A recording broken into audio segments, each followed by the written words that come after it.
Chapter 71 Departure. It's too late to regret now, just leave them all to me. Seeing that Su Jie and the others were silent, Lu Feng touched his white beard, thinking that the other party had been shocked.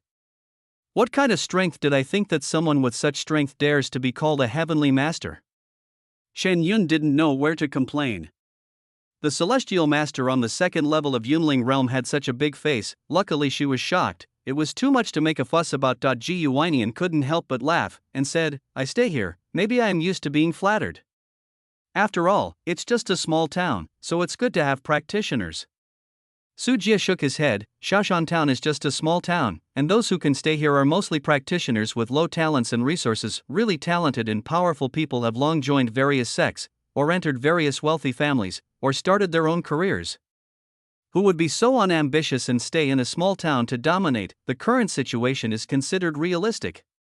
If a small place like Shashan Town could produce a practitioner at the 4th or 5th level of Yunling realm, the entire Ghost Ridge Palace would have been destroyed long ago and would not have existed for so many years. Those who can compete with the disciples of Guiling Palace are mostly disciples of some famous sections. People like Shashan Town are at most casual cultivators with no talent or resources, so they are far behind in levels. Su Jie did not intend to waste time and said to Lu Feng, if you are sensible, get out of the way now. I can pretend that nothing happened. Lu Feng held his head high, feeling that Su Jie was coward, and said arrogantly, you have offended our Chu family and you still want to leave. If you don't kneel down, kowtow a few times, and offer a batch of apology gifts, I'm not that easy to talk to. Looking for death. Shen Yun was very unhappy with Lu Feng's rudeness to Su Jie, so she rushed over to teach the old man a lesson and speak out for Su Jie. How brave, you are a group of juniors. Let me teach you how to respect your teachers and respect your teachers. How dare you be so rude to your seniors? When Lu Feng saw that Shen Yun dared to rush up to challenge him, he suddenly became angry, shouted loudly, and clapped his hands together. The Milky Way flows backwards. The clear light of spiritual power spurted from the palms of Lu Feng's hands, turning into a surging river. Unfortunately, due to his own lack of spiritual power, his power is much weaker. It is not as domineering as a big river, but more like a trickle of a small stream. It is surprisingly lethal to ordinary people, but when faced with a group of demon cultivators, it is just a trick. Shen Yun took the lead, not even using the Mingxing bat. With her fists and feet blessed by spiritual power, she dispersed the spiritual stream with one palm, and then rushed in front of Lu Feng. Lu Feng's expression suddenly changed. He lost his previous composure and hurriedly shouted, come and help me, this group of people is difficult to deal with. While shouting, he suddenly struck with both hands and chanted Taoist sounds in his mouth. Look at the thunder in my palm. Crack, electricity flowed through his fingers and slapped away at Shen Yun. Shen Yun's horse stopped to avoid the slap of the palm thunder. The stinging electric current, accompanied by static electricity, passed over the horned scale horse's neck, causing the horned scale horse's mane to stand up. Then his palm fell on the wall next to the street. He smashed a few bricks, leaving a charred palm print. With this power, Lu Feng was still proud of himself. Have you seen the power of thunder in the palm? If you don't want to endure hardship, kneel down and surrender. Su Jie touched his chin and made a judgment. The spiritual power is not pure enough. His cultivation method is not good enough. At the second level of Yunling realm, if Su Jie knew how to use thunder in the palm, his power would be 2 or 3 times more powerful than this old man. You don't know what you can do. Shen Yun pulled out a riding crop on horseback, poured her spiritual power into it and whipped it hard. She saw the right moment when the thunder struck him again, and struck Lu Feng's leg with the whip, knocking Lu Feng to the ground on the spot. My legs! Lu Feng screamed repeatedly while holding his broken thigh. It seemed that he had not endured much hardship on weekdays, but such an injury made him scream to death. The few cultivators who followed Lu Feng behind him had not yet reacted. Just as they were about to step forward to help, they saw their leader being whipped over, and then the riding whip fell on their heads, making them howl like ghosts. Even those members of the Chu family were knocked down, and in the blink of an eye, the entire audience was knocked down by Shen Yun alone. Although the riding crop could not withstand breaking even under continuous use, it was enough. No one from the Chu family could stand in front of her. What to do with these people? Shen Yun looked at Su Jie and asked Su Jie to make an idea. The same is true for several other disciples. After all, in their opinion, Su Jie not only mastered the white bone heavenly evil sword, but also had an irreversible friendship with Pei Haibing. When Pei Haibing was away, Su Jie was the leader among the disciples. Let's loot it and leave. Su Jie knew what Chen Yun meant and shook his head. They came here to purchase supplies, so it was normal for them to have a fight, and no one would get into it. If he kills people, it will be easy to make things worse and attract the attention of the righteous sect. Chen Yun nodded and quickly dismounted to search for the resources of several practitioners, but these guys are really poor. They are shabby and have few decent resources for cultivation. Yes, if you go to a small rural town to worship the local owner, where else can you go with the money? How dare you do this? I am a member of the Chu family. Our Chu family has a third-level Yunling realm leader who is studying under the Zixia sect. You have offended our Chu family. Lu Feng, who was robbed, let out a cry more sad than his broken leg, and held onto the money bag tightly without letting go. You are a third-level boss in the Yunling realm, right? I think you, the Chu family, are no better than others, but when it comes to bragging, we are unrivaled. Chen Yun didn't tolerate the opponent and kicked him several times, causing Lu Feng to vomit blood and lose his breath. When the others saw that Chen Yunlai was serious, they honestly offered money in order to avoid being beaten. After the last round of looting, Chen Yun only found some worthless training materials. Even the elixirs and talismans were defective and defective products that had been resold. The only things that caught his eye were 5 low-grade spiritual stones. This is a kind of cultivation material commonly used in the outside world. There is abundant natural spiritual power inside the spirit stone. Absorption can speed up the cultivation speed. Its function and value are basically the same as the blood marrow crystal. It's just that the blood marrow crystal is suitable for practicing in the demonic way, and the spirit stone can be used in both the righteous and demonic ways. Because of this, spirit stones are the hard currency of the Tianyuan world and can be regarded as the mainstream currency among practitioners. Chen Yun returned to Su Jie and wanted to give Su Jie some of the spiritual stones she had collected. Keep it for yourself. Su Jie waved his hand and asked Chen Yun, have you been promoted to the 5th level of Yunling realm now? During the battle just now, Su Jie noticed that Chen Yun's strength displayed at this time may have broken through to the 5th level of Yunling realm. Thanks to those blood marrow crystals last time, my natal gu insect made a breakthrough, and I also advanced. Chen Yun is not complacent at all. She has the 4th level of Yunling realm, her natal gu is a rare dark sound bat, and her talent is considered good among the disciples of Ghost Ridge Palace. Now more than 2 months have passed, and with the batch of blood marrow crystals given by Su Jie, it is normal for her dark sound bat to break through to low-grade gu worms and advance to the 5th level of Yunling realm. Su Jie nodded and looked at Gu Weinian next to him. Gu Weinian smiled bitterly and spread his hands. I am getting older, and my potential has been basically exhausted. I still can't make a breakthrough now. You can't force this kind of thing. Su Jie didn't say anything more. He glanced at the surrounding townspeople hiding behind the windows and on the street corners, then glanced in the direction of the Chu family mansion, and then pulled the reins. Let's go back. There are 7 or 8 disciples immediately followed Su Jie and rushed out of Shashan town. End of chapter. Chapter 72 Massacre. The Chu family in Shashan town. As the largest landowner in the town, controlling a miniature spiritual field, the Chu family's income is enough to overwhelm the entire town. If you have money, the family mansion will naturally be good. On the porch of the carved beams and painted buildings, an iron-black unicorn is displayed, looking very elegant. Paths paved with stone steps lead to every corner of the courtyard, and the windowsills are filled with various green plants and flowers, which are fragrant. In the main hall, there are crystal-clear glazed tiles, various calligraphy and paintings and exquisite porcelain hanging on the walls. There is a large plaque in front of the door, with the 2 characters Chu Mansion written in gold pen on it, as if announcing the name of this family to the world. This time, in the main hall of the Chu family, a middle-aged man wearing a hat and silk coat was slightly bowed. This was Chu Xuantan, the contemporary head of the Chu family. Master Pei, I have notified everyone in the family to come together to the banquet. If those townspeople saw him, they probably wouldn't believe that the head of the Chu family, who was extremely powerful in Shashan town, would speak so respectfully. In front of Chu Xuantan, a slender figure slowly turned around, revealing an expressionless face. It turned out to be Pei Haibing, an inner disciple of Guiling Palace. Have you done everything I asked you to do? Pei Haibing did not look at Chu Xuantan, but stared at the Chu family mansion without emotion. The cold and arrogant aura seemed to have penetrated into his bones. Chu Xuantan trembled and said quickly, Mr. Pei, of course we dare not neglect what you ordered. After receiving your notice, we sent a flying pigeon letter to Sanlang. Sanlang is an outsider in Zixia sect. Disciple, I will definitely come back immediately after receiving the letter.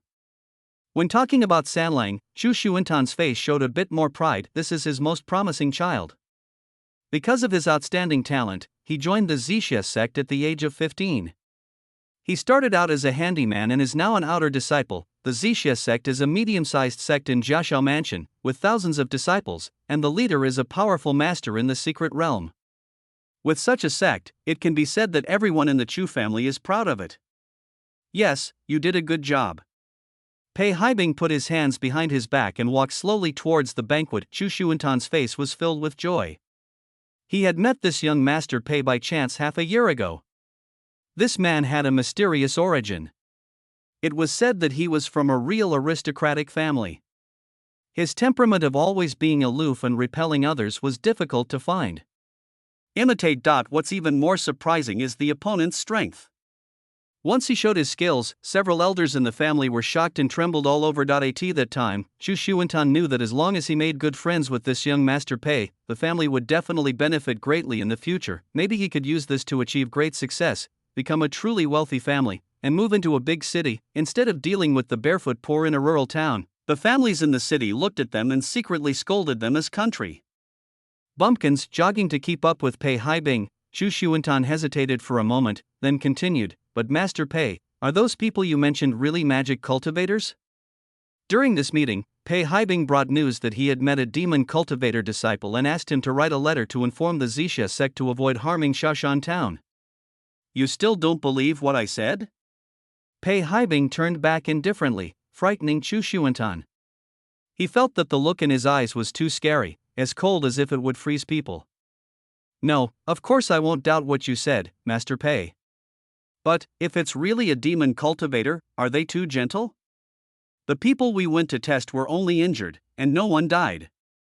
Chu Xuantan said carefully. This was completely different from his impression of the demon cultivator. In my impression, the demonic cultivators were bloodthirsty and cruel, committing massacres at every turn, and their methods were a bit poor. Have you ever seen a real demon cultivator? Pei Haibing walked to the banquet venue while talking. In order to entertain this mysterious Master Pei, the entire Chu family was mobilized, and the whole family came to participate in the banquet. There were more than 200 people in total. That's not true. Chu Xuantan was stunned and shook his head. Oh, then look at me. Do I look like the demon cultivator in your impression? Looking at the hundreds of people at the banquet, including men, women, old and young, Pei Haibing chuckled, his laughter full of ridicule. Master Pei, don't make such a joke. Chu Xuantan felt something in his heart, and when he saw Pei Haibing's weird smile, he had a bad premonition. I'm just kidding. Today I'll show you what the magic cultivator can do. Licking his lips, Pei Haibing grabbed hold of Chu Xuantan's wife, who came up to pay homage, and the Tianling cover was lifted. Then the whole beautiful head was pulled up by the roots. Blood spurted up to a height of more than 1 meter, and fell on the people around him. On Pei Haibing and Chu Xuantan. Quiet, the entire Chu family at the banquet looked at this scene with dull eyes and disbelief. Why did this mysterious Master Pei suddenly kill him? You really are. Chu Xuantan's lips trembled as he pointed at Pei Haibing, his face turning pale. Combined with Pei Haibing's words just now, he still didn't understand that the young Master Pei he invited home was the real demon cultivator. Do you understand now? Our magic cultivators' means and talismans do not meet your requirements. Pei Haibing smiled sarcastically. In the midst of laughter, his clothes exploded, and countless bone spikes came out of his skin, like a hedgehog whose hair suddenly exploded. The bones continued to branch like branches, and each one was bloodshot. The bones pierced through the Chu family members, and they were connected together like insects, hanging upside down in the air. Scenes of blood, screams, struggles, and gore unfolded in what was supposed to be a festive banquet, and the entire Chu family mansion was completely shrouded in terror and death. Momo, the Chu family members were running around in fear. How could they escape the killing of Pei Haibing, an inner disciple? In less than half a minute, everyone in the Chu family mansion, whether they were clan members or servants, were all pierced by bones. Looking from a distance, a giant coral tree grown from bones bloomed over the house. Each coral branch was connected to a struggling human body. Blood followed the skeleton coral and gathered at the feet of Pei Haibing, forming a pool of blood depression. My Sanlang will avenge my Chu family. Chu Xuantan was not dead for a while, his eyes were full of bloodshot eyes and regret. Seeing hundreds of members of his family being slaughtered, the anger and regret in his heart could not be expressed in words. Revenge? Don't worry, after I finish using it, your Saburo will come to you soon. We demon cultivators, if we say we will kill everyone, we will definitely do what we say, and we will not miss anyone. Pei Haibing's eyes were dark, as silent as a deep pool. As he spoke, he pinched the spell with both hands and shouted, "Oh, the white bones transform into Taoism? The white bones become Taoism? Wrong, both are wrong, it's the white bones immortal Taoism." Amid the manic laughter, the living person on the branches of the white bone coral shook violently and let out bursts of extremely painful wails. The bones all over the body actually pierced the skin and turned into bone fluid that was absorbed by the white bone coral. The human body without the support of bones is like a puddle of mud, falling from the air with a plop and gathering into a small mountain of corpses. It's comfortable. Sure enough, you have to kill people to become a demon. The skin on Pei Haibing's face was sickly flushed, and the white bone corals retracted into his body. His cultivation level also increased rapidly as he killed and absorbed the bone essence of others. Now, let's watch the performance of Zixia sect. Become my chess piece. After completely killing all the survivors, old and young, in the Chu family mansion, Pei Haibing licked his lips and walked slowly outside the mansion. As he took a few steps, the bones on his face were dislocated, and the bones on his body also changed at the same time. His height, body fat, and face all changed into another shape, changing into the appearance of Su Jia. After walking out of the Chu family's mansion, Pei Haibing looked at the large number of alarmed townspeople around him and sneered, "I am the demon cultivator Su Jia. All the people in the Chu family's mansion, more than 200 of them, have been massacred by me. This is to offend our demon cultivators. The end of repair." After hearing this and seeing the tragic situation of the Chu family mansion behind Pei Haibing, the townspeople trembled all over, their pupils dilated, and someone screamed. In an instant, everyone turned around and ran away, wishing that their parents would give them more legs. However, Pei Haibing had calculated everything and failed to notice that a small dragonfly was hiding on the body of a fleeing town citizen. Because of the crowds and confusion, and because he was so proud and arrogant, he relaxed his vigilance and did not notice this scene. End of chapter. Chapter 73. Tracking. The cold wind was blowing, and several figures were jumping and running at high speeds in the mountains and forests, startling a large number of birds. This is a team of 3 men and 1 woman. Senior brother Zhang, our home is almost here. Let's go find my dad first and ask about the situation. A tall man spoke. This man was wearing a cardigan with beautiful patterns of purple clouds. If there are people in the world here, they will recognize that this is the attire of a disciple of the Zixia sect. His name is Chu Pu, the third son of Chu Xuantan. He joined the Zixia sect at the age of 15. Now he has been promoted to an outer disciple, with a cultivation level as high as the 3rd level of Yunling realm. The 3 people traveling with him were completely different. The 3 men were dressed in iron clothes, with pointed iron hats on their heads, and 2 swords stuck in their waists. They were marching like dragons and tigers, and their eyes were full of murderous iron blood. This is a disciple of the Zixia sect's criminal law hall. Their cultivation is at the 5th level of the Yunling realm and above. They are not on the same level as him. In addition to arresting and punishing disciples who violate the master's laws, the criminal law hall also handles matters related to the devil. The 3 of them just formed a team.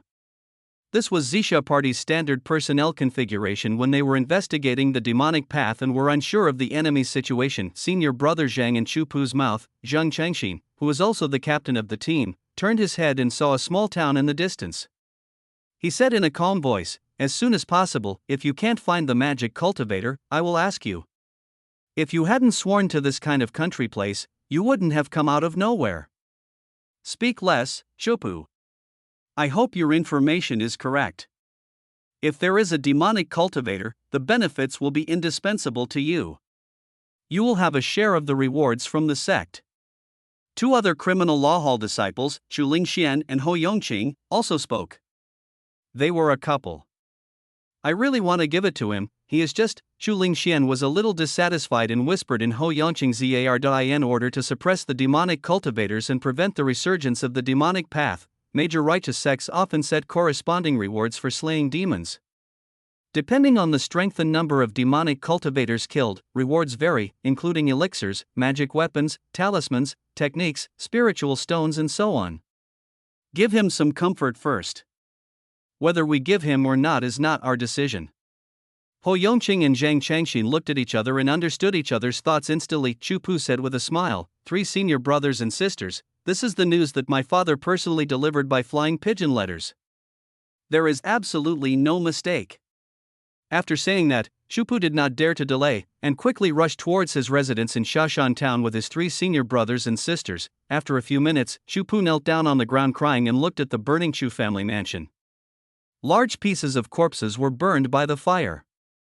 This was because the enemy set fire after killing people and was destroying the corpses and exterminating traces. The Chu family's mansion in Nuoda, the Chu family that had been domineering in Shashan Town for many years, was destroyed by fire today. It's really the work of a demon cultivator. Zhang Changxin, who was a little doubtful at first, now completely believed that a demonic cultivator had come to Shashan Town. These magic cultivation methods are really bad. Chu Lingxuan's face was moved, but she was not sad for the dead members of the Chu family. She just thought that it would be difficult to trace the traces of demon cultivators through this method of killing and arson for practitioners, regardless of the righteous path or the evil path. They are all superior to ordinary people, and few people will confuse them with each other. Ho Yongqing inspected the scene and stuffed the spiritual stones and gold and silver found in the ruins of the Chu family into his pocket. Brother and sister, please help me, you can do anything you want me to do. Chu Pu gritted his teeth, knowing that he was weak and could only rely on the 3 disciples of the criminal law hall to take revenge. Zhang Changxin didn't respond. It was just a group of ordinary people who died. It didn't matter to him at all. He was more concerned about the strength of these demon cultivators and wanted to find more people to make it safer. Master Chu Pu, you are back. You must avenge the head of the family, and the entire Chu family. You must kill that demon cultivator. At this moment, a cry came from outside the Chu family's residence. Then Chu Pu saw that an elder hired by the family to worship him stumbled back from outside after not seeing him for a long time. When he saw him, he cried loudly. Your name is Lu or something. Chu Pu had not returned home for several years in the Zixia sect. He was a little unfamiliar with the family's personnel and could not remember his name for a while. I am Lu Feng. I was entrusted by your father to take charge of Shashan Town. Just today, I personally dealt with the devil named Su Jia. He had too many treasures, and he also had the best flying sword. There are a large number of talismans and magic weapons. Just because we accidentally discovered his secret, the entire Chu family was silenced. Lu Feng kept crying, but upon hearing this, Chu Pu didn't say anything, but Zhang Changxin and the others' eyes lit up. You said that demon cultivator brings a lot of resources? Zhang Changxin stepped in front of Lu Feng and lifted this guy with one hand. It's me. I saw it with my own eyes. There's absolutely nothing wrong with it. He also has a powerful flying sword. He's not very strong on his own but relies on various treasures. Otherwise, our Chu family wouldn't be able to defeat him. Lu Feng trembled, showing a hint of fear. How strong is he? Ho Yongqing pointed at Lu Feng and asked Chu Pu. It should be at the 2nd level of Yunling realm. Chu Pu answered honestly, not sure, but this answer was enough to put Zhang Changxin and the others at ease. Even a weak person like Lu Feng, who was on the 2nd level of Yunling realm, could be let go. This shows that the demonic cultivator is indeed not very strong. He is mostly just relying on the treasure to show off his power, which is not enough at all. Fear. Do you know where that demon cultivator went? If you want to take revenge, you have to lead the way for us. Chu Lingxian couldn't wait to speak. There was no threat. A demon cultivator with a lot of resources would take it down no matter what. I know, I'm very familiar with the terrain nearby, and they must have left traces on their horses. I can find them. Lu Feng nodded repeatedly and said with great certainty. Okay. Such a vicious demon cultivator, there is nothing we can do to let them go.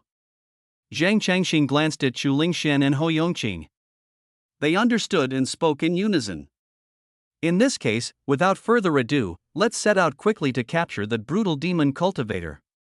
The three of them never mentioned their previous hesitation at this time, and they had no intention of continuing to replenish their manpower. The more people there are, the more people will be able to share the spoils, which is absolutely unacceptable. Thank you, senior brothers. Chupu was not stupid either, although he was a little confused as to why the whole family died and only Lu Feng survived, but thinking that the whole family had been massacred, and that the revenge would soon be avenged, I felt only excitement. The group of people quickly left Shashan town, and under Lu Feng's guidance, they quickly followed the traces. Zheng Changxin and others discovered that this Lu Feng was not very powerful, but he was indeed good at tracking. He could find clues from some traces that had been deliberately erased, and then tracked him down. End of chapter. Chapter 74. Exposed. In the afternoon, the sky gradually turned dark, accompanied by lightning and thunder. A heavy rain suddenly came, and the strong wind swept through the big raindrops and soaked the mountain forest. Bang bang bang, 7 or 8 tall horses were galloping in the heavy rain. The horses' hooves fell down and splashed large amounts of muddy water, turning the ground into mud. Call. On a hilltop, Su Jie suddenly reined in his horse and stopped.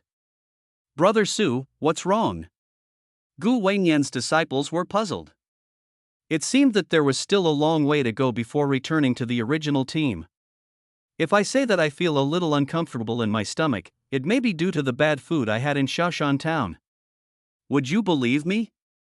Su Jie rubbed his belly deliberately, and after hearing this, the group of people were speechless. Because of practicing the 100 Poisons Gu refining manual, most disciples of Ghost Ridge Palace are immune to many poisons. There are actually people who can eat bad food, and it is difficult for others to poison their food. I'm just kidding you. I left something in Shaoshan town. If I want to go back and get it back, you don't have to follow me. Su Jie said with a smile. This reason is convincing enough. Then you should hurry up and catch up. The group of people didn't think much and quickly moved on. After all, there is no danger in a place like Shashan town. Su Jie turned his horse's head and headed back the way he came. If you want to drive away wolves and devour tigers, it's not yet certain who is the wolf and who is the tiger.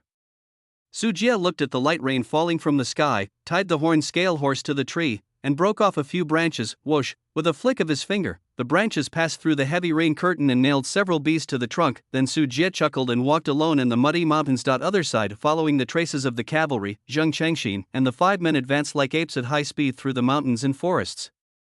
Rain fell on their iron clothes and fell to pieces. Because she disliked Lu Feng's slow speed, Zhu Lingxian simply carried him in her hand and drove away. I can feel that I'm about to catch up with that demon cultivator. There was still a trace of a muddy horse hoofprint, and Lu Feng said, "Get ready for battle." Zheng Changxin gave an order, and the remaining 3 people agreed, placing their palms on the sword. From here, they will not be more than 5 miles away from us, as long as we are. Lu Feng pointed in a direction. His voice suddenly paused as he spoke, and he subconsciously rubbed his eyes. Just anything. When Zheng Changxin turned his head and spoke, 2 low-grade primary fire-gathering talismans were buried underground by someone unknown. At this time, they were suddenly detonated, and a huge fire shot into the sky. Unprepared, among the 5 people in the group including Lu Feng, only Hou Yongqing and Chu Pu were not affected due to the distance. Zheng Changxin, Zhu Lingxian, and Lu Feng were all burned by the flames. Fortunately, Zheng Changxin and Zhu Lingxian had good cultivation. When they turned their iron hats, most of the flames around them were pushed away, and a few were also blocked by the iron clothes. But Lu Feng is different. Hey, how are you? Zheng Changxin looked at Lu Feng immediately, worried that the guide would be burned to death. However, the next scene made his eyes widen. In the firelight, Lu Feng's body shape changed drastically, his bones crackled, and his skin seemed to be melting with wax, transforming into a strange man with indifferent eyes, who was Pei Haibing, an inner disciple of Guiling Palace. Pei Hai's cold eyes flashed, and his right hand came out like lightning, grabbing the nearest Zhu Lingxian like a snake. Who? Zhu Lingxuan's heart was pounding, and she felt a fatal threat. She stepped back quickly, and the 2 knives at her waist were unsheathed with a stabbing sound, and flew out from her hands, turning into 2 silver crescent moons, rotating and cutting towards Pei Haibing. A small trick. Pei Haibing's open 5 fingers pierced the skin one by one. The bones proliferated and expanded wildly, turning into a 2-foot-wide bone hand. He tightly grasped the 2 high-speed rotating full-moon scimitars, accompanied by a harsh cutting sound, and bone fragments were scattered. It was flying all over the sky, and finally he was caught with brute force and turned into a pile of deformed scrap metal. The white bone transformation technique. You are the inner disciple of Guiling Palace. Seeing this scene, Zhang Changxin's voice suddenly changed. As a disciple of the criminal law hall who has an in-depth understanding of demonic cultivation, he is naturally no stranger to the famous Guiling Palace in Jiashao Prefecture. For example, many of the famous skills in Guiling Palace have been recorded.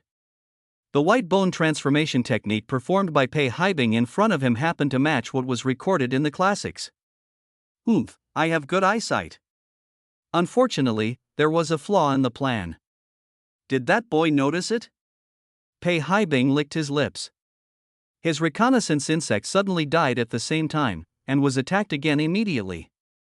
The white bones turned into weak fire, and the detonation of the fire-gathering talisman just broke his disguise. Otherwise, according to Pei Haibing's idea, he should have led Zhang Changxin and others to catch up with Su Jia, let Su Jia be killed by Zixia sect disciples, and then come forward to clean up all the traces, let 1 or 2 people go back to report the news, and confirm this matter.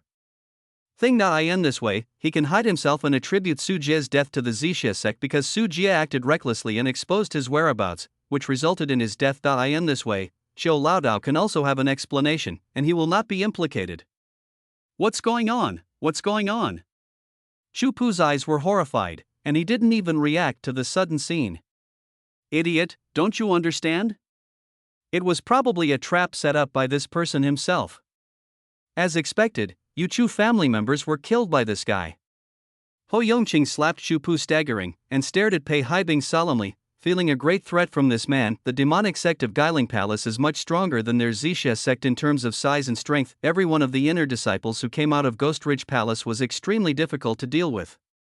If they were not careful, their whole army would be wiped out. Did you destroy the entire Chu family? Chu Pu's pupils dilated, and he finally understood that this man was the culprit of everything. Don't worry, I will send you to meet your family soon. Pei Haibing glanced at Chu Pu indifferently. He did not pay attention to this little person. Instead, he looked at the forest in front of him that was covered by the rain curtain. He said loudly, Su Jia, I underestimated you. Ha, I know you are observing in secret. I want to. If you rely on these trash to make me lose both sides, I can only say that you are overthinking.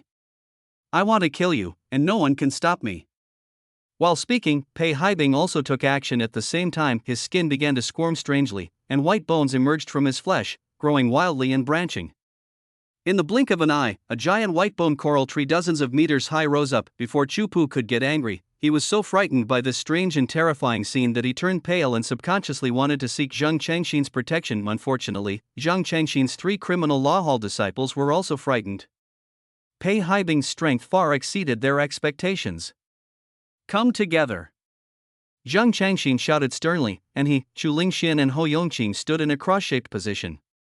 They cooperated with each other and rushed towards Pei Haibing's body. End of chapter.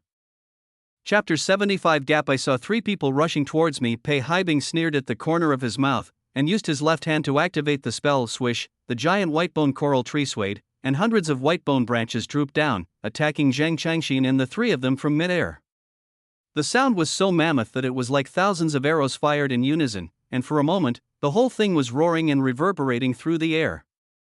Thunder, defeat the devil! Zhang Changxin shouted angrily, and his iron clothes smashed into pieces of rainwater.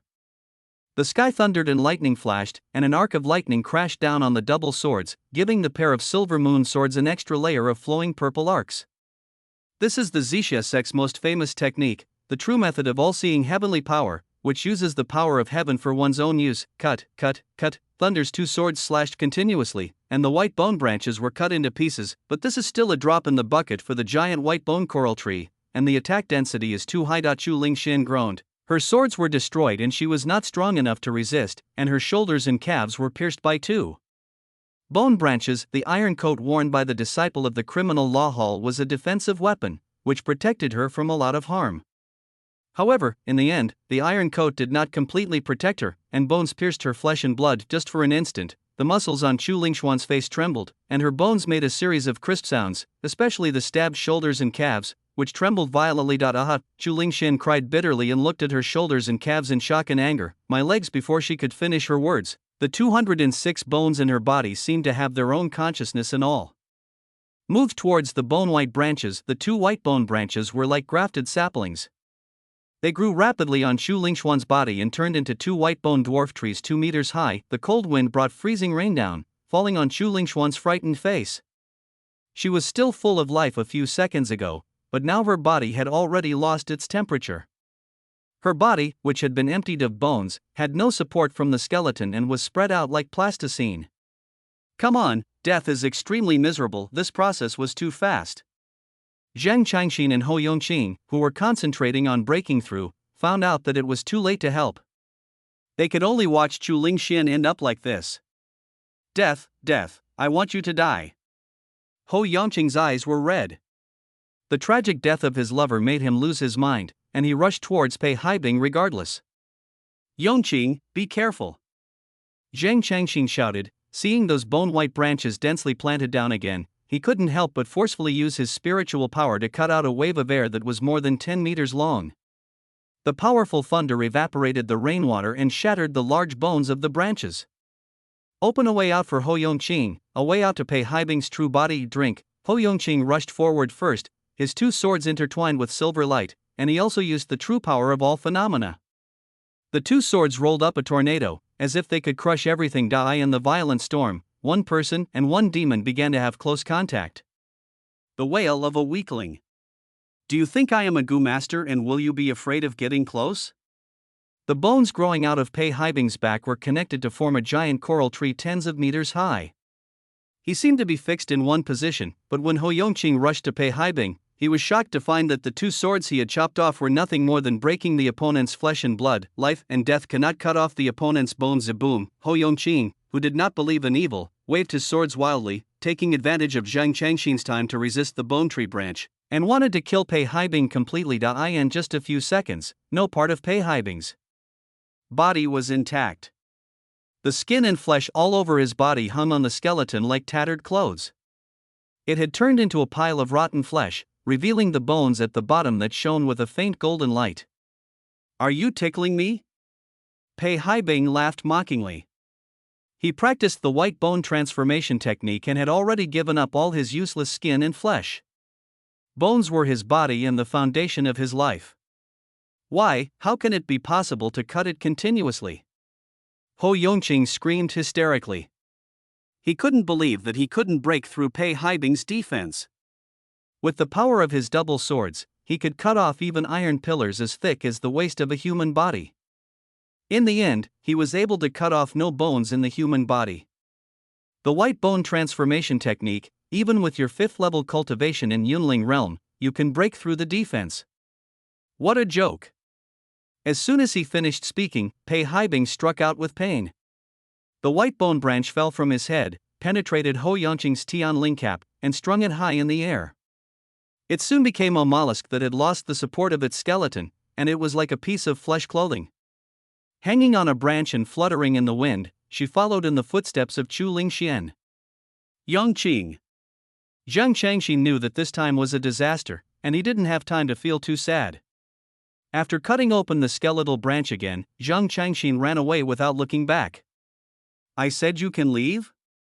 Pei Haibing moved his fingers, and the bones fell rapidly, blocking all Zhang Changxin's escape routes, and launched a crazy siege. This time, Zhang Changxin's iron clothes were covered with scars.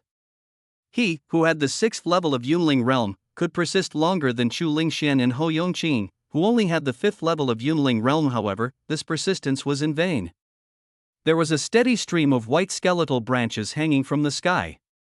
No matter how hard he tried, he still couldn't break through. 1 minute later, Zhang Changxin's two swords collapsed, his whole body was weak, and he could only use palm thunder with both hands. Every time he slapped his palms, the thunder in his palms was comparable to a rocket launcher bombing, much more powerful than Lu Feng, but it still couldn't change his ending. Half a minute later, Zhang Changxin's whole body was pierced by bone-white branches and he was hung in the air, becoming one of Pei Haibing's achievements to show off. Ahem, run away quickly, return to Zixia and tell Master Zhang Changxin was still alive. For a moment, covered in blood, struggling to look at Chupu, who was already frightened, hoping that he could find his master to avenge himself and others. Chupu only has the 3rd level of Yunling realm cultivation, and he cannot intervene in a battle at this level. Although he was lucky enough to escape from the indiscriminate attack from the bone tree branches before and was not stabbed into a hedgehog, he lost his ability. All the courage to resist seeing Zhang Changxin, the most powerful man, also die tragically in front of him. Chupu's heart felt cold. He couldn't care less about the hatred of the 200 members of the Chu family for annihilation. He was like a frightened and bereaved dog, moving in fear. With weak legs, he ran away frantically away from Pei Haibing. The rainstorm became heavier and heavier, and the downpour seemed to connect the sky and the earth, blurring the vision and turning the earth into a muddy swamp. Bang! Chupu, who was so panicked, couldn't see clearly ahead. He seemed to have hit a wall, and his whole body was ejected and fell into the muddy ground, splashing mud all over him. However, he couldn't care anymore at this time. Chupu's body was trembling unconsciously due to extreme fear, and his eyes were filled with despair. However, he saw a huge black shadow slowly appearing in his field of vision amid the rain. Hundreds of pale and strange corpse hands were winding their way, leaving palm prints on the mud. On the terrifying body that is more than 10 meters long, the ferocious and bloodthirsty cold insect eyes slowly rotate, until the breath is stopped and the blood is frozen. A figure stood on the head of the super giant centipede in front of him. The rainwater slid down his slender neck, but it could not hide the pair of dark eyes, filled with cold murderous intent, which made people shudder. Dead, Chupu gave up his struggle and lay in the mud for a long time, unwilling to get up. Pei Haibing from behind had not yet been dealt with, and another one came in front that seemed more ruthless. End of chapter. Chapter 76 Forest of Bones. Bang bang bang. In the rainstorm, a burst of applause came from the rain. Wonderful and wonderful. As expected of senior brother Pei, he is very powerful. A few Zixia sect disciples solved it so easily.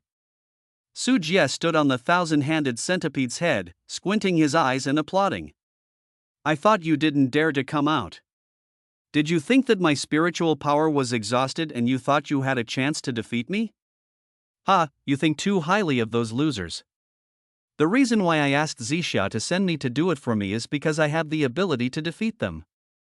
Pei Haibing turned his head and looked a little surprised when he saw Su Jie appear. He thought that after witnessing the battle just now, Su Jie would probably be scared away, but soon, when he recognized the thousand-handed centipede under Su Jie, his eyes showed a solemn look, and then he understood the source of Su Jie's confidence. With his eyesight, although he is not a Gu master, in the Ghost Ridge Palace sect, has he never seen a pig run away before eating pork, with such an exaggerated size? The thousand-handed centipede can be recognized at a glance as a powerful Gu insect of the lower third level. Su Jie smiled and said, who knows if you don't try? No one can guard against thieves for 1,000 days. Instead of living in fear, it would be better to kill you here and frame you for the Zixia sect. Wouldn't it be the best of both worlds? While talking, Su Jie also took out the white bone heavenly evil sword from the storage bag. You want this flying sword, right? Come on and see if it likes you. With a smile on his lips, the flying sword in Su Jie's hand suddenly disappeared, pierced through the clouds and sky, and flew in front of Pei Haibing. The next moment, Pei Haibing slammed his hands together, trying to catch the flying sword, but the white bone Tianxia sword was sharper than his bones. At the moment of intersection, the flying sword flew high into the sky again, and 2 fingers of Pei Haibing's left hand fell to the ground and were cut off by the flying sword. Ho Yongqing could not withstand the sharpness of the white bone heavenly evil sword even though he had been able to break bones. Good baby, really good baby. 2 fingers were broken. Pei Haibing didn't care. He stared greedily at the white bone heavenly evil sword that was attacking again. Large white bone branches surged wildly in midair, like a group of pythons and poisonous snakes, chasing the white bone heavenly evil sword and constantly growing and entangling. Under Su Jie's control, the white bone heavenly evil sword was like a flexible bird, passing through the gaps. At the same time, Su Jie patted the head of the sitting thousand-handed centipede. The thousand-handed centipede raised its head, its mask cracked, and there was purple fluorescence flowing in the gap. Boom! A second later, dozens of purple light rays burned the air, instantly hitting a large area of white bone branches, and large areas of white bones were burned into ashes immediately. Afterwards, pale corpse hands crawled out from under the belly of the thousand-handed centipede and ran towards Pei Haibing quickly. Heavenly bones. Pei Haibing was a little afraid of the high temperature of the purple ray, but at this time he still maintained his confidence and victory and uttered 2 words coldly. The rain in the sky stopped for a while, and a strong sense of crisis swept over his body and mind. Su Jie suddenly raised his head eye in the sky. the rain stopped and heavy snow fell, but if you look carefully, you can see that these are not snowflakes, they are clearly bone meal. The bone powder that fell to the ground dyed the ground white, and Su Jie immediately let the thousand-handed centipede wrap himself up for protection. Zitzi, the thousand-hand centipede, made two screams. The bone meal was completely ineffective against stones and trees, but it was completely different when it came into contact with the body of a creature. Those bone meal actually melted its chitin shell, which was a strong shell that was difficult to damage even with anti-aircraft cannons. The thousand-hand centipede's outer shell continues to crack, turning into small centipedes that divide and die, and heal their injuries through super self-healing. Fortunately, Su Jie acted quickly, otherwise the end would have been very miserable if he had come into contact with these bone meal. You can tell this just by looking at Chupu. He was touched by the falling bone powder, and all the bones in his body melted. In the end, he still couldn't escape death. Earth bone. Pei Haibing put his hands together, and it was like a dragon and snake were rolling under the earth. The earth was lifted up, and white bones mixed with earth and rocks grew into white bone trees. Countless bones on the trees grew continuously and split, blocking the rain from the sky. Looking down from a high altitude, a dense forest of bones blooms on the ground. The layers of bones are crisscrossed, turning this place into a field of bones. Just after rushing into the area of the white bone forest, both the white bone heavenly evil sword and the pale corpse hand were strangled by the continuous white bones. There were white bone branches in the sky and white bone tree roots on the ground, almost completely blocking all attack routes. So what about the third refined goo insect? In the dense forest of bones I created, not even a single insect can fly in. Pei Haibing's voice came from the bone forest. This is his true strength. He is at the 7th level of the Yunling realm. When fighting Zhang Changxin and the others, he only controlled a giant tree of bones. But now it is the forest of bones and the trees of bones. There are dozens of trees, which shows that they are afraid of Su Jie. One worm is not enough. What if there is a swarm of worms? Su Jie slapped the insect bag on his waist, and a black smoke rose rapidly from the bag. Tens of thousands of human-faced moths flapped their wings, like a thick black cloud, rushing towards the dense forest of bones. The body insect concentration technique. You are not an inner disciple, how did you learn it? Pei Haibing's voice was a little confused for the first time. It was obvious that Su Jie's trump card had caught him off guard. The human-faced moth swarm was commanded by Su Jie, the insect king. They were not afraid of the bone powder falling from the sky. They used the lives of the human-faced moths on the outside to cover the inner layer. The large swarm of insects rushed straight into the dense forest of bones. Creatures like human-faced moths are just inferior goo insects. Apart from a pair of good teeth and corrosive acid, they have no other abilities. However, they are single human-faced moths and swarms of human-faced moths. The insect swarm is the real killer weapon. Boom, the dense forest of bones began to collapse one after another. Wherever the human-faced moth swarm passed, it was like a surging torrent. All the vegetation and stones along the way were corroded and devoured, turning into a white land without any grass. The same is true for those dense forests of bones. If it is an ordinary body insect concentration method, it is not that powerful. However, among the human-faced moths that were extremely well cultivated by Su Jie, there are dozens of golden-colored moths that have broken through to the lower level. Spitting acid can melt large pieces of white bones, and lead the insect swarm to rampage in the dense forest. Those bone-white branches that try to attack are eaten up by human-faced moths as soon as they get close. Found you. Suddenly, the corner of Su Jie's mouth curled up. Under the rampage of the insect swarm, the forest of bones was destroyed in large areas. Pei Haibing, who was hiding in the forest of bones, was also exposed to Su Jie's sight. Human bones. Pei Haibing's face was ugly. He looked at the attacking supersonic white bone sword, the pale corpse hands crawling strangely on the ground, and the swarms of insects that covered the sky and devoured them. He bit off his tongue suddenly, and carved a mark on his forehead with blood sticking to the tip of his tongue. The twisted human character seal wants to fight against the trapped beast. End of chapter. Chapter 77. The death of Pei Haibing. Click, click, click. A strange sound came from Pei Haibing's body, and the flesh and blood all over his body withered. A humanoid skeleton fell on the spot. The pale golden skeleton wrapped the brains and internal organs.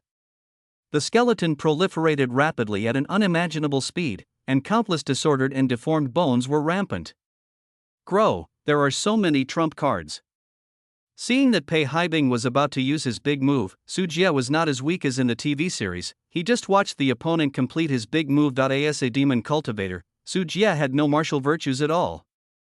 Before Pei Haibing could complete his transformation, dozens of pale corpse hands that could easily break steel pressed down on him. The swarm of human-faced moths followed and covered Pei Haibing's entire body, wrapping it into a ball of insects and frantically eating and corroding him. Under the control of Su Jie, the white bone heavenly evil sword was aimed at Pei Haibing's forehead and inserted straight into it.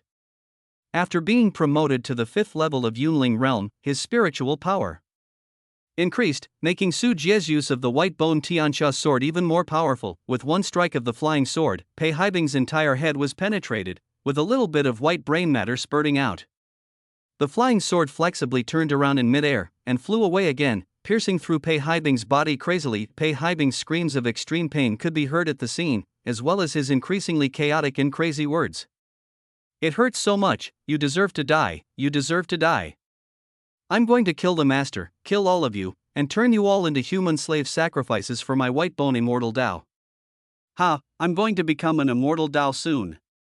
Immortals ascend, become immortals amidst those crazy screams. Pei Haibing's body further expanded and turned into a huge bone-like monster 10 meters high. Its overall shape is a bit like an enlarged version of the White Walkers, with a deformed body and a pair of wings that are spasming due to poor control. On the thin and sharp head, a pair of scarlet eyes were full of bloodthirsty and ferocity, and a deafening scream came from his mouth. However, because he swung forward too long with this move, his deformed and bone-like body became enlarged and had pockmarks that had been eaten by a swarm of human-faced moths.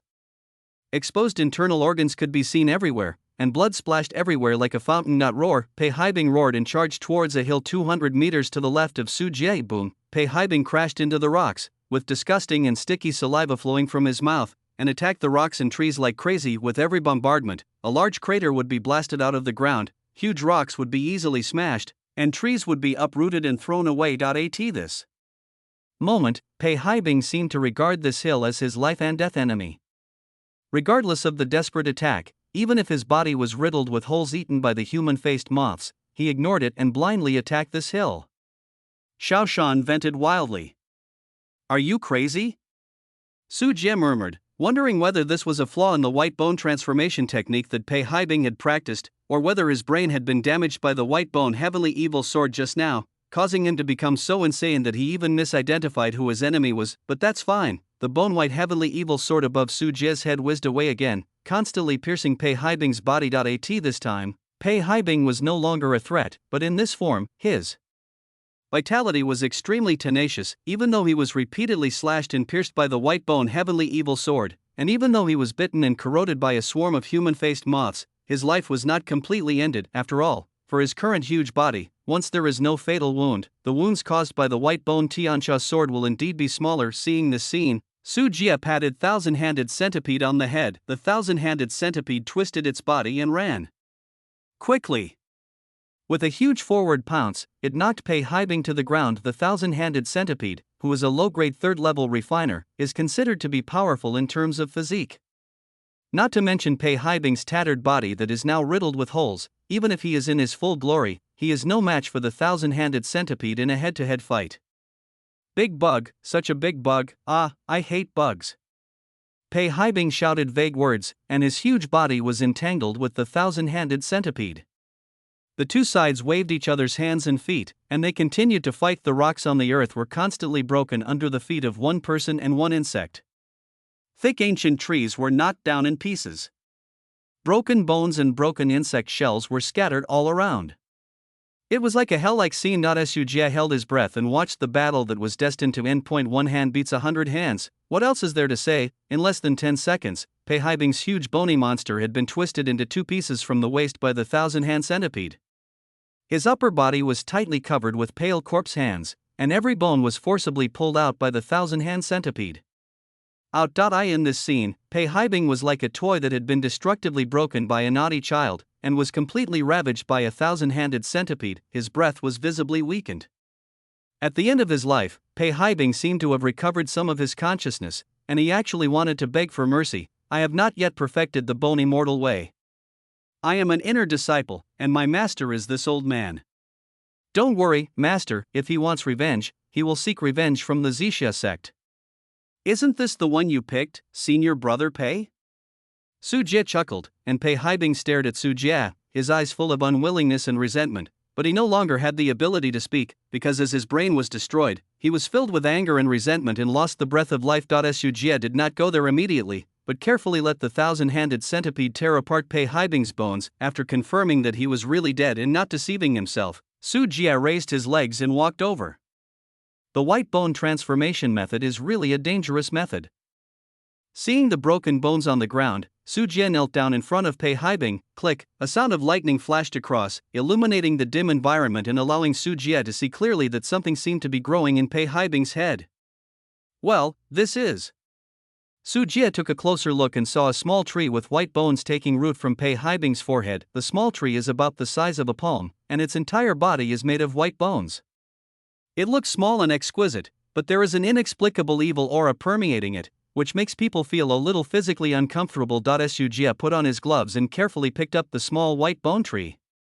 He had already guessed what it was. Su Jie read many public books in Guiling Palace, and similar scenes were recorded in them. When the cultivation reaches a certain height, the practitioner's body has already developed into a magical body with various magical powers due to years of cultivation, which is like a magical weapon. Therefore, after death, a practitioner has a very small probability of leaving behind some special legacy, for example, the relics left by Buddhist monks after their death, and the immortal bones and golden elixirs left by Taoist monks after their emergence. The devil will naturally have such things, such as the small white bone tree in front of him. In terms of cultivation, Pei Haibing is far behind Buddhist eminent monks and Taoist practitioners. However, because of the special cultivation method, his bones are closely related to the Taoist method of white bone transformation. After years of training, this kind of transformation happened by chance. End of chapter. Chapter 78. The bone tree. The small white bone tree felt cold to the touch, and a chill spread along the palms of my hands. Su Jie was not afraid. He killed Pei Haibing while he was still alive.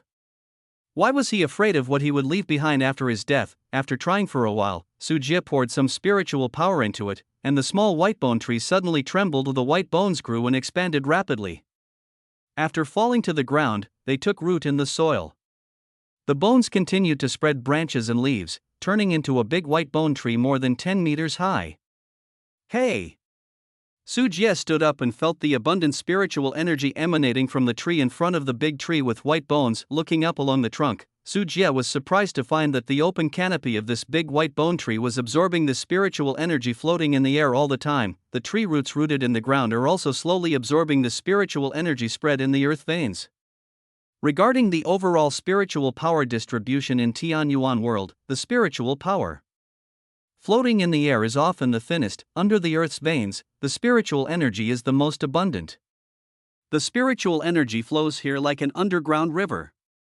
Over the years, spiritual stone mines and various rare minerals have been formed. As for the spiritual energy that escapes to the surface of the earth, some with more spiritual energy will form various caves and blessed places, while some with less spiritual energy will also make an area suitable for the growth of spiritual plants. For example, the miniature spiritual field belonging to the Chu family that Su Jie saw in Xiaoshan town was actually formed after the spiritual energy of the earth. Veins escaped to the surface, and now on this big bone tree, Su Jie actually sensed that it was not only absorbing the spiritual energy floating in the air, but was even absorbing the spiritual energy from the ground. Maybe I just got lucky. Su Jie's heart was beating loudly. He sat cross-legged and pressed his palms on the big bone tree. As soon as they made contact, a surge of spiritual energy poured into Su Jie's limbs, making him almost groan in comfort. The large branches and leaves of the white bone sway in the wind, continuously absorbing the wandering spiritual energy. The roots of the trees that are tens of meters deep underground are also absorbing the escaped spiritual energy in the soil that is difficult for practitioners to use. A little crystal water droplets emerged from the branches and leaves of the white bones, like dewdrops in the morning. In fact, they were the atomized and liquefied form formed by the highly concentrated spiritual energy. The liquefied spiritual energy slid down the tree body, and was caught by Su Jie halfway, who then absorbed the pure spiritual power contained in it. Su Jie closed his eyes slightly and concentrated on absorbing this rare and pure spiritual power. Even the obstacles to breaking through the 6th level of Yunling realm felt a little loose. Wow! The torrential rain hit the bone tree, and the storm swept away the leaves. In the dim environment, Su Jie sat cross-legged on the ground, and the leaves of the bone tree behind him swayed unsteadily, like a demon with teeth and claws. After absorbing the nutrients and spiritual energy from the heavy rain, rough bark gradually grew on the white bone tree, resembling human skin. The top branches have aerial roots hanging down, like a woman's long hair, which is blown into chaos by the strong wind, making it look weird and eerie. If ordinary people saw such a strange tree, they would be brave enough not to be frightened and faint on the spot. 10 minutes later, Su Jie slowly opened his eyes, looked at the big bone tree in front of him, and couldn't help but take a breath, just because of the contact just now. The spiritual energy provided by this big white bone tree was actually more than 3 times the spiritual energy Su Jie absorbed from the air on weekdays. Such abundant spiritual energy is comparable to some miniature cave heaven paradise, even in Ghost Ridge Palace. Even if there is a cave heaven blessed land with similar effects, it is not something Su Jie can ask for, and this big white bone tree can actually help Su Jie create a cultivation environment of cave heaven blessed land. Immediately afterwards, Su Jie continued to try and discovered more about the function of this white bone tree. In addition to absorbing spiritual energy, this white bone tree is also a living plant. It can change into dormant and growing forms through spiritual power. One is the dormant form of a small tree, just like a seed. One is the current growth form, which means that it can continue to grow in the future, and the efficiency of absorbing spiritual energy will be improved. If someone knew about such a treasure, even the elders of the secret realm would be tempted to snatch it away.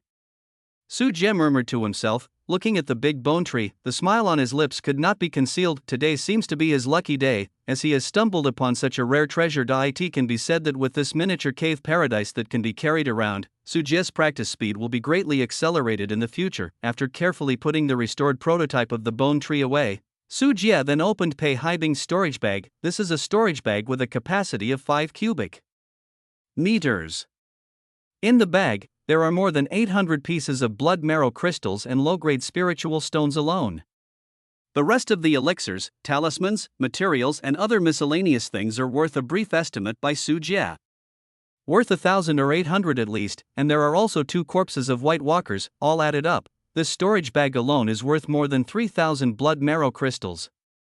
Compared with Feng Wenjin, whom Su Jie hunted last time, Pei Haibing's net worth is obviously much richer, but think about it. Su Jie has played against both Feng Wenjin and Pei Haibing. One is at the 6th level of Yunling Realm, and the other is at the 7th level of Yunling Realm. Pei Haibing's fighting ability is much stronger than the former, and a practitioner's wealth is often linked to his strength. For ordinary outer sect disciples, their monthly income is only a dozen or 20 pieces of blood marrow crystals.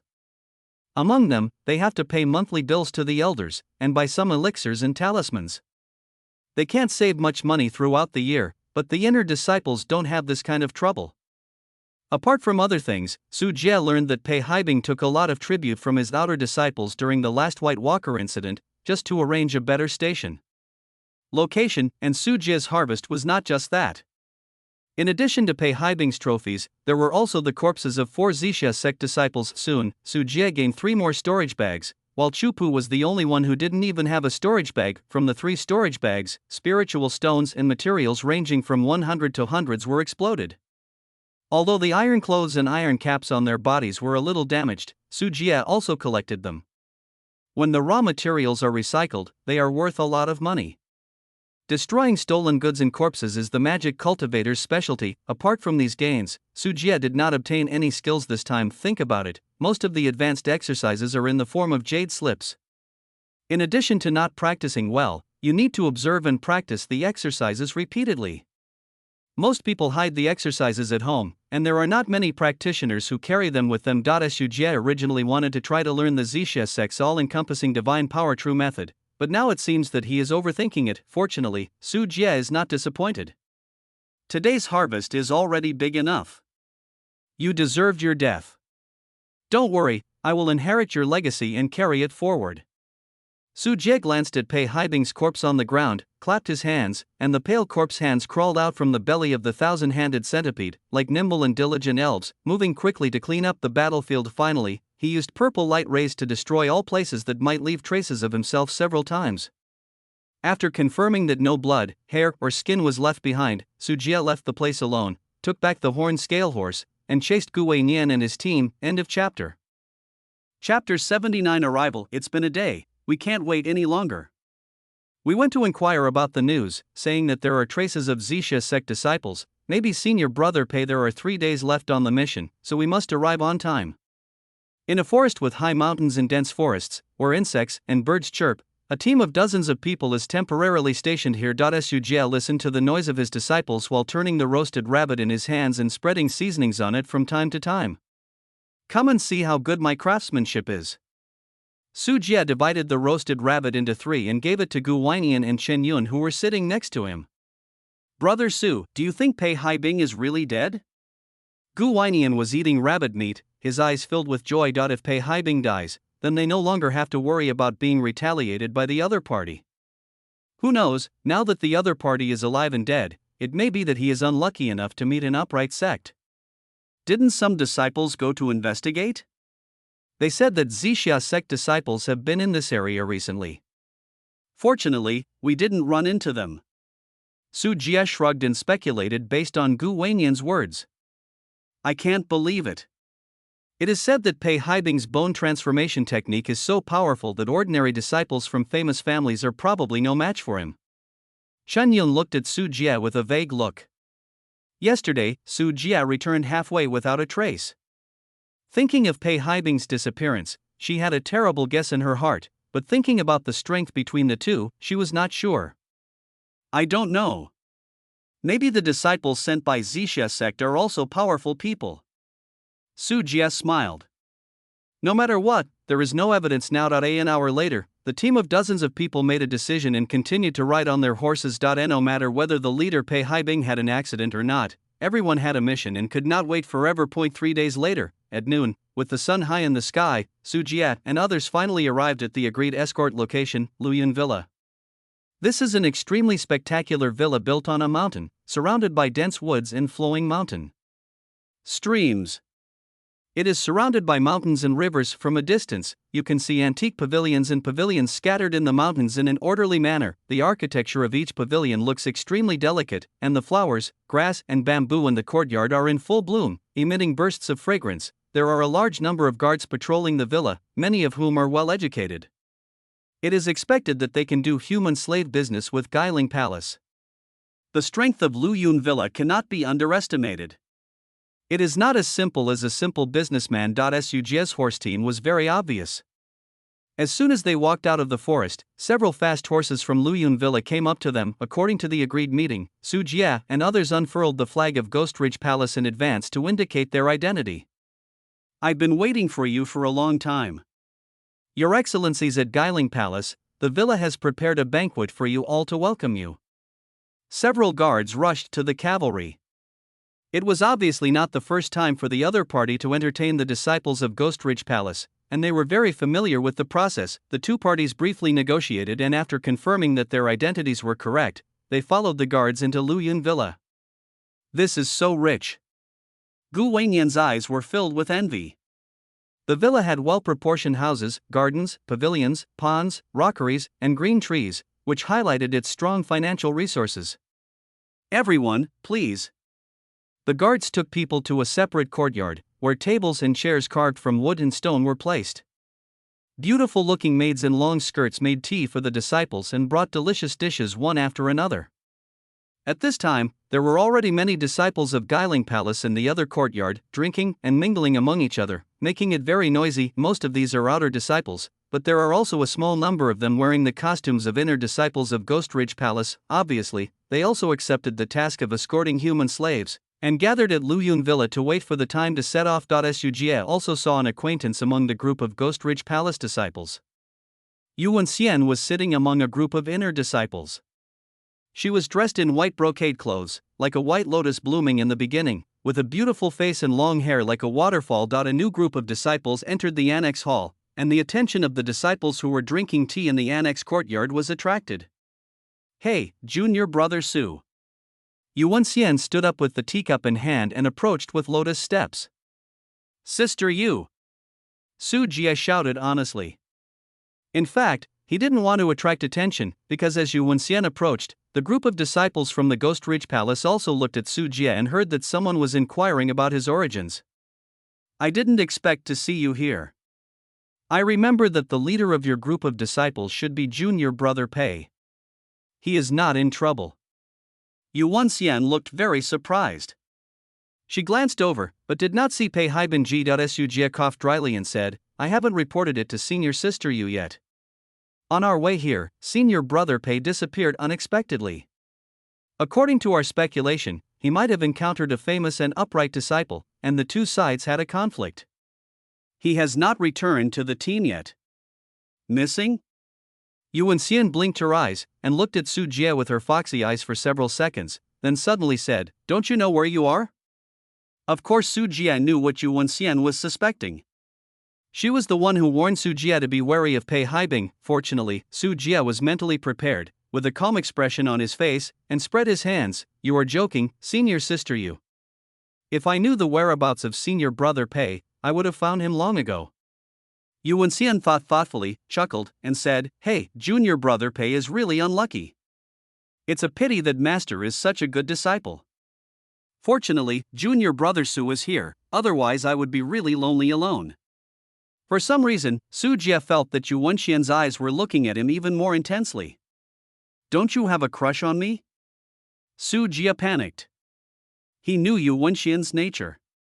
He couldn't bear such a poisonous woman. While talking, Su Jie heard a cry coming from a building in the other hall. Immediately afterwards, several young men and women escaped from it with fearful faces and trembling hands and feet, desperately trying to escape. Following the door they opened, the smell of blood hit his nostrils, and Su Jie narrowed his eyes slightly. Inside the door of the house, it looked like a slaughterhouse. More than a dozen slaves were tied here, waiting for the banquet to be served, and not far away, several inner disciples of Guiling Palace were drinking hot wine and eating special ingredients prepared for them by specialized Luyun Villa chefs, cooking, frying, and eating them raw and cold. Seeing several human slaves running out, these inner disciples did not chase them. Instead, they pointed and laughed heartily. Their bloodthirsty and cruel faces showed an extreme morbidity, and they took pleasure in doing so. Some of the inner disciples who were drinking tea in the other hall sneered, and some were dismissive. Most of them were not surprised by the behavior in the room. Obviously, not everyone liked this tone. End of chapter. Chapter 80. Girl Y, Junior Brother Su is also interested? This is a group of human slaves provided by Luyun Villa for our entertainment. You also know that we demon cultivators always kill people and practice all kinds of weird demonic skills. Many of us are under great psychological pressure. Has special hobbies and likes to play exciting things to active his body and mind. Yu Wenxian saw Su Jie staring at him and extended an invitation. If you are really interested, I can help you talk about it. Forget it, I won't go. Su Jie immediately shook his head, and then he saw a group of vicious Luyun Villa guards arresting all the escaped slaves, ignoring their cries and screams, and sending them back to the house like a slaughterhouse. I'm really sorry that we didn't control it well. To express our apology, we will provide another 20 people for you to enjoy. A steward of Luyun Villa smiled and cupped his hands, expressing his apology to the inner disciples in the room. The door to the house was closed again. The outer disciples were not even qualified to watch this kind of fun that belonged to the inner disciples. They could only listen to the faint laughter of killing people in the house. Miss Yu, I didn't notice that you were here. Do you need to provide some male companions? When the steward of Luyun Villa saw Yu Wenxian again, his face was suddenly filled with a flattering smile. What a male companion, my good reputation is for you to be ruined. Yu Wenxian's face turned cold, not sure if it was because Su Jie was nearby. Yes, I said the wrong thing, I slapped you. When the Luyun Villa manager heard this, he knelt on the ground with a panicked expression and slapped his face hard back and forth. It wasn't until her cheeks were swollen that Yu Wenxian waved her hands. Go away. After all, Yu Wenxian still gave him face at Luyun Villa. The manager of Luyun Villa quickly stood up and left. Yu Wenxian turned around and smiled at Su Jie. Junior brother Su, don't listen to his nonsense. In fact, I am quite clean and self-sufficient. I am just playing around with those men. I am their sweetheart. Not decided yet. Hearing this, Su Jie's mouth twitched slightly, wondering if Yu Wenxian had some misunderstanding about the words clean oneself. Senior sister Yu, come over for tea. On the coffee table where the inner disciples were sitting, someone called Yu Wenxian back. Here we come, what's the rush?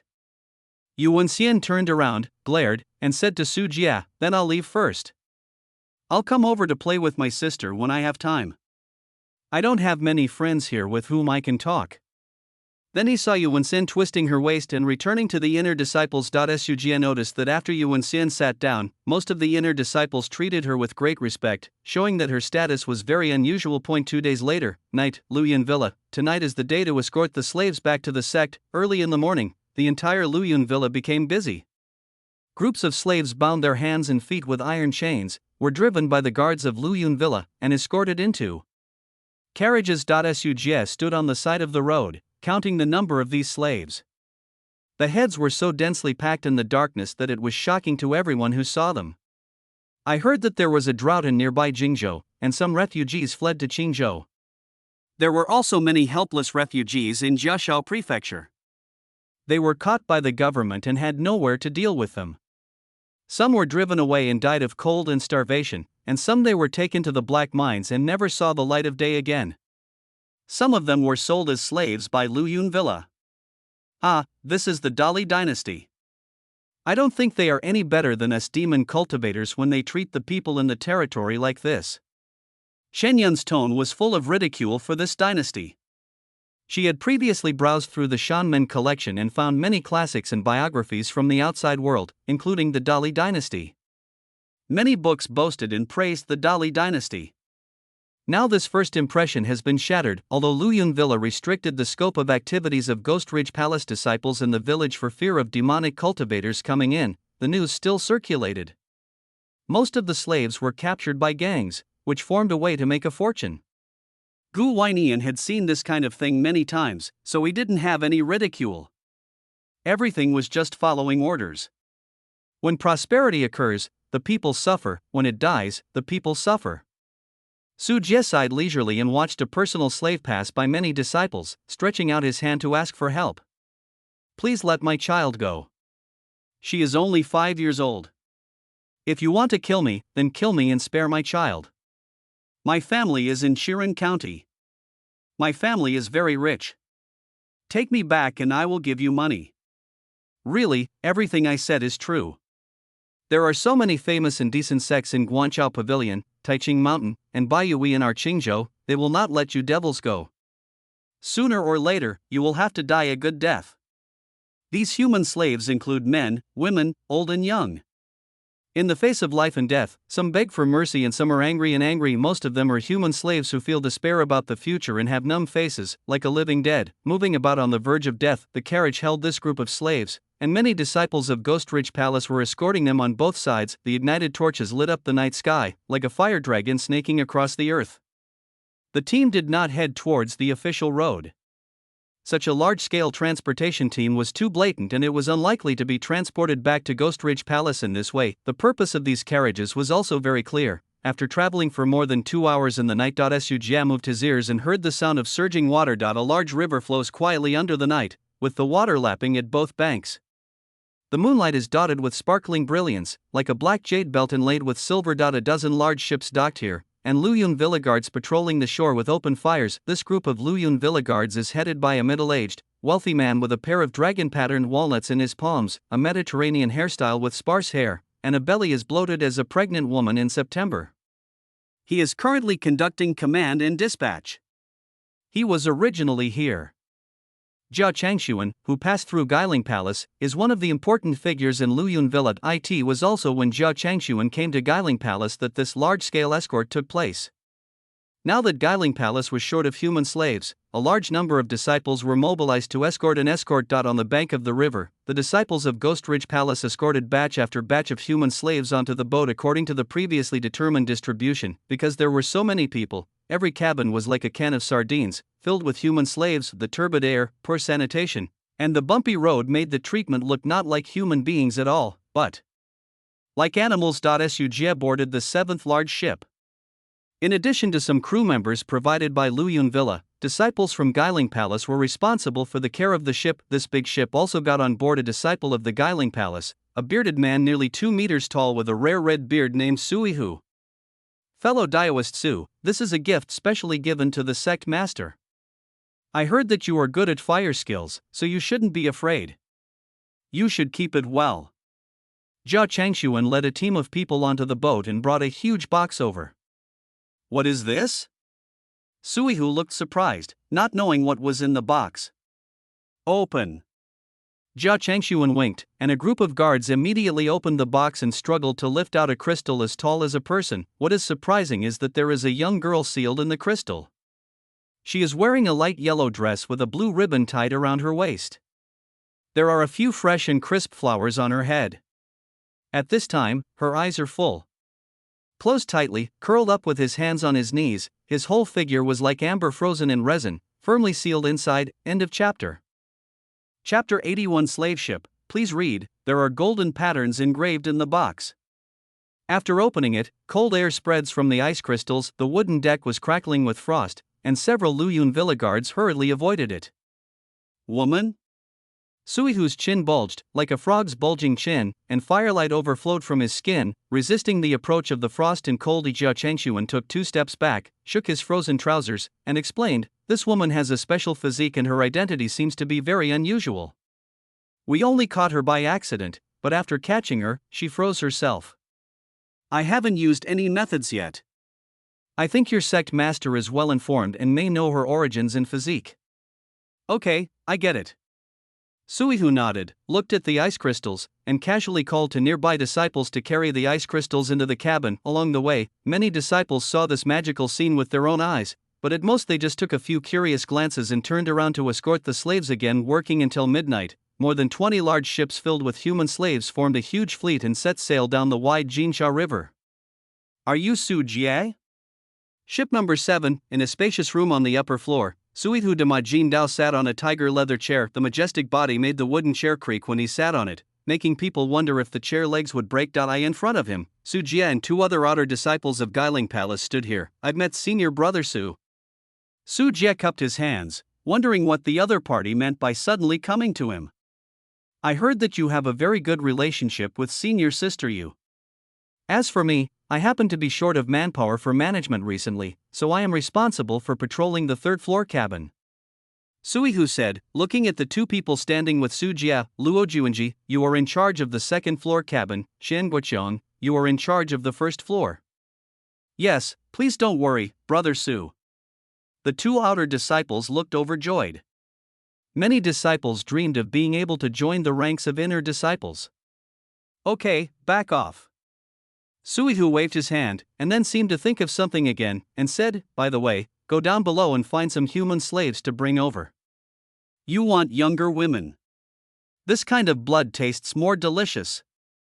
Luo Juanji was very clever and responded immediately after hearing this, I'll go find him right away and I'll definitely pick a young one. Xian Guoqiang paused and couldn't help but said, Senior brother Su, these are all going to the sect, and there are crew members from Luyun Villa on the ship. If we are discovered doing this, will it cause criticism? BR, are you teaching me how to do things? The expression on Suihu's face turned cold. No, I dare not. Xian Guoqiang felt that he had said the wrong thing and trembled a few times. Suihu's face softened a little, and he said calmly, we have been traveling hard all the way. With so many slaves, some of them will die from illness and exhaustion. When the time comes, just tell Luyun Villa. As long as it does not exceed a certain limit, I understand that they will not say more about this. Xian Guoqiang nodded repeatedly with a flattering smile on his face, I understand. What senior brother Su said is that I made a fuss out of a molehill. I'm going to find someone right now. After saying that, he turned around and went out to make up for his mistakes and find a human slave. Did I tell you to leave? Suihu watched Xian Guoqiang approach the door with a sinister smile on his face. His jawbone was dislocated and cracked like a snake's, his chin was swollen, and there was fire surging inside. The next moment, a ball of flaming magma spurted out, instantly engulfing Xian Guoqiang and igniting it into a human-shaped torch. His flesh and blood melted in the flames. The screams lasted for just 2 seconds and then stopped, leaving only one body. The blackened skeleton fell to the ground. You actually let me waste my time explaining. I don't want to accept stupid people as my subordinates. Suihu closed his mouth and let out a mocking laugh. Senior brother Su, I will bring the slaves over immediately. Seeing this scene, Luo Juanji turned pale. If he had said the wrong thing just now, I'm afraid Qian Guoqiong's fate would befall him. Su Jie's eyes were calm. He had come into contact with quite a few inner disciples, and he knew that almost none of them were easy to get along with due to their moody personalities. Okay, you two go down and take the body away so that you don't bother me. Sui Hu waved his hand, and Su Jie dragged Qian Guoqiong's body on the ground and walked out of the room. Brother Su, together? Luo Juanji looked at Su Jie, wanting to go with Su Jie to get a human slave. The main reason is that I don't dare to face Sui Hu alone. That person is too scary and will kill people if they disagree. It's not my job to capture human slaves, you can do it yourself. Su Jie glanced at Luo Juanji, threw Qian Guoqiong's body into the Jinsha River, and let the river water lay him to rest at the bottom of the river. Isn't it just that I have something to do with senior sister Yu? What a pretense! Luo Juanji said sourly, not daring to delay any longer, and hurriedly went to choose a slave. Su Jie returned to the room, found Gu Weinian and Chen Yun, and then went to the third-floor cabin that he was responsible for. As soon as I entered here, a sour smell rushed into my nose. In a closed environment, the turbid and stagnant air makes the smell even more severe. As a specially modified slave ship, the lower cabin was filled with densely packed human slaves. They sat crowded together in the dark cabin, with the sounds of children crying, the smell of seasick vomit, and their numb and desperate faces. Most of their eyes had lost the look of intelligent beings, and they were dying, waiting for death to come. Patrols, come here and open a few vents, replenish some food for them, and bring some warm clothes and medicines. These are the assets of Ghost Ridge Palace. What will we do if there are too many deaths on the road? Su Jie turned his eyes and called out to several disciples who were patrolling and guarding here. Who are you? Su Jie, I will be in charge of the third floor from now on. If you don't agree, go to senior brother Su. Ah. It turns out to be senior brother Su. We blame us for not being able to recognize Mount Tai. We will do as you ordered immediately. This group of disciples immediately straightened up their demeanor and followed Su Jie's instructions honestly. Several new vents were opened, and a group of human slaves crowded closer, breathing the cold air outside and grabbing the simple food that was brought in. They cherish every opportunity to live, eat, and drink enough, and even if they die, they can still be a well-fed ghost. Thank you, sir. Eat quickly. I wonder if such a good thing will happen again in the future. Sir, could you please be kind and help me out? I'm not even 20 years old. I don't want to die here. There were slaves in the cabin who overheard the conversation between Su Jie and his disciples. At this time, many people were crowded on the balustrade of the vent. Some expressed their gratitude to Su Jie, and some prayed that Su Jie could let them live. Su Jie did not respond, but told Chen Yun and Gu Weinian to take turns coming to the cabin to garrison and make arrangements when he was not around, otherwise the disciples would definitely violate the rules. End of chapter. Chapter 82. Ning Xinyue, please read. After doing all this, Su Jie continued his inspection, scolding those disciples who did things randomly along the way. Soon, all the disciples stationed in the third cabin knew that there was a superior who liked to train people. Su Jie walked and corrected all the way until he came to the end of the cabin and saw a closed and separate cabin. The cabin door was covered with a layer of frost, and the cold air froze the surrounding bulkheads. The white frost made Su Jie tighten his clothes. That Amber girl! Su Jie murmured, because the third cabin was closest to the bottom of the ship and Sui Hu lived on the upper floor. In order to prevent the chill from this piece of ice crystal amber from affecting his rest, he threw her into the cabin at the edge and imprisoned her. I don't know its origin. Shaking his head, Su Jie turned and left, planning to go back and see if those disciples had rectified themselves according to his own rules, but just when Su Jie turned around and took a few steps, a strange feeling of being spied on arose in Su Jie's heart. Ha! Su Jie turned around suddenly. The ice-sealed door flashed and disappeared, and a transparent ice crystal butterfly retracted into the crack of the door. Interesting. Su Jie thought for a while and saw that there was no one around him. After leaving a scout dragonfly to alert him, Su Jie walked towards the frozen door. The closer he got, the more chill he felt eroding his internal organs. Su Jie stretched out his right hand, and a thousand-handed centipede emerged from the sleeves of his robe. The pale corpse hands exerted force and shattered the ice, pushing open the door. Su Jie walked in alone. The area of the room was only 10 square meters. A tall piece of ice crystal amber was placed in the center. A young girl with bright eyes and white teeth was frozen inside. Her body was curled up and her eyes were closed. She seemed to be completely dead even through the thick ice crystal amber. Su Jie still felt a strong spiritual wave. The clothes, shoes, necklace and earrings worn by this girl were the source of the spiritual wave, and they were all extraordinary. After circling around the ice crystal amber, Su Jie tapped his fingers on it, and the next moment he retracted his hand as if he was electrocuted. This piece of ice crystal amber almost froze his blood. TSK, Sleeping Beauty is so cold. Is she alive or dead? She can't breathe in there. After Su Jie studied it for a moment, he breathed at the ice crystal on the girl's cheek. He used the thousand-hand centipede as a warm glove and rubbed it on the ice crystal so that he could see more clearly.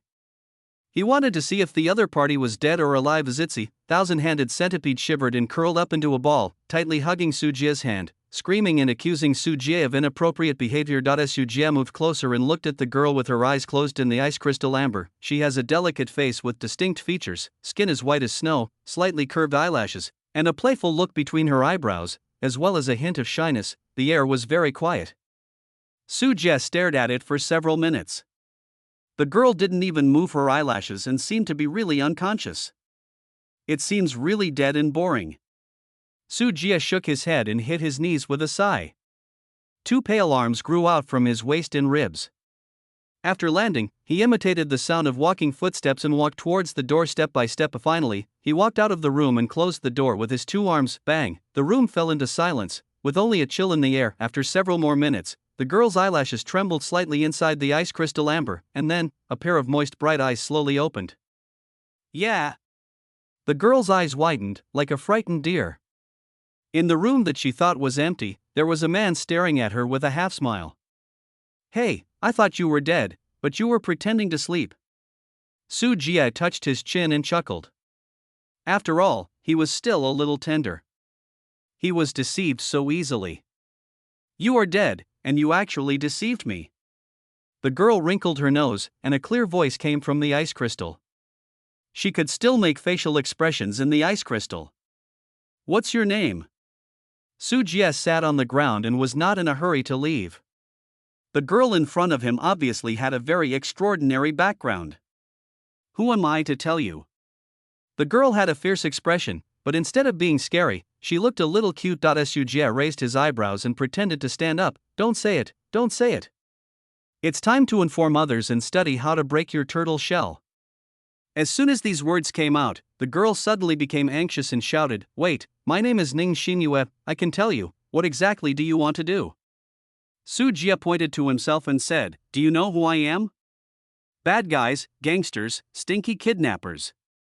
Ning Xinyue blurted out a string of words that made people angry without thinking.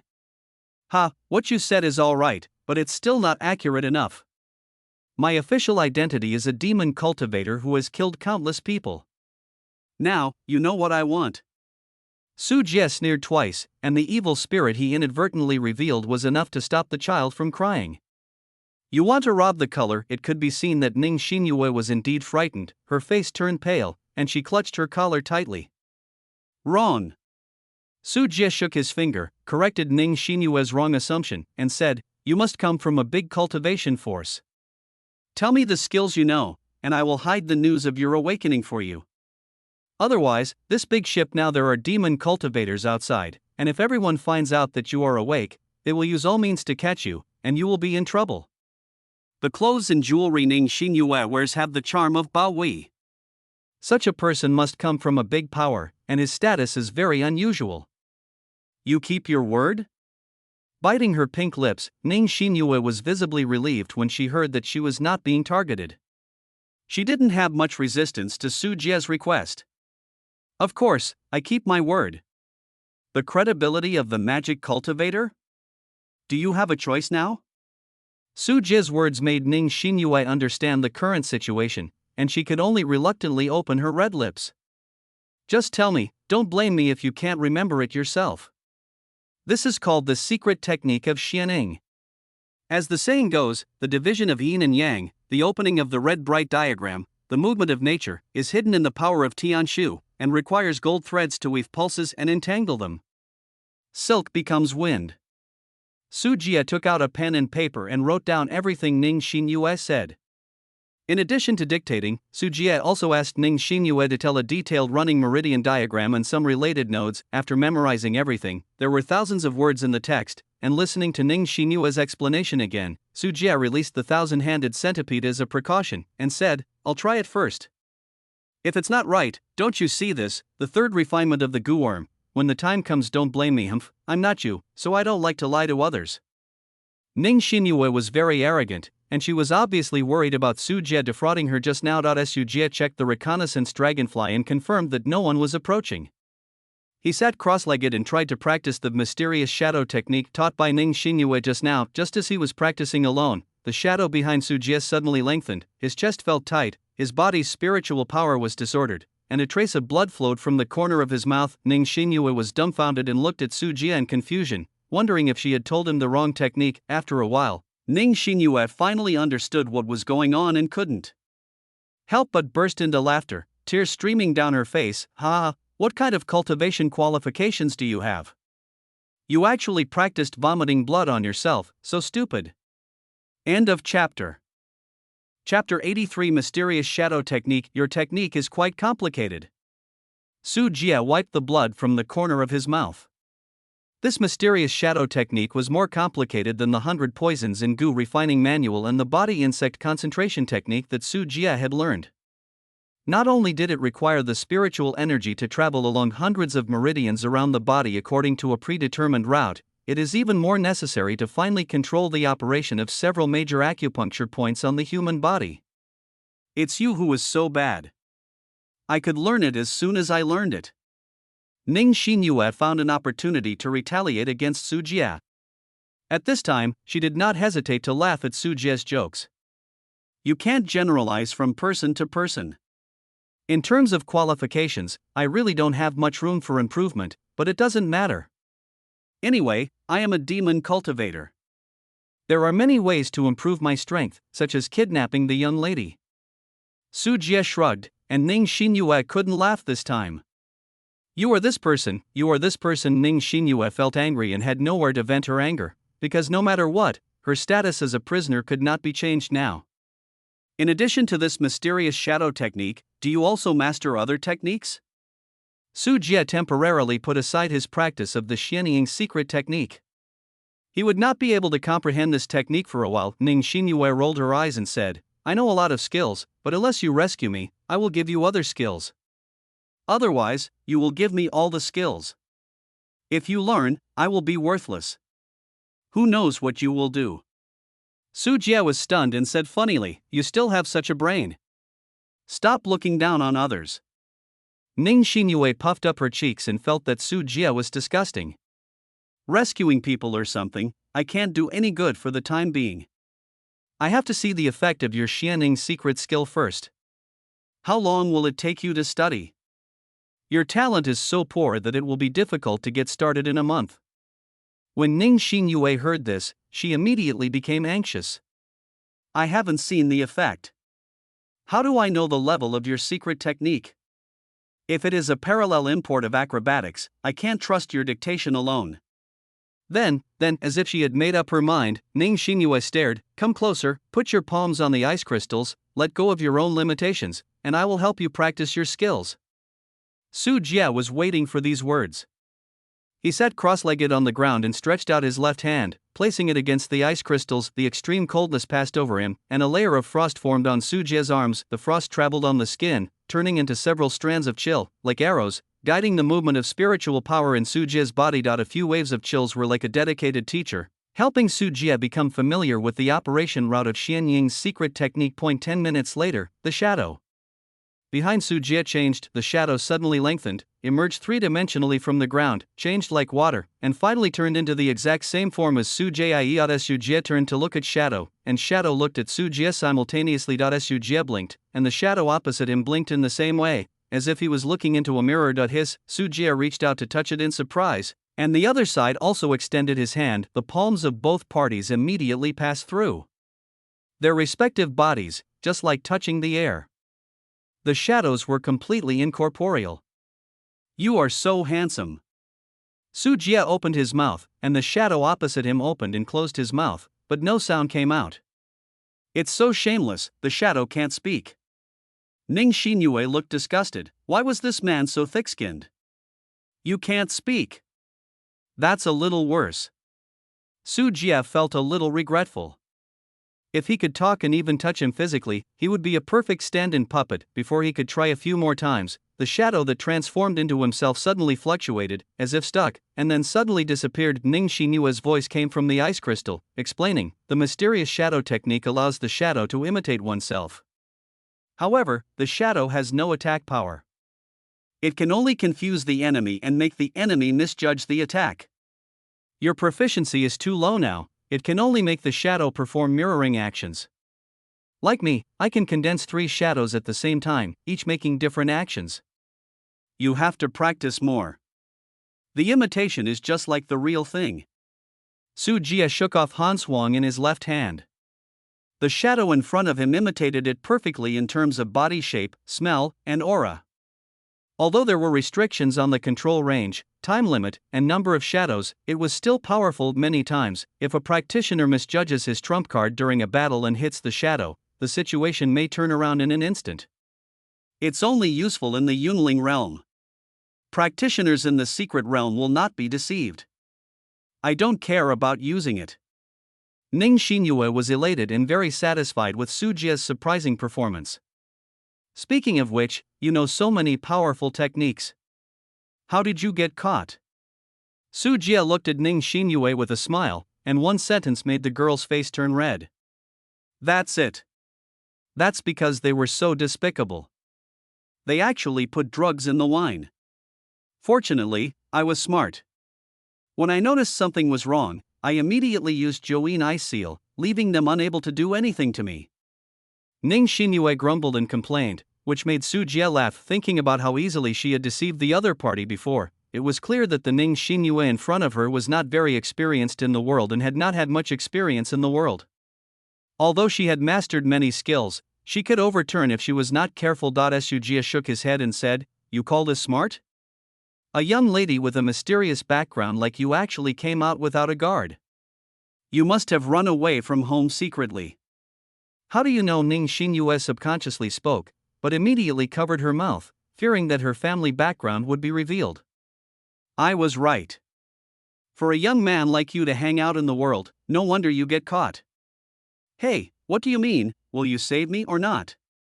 Ning Xinyue shouted, dissatisfied with Su Jie's questioning, and just wanted Su Jie to help her escape.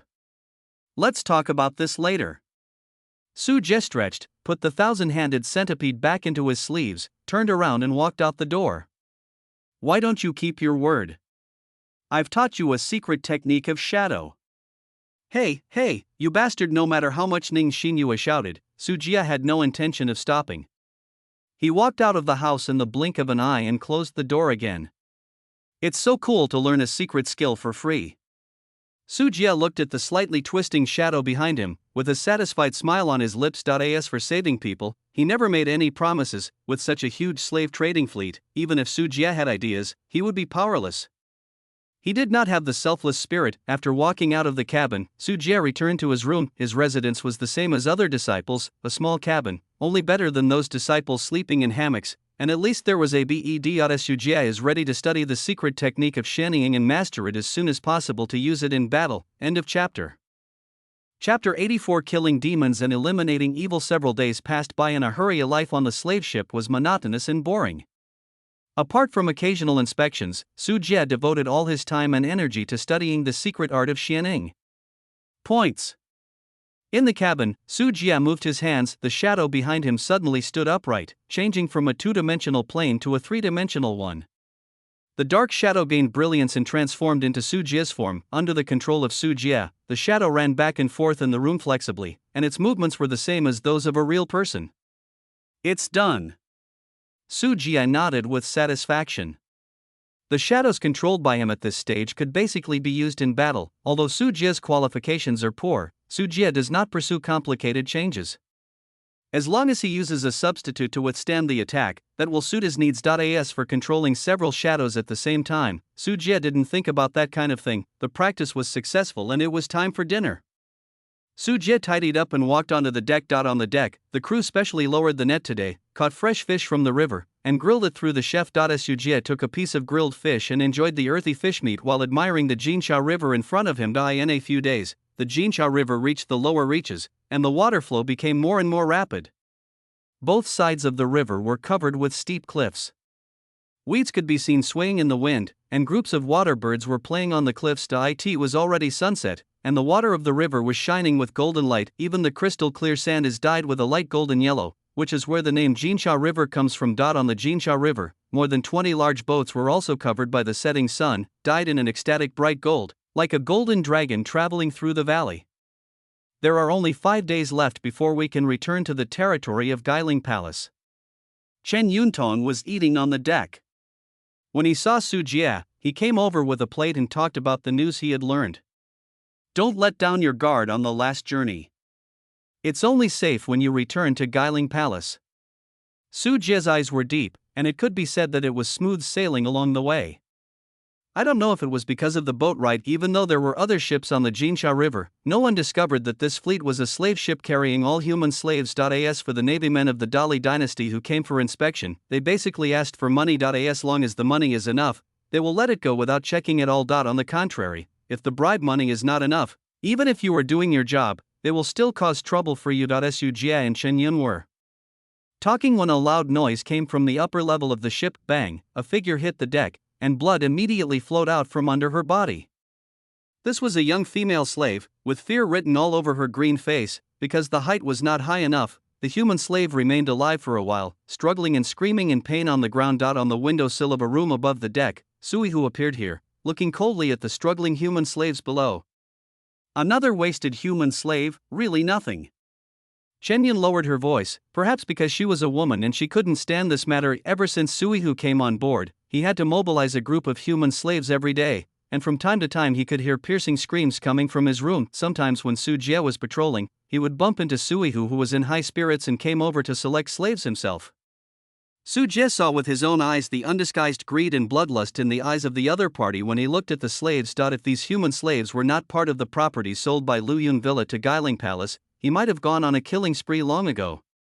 Where else can you escape? Suihu sneered and flicked his left hand. The skin of his arm was cracked and swollen, with scales and exoskeletons growing out. The palm of his hand was cracked and bleeding, and it looked like a red lizard several meters long. Then a tongue attached to flames popped out of the mouth, whistling and entangling the struggling human slave on the ground. The raging flames ignited the human slaves into torches, and the smell of meat came out, making many disciples feel physically uncomfortable. People have various personalities, and not every demon cultivator disciple is willing to accept bloody cultivation methods. After roasting the human slave, Suihu rolled back his tongue with his left hand and swallowed the human slave into the bloody mouth in his palm. It can be seen that after the murder, the skin of Suihu's left hand became a darker red, black and red human insect sacrifice refining technique. Su Jie knew clearly what kind of technique it was. For Suihu at this stage, he was practicing the human insect sacrifice refining technique, because he has long been integrated with his natal gu worm. Cultivating his natal gu worm is to cultivate himself. The two parties are already one entity, and can fully utilize the two advantages of the gu worm and the human body. But the shortcomings are also obvious, because the voodoo and the main body are combined into one, and it needs to constantly find human blood sacrifices to devour. Once the human blood sacrifice is reduced, extremely serious backlash will occur. At that time, it will become a monster that is neither human nor ghost, without human reason. Of course, if the human blood sacrifice continues to be eaten, or even increases in quantity, then the speed and strength of this technique will be beyond imagination.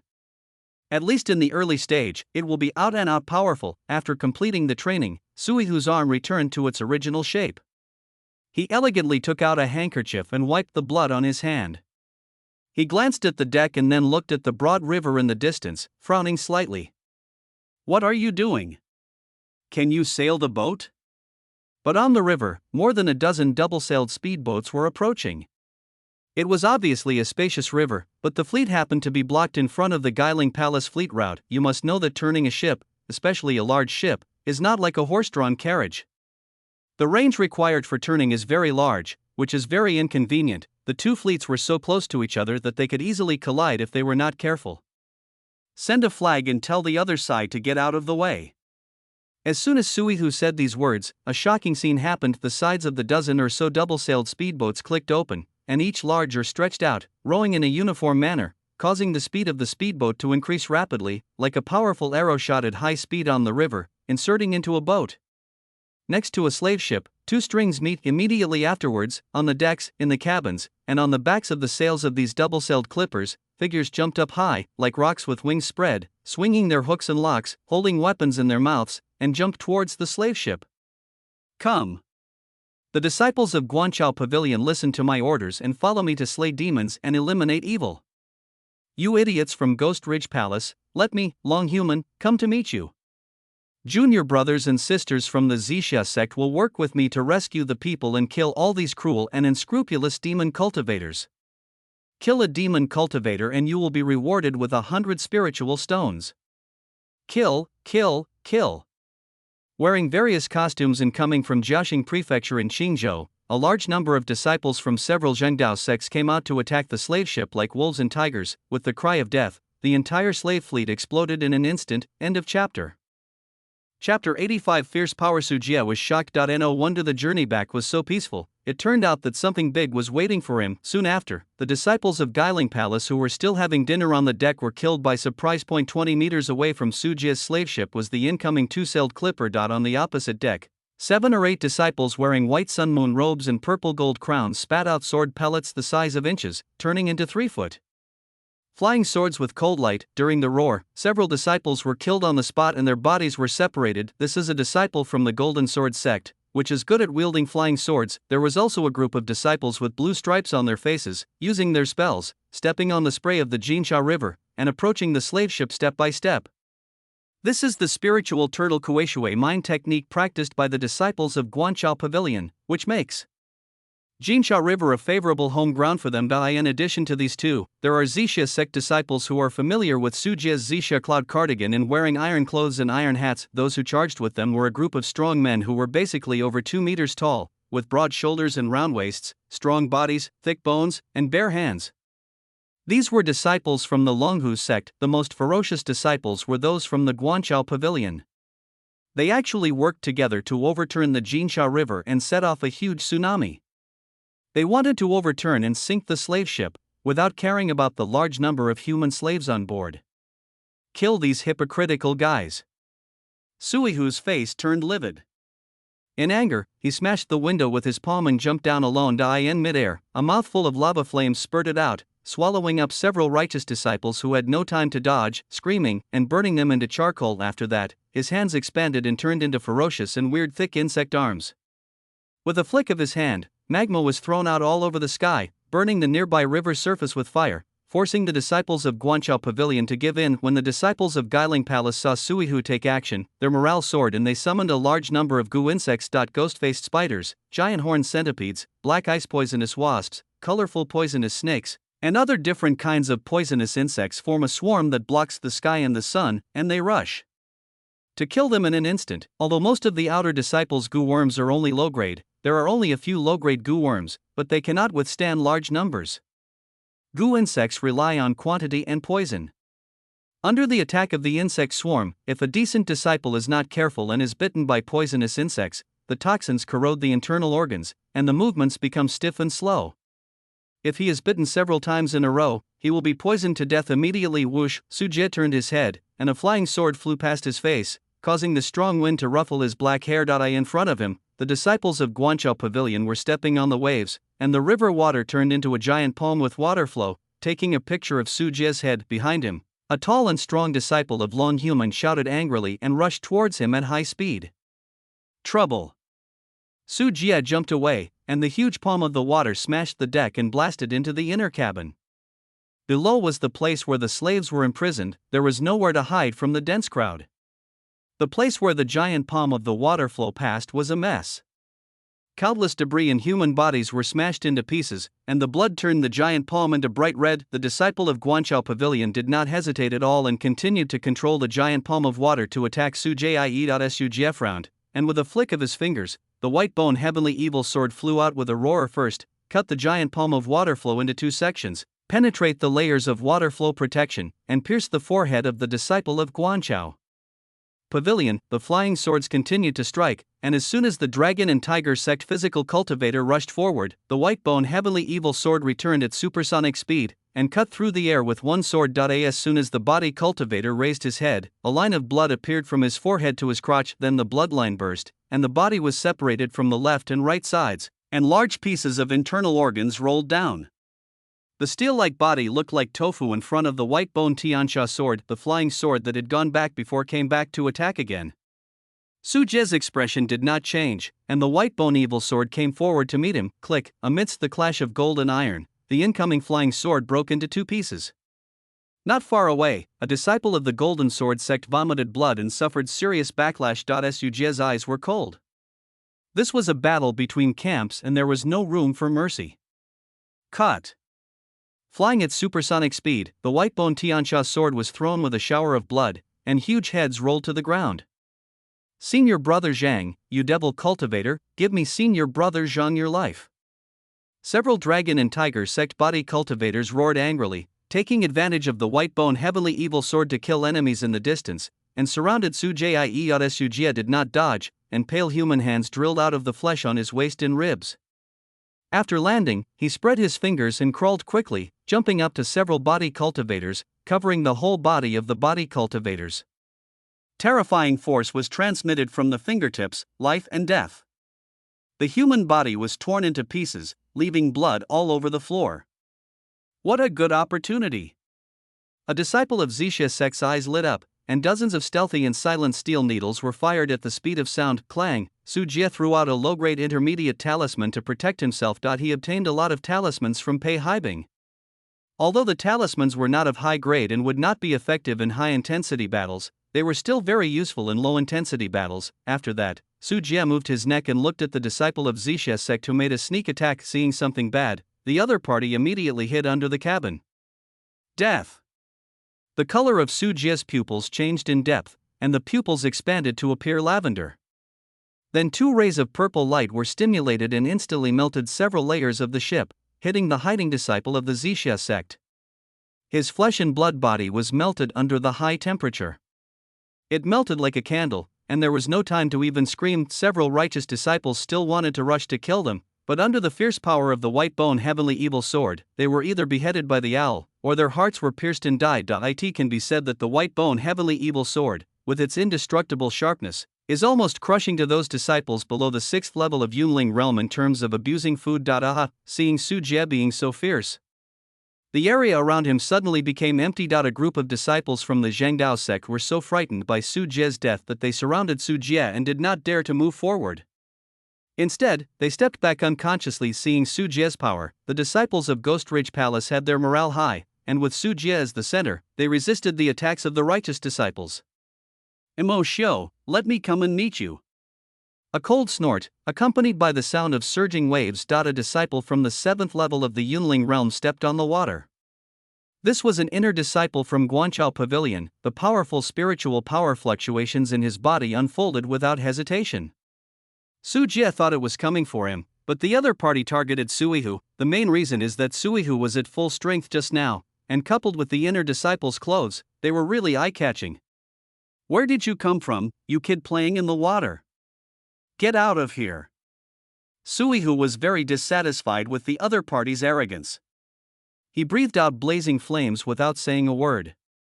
It looked extremely terrifying, but the actual effect was completely different. Among the 5 elements, water defeats fire, which makes sense. I saw several dragon water-absorbing hurricanes circling up, and the water flow was mixed with large sharp rocks rotating at high speed. Not only did it extinguish the flames, knocking Suihu into the river, but also cut his body with blood, leaving no good skin on his body. And not long after the fight, the previously majestic and arrogant Suihu was beaten into a sick tiger. Bastard, I'll kill you. Suihu roared and jumped out of the water. His body had completely changed. His height had swelled to more than 5 meters. His cracked skin was dripping with magma. He had a weird triangular head and a thick tail that grew out, like a fiery red animal standing on its hind legs. The lizard doesn't look much like a human being. Seeing this scene, the inner disciple of Guanchao Pavilion was equally honest.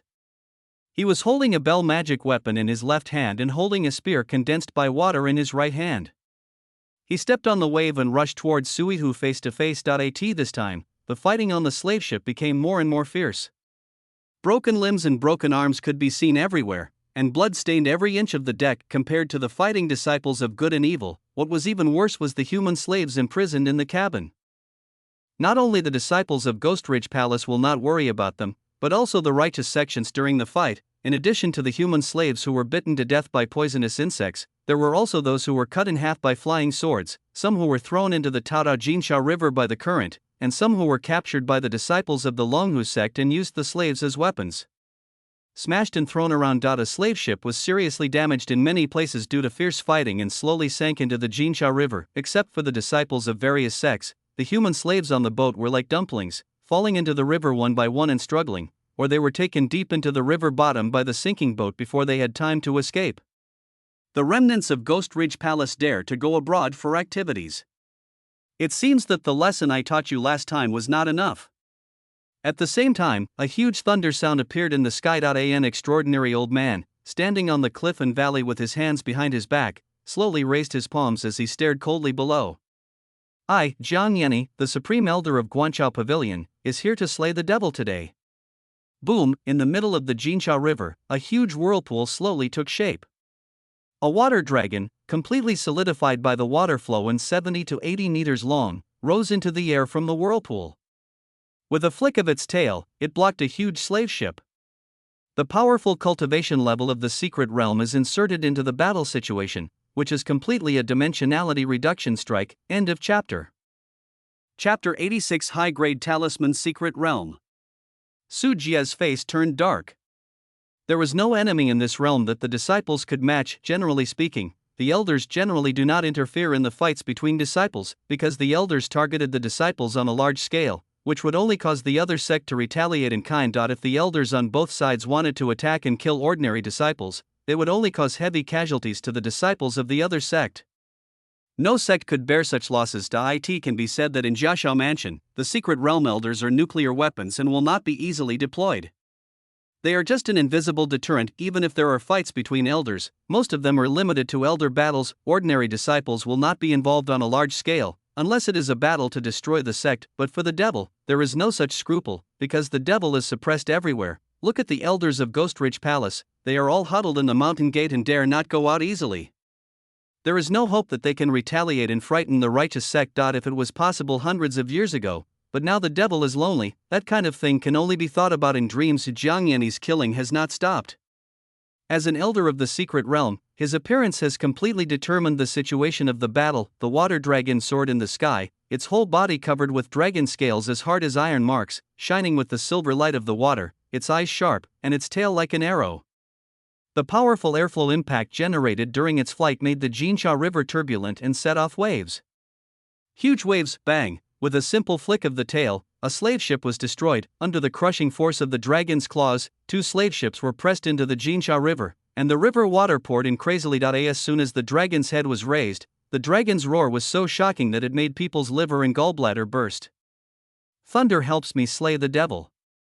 Jiang Yanni stepped on the top of the faucet, and dazzling thunder condensed on the majestic dragon horns, turning into lightning and crashing down all around. The disciples of Ghost Ridge Palace screamed in agony.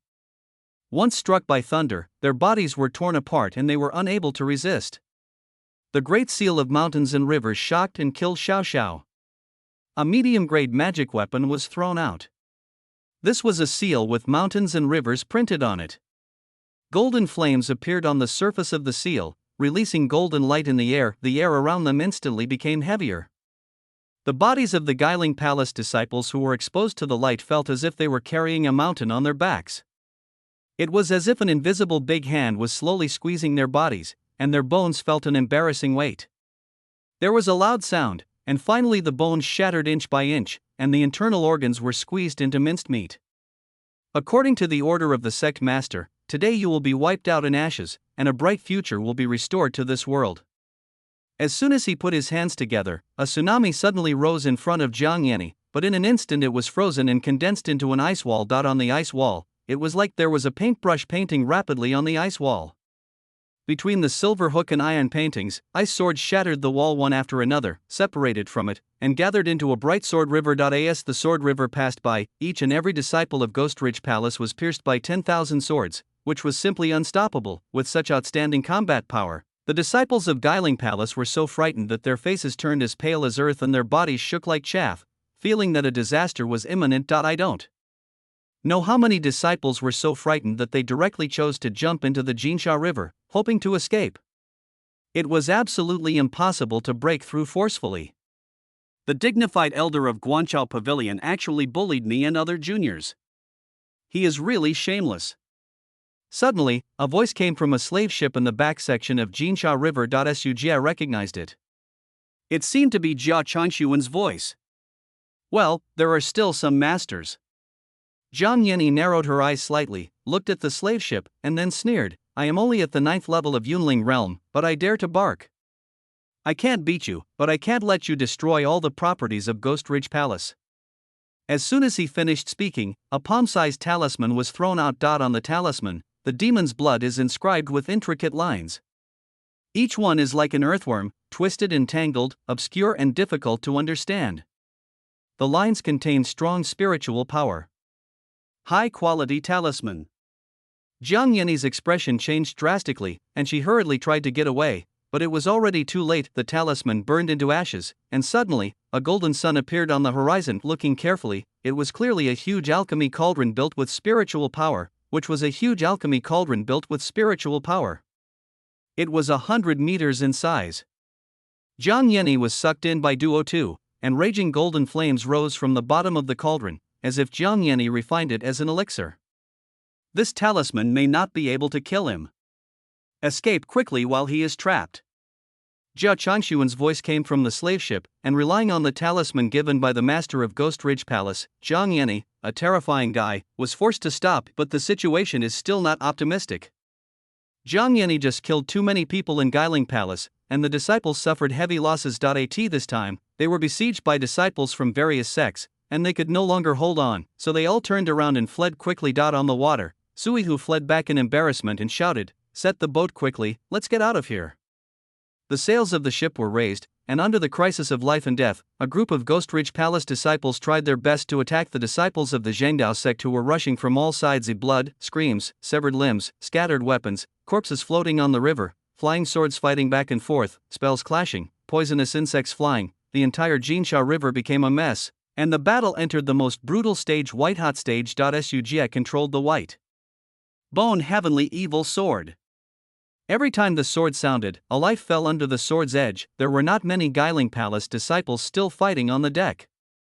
Su Jie was the most eye-catching one besides Suihud. I don't know how many disciples of the righteous sect wanted to kill Su Jie, who was standing in the way, but in the end they all became dead souls under Su Jie's sword. Chen Yin followed Su Jie closely, holding the Mingxing bat in her hand, and cooperated with Su Jie in fighting. Under the resonance of the sound waves of the dark sound bat, the weaker disciples will be shocked to the point of internal bleeding, broken tendons, and slow movements, making it even more difficult to block the fatal attack of the White Bone Heavenly Evil Sword. Human heads were beheaded by the owl one after another. The White Bone Tiansha sword was still as clean as new, and the blood gathered into a stream at Su Jie's feet. Su Jie walked to the side of the ship step by step and slashed across with the White Bone Heavenly Evil Sword quickly, cutting off all the oars on both sides of the pursuing double-sailed speedboat, along with the sails. Soon, the speed of the two-sailed clipper dropped sharply, and it could no longer catch up.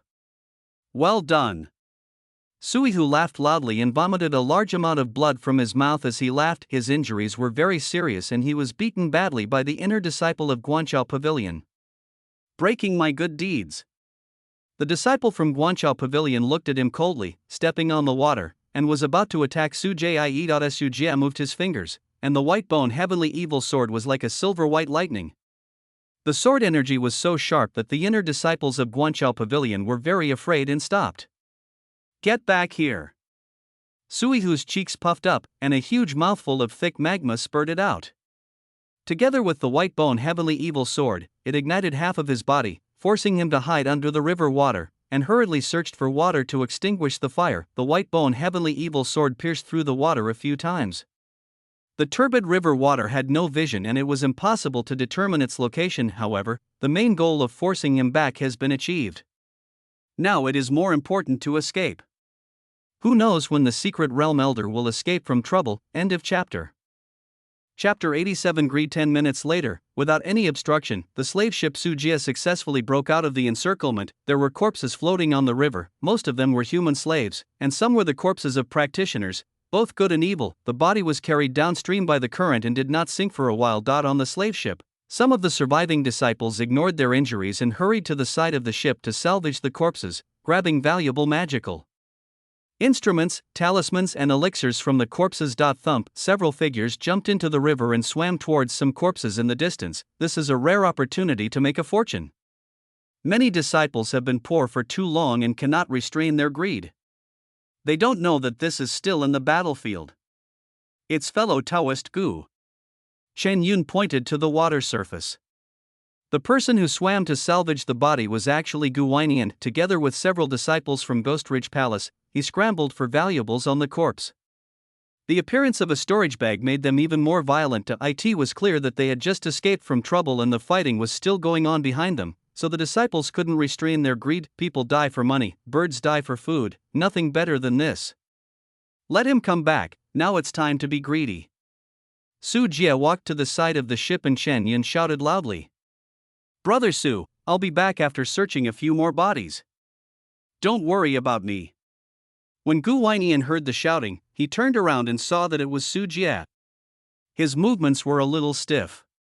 He hesitated for a moment, but still reluctant to part with the money, he swam towards the body again. Stupid, give it to me right away. Before Su Jie finished speaking, the water surged under the river's surface and turned into a huge animal head, crushing several Guiling Palace disciples who wandered out to snatch property, including Gu Weinian, and the blood instantly stained the river's surface red. The inner disciple of Guanchao Pavilion who was competing with Suihu had been dormant under the water. He originally wanted to sneak attack Suihu, but Suihu remained hidden. With the help of disciples around him, especially with Su Jie here, I didn't dare to rush in rashly, so I had to use a few minions to do the surgery. Next time, you won't be so lucky. The inner disciple of the Guanchao Pavilion threatened, and then plunged into the river. No one dared to go to the depths of the river to fight the disciples of the Guanchao Pavilion. That was his home court. The disciples whose bodies were bitten into pieces struggled for a moment, and then fell silent again. On the slave ship, looking at Gu Weinian's voiceless body on the river, Su Jie sighed slowly. Why bother? If you don't have the strength, don't be greedy for this wealth and ruin your life in vain. Gu Weinian only had the strength of the third level of Yunling realm. He was lucky to be able to hide in the cabin and survive.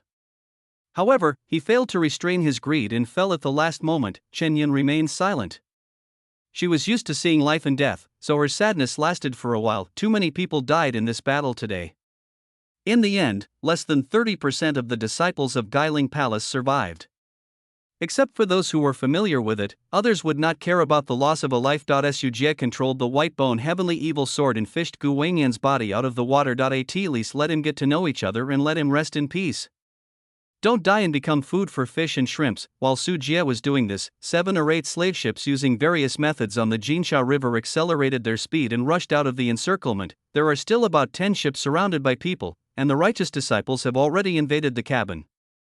The disciples of Guiling Palace have been slaughtered, and the flags of various sects have been raised on the mast. Some of the 2-sailed speedboats behind them were still chasing after them, and they were in a hurry. The slave ships did not care about the formation, and they pulled out a long distance one after another, or got into the tributaries, or ran aground. The disciples got off the ship and went crazy. Escape. Su Jie's slave ship ran very fast, and its sail power was unexpectedly not damaged, and it successfully got rid of the pursuers behind it. More than an hour later, night fell. The disciples of Ghost Ridge Palace gathered on the deck, treating injuries, counting losses, and repairing ships. They were still in the busiest stage after the battle. There were originally dozens of Guiling Palace disciples stationed on the slave ship, but now there are less than 10 disciples alive, and almost all of them are injured.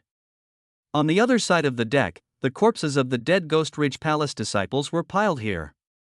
There were not many of them, and most of the corpses fell into the river. Su Jie helped Chen Yun debride Chen Yun's wound. Compared with the last time when he was seriously injured and nearly died, this time at least the injury was not too serious. Patting his knees and standing up, Su Jie said, "Okay, after taking this pill, you will be fine after a few more days of cultivation." If you can't stand the pain, take a few narcotic pills yourself. Anesthetic pills are equivalent to anesthetics, which can numb body pain, but will hinder physical activities and seriously affect combat. I won't eat that. It's just a little pain. I feel very lucky to be alive. Chen Yun swallowed the healing elixir and her face felt much relieved. As for the intoxicating elixir, she didn't need it yet. You decide. Su Jie looked around and saw Suihu nowhere to be seen. Where is senior brother Su? Su Jie stopped a disciple and asked Suihu where he was. It seems that I went to the lower cabin. The answer given by this disciple made Su Jie frown slightly and felt a bad feeling in his heart. As if fulfilling Su Jie's conjecture, a loud cry suddenly came from the lower cabin of the slave ship. Several disciples rolled and crawled onto the deck. Those who ran slowly were entangled by a tongue and dragged back into the darkness. He's crazy. Senior brother Su is crazy. He's eating people randomly. He eats everyone he sees. The disciples who fled back had frightened faces and trembling voices. I can't control myself anymore. Su Jie murmured to himself, took out the white bone heavenly evil sword, and the flying sword broke a big hole on the deck. Through the hole, one can see the mind-numbing scene in the lower cabin. I saw Suihu lying on the ground. He had transformed into a huge half-length lizard about 7 or 8 meters long. His skin was covered with fine scales and there was a thick tail at the end. He ignored the cries of the slaves and begged for mercy and opened his bloody mouth. And ate it like crazy. Whether they were men or women, old people or children, they were all devoured by him one by one. Their stomachs were obviously bulging, and the outlines of human hands and feet could be vaguely seen struggling on their stomachs. It was extremely terrifying. Alarmed by the sound, Suihu slowly raised his head, the wattles on his chin swelled, and he let out a sharp and harsh smile. Ha, do you want to stop me? Then kill you first. Only the dead can keep secrets better. Amidst the laughter, Suihu opened his mouth, and more than a dozen split tongues popped out like lightning, dragging all the disciples over and putting them into his mouth for swallowing. Senior brother Su, please spare my life. I didn't see anything, don't kill me. You monster, even if I were a ghost, I would never let you go. No matter how the disciples begged for mercy, Suihu still went his own way and devoured them all. Zhang, amidst the trembling sound of the sword, the tongues that attacked Su Jie and Chen Yun were cut off. A large stream of blood with a strong sulfur smell spurted out, causing Suihu's face to show a look of resentment and pain. The next moment, Suihu's huge body climbed up along the hole with all 4 limbs, staring at Su Jie with ferocious murderous intent. End of chapter. Chapter 88. You are far worse than Pei Haibing. You want to silence us all? Don't you think it's too much for senior brother Su? Looking at the huge, half-human, half-lizard Suihu in front of him, Su Jie stroked the white-bone Tianxia sword with his palms and his eyes turned cold. Hey, an outer disciple like you won't understand.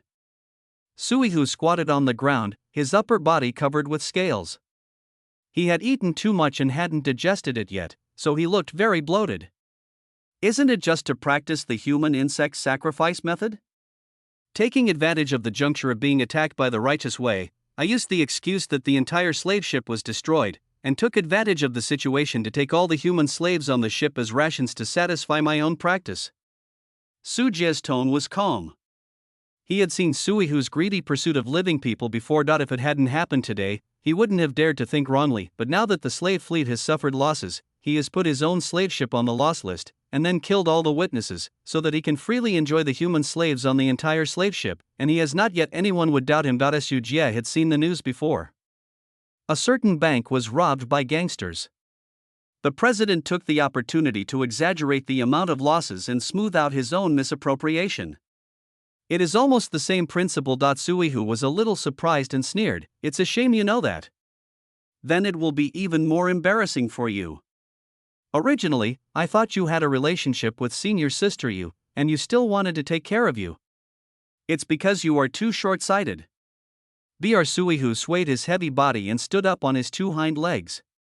The shadow cast by him covered Su Jie, and he said, You are very powerful, and you are very good at using the white bone heavenly evil sword, but you are still not good at dealing with me. A little bit. If Pei Haibing from your branch is here, he may still pose some threat to me. Unfortunately, he died too early, so you can only see the strength of our inner disciples.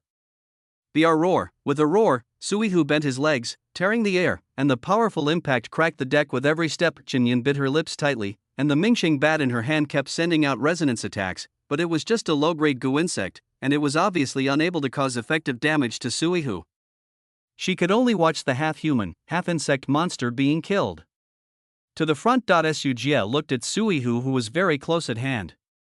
The shadow behind him rose up and covered Su Jie's body. As if entering the ink pad rubbing, a new Su Jie walked out and fled in another direction. Suihu, who was coming to attack, was stunned for a moment, and slapped down his palm, scattering the air where the shadow transformed. It's quite useful. Su Jie learned and applied it now, and nodded with satisfaction when he saw the effect of Xianying's secret technique. How can you escape from such a big Jinsha river? If you don't use your white bone heavenly evil sword, you will have no chance in a while.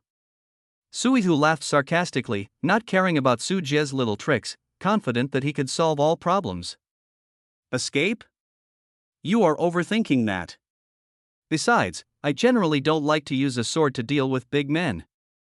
With the corners of his mouth raised slightly, Su Jie raised his right hand. Xiao Qian, come out and play with him. Zitzi, the sleeves and robes were torn, and the ferocious thousand-handed centipede emerged wildly. The densely packed pale corpse hands, with the cold and ruthless insect eyes unique to insects, howled and pounced on Suihu. What, the third refinement goo insect? Suihu's pupils shrank violently, as if he had encountered a natural enemy, and he wanted to retreat in fear. The thousand-handed centipede, which is more than 10 meters long, is far more powerful than the Suihu, giving it no chance to dodge. The moment the two sides came into contact, the thousand-handed centipede overwhelmed them with unparalleled power. A pair of huge fangs bit Suihu's neck. Blood spurted out like a fountain. The throat and neck bones were exposed to the air, and pairs of pale corpse hands tightly wrapped around Suihu's body. Su Jie, this is really yours. Chinyan stared at this scene dumbfounded, and the inverted battle power in front of her made her feel like she was in a dream. Su Jie actually has a third refined goo worm, which many inner disciples have difficulty cultivating. Good luck, it evolved 3 times by luck.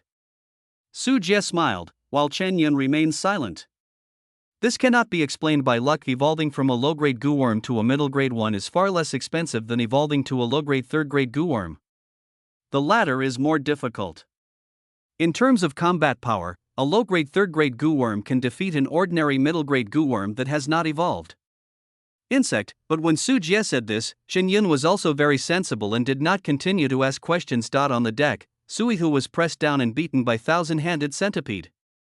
Not to mention that he had not fully recovered from the injuries caused by the inner disciples of Guanchao Pavilion in the previous battle. In addition to strength, defense, and speed, the thousand-handed centipede crushed him in every aspect. After the fight started, the pale corpse hands squeezed wildly, crushing all of his bones to pieces. Suihu could only keep struggling, spurting out large streams of hot magma from his mouth and skin, trying to make the thousand-hand centipede loosen its restraints and retreat. The thousand-handed centipede turns a blind eye. Its hard shell is extremely resistant to fire. Even if it is unbearably burned, it will split into small centipedes to heal themselves. Boom, the thousand-handed centipede entangled Suihu and crashed into the superstructure of the ship. The ship's wall made of hard teak wood was shattered at a touch, and the mast was broken. The fallen sail covered the two behemoths fighting frantically, but it could not stop the two from going to war. The upper floors of the slave ship were dismantled in pieces. Xiao Qian, take him down to the river. Su Jie gave an order, and the thousand-handed centipede decisively grabbed Suihu and took him into the Taodao River. Gulu Gulu, large waves and bubbles appeared on the river surface, and nearby fish and shrimps floated to the surface with their white bellies turned over, and were cooked by the boiling river water. You can see 2 huge shadows fighting under the water. The river is rolling up huge waves, and large silt and river sand make the water surface turbid, affected by the environment. The blazing magma flames were suppressed by the river water, and their power was much reduced. They no longer threatened the thousand-handed centipede, and the two sides entered a real hand-to-hand battle. Half a minute later, as dazzling purple lights bloomed at the bottom of the river, the turbulent Jinsha River gradually returned to calm, and the thousand-handed centipede swam up the river with Suihu in its mouth. This time, Suihu only had his upper body left, and half of his body below the chest was missing. The victory was over faster than imagined. Throwing Suihu on the deck, the thousand-handed centipede swung its 2 tentacles and screamed to Su Jie for credit. I'll reward you with a chicken drumstick later. Su Jie patted thousand-handed centipede's head and walked to Suihu. It's my fault that I didn't see through you earlier and hit it so deeply. Suihu's voice was weak and his words were full of unwillingness. Most of his chest and internal organs fell into the Jinsha River, and his life began to count down. It's because you are too weak to show me your true strength. Su Jie reached for the storage bag with a smile, then thought of something, and added, by the way, you are far inferior to Pei Haibing in strength. At least he can survive around with me and pose a threat to me. You are completely useless. Suihu's eyes widened. Although Su Jie was telling the truth, as an inner disciple, he had never seen an outer disciple dare to belittle him like this. A pair of bloodshot eyes stared at Su Jie. Suihu opened and closed his mouth, wanting to curse something. As a result, he couldn't take a breath, the last trace of his eyes dimmed, and he stopped breathing. This is dead, and the psychological quality of the inner disciples is not good either. Su Jie shook his head, took off the storage bag, and put the body into the river. This kind of scum is not worthy of being buried in the ground, but is more suitable for feeding the fish and turtles in the river. End of chapter. Chapter 89. Is he really a good person? TSK, you are worthy of being an inner disciple. This net worth is rich. Su Jie counted the loot in the storage bag, and after the battle, thousands more blood marrow crystals were recorded. Sure enough, it is really easy to get such windfall with a gold belt for murder and arson. The premise is that you must be strong enough, otherwise if you are killed by others, you will become someone else's trophy. Dead? Suihu is really dead? Chen Yun's head was still dizzy. There was actually an outer sect disciple who counterattacked and killed the inner sect disciple. If someone had said this to her in the past, she would have just thought that there was something wrong with the other person's mind, but now that she witnessed Su Jie killing Suihu with her own eyes, Chen Yun had no choice but to believe in such exaggerated results and secretly classified Su Jie as a monster. After all, there may not be many inner disciples who can cultivate a goo insect that has been refined 3 times. Whoever makes the other party want to kill me, I can only send him on his way first. Su Jie shrugged, raised his finger to his mouth, and reminded, you know this and I know it, remember to keep it a secret. I know, and I won't tell you even if I die. Chen Yun nodded repeatedly. This was the second time Su Jie had rescued her. This kind of kindness could never be completed. How could the secret be leaked? Su Jie was not worried about leaks. Apart from the human slaves and the surviving Su Jie and Chen Yun, there was not a single living Ghost Ridge Palace disciple or crew member on the entire ship. Even if Chen Yun really couldn't stop snitching and pointed out Su Jie, a disciple who was valued by Qiu Laodao, with empty words, no one would believe such a one-sided statement. After cleaning up the loot on the slave ship, Su Jie looked at the ship that was in a mess and dilapidated due to the battle. This boat is basically on the verge of being scrapped. The fact that it can be towed without sinking is considered to be made of solid materials. Su Jie cannot drive it back to Guiling Palace by himself. It will sink to the bottom halfway. After thinking about it, Su Jie asked the thousand-handed centipede to jump back into the river, push the stern and push the slave ship toward the shore and run aground. With the buoyancy of the water and the split pale corpse hands paddling the wood pulp, although this process was a bit difficult, it was still barely completed in the end. Click. The bottom of the boat was deeply embedded in the sand and mud of the river.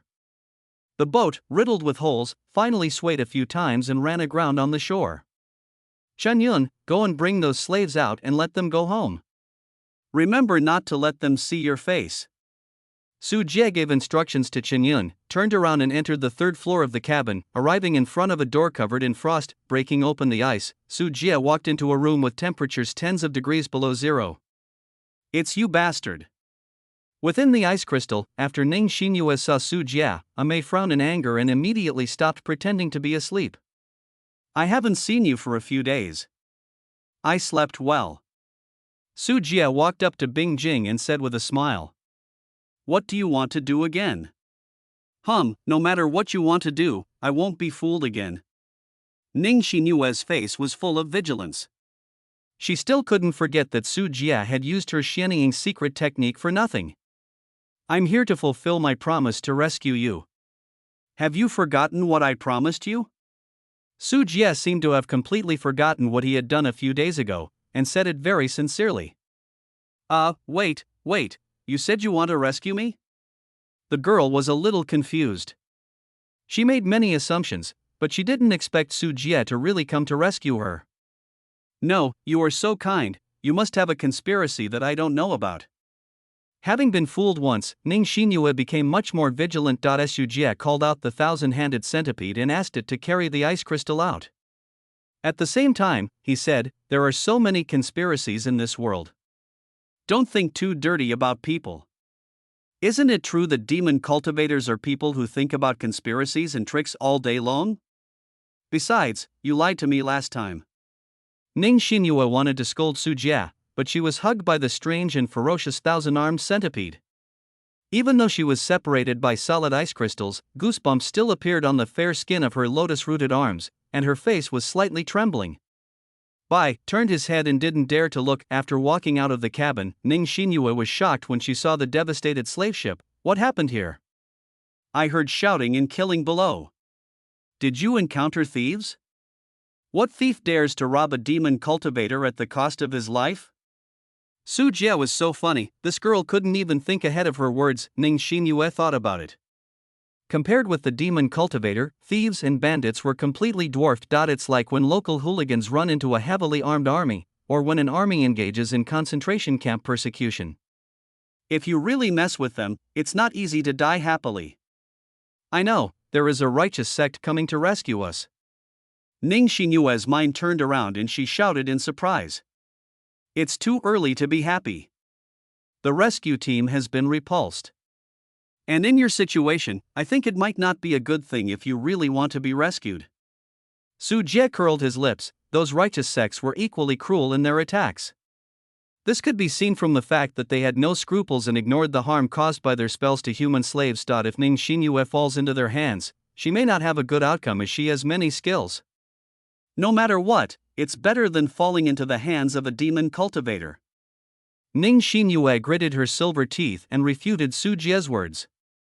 Hey, you are right. Su Jie chuckled. At this time, Su Jie had already walked to the bow of the deck and looked down. The tidal flats of the Jinsha River were filled with human slaves who had been released by Qinyun. These slaves knelt down one by one, and the black mass of heads continued to knock on the ground. Common people, thank you for your kindness and letting us live. Although we don't know your name, we will never forget your kindness. We are lucky to survive. After returning home, I will write a book and biography for you and worship you in a shrine. The group of slaves shouted 3 times in unison. The mother knelt down with the child in her arms. The old man bent his knees tremblingly. Even though there were blood marks on his head, his face was full of gratitude and joy. The gratitude was completely from the heart. Qinyun stood aside and looked sideways at Su Jie. She could not have imagined that Su Jie would let all these slaves go. Logically speaking, with the slave fleet suffering heavy losses, if Su Jie could bring back a large number of slaves that Guiling Palace urgently needed, he would definitely be greatly rewarded by the sect. However, Su Jie did not do so and chose to let go. Return slaves to freedom. On the other side, Ning Xinyue secretly opened her eyes, and then her eyes widened, looking at the incredible scene in front of her. Her whole body was confused. What did she see? A group of human slaves who were sold and escorted actually knelt down and thanked the demon cultivator who was taking them into custody. Is he really a good person? Suddenly, Ning Xinyue had such a ridiculous idea in her mind. Disperse quickly. I don't guarantee whether there will be demon cultivators passing by here. If you are seen by them, you will know the consequences yourself. Su Jie waved his hand. After hearing this, the slaves immediately panicked and hurriedly took advantage of the moonlight and ran towards the nearest village with the map handed over by Chen Huayuan. Su Jie also took Qinyun and thousand-handed centipede, holding the ice crystal, away from the slave ship and into the dense forest. While walking, Su Jie glanced at the girl who was as quiet as a quail in the ice crystal. Perhaps his biggest gain from this trip was in this girl. It would all depend on what skills he could unleash from her. End of chapter. Chapter 90.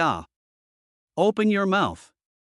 First update, in the dense forest. A bonfire was crackling and burning, with several pheasants, wild birds, and rabbits skewered nearby. Their skins were roasted golden, and the smell of burnt meat was wafting in the air. Qinyun sat in front of the campfire, carefully turning the food to ensure even heating. On the other side, Su Jie stood in front of the tall ice crystal and said, Miss Ning, now that you are safe, do you still plan to stay inside? Within the ice crystal, Ning Xinyue looked around, a hint of joy flashed in her eyes, then I'm out.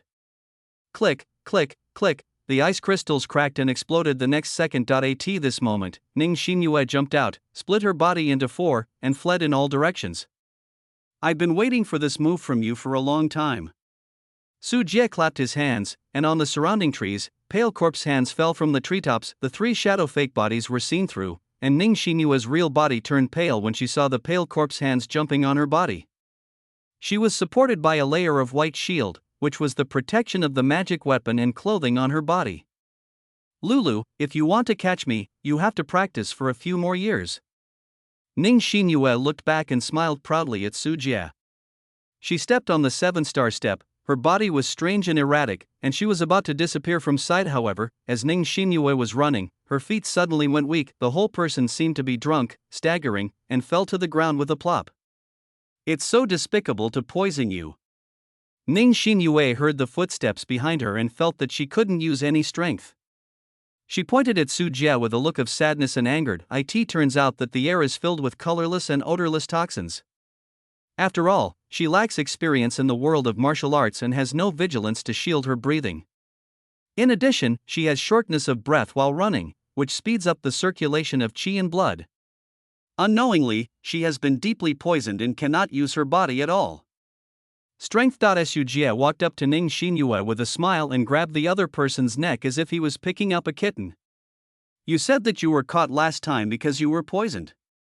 As a demon cultivator, how could I not use poison at all? Originally I was just trying, but in the end you actually fell down twice in the same place. It's something I didn't expect. You stinky gangster, you are too insidious. If you have the ability, let me go. I will fight you one-on-one. Ning Xinyue jumped hard in Su Jie's hands, but without strength, she was like a piece of fish on the chopping board, and there was no way she could break free. Are you sure you want to challenge me? Su Jie took Ning Xinyue back to the campfire and placed her against the tree trunk. Behind him, dense corpses gathered around Su Jie. Seeing this scene, Ning Xinyue shrank her neck. With this strange method, she felt that the three of her tied together might not be a match for the man in front of her. Okay, it seems you have figured it out. Su Jie sat cross-legged in front of Ning Xinyue, held her chin, and said, now let's fulfill our promise. I rescued you with good intentions, and you can tell me the skills you know. I won't tell you. What if you find out and kill someone and silence them? Ning Xinyue turned her head angrily as a child, her eyes just met the roast chicken in front of the campfire, and her throat couldn't help but move. Don't tell me? I'm very patient. If you don't tell me, just wait and see.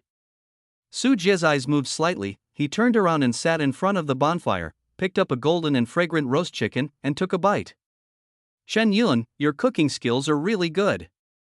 Su Jie gave a thumbs up. This roast chicken tastes really good.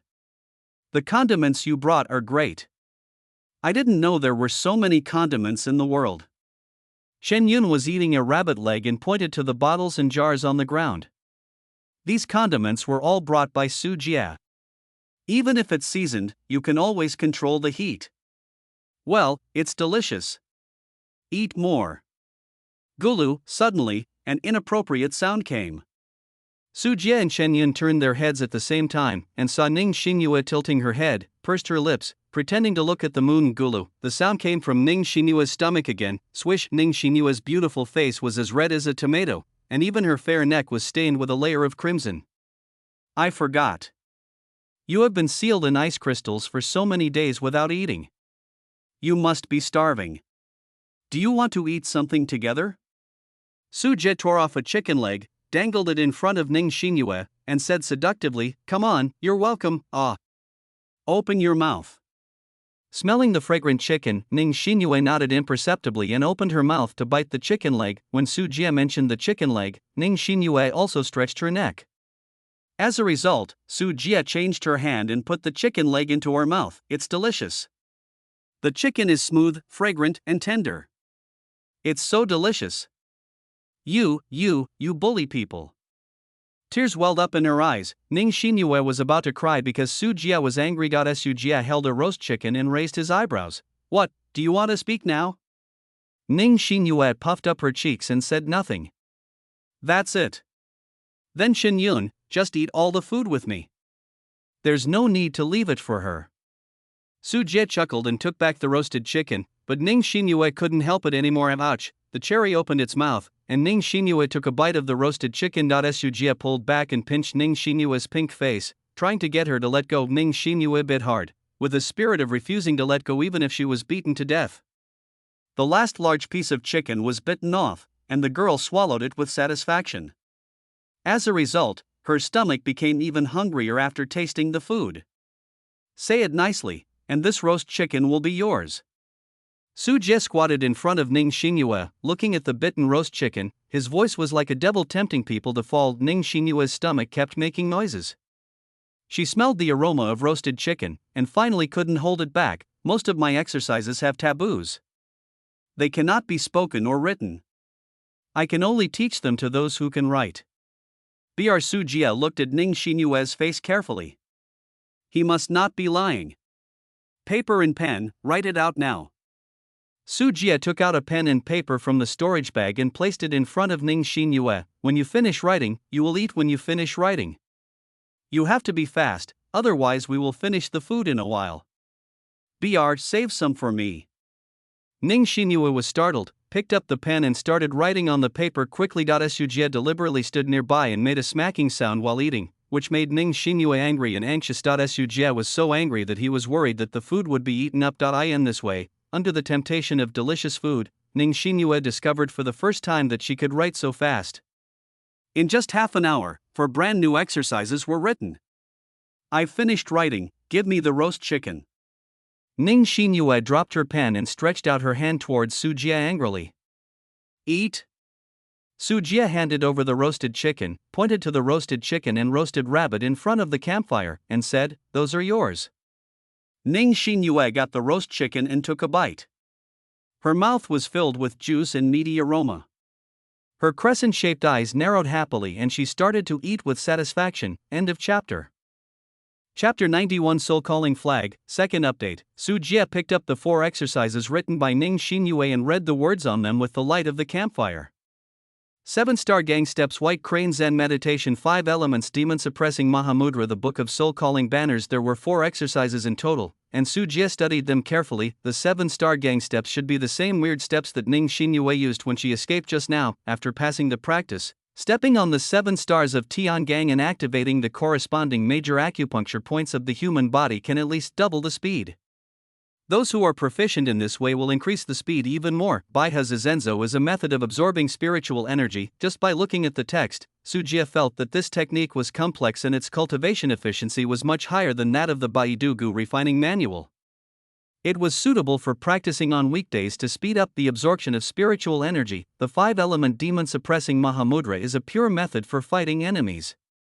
The principle is not complicated, but Su Jie doesn't like the name. After repeatedly observing and practicing the 5 elements demon suppressing Mahamudra, Su Jie tried to use it. The next moment, Su Jie struck out with his right palm. A group of handprints gathered together with spiritual power suddenly took shape, with the size of 1 foot. It shattered several towering ancient trees before the handprints dissipated in the air.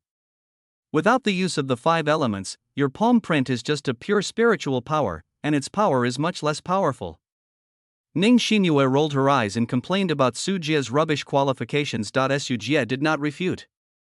The 5 elements demon suppressing Mahamudra is simple and relative. It is impossible to master it in one go. Su Jie is not discouraged. Finally, Su Jie picked up the technique with the soul calling flag code written on it. After studying it, Su Jie discovered that this was not a skill, but an instrument refining scripture that described how to make soul calling flags. In the beginning, it was important, then it became soul silk, and finally it became soul flag. The method of refining this soul calling banner is simpler than expected, and he also has the required manufacturing materials in his storage bag. According to this book of soul calling flags, the soul calling flag can absorb living souls and gradually transform them into ghost spirits. There is no specific grade for the soul calling banner weapon. It all depends on the number of ghosts. When one's own spiritual power can limit it, the greater the number of ghosts, the stronger the power of the soul calling banner. Hey, where did you get this soul calling banner judgment code? This doesn't look like the technique you should learn, does it? Su Jie turned his attention to Ning Xinyue. He didn't know where this little girl learned it. The soul-calling flag was obviously used by demon cultivators. Ning Xinyue wiped her oily little mouth and said, I exchanged it with a demon cultivator sect called Tianhan sect in Jingzhou.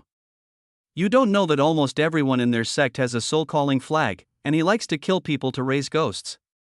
Because he is too cruel and unethical, he was jointly attacked by all the sects of Jingzhou Zhangdao. The mountain gate should have been broken by now. Did you change it? If a little girl like you dares to deal with a demon cultivator, shouldn't you be arrested by the Tianhan sect and have your soul extracted? Su Jie didn't quite believe it, thinking that Ning Xinyue would be lucky if she wasn't arrested and could still reach a deal with the human demon cultivator. As soon as these words came out, Ning Xinyue puffed up her cheeks and said angrily, my sister was here at the time, so they didn't dare to touch me. You still have a sister. Of course, my sister is very powerful. She can kill you with just one finger. If you are sensible, let me go immediately. Ning Xinyue threatened. When it comes to her sister, her confidence is not ordinary. Okay, just eat your food first.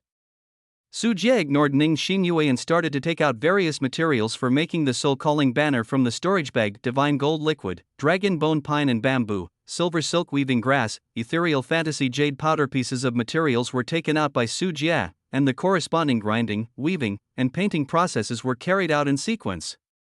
Since the soul-calling banner is a magical weapon that every disciple of the demonic cultivator sect has in hand, it means that the production is relatively simple and the price is not very high. Otherwise, it would be too much for a demonic cultivator sect to have so many weapon refiners and money. Su Jie has never learned to refine weapons, but making the soul-calling flag is so simple that any practitioner can easily get started. After more than an hour, he failed twice in a row.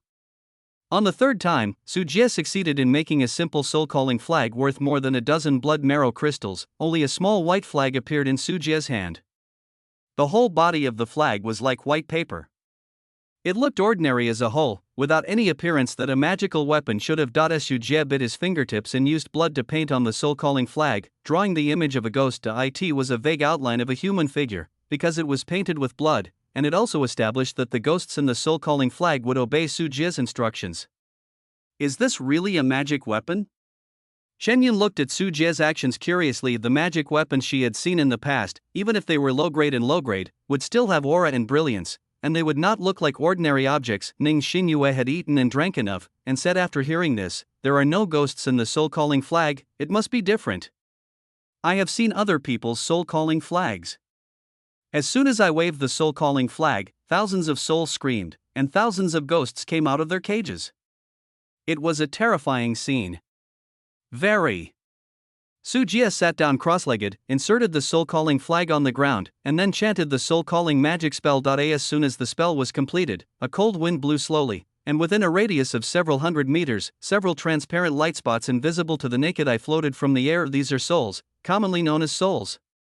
They can only be seen with the blessing of spiritual energy, and are invisible to ordinary people. Su Jie took 2 steps back and watched these light spots disappear into the soul-calling flag. The ghost image drawn by Su Jie on the soul-calling flag with blood has a faint layer of black on its face, as if it was infected by ink, but the area is too small and cannot be noticed if you are not paying attention.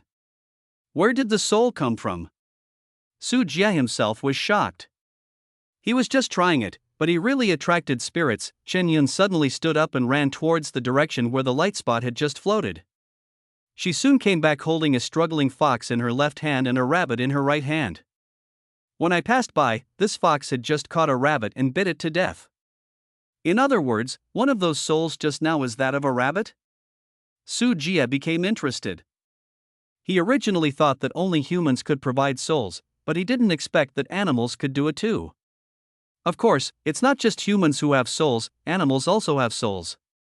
Ning Xinyue also looked at it curiously, and finally made a comment. In order to verify Ning Xinyue's statement, Su Jie caught some animals and insects and tried them one by one. Sure enough, the souls that can be absorbed by the soul-calling flag will only appear on some animals. Some small reptiles and insects cannot absorb the souls of some small reptiles and insects. It's not that these insects have no souls, it's that they are too small and too weak to be detected by the soul-calling flags. and they quickly disappear between heaven and earth. This is the same as fishing. The soul-calling flag is like a fishing net that filters souls in the air. It can catch some fish and shrimps, but it cannot catch the microorganisms in the water. The souls of these small insects are equivalent to microorganisms. The soul-calling flag cannot catch them. End of chapter.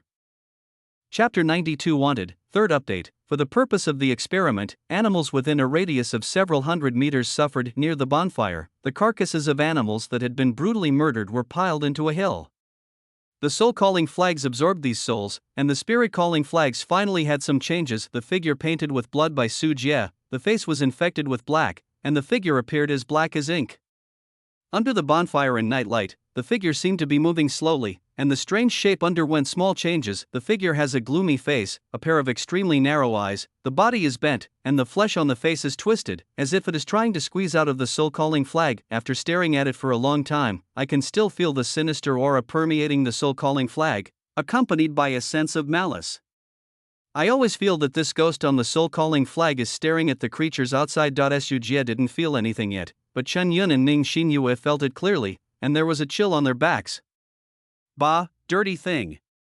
Ning Xinyue snorted softly, feeling that this soul-calling flag was very unlucky. Su Jie looked sideways and said, I feel bad why we still traded in the first place. I was thinking that if I had the soul-calling flag, I would have free slaves to help with the work. How great! Ning Xinyue said plausibly, and then said with a look of disgust, after the transaction, I realized that this thing is so evil, and the ghost can't affect the physical body. I don't care if it is not useful. Chen Yun pointed to the ghost on the soul-calling flag and asked, can it be summoned to fight now? Su Jie shook his head and said, not yet, the number of souls is not enough, and the ghosts have not really taken shape. Chen Yun looked at the carcasses of various animals killed nearby and said, it seems that the number of souls provided by ordinary animals is too small, so even if you kill animals from several mountains, you won't be able to gather many ghosts. The soul-calling flag can become the soul of the Tianhan sect. The signature magic weapon should not be used like this, the efficiency is too poor. Most likely Chen Yun didn't say anything else, but Su Jie knew what she wanted to say. If you want to quickly refine the soul-calling banner, you probably need human souls. Su Jie said slowly. Su Jie knew very well about the urinary nature of demon cultivators. Even if Su Jie has not undergone experiments, the number of souls that humans, as intelligent creatures, can provide is definitely far greater than these ordinary animals. Ning Xinyue also said just now that the Tianhan sect likes killing people and extracting souls, and it is definitely not without reason. It is probably to sacrifice and refine the soul-summoning flags and cultivate more ghosts. It is estimated that they went too far in the end and were criticized by all the major officials.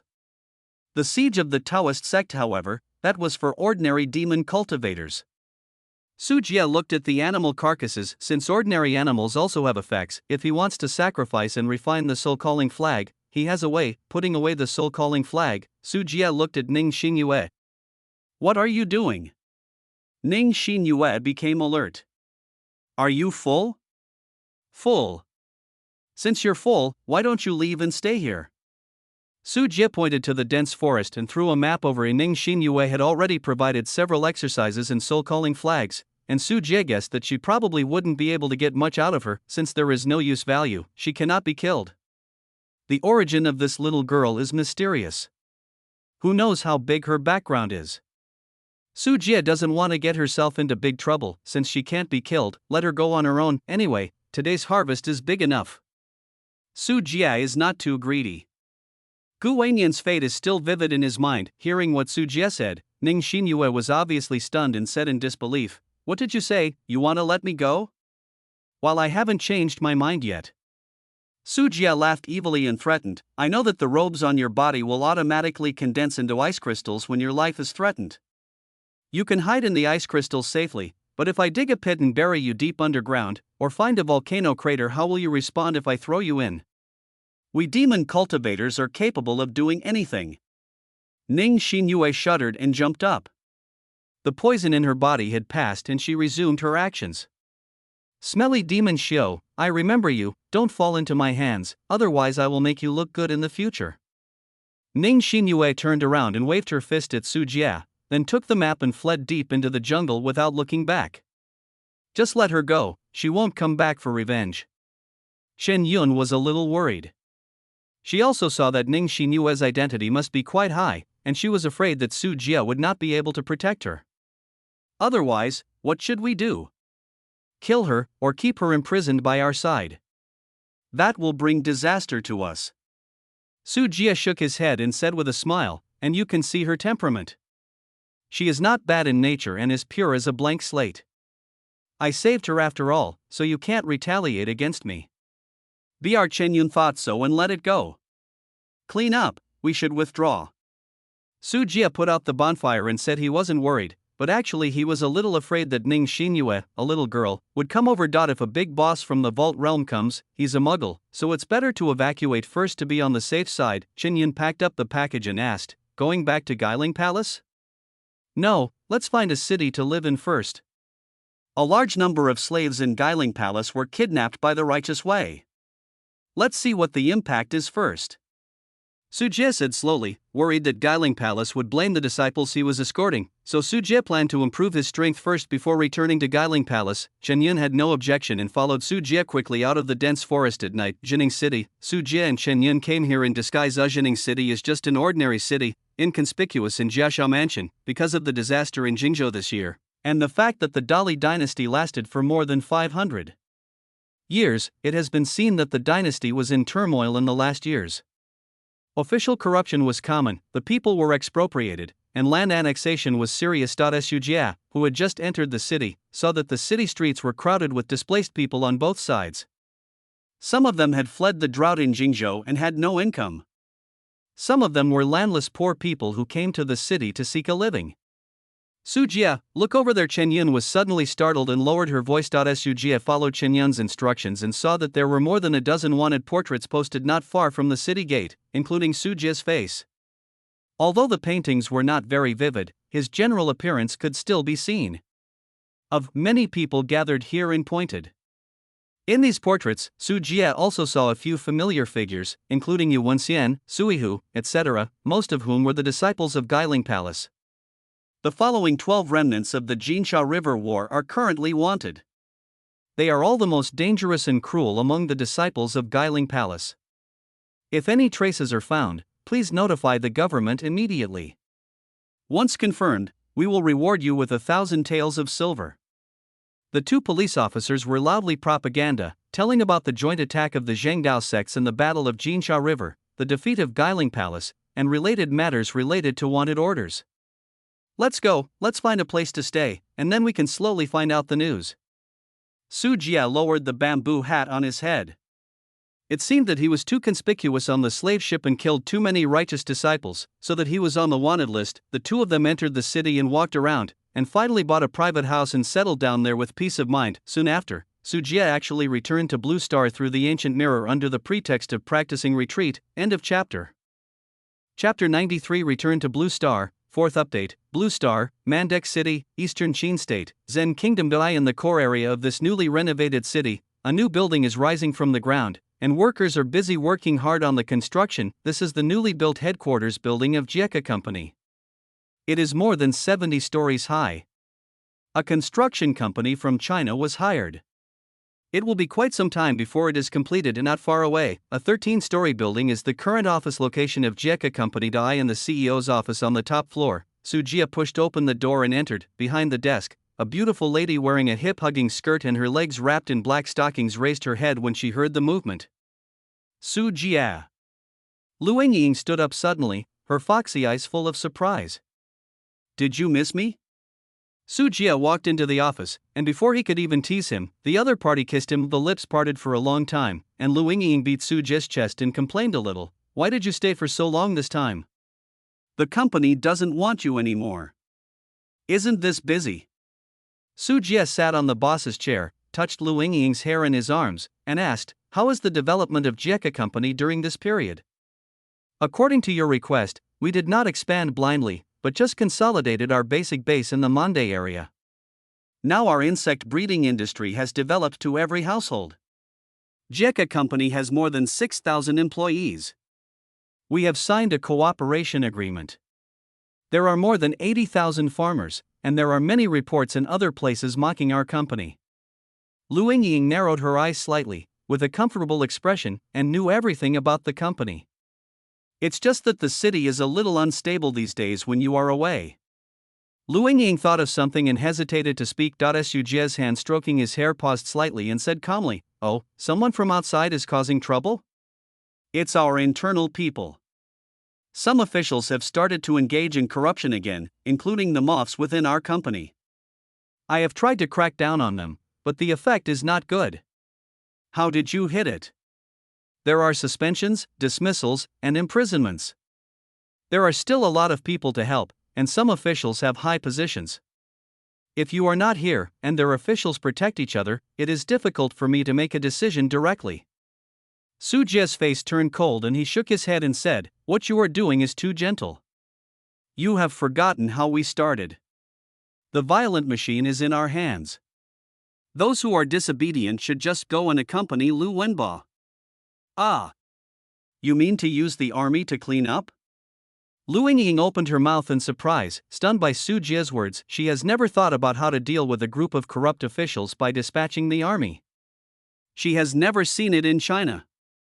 "We have just established a foothold in the Mande area. How can others be convinced, especially when we have dealt with the group of officials who colluded too deeply with Lu Wenbo? Under the power vacuum, the officials who were temporarily promoted are mixed, so we must be ruthless when dealing with pests. Otherwise, if you can be corrupted today, you will be betrayed tomorrow. After all, we are just outsiders to the Zen kingdom, and we will naturally be excluded." Su Jie's voice was calm. Lu Yingying's method was too gentle. Being gentle was not a shortcoming, but the place was not suitable. This is Zen country, and Su Jie is just an outsider. Being too gentle will only make people think you are weak and can be bullied, and then they will push you further. On the contrary, making the enemy afraid is the fastest way to gain a foothold in a foreign country. Knowing that Lu Yingying, who lived in a peaceful era, would not accept it, Su Jie added, "I will handle this matter. You don't have to worry about it. Let's talk about the domestic company. Domestic Tianyuan home furnishing is also developing smoothly. Our high-end furniture relies on raw materials and has completely established its reputation in the country. Without Tianyuan home furnishing's continuous cash flow, we would not be able to develop so fast. How much cash is left in the account?"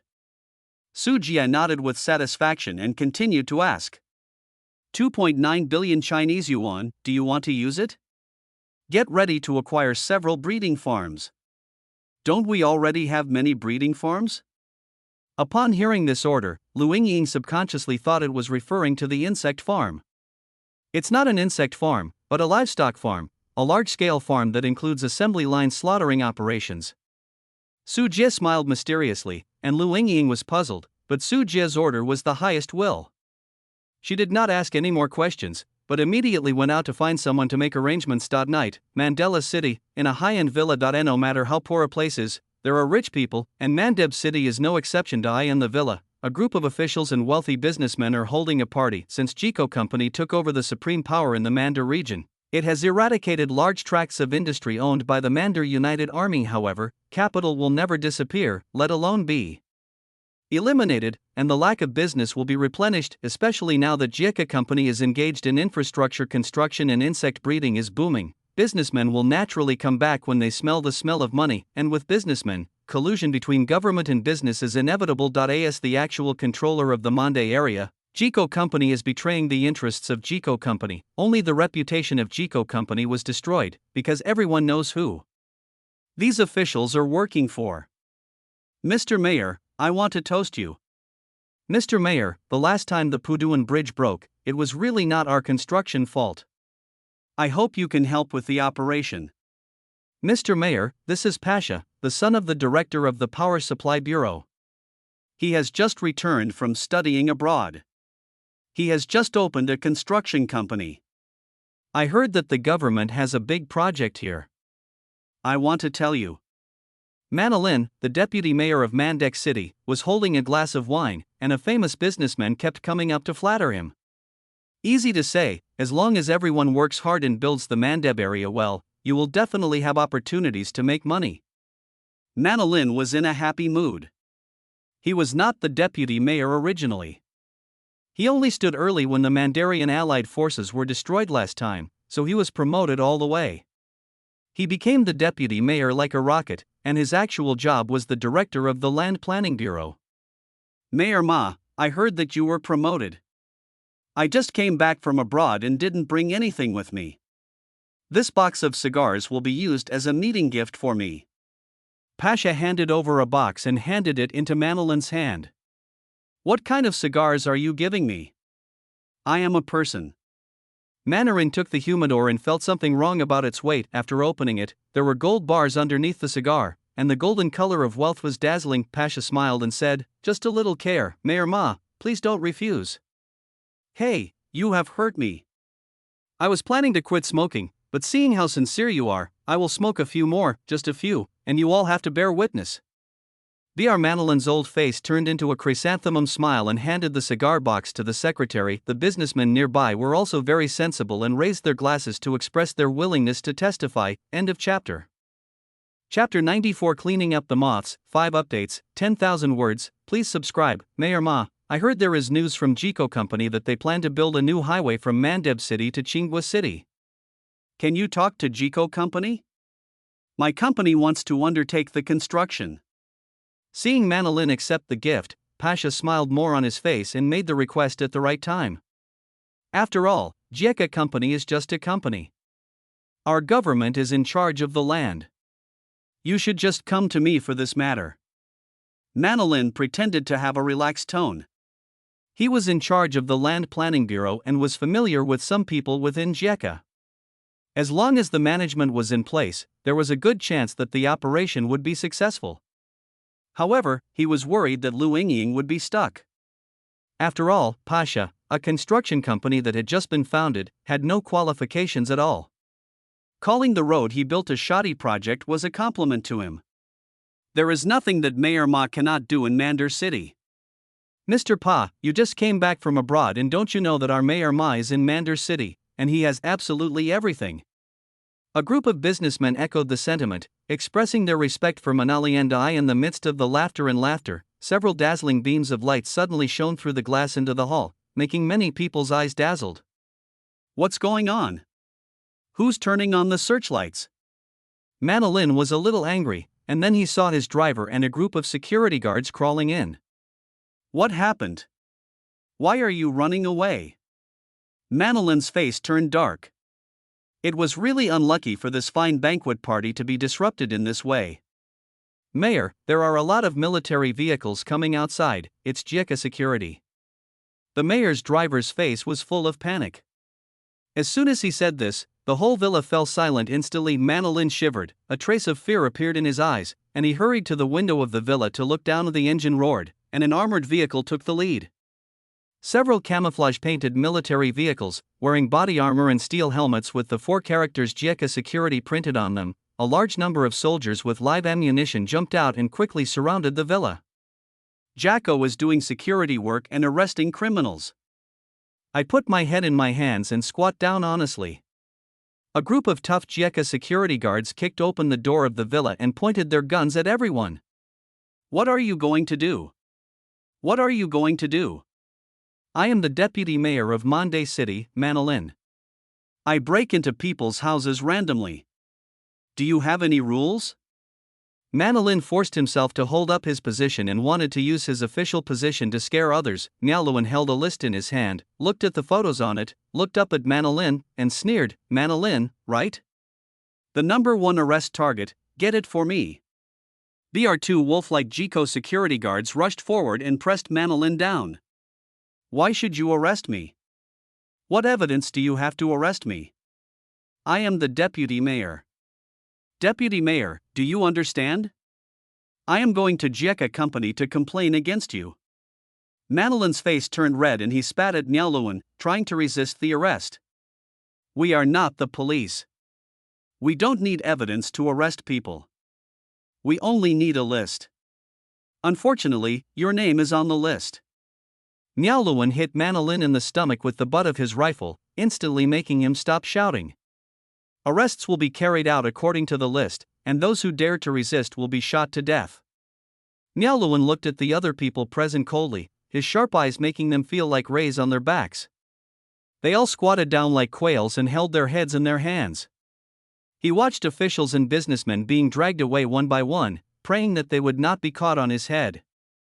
No one dared to say another word. Soon, more than a dozen officials and businessmen were taken out of the villa. Outside the villa, Su Jie was leaning on an armored vehicle, and Nsangpu lowered his head in shame. The mayor of Monday City was like a primary school student who made a mistake. "Mr. Su, I failed to manage well and failed to live up to your expectations." And Sangqing had a dry voice. He was promoted to the position of mayor by Su Jie. He had been cautious, but he couldn't bear the chaos of his men. He had so much prestige when he first took office that the corruption below him became even more outrageous. "You must be at fault. The fault is that you are not decisive enough. If you had taken action earlier, you would not have asked me to mobilize Jieka's security." Su Jie looked at the officials and businessmen who were caught one by one and said unceremoniously, "Mr. Su, you are right, maybe I am not suitable for sitting in a high position." And Sangqing's face was full of bitterness. Although he was just a puppet, the police still listened to him, but he did not have the decisiveness to cut off the carrion entrenched in the big tree in Mandeb City. "If it weren't for the fact that you didn't join in with them this time, you think you can still stand here and talk to me?" Su Jie glanced over, staring Nsangpu so much that he was sweating profusely.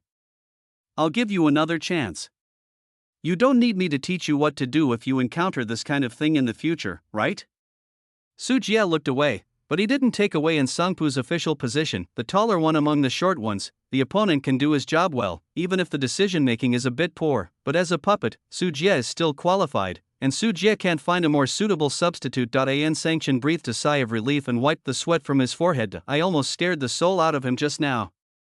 I thought Su Jie was going to take him down in anger." "Sir, all the target criminals have been arrested." Miao Luan stood in front of Su Jie and saluted, followed by officials and businessmen who were dragged over one after another. "Well, I'm sorry to bother you." Su Jie patted Miao Luan on the shoulder. "Serving your superiors will never be troublesome." An honest smile appeared on Miao Luan's face. His family had undergone earth-shaking changes because of Su Jie. Compared with the precarious days in the past, he now lives a well-off life. His mother recovered from a serious illness, his younger sister was able to study and learn culture, and the family had plenty of food. These changes in the quality of his life made him feel that even if he had to sacrifice everything for the man in front of him, including his life, it was worth it. Seeing Su Jie's figure, some of the arrested businessmen did not recognize Su Jie. Most of them were familiar with Lu Yingying, the beautiful female president of Jieka Company. The official Manolin was different. The moment he saw Su Jie, his feet went weak. He had personally experienced the last dynasty change and knew Su Jie's iron-blooded methods. This man single-handedly incited the people in the Monday area to annihilate the Monday United Army, shot Lu Wenba, and then purged various officials in Monday City. He had taken advantage of this purge to jump to a high position. In the Monday area, nothing like in Sangchun or Lu Yingying can be as effective as this man's words. "Mr. Su, I will return all the embezzled money and give it all to you. Please spare me this time." Manolin no longer ignored the mayor's demeanor and begged for mercy with a look of fear on his face. "Is touching my things something that can turn the page with just one wrong sentence? You are thinking too well." Su Jie was too lazy to talk nonsense. He waved his hand and asked Jieka to escort everyone into the military vehicle. Mayorin, please help me beg for mercy." Manolin hurriedly looked for Nsangpu again. At this moment, he was like a drowning man, desperately grabbing onto anything around him. "If I had known this, why bother in the first place?" Nsangpu sighed and turned away, no longer looking at his former colleague. One by one, officials and businessmen were escorted into military vehicles. Similar things happened not only here. Jieka security guards were dispatched all over Mandar City. Officials, businessmen, senior executives within Jieka Company, etc. Everyone who was on the list were arrested by Jieka's security guards. Tonight, many people are bound to be unable to sleep peacefully. End of chapter.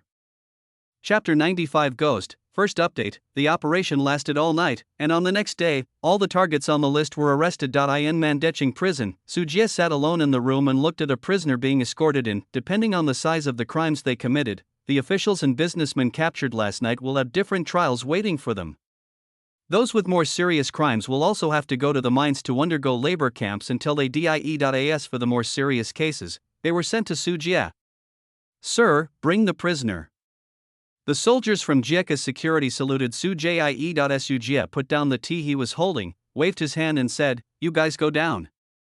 Jia Ko, who was standing guard outside the door, withdrew after being guarded. Only Su Jie and the people who had just been escorted in were left in the house. The criminal was a frightened middle-aged man. His clothes were soaked with sweat because of fear. "Mr. Su, I was wrongly accused. I really didn't do anything." Seeing Su Jie, the man desperately wanted to explain. "Everyone comes in and says they were wronged. During the time you were the chief of security, you committed murder, took bribes, concealed reports and got away with crimes, and colluded with gangs." Su Jie listed the crimes one by one. Every time he mentioned one, the middle-aged man in front of him showed more fear on his face, because he knew what would happen if the things he did fell into Su Jie's hands. "Obviously I have a good life and a high enough status, but you challenge my bottom line again and again. Do you think I will be more soft-hearted than Lu Wenba and dare not deal with you?" Su Jie twisted his neck, turned around, picked up a revolver on the table, and inserted bullets one by one. This foundation was laid by him, and he will never allow others to destroy it. "You are a bastard from China. This is our Zen country and it is our land. Even if I am guilty, it will be under the control of the Zen government. What qualifications do you have to arrest me?" Seeing that Su Jie showed no mercy, the middle-aged man roared, his head became hot, and he actually wanted to attack Su Jie, regardless of the fact that his hands were handcuffed. Bang! Su Jie raised the revolver, pointed it at the opponent's thigh, and pulled the trigger. "Your land? Ask the hundreds of thousands of people in the Mande area whether they welcome the arrival of our Jieka company. Those who don't welcome us are just you rentiers. It's too good to think so. For those things you committed, I will give you the fairest trial and make your death absolutely exciting." Su Jie sneered, pulled the trigger, and fired bullets that hit the opponent's hands and feet, making him scream in agony. Finally, the revolver was pointed at the middle-aged man's head and the trigger was pulled. The bullet penetrated into the skull and opened it, and red and white blood flowed all over the ground. A group of souls also floated out of the corpse's head at the same time. Uncontrollably, they were absorbed by the soul-calling flag that Su Jie took out. For such enemies, Su Jie would not show mercy at all. Letting their souls become the basis for his soul-calling banner was considered as the last waste utilization. If a middle-aged man knew that he would be distraught after death and would not even be able to leave his soul behind, I wonder if he would still dare to do those evil things. Whoops! On the soul-calling flag, the ghosts drawn with blood became increasingly clear. The night was low, and the moonlight was projected into the room through the window. The breeze blew the soul-calling flag in Su Jie's hand. The ghostly figure on it seemed to be alive, swaying with the wind. "It's still a lot worse." Su Jie felt the change on the soul-calling flag, picked up the intercom and said, "Bring in all the criminals outside." Jacko's security guards came one after another and brought more than 20 prisoners into the room. None of them glanced at the dead body on the ground. Su Jie raised his pistol again, and this time he was too lazy to talk nonsense. He pointed it at the people in front and pulled the trigger. "Don't kill me, don't kill me. Spare my life, I don't want to die. You devil."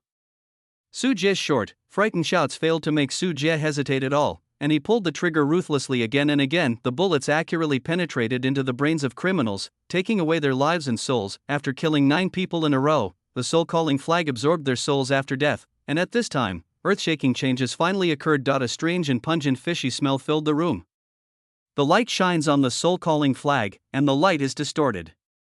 The mouth of the ghost in the painting is split to the base of the ear.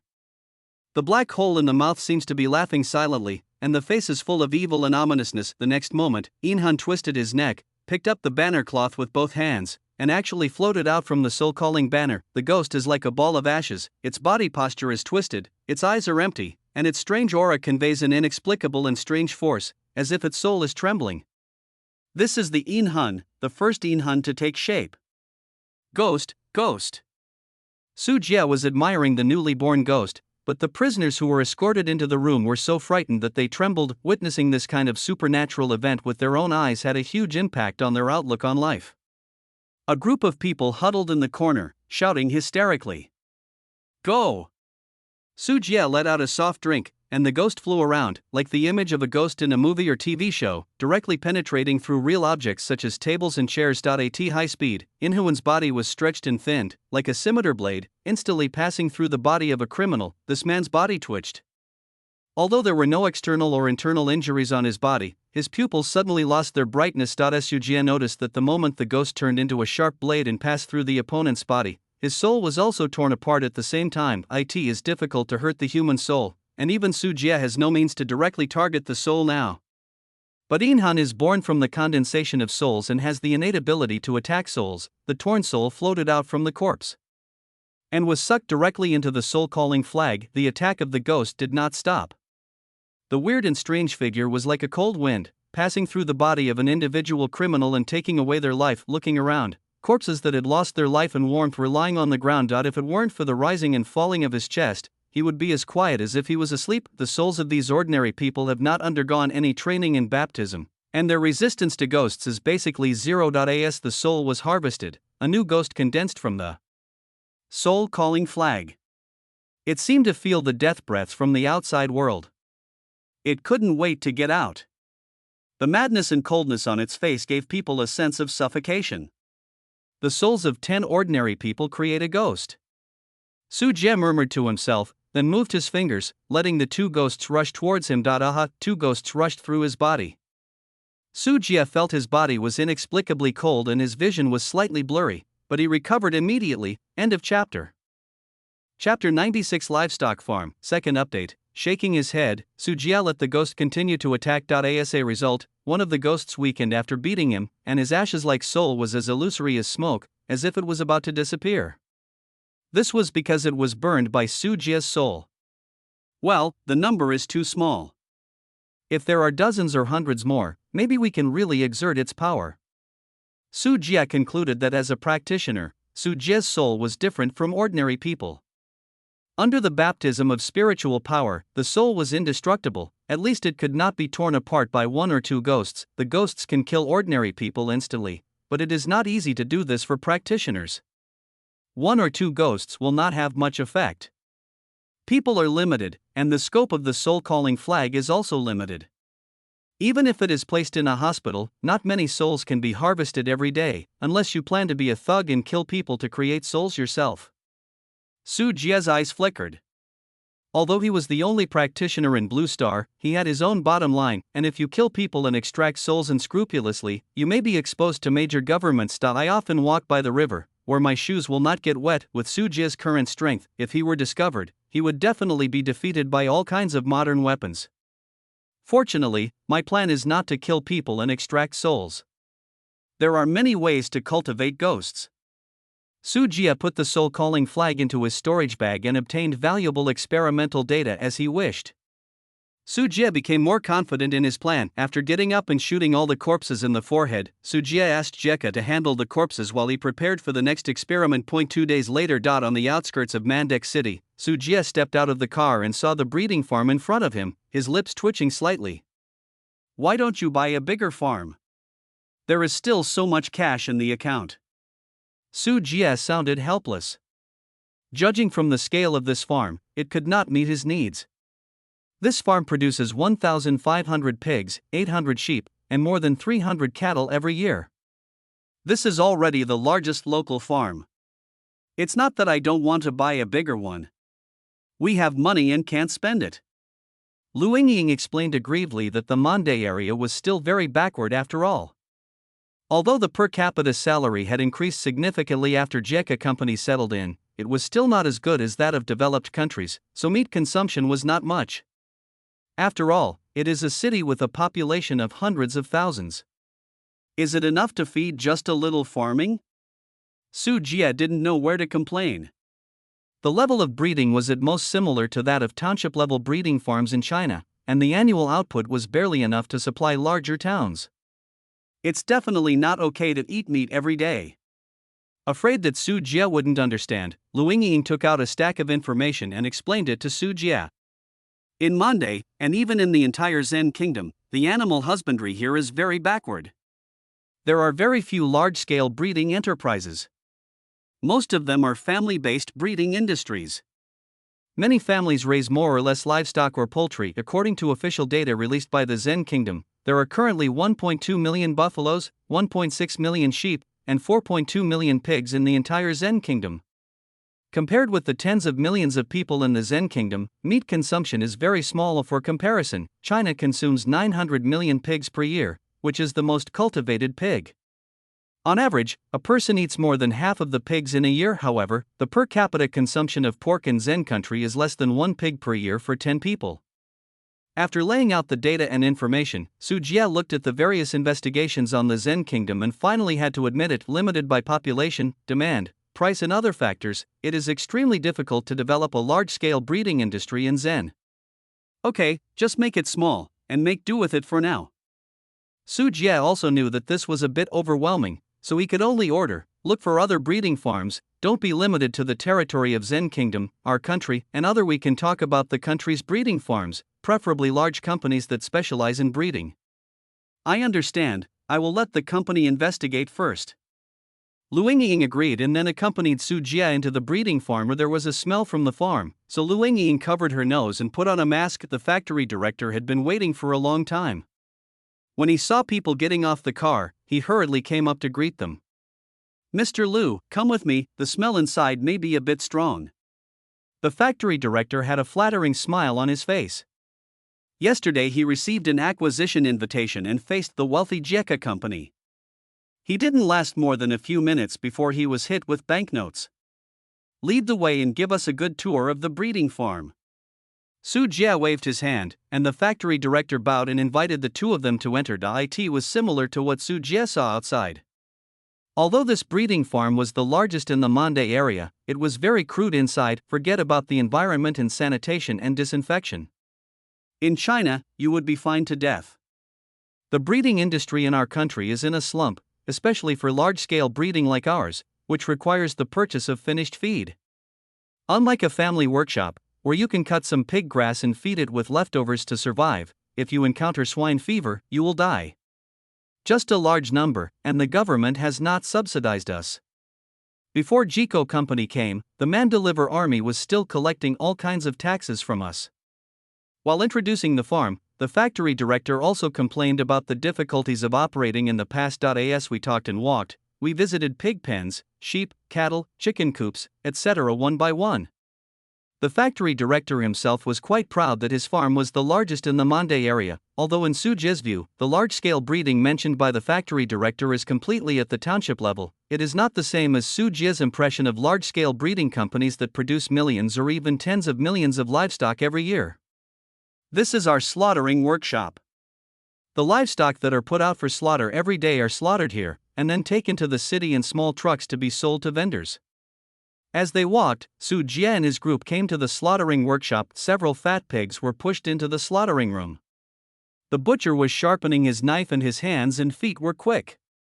The butcher's knife accurately penetrated the vital parts of the fat pigs. Accompanied by the loud howl of the pigs, the fat pigs struggled desperately. The butcher completed the slaughtering with a familiarity under the pressure of several helpers. The factory director introduced with a smile. Lu Yingying didn't like this kind of scene. Only Su Jie could see a light point of soul flying towards him and flying into the soul-calling flag placed in his arms. It's been a long time since I'd been back to the company. Now that we have our own breeding farm, let's celebrate today.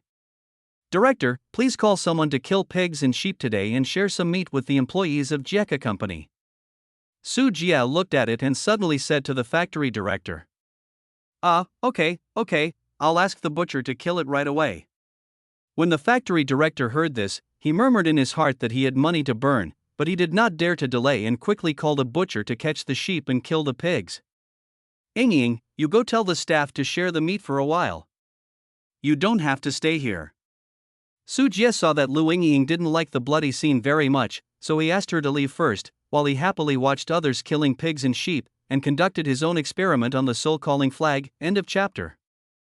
Chapter 97 Middle Grade Goo Insect, third update. Pigs, sheep, cattle, chickens, ducks, geese, etc. are being bled and slaughtered one after another. The slaughterhouse is filled with the smell of mutton. The soul-calling banner's soul-absorbing range is more than enough to cover the entire slaughterhouse. The souls produced by each animal are different. Su Jie watched the souls of animals flying out after death and being sucked into the soul-calling flag. Based on the concentration progress of the third ghost on the soul-calling flag, Su Jie recorded notes and compared them, taking the soul of an ordinary person as an example. The quality of an ordinary person's soul is marked as 1. Although there are differences in soul quality between individuals, the differences are not too big. After all, they are not practitioners. Pig soul 0.033, sheep soul 0.005, cow soul 0.012, chicken soul 0.0001. Su Jie recorded the data one by one, and at the same time compared the animal soul data he had found after entering the mountains and forests in the past few days, and finally came to a conclusion. Apart from humans, the souls of elephants and primates are ranked highest. Perhaps the souls of killer whales and cetaceans are also of good quality, but Su Jie didn't have time to find them. Apart from these animals, pigs have the highest soul quality, followed by cows, sheep, and so on. Su Jie set his sights on pigs. This kind of creature, which is often associated with stupid people, has such a high soul quality. It seems that there is indeed a saying that the IQ of a pig is equal to that of a 3 or 4-year-old child. The decision is yours. Su Jie made a decision in his heart. The souls of 30 pigs are equal to the soul of an ordinary person. 10 ordinary souls can condense one ghost. In other words, there is no need to kill people. The souls of 300 pigs are needed. Su Jie can create a ghost.as for other wild animals, even if their souls have greater quality. Their numbers are too small and killing them to extinction will not be enough for Su Jie. In terms of efficiency, only pigs, which rank second in human meat consumption after chickens, are the most suitable for ghost cultivation. We have to buy a large breeding company as soon as possible. Su Jie couldn't wait to fully develop the soul-calling banner. When the banner comes out, thousands of ghosts and souls will roar, which will be an unparalleled increase in combat power. And now, in Su Jie's arms, the fifth ghost of the soul-calling flag also condensed. Mr. Su, have you seen enough? The factory director trotted over and looked at the slaughtered animals. The slaughterhouse was already full. Okay, that's it. Su Jie nodded. The small breeding farm in front of him had too few animals. Even if he killed them all, he wouldn't be able to raise many ghosts. He would have to rely on those really large breeding farms. After giving instructions to Lu Yingying, Su Jie did not stay to host the subsequent meat-sharing meeting, but took a car to the Fumen breeding farm. The Fumen farm is the largest insect farm in the Mandeb area. All kinds of insects purchased from farmers are basically shipped here. Deep underground in the Fumen breeding farm, a large number of goo worms from the Tianyuan world are continuously devouring these blue-star goo worms, completing their evolution and transformation. Su Jie took the elevator and arrived at the underground goo worm training base that he had not visited for a long time. 50 meters underground. As soon as the elevator door opened, a harsh buzzing sound entered the ears. After stepping out of the elevator, the first sight was a layer of blue ice that divided and blocked the goo insect breeding base. This was the universe mysterious ice formation purchased by Su Jie. Within the array, among the goo worms brought by the Tianyuan world, thanks to the countless blue star poisonous insects eaten every day, many Tianyuan goo worms have undergone transformation and have evolved from never to high-grade goo worms to low-grade goo insects. Xiao Qian, come out and evolve here. Su Jie released the 1,000-handed centipede. The giant creature, which was more than 10 meters long, stood upright, with its propped-up head hitting the feeding opening. Crash. In the thick unloading pipe, a large number of spiders, centipedes, poisonous snakes, poisonous frogs, and poisonous bees were poured down. These are poisonous insects raised on the ground. They are fed to the Tianyuan goo insects underground at regular intervals every day.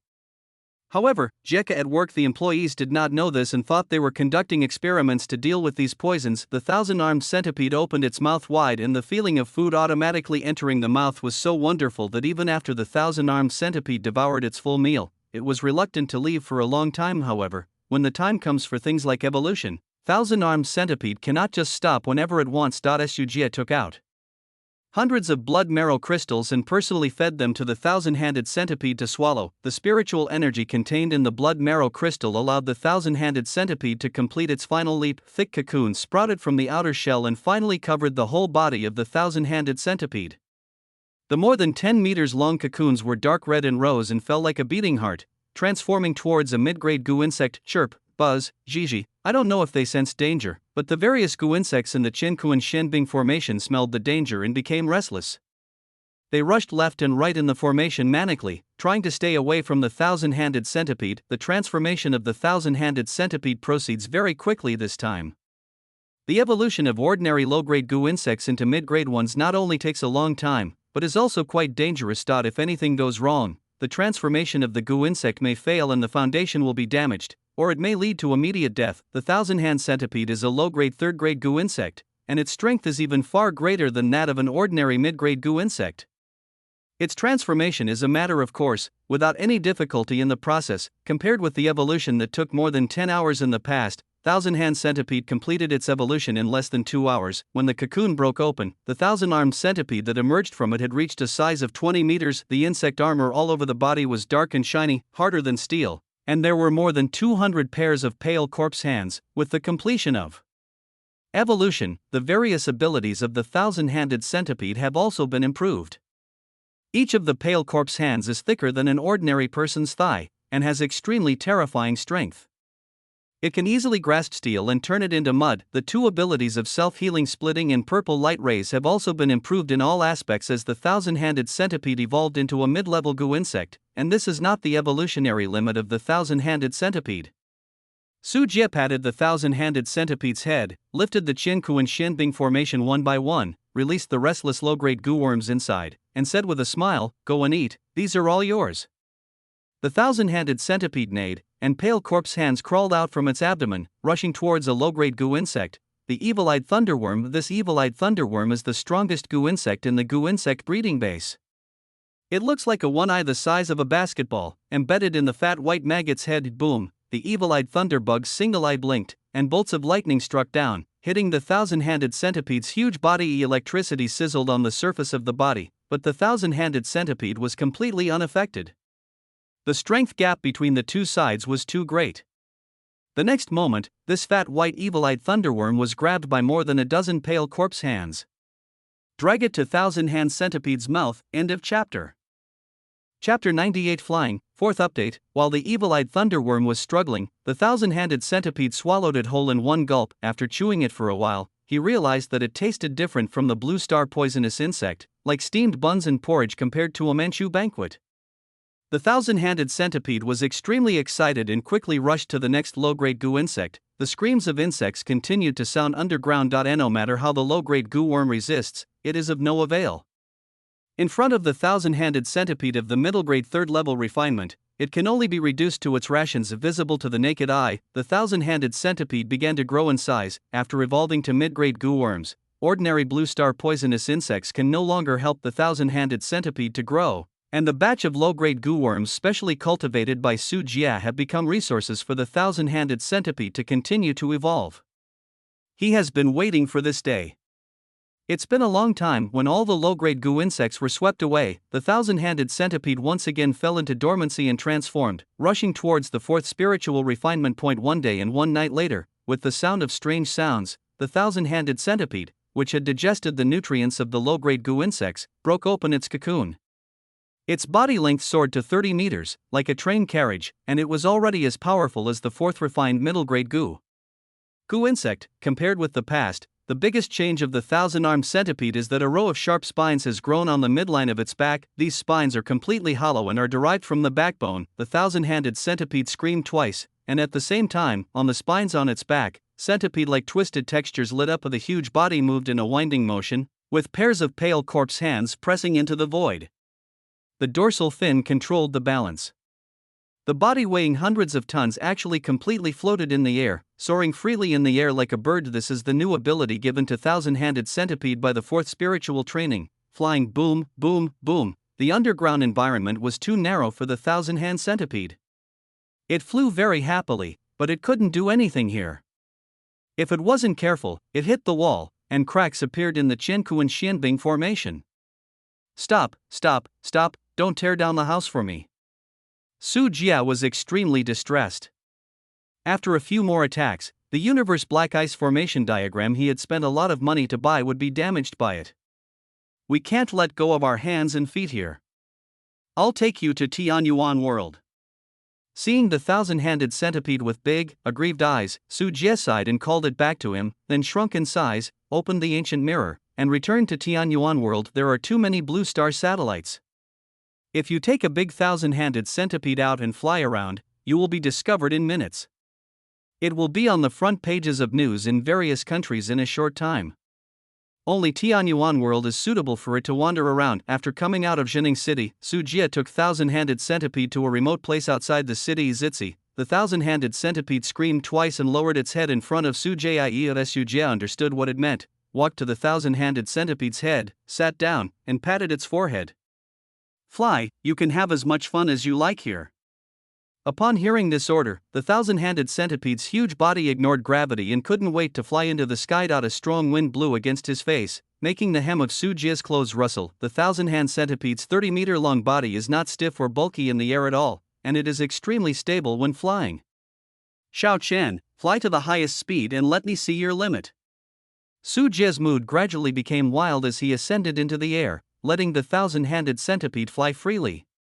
Raising its head and roaring, the thousand-handed centipede's tail swung slightly, and a powerful pushing sensation swept over its back. The city in the distance gradually became smaller, as if it had turned into small pieces like Rubik's cubes, until it entered the clouds. Suddenly, a burst of bright light shone over, and Su Jie raised his head. A clear blue sky appeared in front of him. The clouds were like an endless white ocean, slightly glowing with hazy mist. Su Jie opened his arms, and the thousand-handed centipedes lined up white clouds, like a boat leaping rapidly on the white ocean, or like a train flying into the sky against the ascending track, roaring between heaven and earth. It's cool. Su Jie took a deep breath, lowered his head and looked down. The mountains and mountains, the flowing water and the blue waves were slowly unfolding like a huge picture scroll. The thousand-hand centipede's speed has been increased to the limit. Although it has not exceeded the speed of sound, it is comparable to a civilian helicopter. As the thousand-hand centipede continues to evolve, this speed will continue to increase. High in the sky, the thousand-handed centipedes that were excited to play exploded and turned into hundreds of thousands of small centipedes, like sardines in the sea, sometimes clustering in groups, sometimes scattered around. A group of small centipedes held Su Jie's clothes in their mouths and carried Su Jie to a thick insect blanket made of small centipedes. Su Jie could sit or lie freely on it, but only Su Jie could enjoy it comfortably. Most people wouldn't dare lie on this carpet of tiny centipedes in this kind of flight. Su Jie let the thousand-hand centipede take him soaring in the clouds for more than an hour. After having fun, Su Jie let the thousand-hand centipede land and found a virgin forest to stop. After tidying up his messy hair, Su Jie took out the bone tree and infused it with spiritual power. The palm-sized white bone tree grows taller inch by inch, and its vigorous and powerful roots penetrate into the earth like a dragon, absorbing the spiritual energy deep in the earth's veins. The leafy crown of the tree opens, and the aerial roots that look like a woman's black hair hang down. They are disturbing and densely intertwined, absorbing the free spiritual energy in the air. Su Jie sat cross-legged with his back against the white bone tree, feeling the rapidly enriching aura environment, and waved to the thousand-handed centipede. Enough fun, now let's practice. The thousand-handed centipede shrunk in size and lay on Su Jie's chest. A steady stream of spiritual power and energy and blood flowed into Su Jie's limbs and bones. Su Jie closed his eyes and sat quietly, feeling the subtle changes in his body. The chi and blood of the middle-grade fourth-level thousand-handed centipede is as strong as a towering mountain. Under the support of the thousand-hand centipede, Su Jie's cultivation level has also been rising steadily, and the gaseous spiritual power in his body has been continuously compressed. Recompress, the breeze blows, the leaves of the white bone tree rustle, and the fluttering aerial roots fall on Su Jie's back, as if countless pipelines are connected to Su Jie's flesh and blood. The spiritual energy from the ground and the air is transformed by the white bone tree and merges into the body. A time passed quietly, and the dense forest was silent. In addition to the sounds of various small animals, there was also the boiling sound of the breath flowing in Su Jie's body. Sometimes it was slow, sometimes it was rapid. Sometimes the sound of galloping could be heard for hundreds of meters around, sometimes only Su Jie's cochlea can only hear the trickling sound. Gradually, Su Jie's pores gradually began to discharge stains, which were impurities in the bone marrow. A faint fragrance emerged from Su Jie's body, like the fragrance of a century-old medicine, and his skin gradually shone as brightly as mutton fat jade. Su Jie's human body gradually separated from the category of ordinary creatures. In the eyes of some demons, practitioners like Su Jie were no less than a panacea. Several hours later, after repeated attempts, the first drop of spiritual power in Su Jie's dantian was compressed to the limit and condensed from gaseous state into liquid spiritual power. The spiritual energy in dantian surged violently, and then spread to every meridians, compressing more and more spiritual energy into liquid. End of chapter. Chapter 99 Dong Hong Tian, 5th update, 10,000 words. Please subscribe. When the whole body's spiritual energy is compressed from the gaseous state to the liquid state, it will finally cause a qualitative change. The 6th level of Yunling realm is completed. Su Jie slowly opened his eyes, and in an instant, spiritual energy flashed from his eyes and shot straight into the void several meters away. Feeling the vigorous vitality in the body, which is far more than 7 or 8 times the spiritual strength of the past, going from the 5th level to the 6th level of Yunling realm is the first qualitative change for a practitioner. The next qualitative change will have to wait until the 10th level of Yunling realm and promotion to the secret treasure realm, and reaching the 6th level of Yunling realm also means that Su Jie's cultivation has reached the entrance standard for inner disciples of Guiling Palace. Take off. There was a smile on Su Jie's lips. This was not just what he said. Su Jie's body really flew up and floated quietly in the air. Generally speaking, only the elders of the Vault realm can fly without the help of external objects, and through the ability sharing of the thousand-handed centipede, Su Jie also mastered flying. It's just that Su Jie's flying should be called hanging or gliding. He can hover freely in the air off the ground, and he can also glide quickly from high places and control his attitude in the air. It's not that it can't fly, it's just that the flying speed is only a pitiful 10 meters per second, which is a turtle speed compared to the soaring of the thousand-handed centipede. It's also the ability to fly after all. Su Jie comforted himself in this way. Even if he encountered an enemy who could not fly, even though his speed was a bit slow, he could still make the enemy stare blankly. Su Jie is still satisfied with the gains from this breakthrough. Thousand-handed centipede advanced to the 4th level of the middle level, and he also successfully broke through to the 6th level of Yunling realm. Although the cultivation level is only the standard for inner disciples to get started, in a real fight, it is estimated that there are not many disciples among the inner disciples of Guiling Palace who can defeat Su Jie. After getting up and putting away the bone tree, Su Jie walked back towards Jining City. Boss, please bring me some good wine and good food.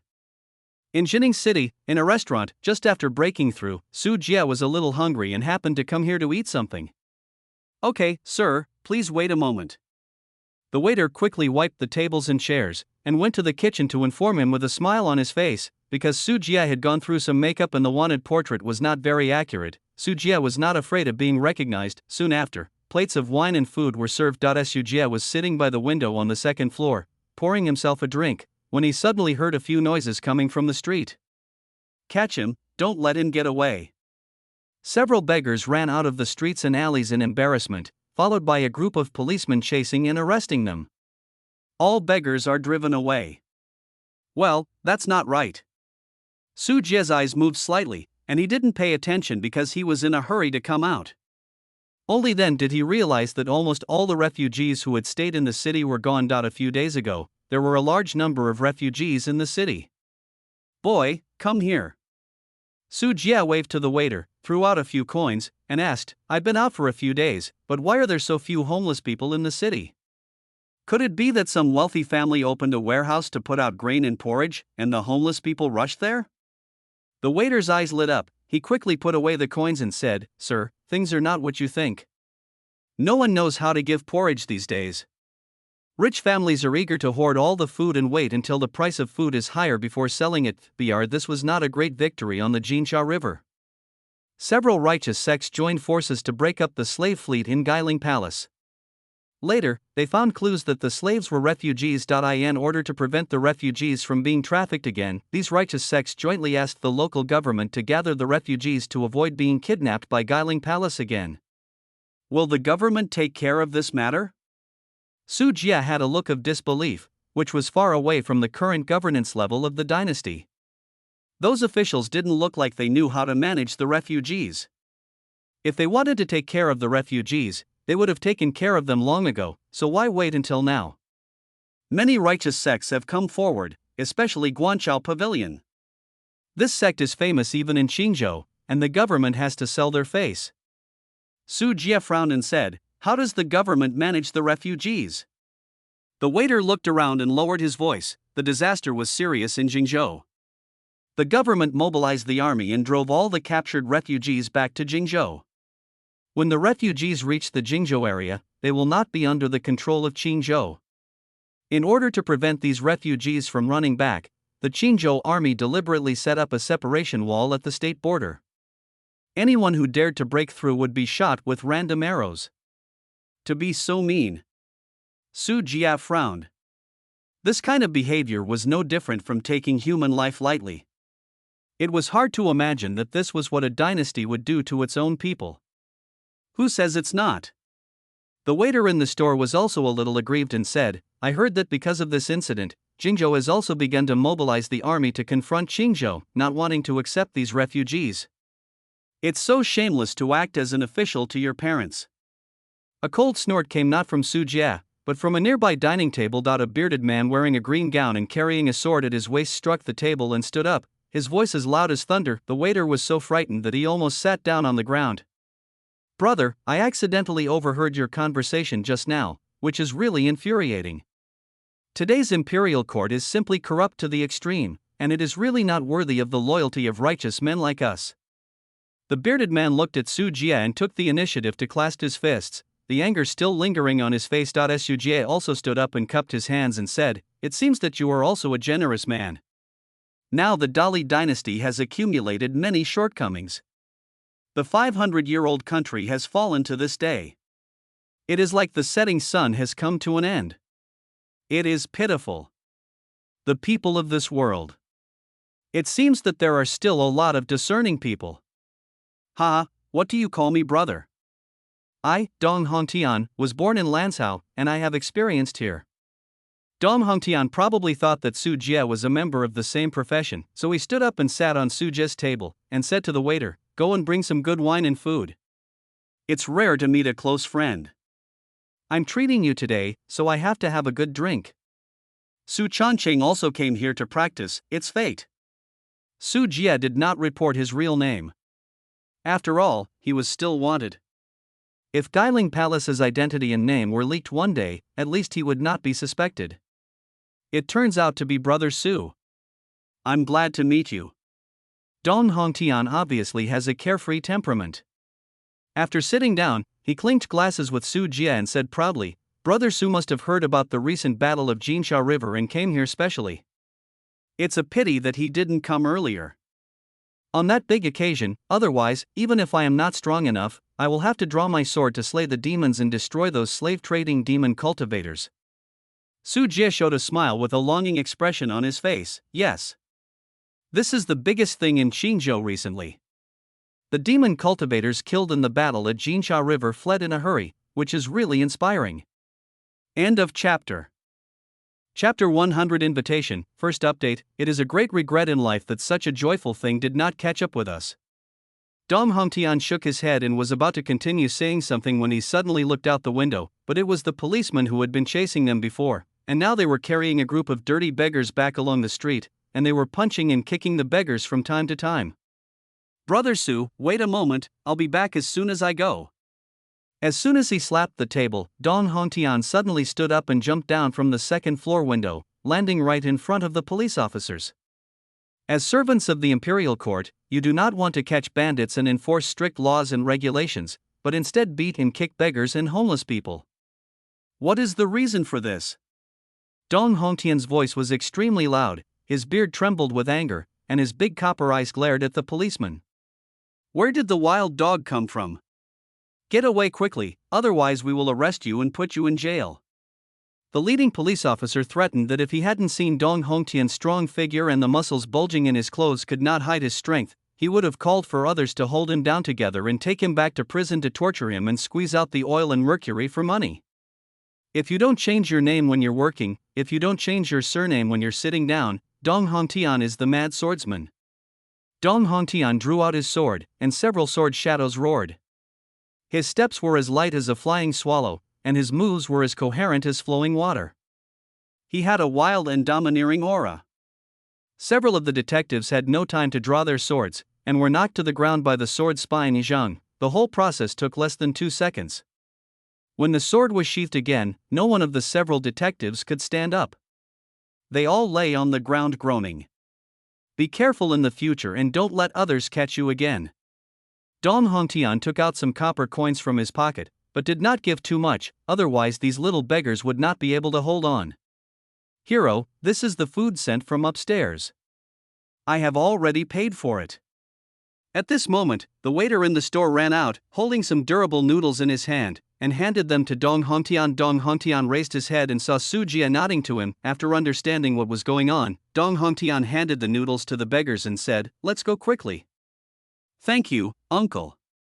Several little beggars happily hugged the noodles and ran away warily. Dong Hongtian glanced at the policeman on the ground, ignored him, and jumped up to the second floor. Brother Dong is benevolent and righteous. Su Jie immediately praised Dong Hongtian and poured a glass of wine for Dong Hongtian. Brother Su is laughing at me. I don't like this kind of thing because of my personality. I still have a little bit of skill in my body, so I can still lend a helping hand to some injustices. Dong Hongtian picked up the wine, clinked glasses with Su Jie, and drank it all in one gulp. Brother Dong, this is not a bit of kung fu. This must be the kung fu of the third level of Yunling realm. In the world of martial arts, the strength is at the upper level. Su Jie put down his wine glass and said with praise, Tianyuan world is a world of practitioners, with magical things like spiritual energy. In addition to the demonic and righteous sects that occupy the blessed land of Lingshan, as well as the major sects with long inheritance, ordinary people who want to get in touch with spiritual energy can also learn martial arts to strengthen their bodies. This is also a way out, however, compared with the various magical cultivation methods of the sect. Practicing martial arts is a helpless choice when the talent is insufficient and the resources are insufficient. It can be regarded as the next best choice. People in the martial arts world who practice martial arts, after they have achieved success, fly over eaves and walls, destroy monuments and rocks, which sounds very powerful, but compared with practitioners, because the use of spiritual energy in martial arts is too rough, there are basically no spiritual stones, magic weapons, elixirs, talismans, etc. They all rely on brute force with a weapon, and their combat effectiveness is not at the same level as practitioners. In the world of martial arts, those who can reach the third level of Yunling realm are considered to be first-rate masters and famous figures. Those who can reach the fifth level of the Yunling realm are all-powerful masters who dominate the world and are respected as sword gods and great masters. As for the people in the martial arts world who have broken through to the sixth level of Yunling realm, it can be said that there are almost none. Because of this talent, people have already gone to join the sect. Who can cultivate immortality is willing to learn martial arts. The martial arts practice was exhausting and tortured the body, but in the end, it was defeated by the practitioner's flying sword. Don't take it seriously, don't take it seriously. My strength is just to show off my power in front of ordinary people. If I really need a practitioner, my cultivation will be nothing. Dong Hongtian shook his head, knowing himself very clearly. The two of them drank a glass of wine and drank 3 kilograms of strong liquor. They were in high spirits and talked about the recent battle of Jinsha River. Su Jie was very knowledgeable about this. Who knows that he had experienced it personally? Dong Hongtian got a little drunk, slapped the sword on his waist on the table, and said, Brother Su said it well. Now there is still a chance to combat the arrogance of Guiling Palace. I wonder if you are interested. Oh, there is such a good thing. Brother Dong, you have to explain it to me. When Su Jie talked about the topic of Ma Xiu and Guiling Palace, he looked like he was the same as the enemy. After taking a sip of strong wine, Dong Hongtian patted his chest and said excitedly, most of the Guiling Palace slave ships were wiped out in the Battle of Jinsha River, but there were still a few that escaped the blockade. Those Guiling Palace disciples who escaped must now be anxious to return to the Ghost Ridge Palace. After hearing about this, the righteous warriors from all over the world, under the call of many famous martial arts figures, decided to go to the Green Valley Plain, block the return route of the Ghost Ridge Palace disciples, and eliminate them in the vast wilderness. Go to Green Valley Plains to block the gate? Su Jie's brows jumped. The Green Valley Plain was the green grassland at the entrance of Guiling Palace. This is also the key route in and out of Guiling Palace.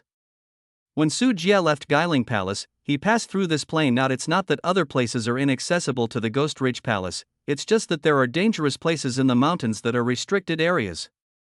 The risk factor is too high. Even the elders of the secret realm have to stay away from some dangerous places.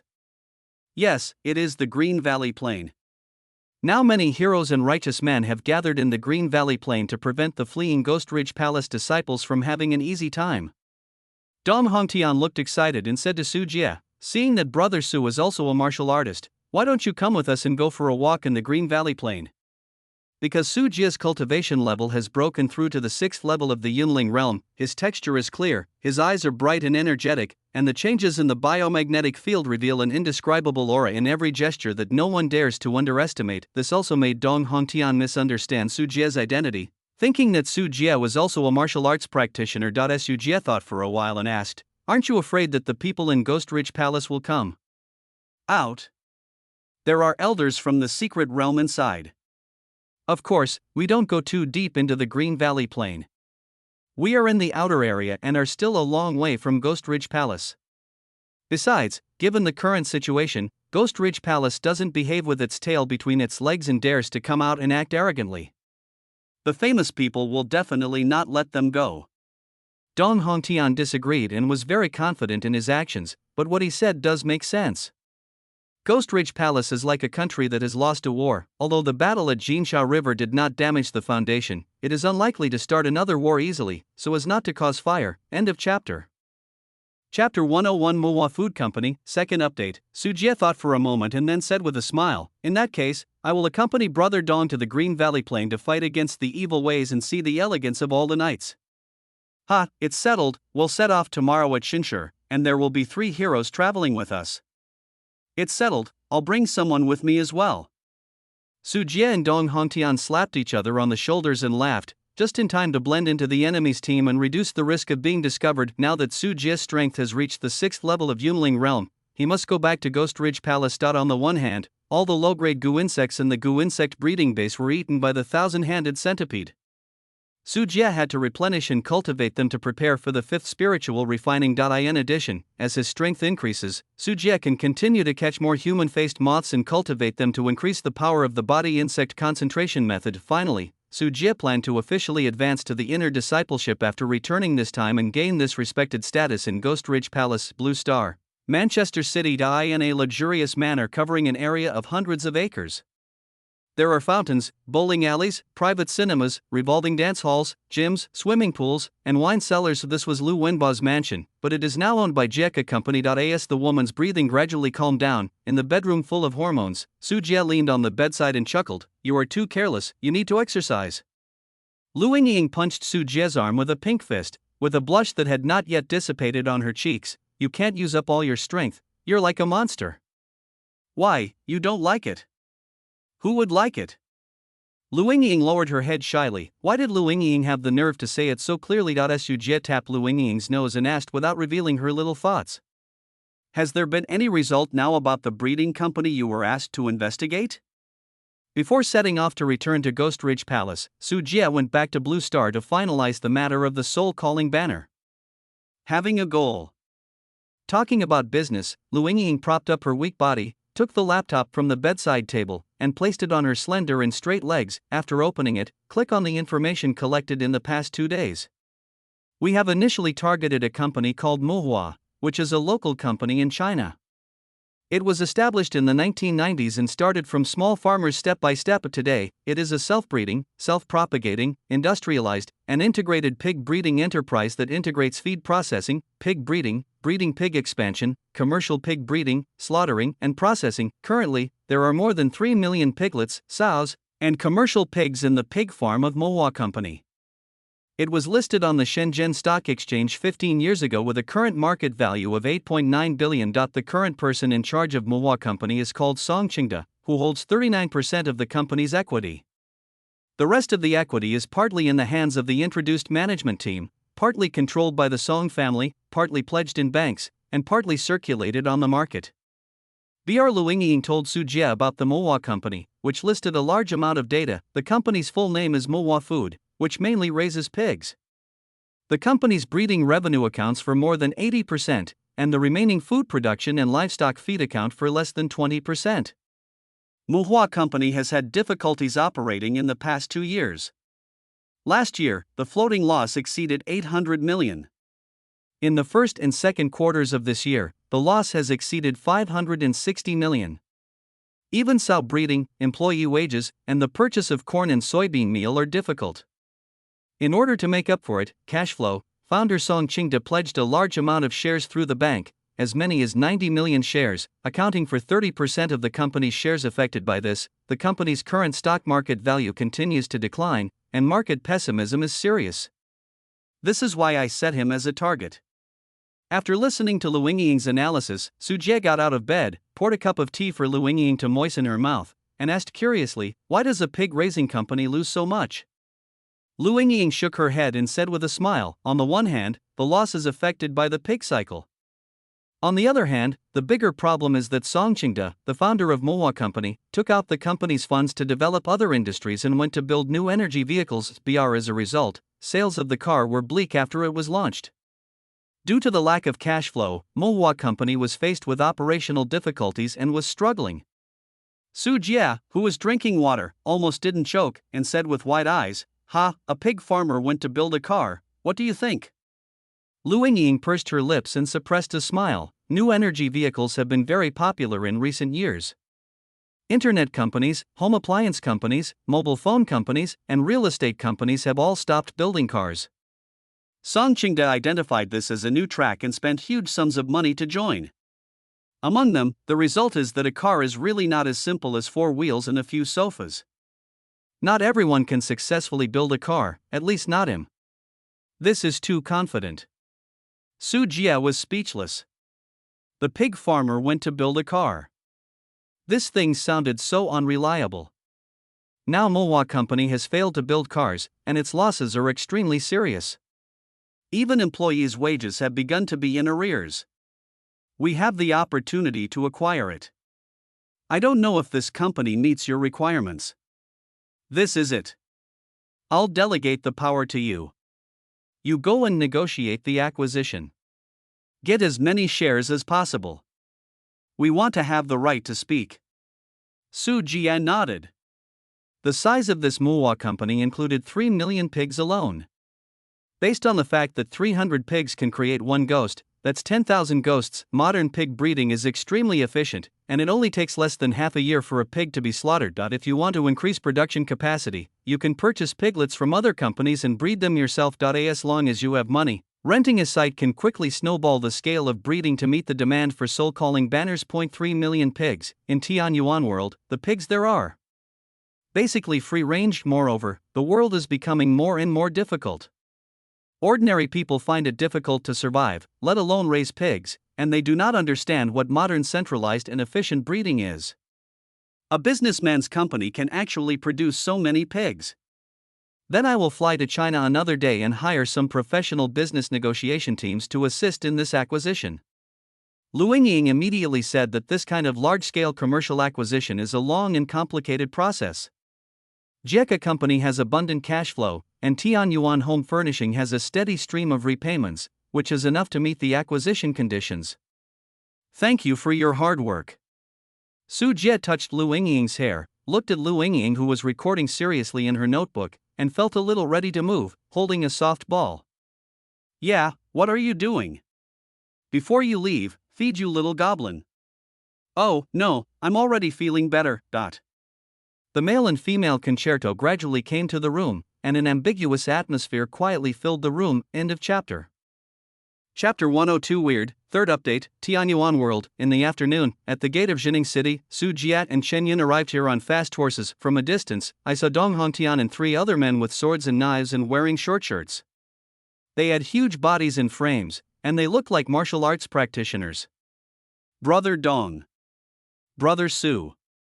Su Jie and Dong Hongtian hugged each other, and Dong Hongtian introduced the 3 friends around him.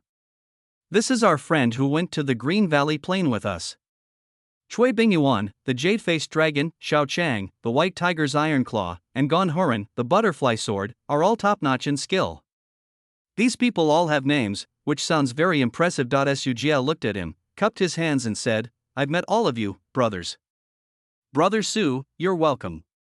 We are all friends who went to the Green Valley Plain to slay demons together. Don't be so intrusive." The two parties greeted each other and Su Jie briefly introduced Chen Yun as his friend. After greeting each other, a group of 6 horses left Jining City and walked along the official road. Chen Yun rode up to Su Jie and whispered, "Su Jie, these people look like they are average in strength." In Chen Yun's opinion, except for Dong Hongtian, who is somewhat capable of fighting, the other 3 are really weak in strength, and they don't even know if they have the first level of Yunling realm. Just because the nickname is loud doesn't mean you can fight. Who knows if it's just a name you're bragging about? Chen Yun couldn't figure out why with such strength, he dared to set up a barricade in front of the gate of Guiling Palace. If we are strong, we still have to worry about being exposed. Su Jie smiled and followed Dong Hongtian just to fish in troubled waters so that he could enter the Ghost Ridge Palace. Su Jie didn't really want the help of others. Chen Yun thought so and said no more. "Let's go back to Guiling Palace as soon as possible. If we don't go back, maybe old Taoist Chiu will think that we died outside." Su Jie squeezed the horse's belly with his legs and sped up. 2 days later, the temperature is getting lower and lower, and the first snow falls, transforming the mountains and forests into a world covered in silver. The cold wind howled by, causing the dead leaves to fly out. A group of 6 horses walked along the old official road, which was in disrepair. The horses' hoofs trampled the snow, leaving clear hoof prints. Dong Hongtian stopped his horse, took off his bamboo hat, and shook off the white snow. He saw a small village covered with snow in front of him. He took out the map and looked at it, and said, "I have been to this village before. Nanyang City is not far ahead, it's a big city, let's go there for a rest. The people can stand it, but the horses can't stand it either." After 2 days of rushing, Su Jie and others did not take much rest. At this time, there was less than half the way to the Green Valley Plain. "Listen to you, Brother Dong, you have rich experience, I have no objection." Su Jie shrugged, and Chen Yun also regarded Su Jie as the main character. The other 3 young knights were obviously relieved. The weakest of them felt their butts hurt from being jostled by the horse's back, and they wished they could take a rest. "I've run out of water. I'm going to the village to ask for some water. You guys wait for me for a while." Chui Bingyuan rubbed his neck, said something, and hurried towards the village. Dong Hongtian shook his head and complained, "This guy doesn't even have water for a long trip." Xiao Chang said with a smile, "He is definitely not begging for water. It's his old habit and he has to borrow someone else's dry toilet." Gan Hurren gritted his teeth and said cheerfully, "Old Chui, he enjoys the feeling of having a good time all at once, and other people recognize him as a bed, but he recognizes him as a toilet." Chen Yun curled her lips with a look of disgust. "Okay, I didn't see Miss Chen here, stop saying such vulgar things." Dong Hongtian interrupted the discussion between the two, and it would be disrespectful to continue. Xiao Chang and Gan Hurren glanced at Chen Yun. Because the other party had horrific centipede-shaped stitched scars on her face and looked extremely vicious, neither of them subconsciously regarded her as a woman. Su Jie chatted with Dong Hongtian. After a while, Su Jie frowned, "Why haven't you come back for so long? Does he usually stay away for so long?" Xiao Chang was stunned, scratched the back of his head, and said, "That's not true. I've been there for a long time today. I'll go find him and come back." Gan Hurren volunteered and ran to the village on horseback. After a while, even Gan Hurren made no sound this time. Su Jie and Dong Hongtian immediately realized that something was wrong. Something happened. Dong Hongtian's face was solemn. He drew off the long sword from his waist and looked at the small village in the distance. "Go and have a look, be careful." Su Jie rode his horse and took the lead towards the small village. When I got closer, I realized that the whole village was silent. It was noon, but there was no one in the village. Gan Hurren and Chui Byung-won's horse. Dong Hongtian saw 2 horses tied to the banyan tree at the entrance of the village. "Drive." Su Jie quietly released the reconnaissance dragonfly, followed the footprints on the ground, looked at a private house in front of the village, and then looked at Dong Hongtian. Dong Hongtian nodded, got off his horse, and followed Su Jie, approaching the private house step by step. The house is built of yellow mud, with a stone mill at the door and stacks of firewood and water tanks on both sides. "Brother Chui, Brother Gan, please reply immediately." Taking a deep breath, Dong Hongtian gathered his strength and his voice was as powerful as thunder, spreading throughout the village. Silence, there was no echo in the entire village, and the silence was terrifying. Su Jie took out a stone from the ground, flicked it out, and opened the door of the house. The back room was equally quiet, but there were 2 familiar figures lying there, none other than Gan Hurren and Chui Bingyuan. They were obviously still conscious, but their bodies were extremely stiff, as if they had been poisoned. He tried to get up, his movements were like drunkenness, his mouth opened, but no sound came out. Dong Hongtian was startled and immediately ran into the house. Then he saw a family of 7, including old people and children, all falling asleep on the ground. There were no external injuries on their bodies, but their breathing and heartbeat had stopped. It's not poison. Chen Yun crouched down, checked their injuries, and shook her head at Su Jia. The disciples of Guiling Palace are all masters of poison, and it is easy to tell whether they are poisoned. Of course it's not poison, it's the soul being hurt. Su Jia's voice turned cold. Seeing these dead bodies in the house, Su Jia recognized this familiar death style at first sight. It was caused by the destruction of the soul. Su Jia has done experiments and has a soul-calling flag, so he has a lot to say about it. No wonder there was no smell of blood when entering the village. Those killed by the ghosts would not suffer any external injuries at all. Let me come. Seeing that Dong Hongtian was at a loss, Su Jia walked up to Gan Horen and Cui Bingyuan and took out a bottle of soul-building pills. This kind of elixir is one of Su Jia's trophies. He has obtained many elixirs from several inner disciples. This bottle of elixir that can cultivate the soul and calm the mind is also one of them. The price is not high, and most of them are disciples. Use it to speed up your meditation. End of chapter. Chapter 103, Seeing the Ghost Again, 4th Update, Elixir. Xiao Chang and Dong Hongtian were both a little shocked. People in the martial arts world rarely buy this thing because it is too expensive and has to be purchased with spiritual stones. Not many people have the financial resources. Dong Hongtian himself has several pills, which are used to treat trauma. At first, I gritted my teeth and saved up money for a long time before I exchanged the spirit stones for purchase. Now seeing Su Jia take out the elixir so casually, his evaluation of Su Jia has gone up to another level. Gan Horen and Cui Bingyuan were each fed a pill, and their twitching and uncoordinated bodies quickly calmed down. The soul-building pill stabilized their souls. In fact, the injuries to their souls were not serious, and they could recover on their own after a period of time even without treatment. Although they are practicing martial arts, they have absorbed spiritual energy after all, and their souls have been baptized. Compared with ordinary people, they can withstand soul attacks much better. Thank you, Brother Su, for saving your life. Gan Horen opened his mouth, his face full of surprise after discovering that he could speak. Brother Cui, what's going on?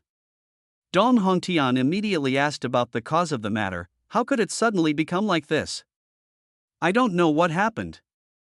I entered the house with the intention of borrowing the toilet, but as soon as I opened the door, a cold wind blew in, and I felt dizzy. Cui Bingyuan himself couldn't explain what was going on. He was confused. Me too, but I vaguely seemed to see a figure, but it was too blurry.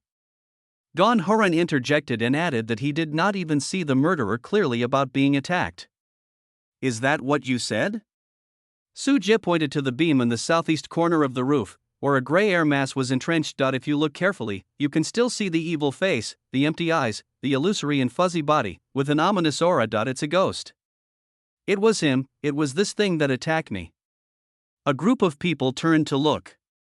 Gan Horen had a stress reaction and yelled excitedly. The roar alarmed the ghost, and its body spun from the rafters and quickly jumped towards the crowd. Where did you come from, you monster? Die! Dong Hongtian shouted angrily, drew his sword and struck forward. The sword struck down like thunder, penetrating Yinhan's body. The ghost was not hindered and ran straight into Dong Hongtian's body. Click, Dong Hongtian's movements froze, his steps staggered, and then he turned around and slashed.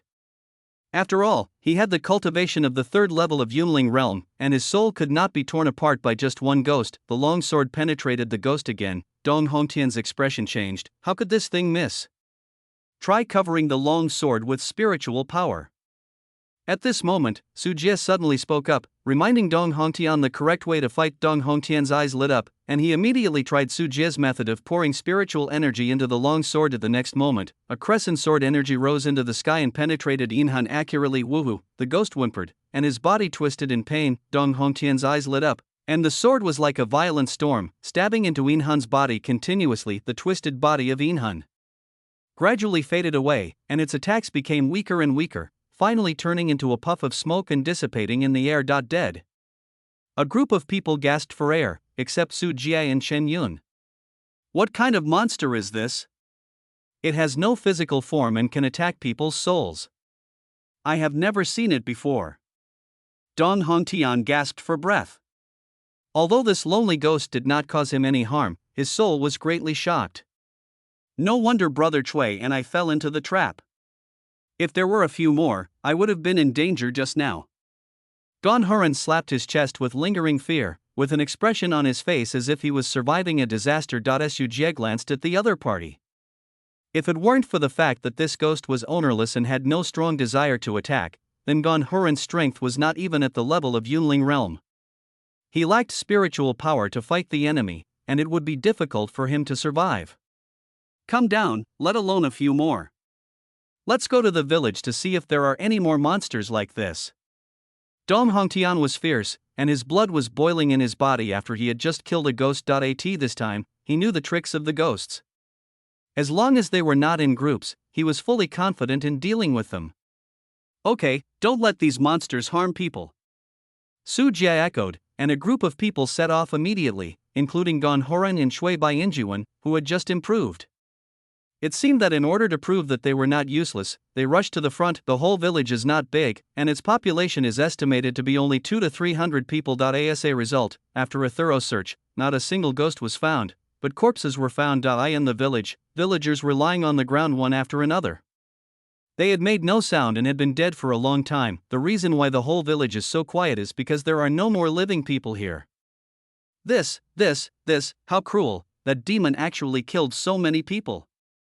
Dong Hongtian's palms trembled slightly, and he gritted his teeth and said bitterly, I'm afraid the murderer is someone else, and that monster alone can't do it.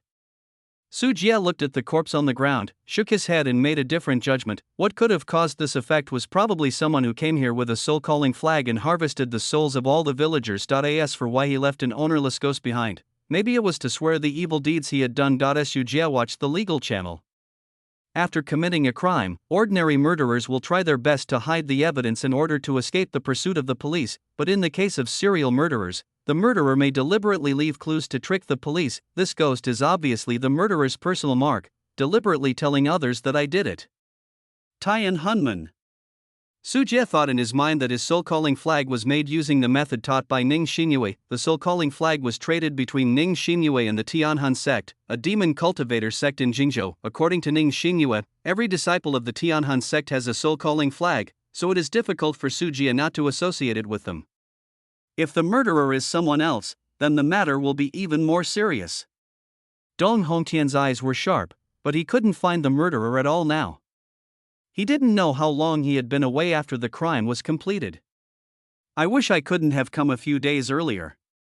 If I bumped into the murderer, I would have to let him know that my butterfly sword is not in vain. Don Huron snorted twice, causing others, including his friends Cui Bingyuan and Xiao Chang, to look at him and roll their eyes. Dong Hongtian sighed. Although he wanted to bury the villagers, he was afraid of damaging the scene and said, Brother Su, let's leave first and go to Nanyang City. This village is under the jurisdiction of Nanyang City. Notify the local government, hoping that there will be sent some capable personnel to investigate and bring justice to these unjust villagers. Rely on the government? Chen Yun sounded disdainful. As long as the government was useful, there would be no murder here, and there was no movement for so long. Dong Hongtian got on his horse and said, there are still some strange people in the government, and maybe we can find clues. Su Jie stopped Chen Yun, who was still about to speak, shook his head, mounted his fast horse, and the group continued walking towards Nanyang City. End of chapter.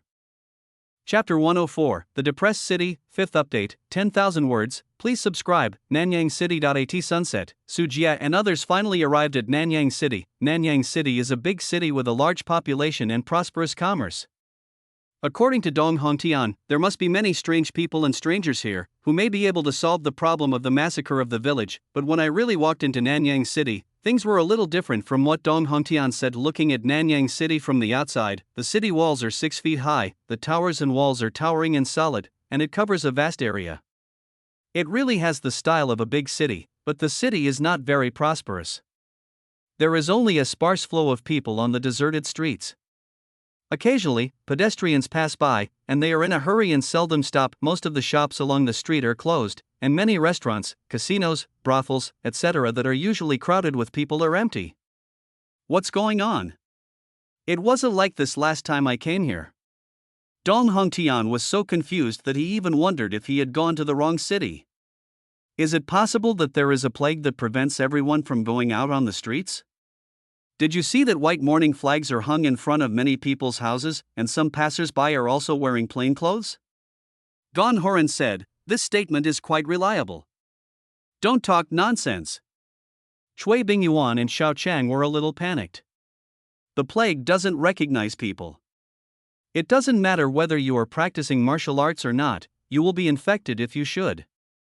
Their cultivation level is not high enough to resist the plague, just ask and you'll find out. Dong Hongtian saw a passerby and ran over to him without waiting for him to leave. "Brother, we are from outside the city and passing through Nanyang City. Why is this city so depressed and yet there is a plague?" The passerby who was stopped was a scholar. He looked up at Dong Hongtian and said, "How dare you enter the city, here. In short, I advise you to leave quickly and don't stay in the city." The scholar seemed to have something unspeakable. He stopped talking midway through his words and just urged Su Jie and others to leave Nanyang City. After saying that, as if he was worried about something, the scholar looked around, then hurriedly walked around Dong Hongtian and ran away. "I hate people who talk halfway."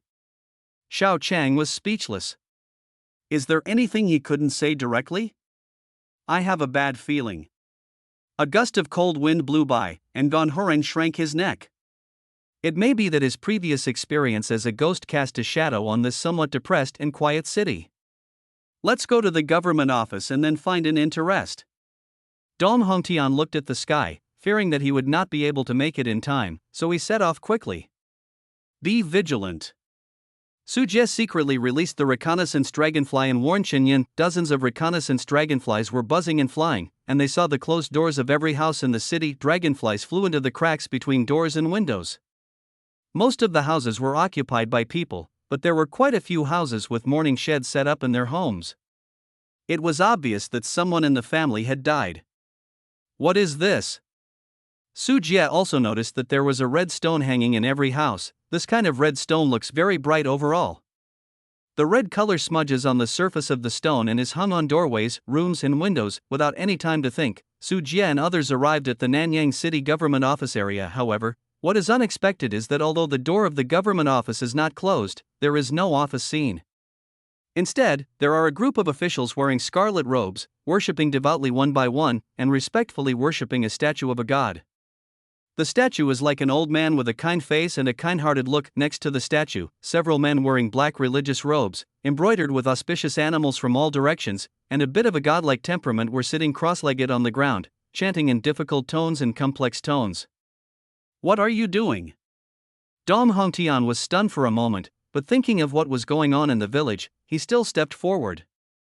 Several officials, my subordinate Dong Hongtian, the mad swordsman, has something important to report.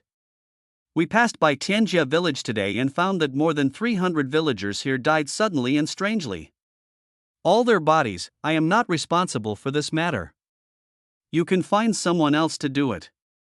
An official interrupted Dong Hongtian's story with an impatient expression. May I ask where the local person in charge of the Sky Survey Department is? Dong Hongtian paused for a moment. The Tianshuan Division, different from the police, was an organization set up by the Dali dynasty specifically to deal with demons, practitioners, and demon cultivators. Because practitioners committed crimes, ordinary police officers would definitely go away and never come back. For this reason, the Dali dynasty set up a special patrol department, and all members were practitioners. It dealt specifically with incidents involving demons in the territory, as well as crimes committed by practitioners. The Tianshuan Division had a glorious past. Not only did it catch monsters outside, but also arrested officials inside. It also once broke into the cultivation sect and arrested people on the spot. Its status was equivalent to that of the Imperial Guards in Chinese history. However, with the decay of the Dali dynasty, the Xuantian Division has undergone several weakening reforms, and its power has been greatly reduced. A large number of masters have fled, and their combat effectiveness has been severely reduced. Generally speaking, larger cities will have Sky Patrol divisions stationed there. Naturally, there are cities of the size of Nanyang City, so Dong Hongkai asked this question. Surveying division? Old Wu, who knows where he is gone? I can't find him. You can go find him yourself. Can you please? No, you didn't see me worshipping Miaoma? Leave quickly and don't disturb me here. The official glared at Dong Hontian, not wanting to see him, blaming him for disturbing him by talking too much. Dong Hontian's veins throbbed on his forehead and he choked. That's hundreds of lives, and you're indifferent? What does it have to do with me? I'm a bunch of poor people. If they die, they will die. The official raised his head disdainfully and said with a sneer, "You knights just like to meddle in other people's business. We, the Dali dynasty, have our own laws to govern our country. Believe it or not, I will arrest you if you are nosy." Dong Hontian was a little embarrassed and even more angry.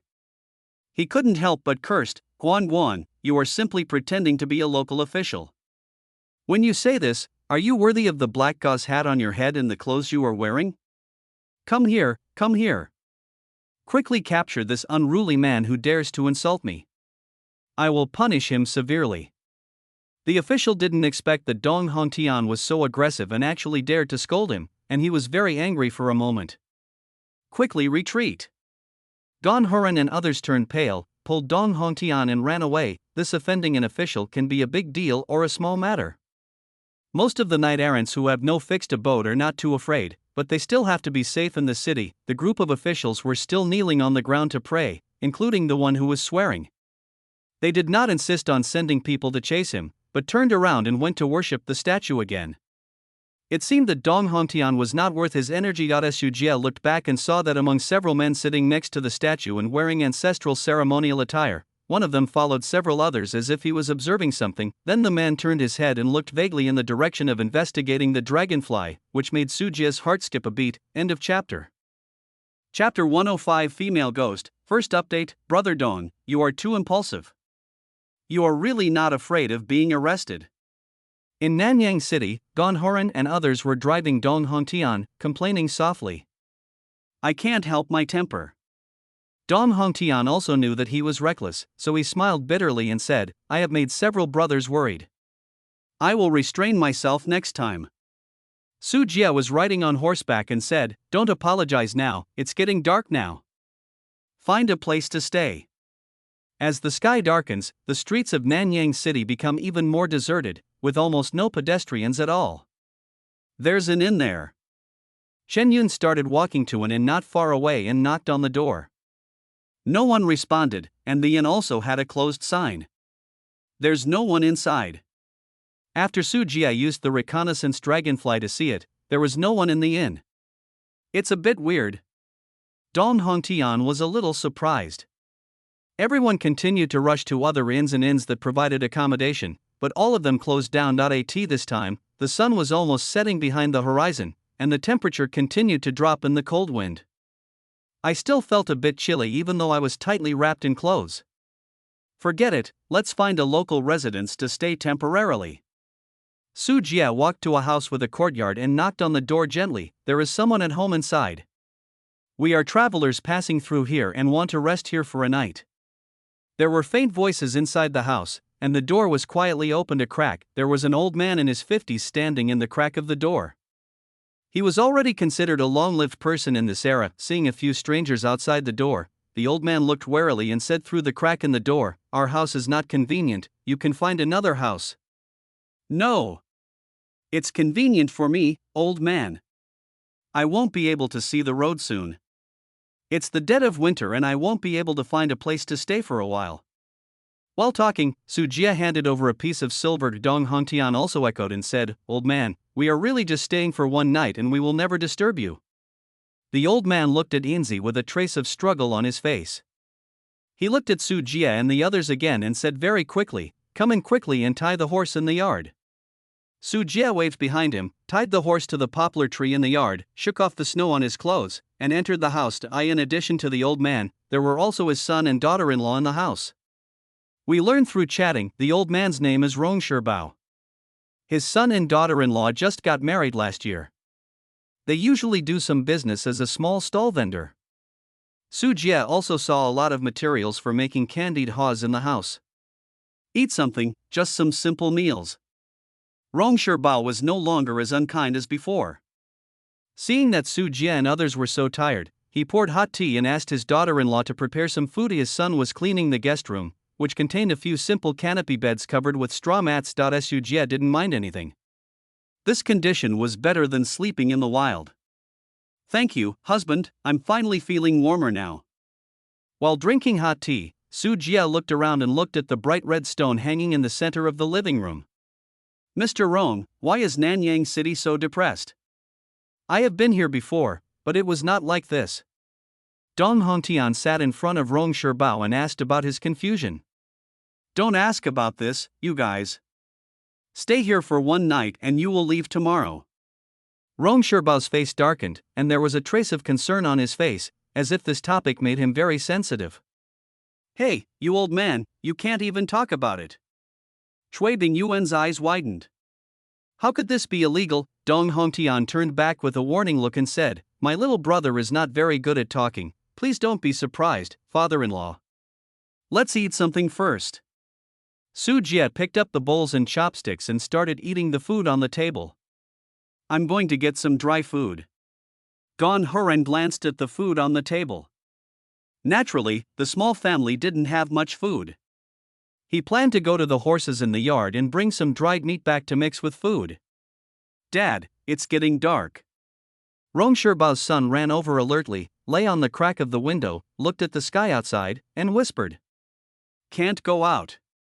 After hearing this, Rong Sherbao suddenly stood up and stood directly in front of Gon Huren. Gon Huren was stunned and said, "Why, I will come in right away." "If you say you can't, you can't." Rong Sherbao couldn't help but push Gon Huren away from the door. "Hey, why are you so unreasonable, old man?" Gon Huren was a little dissatisfied. What was going on? "I don't care what you want to do, none of you are allowed out of this house tonight." The wrinkles on Rong Sherbao's face deepened and he said very forcefully, "Wait, what's the sound?" Su Jie's ears suddenly twitched. Seeing Gon Huren still wanting to speak, he raised his hand to signal the other party to be silent. Then Su Jie stood up quickly and looked out through the crack in the window. Tuk tuk bang, some strange sounds came into my ears, which seemed to be Swana music, or like a woman singing elegant music, with a trembling tone at the end. Snowflakes are falling slowly, and the light poles on the street paved with bluestones are still standing, and the lanterns above have been extinguished long ago. Suddenly, a cold wind blew, and accompanied by sobs, a woman appeared on the street. She was wearing a floor-length white dress, her whole body was wet, and the gaps between her toenails were full of mud. Every step she took would leave a puddle of water on the ground. "This is..." Su Jie's pupils suddenly shrank. This woman appeared so suddenly that even he didn't notice where she came from. What's even more creepy is that even the reconnaissance dragonfly arranged by Su Jie outside has not been seen. On the contrary, after the woman in the white dress appeared, one after another, Su Jie's reconnaissance dragonflies all lost their sense of control and were probably dead. "Don't make a sound. Don't make a sound." Rong Sherbao looked at the red stone hanging above his head. The stone was emitting a strange red light. His body was shaking uncontrollably, and his voice was shaking as he spoke. His son and daughter-in-law hid in the back room because of fear. Their legs became weak. People's curiosity is very strong, Rong Sherbao said. Dong Hongtian and others crowded to the window and looked out, but I saw a woman on the street singing some kind of hard-to-speak ballad. Her steps paused, and her movements were particularly stiff. As if aware of the gaze, the woman on the street turned her neck stiffly, her pale cheeks as blistered as steamed buns, and her two highly rotted eyes, just looking straight at this side. "Ghost, ghost." Xiao Chang was suddenly startled and shouted subconsciously. However, his screams caused disaster. As soon as he finished speaking, Xiao Chang's stomach suddenly swelled. He knelt on the ground in pain and kept vomiting wildly. He vomited out all the things he had just eaten, and he also began to vomit out some more terrifying and abnormal things, such as women's long hair, nails, water plants, rotten fish and shrimp, etc. His mouth was like a faucet that couldn't be turned off, and the stench of vomit filled the whole room. Seeing such a strange scene, Chen Yun and Su Jie took 2 steps back at the same time. Cui Bingyuan's pupils were full of disbelief. Gon Huren's mouth moved, and then he seemed to think of something and quickly covered his mouth. End of chapter. Chapter 106. Ghost Town. Second update. Cackling. Xiao Chang was not dead. His hands were tightly covering his throat, and his eyes were so wide that they almost burst out of their sockets. This move did not stop him from vomiting wildly. All kinds of nails, hair, dead fish, and shrimp spit out from his mouth soon gathered into a puddle on the ground. Dong Hongtian gritted his teeth, resisting nausea and fear, and wanted to help Xiao Chang. Su Jia caught him in time and shook his head. Thump, the water stains under Xiao Chang's body seemed to be bottomless. His body fluttered and gradually sank until he was completely submerged in the water. The water stains gradually subsided, leaving only a pool of hair, fish, and shrimp floating on the floor. On the street, the woman in white has disappeared. If it weren't for the disappearing Xiao Chang, and the pile of hair and rotten fish and shrimp on the ground, it would seem that everything just now was just a dream. I told you not to talk, not to talk. How can I still survive if I disturb those things? Rong Shibao's voice trembled, and a large living person just disappeared in front of him. The chilling scene just now almost made the heart of this old man in his 50s almost stop due to fright. You old fool, why didn't you tell me earlier that this place is haunted? Gon Huran was furious and pulled out the long knife from his waist. Don't shout so loud. It's okay if you don't want your life. If we attract them, it will harm my whole family. Rong Shibao didn't seem to see the blade, but instead covered Gon Huran's mouth. He was extremely taboo about sound, which made him even more frightened than facing the blade. Su Jia frowned. The moment the female ghost in white attacked him, Su Jia felt a strange and cold breath coming over him. It was different from simple spiritual energy, and different from all the spiritual energy Su Jia had ever seen. Although I don't know the specific attack process, looking at Xiao Chang's misery just now, I can understand how terrifying this female ghost is. I said why Nanyang City is so weird, that's it. There was regret in Dong Hongtian's eyes. If he had understood earlier, Xiao Chang would not have died tonight. Shu, don't talk. Rong Shibao suddenly became alert again. When he saw the red stone hanging in the room flickering a few times and lighting up a coquettish red halo, he quickly told everyone to shut up. At the same time, there was another sound coming from the street outside the door. Hiss, in the yard, the horses all neighed wildly and uneasily, as if something was attacking them. With the smell of blood wafting into the house and the sound of heavy objects being dragged, everything finally calmed down. When everything calmed down, Su Jia and others looked out through the crack in the door. All 6 horses tied in the yard had disappeared, leaving only a pool of blood on the ground. There's more than one here. Shen Yun looked ugly. This was her first time encountering a ghost. Fortunately, Su Jia was by her side, and her strong combat power gave her some peace of mind. Unfortunately, the number of ghosts she bumped into was not just one, but an unknown number. The sky is dry and things are dry, be careful about the fire. A sound of gong beating floated into my ears. That was the watchman's voice. No one spoke this time. All the strange phenomena that had just happened were really frightening. The sound of the watchman on the street gradually faded away, as if he had left the street. Just when everyone was relieved, a cold voice suddenly sounded from the door. Is anyone home? The door was unlocked and it was the watchman's voice. Su Jia looked at the red stone. The red light flashed crazily on it, just like a police light. Rong Shibao covered his mouth tightly, not daring to move, his eyes full of fear. The same is true for everyone else, including Su Jia. Who knows what's going on outside now? Su Jia is equally unsure when facing this kind of ghost that he has never seen before. Is anyone home? Is anyone home? Is anyone home? The watchman's cold voice repeated the same words over and over again, and an eerie and terrifying atmosphere lingered in the room, making people's hearts pound, their mouths dry, and many people's backs were soaked with sweat. Along with the questioning, a few bloodless fingers, like those of a dead man, penetrated through the cracks in the door. His fingers were groping back and forth for something, but they couldn't find the plug lock, so they quickly retracted it. The voice of questioning also disappeared at the same time, and the red stone in the house no longer flickered. There were several hauntings in a row, and everyone looked ugly. After the watchman disappeared, Su Jia immediately asked, Mr. Rong, what's going on? Why is your place so haunted? Half a month ago, the city was not peaceful at night. Those dirty things were wandering on the streets. If they accidentally made a noise and they noticed someone in the house, what just happened would happen. Rong Shibao gritted his teeth, his eyes a little painful. I originally had a grandson, but because of crying at night, the result. The next words were not spoken, and everyone understood. Why don't you leave Nanyang City? Since this place is haunted, wouldn't it be better to go to a safe place? Shen Yun was very puzzled. The ghosts that appeared just now made even her, a demon cultivator at the 5th level of Yunling realm, feel horrified. Why did these ordinary people still stay in Nanyang City? Rong Shirbao sighed and said with a bitter and sad face, leaving is easier said than done. The major officials in Nanyang City have long issued orders that those who want to leave the city will have their property and houses confiscated. We have worked hard all our lives to have something in the city. Who is willing to give up a place to stay?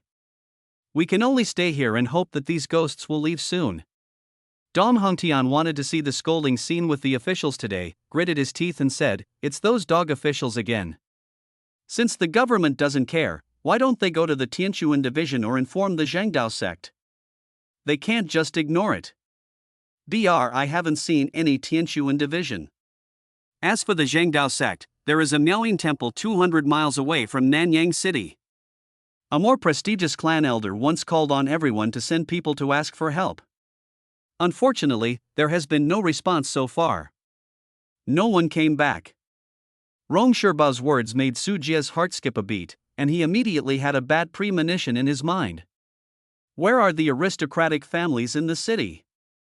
They haven't left either? Su Jie said, "Nanyang City is a big city.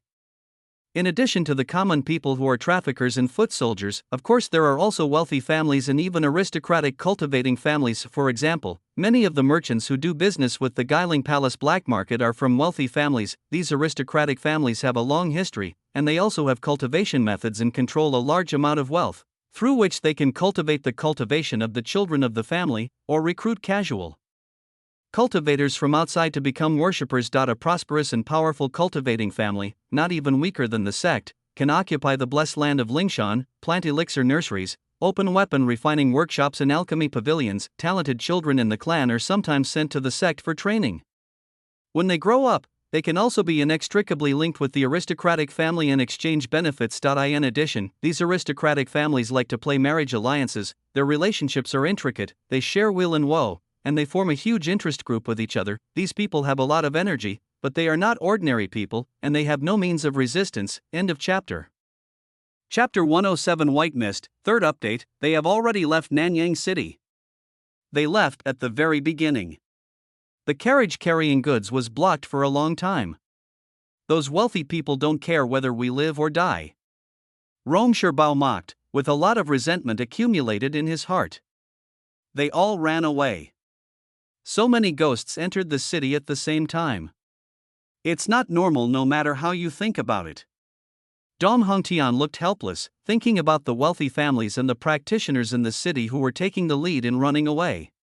How could ordinary people fight against the ghosts? Su Jie frowned in thought, pointed to the red stone hanging in the room, and said, "Mr. Rong, I want to ask, where does this stone come from? I saw that when those ghosts came near just now, this stone would light up red. The light is an alarm, right? You are quite observant as a young man." Rong Shirbao took a second look at Su Jie and explained, "This is the amulet given to us by the Miaoma sect to keep us safe. It's called the Yuan Lingzhu. It has the blessing of the Miaoma master on it. It will remind you whenever there is a ghost approaching. Now every household in Nanyang City has it. Can I see this Yuan Ling pearl? Be careful, don't break it for me." Rong Shirbao hesitated for a moment and stood on the side watching Su Jie take action, fearing that Su Jie would break him out. Su Jie stretched out his hand to get this Yuanling pearl, which was warm and moist. Unlike ordinary spiritual stones or blood marrow crystals, there was no spiritual power in it. On the contrary, Su Jie felt an extremely special energy on the Yuan Lingzhu, which was full of evil feelings. While holding it in his hand, Su Jie used his spiritual power to examine it carefully and found that the energy in the Yuan Lingzhu was slowly increasing. According to the law of conservation of energy, energy will not be generated out of thin air. Su Jie's eyes scanned back and forth in the room, and finally focused on Rong Shirbao, Dong Hongtian, Chen Yun, and others. What's more, they saw strands of gray-black energy pouring out of their bodies and entering the Yuan Lingzhu, including Su Jie himself, but the amount of energy flowing out was much less. This is fear energy. Su Jie was shocked and suddenly understood something. This Yuanling pearl is absorbing the energy emitted by everyone's fearful emotions. Recalling what Rong Shirbao said just now, that every household is issued with this kind of Yuanling pearl, a bold speculation appeared in Su Jie's mind. Su Jie suppressed his thoughts and put the Yuan Lingzhu back in its place. Don't make too much noise when you sleep tonight, otherwise you will attract ghosts and all of us will die. Rong Shirbao picked up the broom and suppressed his nausea and swept away all the vomited hair, nails, smelly fish and shrimps on the floor. If he had known that people would die, he might not be willing to take in people like Su Jie. After doing this, Rong Shirbao continued to stay in the living room, seemingly keeping vigil. Take turns keeping vigil tonight. Su Jie and others looked at each other and made a decision immediately. Since there is a lot of ghosts outside, you have to leave Nanyang City during the day, so you have to stay overnight tonight. A night of silence. The next day, when the sky broke and the sun rose, many people got up with dark circles under their eyes. There was quite a lot of noise last night, and from time to time you could hear various sounds of ghosts walking in the streets of the city. Everyone was awakened countless times, and very few people were able to fall asleep peacefully under the uneasy tension. Walking out of the house and into the yard, all the horses were gone. Only the dried black blood on the ground proved what they had experienced last night. On the streets, there were many more pedestrians in the city. It was already sunset when Su Jie and the others entered Nanyang City yesterday. It might be that it was getting close to night and they were afraid of ghosts, so there were very few pedestrians on the streets, but now it's morning. Vendors setting up stalls on the street, children running and playing, noodle shops, drugstores, and restaurants are all opening their doors to welcome customers, and the sound of selling can be heard far away. Just like what Rong Shirbao said, ordinary families like Nanyang City have built their entire life's work here. Many people still have fields outside the city. Even if it is haunted, they can only choose to endure it silently. If you really want to leave your home and career and go to a strange place, you may encounter bandits, and all kinds of difficulties and humiliations. The danger may be greater than staying in Nanyang City. During the day, these people living in the ghost town still have to go out to make a living. Fortunately, there are no ghosts during the day, otherwise you would not see such scenes on the streets. Master Rong, let's take our leave now. Listen to my advice and leave the city as soon as possible and don't come back. Not even bothering to eat breakfast, Su Jie and others said goodbye to Rong Shirbao, went to the market and bought some horses, then ran out of the city gate and left this haunted city. Nanyang City was still about 2 days away from Green Valley Plain, and Su Jie and others worked hard to get there as soon as possible. However, things went against expectations. Only 40 miles out of the city, the official road was filled with heavy fog. These thick fogs are like smoke and waves, and they are as vast as water, making people's vision extremely limited. What a heavy fog! Dong Hongtian slowed down to prevent the horse from going through the air and hitting a tree. With this damn weather, it would be better if we went out later. Gong Huren's clothes were wet by the fog, and he complained a little about the bad environment. Stop complaining, just wait until the sun rises. Dong Hongtian turned over and dismounted, holding the reins and moving forward. Su Jie. Chen Yun led the horse to Su Jie and whispered, "How to do it? Don't alert the snake." Su Jie remained calm and watched the situation develop. The martial arts practitioners couldn't see anything in the thick fog in front of them. Su Jie and Chen Yun were magic cultivators, so they could tell at a glance that something was wrong. This was a formation whoosh. At this moment, something seemed to be surging in the thick fog. Among the team, Cui Bingyuan and Gong Huren fell to the ground without even humming. The horse he was holding was also frightened and ran away into the fog. Who is it? Be careful. Dong Hongtian was shocked and quickly drew his sword, but I heard a few chuckles coming from the mist. Don't kill people. These people practice martial arts and are in pretty good health. Take them back and train them into armored corpses. Senior brother Qin, don't worry, I just knocked them out. This swordsman still has some strength, leave it to me. Dong Hongtian's face was solemn and he said angrily, whoever is pretending to be a ghost, come out to me if you have the ability. At the same time, he glanced at Gong Huren and Cui Bingyuan who were unconscious on the ground, and said hurriedly to Su Jie, Brother Su, the enemy is coming with bad intentions. I will lead Brother Gong and Brother Cui to retreat first, and I will stop them. Okay, Brother Dong, be careful. I will take them to a safe area and come back to rescue you. Su Jie nodded and winked at Chen Yun. They picked up Gong Huren and Cui Bingyuan on the ground and ran away on horseback. Dong Hongtian's face turned dark. Although he did intend to cut off the queen, Su Jie ran too decisively, without even a trace of struggle to hold him back, and just ran away and sold him here. Your friends are running away really fast, but it doesn't matter. They don't even know where the formation is in this water wave and white mist formation. No matter how they run away, it's all in vain. Along with the sarcasm coming from the mist, in front of Dong Hongtian, the white mist surged like a sea tide, and the silhouette of a person loomed in the white mist, rushing towards Dong Hongtian. End of chapter. Chapter 108, Ghost, 4th update, cut. Dong Hongtian slashed with his sword. The force of the sword was like a violent storm, slashing many figures in the mist into several pieces, and the white mist was also blown away by the sword wind. However, there was no joy on Dong Hongtian's face, because the touch of the sword in his hand told him that he had not hit anything. The figure in the white mist quickly approached, layers of phantoms passing through his body. For a moment, Dong Hongtian felt as if his head was split in two, and the severe pain made his steps disordered. It was you. Did you do that thing in Tianjiakan? Dong Hongtianqiu was furious and recognized that the person attacking him in the white mist was the kind of demon that Tianjiakan encountered that could attack the soul. The unknown enemy didn't seem to bother to answer. Hundreds of faint ghosts roared and charged towards Dong Hongtian from all directions. In the end, Dong Hongtian only had time to swing a few swords and kill 2 ghosts. His soul was cut into cracks by the ghosts and he fainted. In the thick fog, 3 figures gradually walked out and stood in front of Dong Hongtian, who fell to the ground. They were 3 men, both wearing white robes and large hats on their heads. There were several wind chimes hanging on the edges. When they walked around, the wind chimes swayed back and forth, emitting the mournful sound of a death knell. The other person has the highest status and is wearing a black robe. This is an extremely strange piece of clothing. It is completely black and has no gaps. It is made of countless long black hair. It is deep and dark. When the wind blows, this black robe becomes extremely vivid, as if it has an independent life. The cuffs, collar, and trousers dance independently, and the wrinkles reveal various expressions of joy, anger, sorrow, and joy like human facial features. It makes people feel a chill rising from the soles of their feet. Rise. You go find the people who escaped. The man in black robe waved his hand, bent down, stretched out a pair of palms as white as a woman, and grabbed Dong Hongtian. But at this moment, light footsteps came from the opposite side. Su Jie's figure appeared from the fog, and the 2 sides looked at each other. Well, I'm lost here, can you help me show the way down? Su Jie scratched the back of his head and broke the silence first. Deal with him and go back early. The man in black robe was silenced by Su Jie and was speechless for 2 seconds before waving his hand. I want to ask for directions. Come closer and we'll tell you. The 2 men in white robes had a cruel smile on their faces, and each waved a small flag, which was the soul-calling flag used to summon the ghost. More than 100 ghosts were darting back and forth in the thick fog, rushing towards Su Jie. You are too despicable to bully the few with more.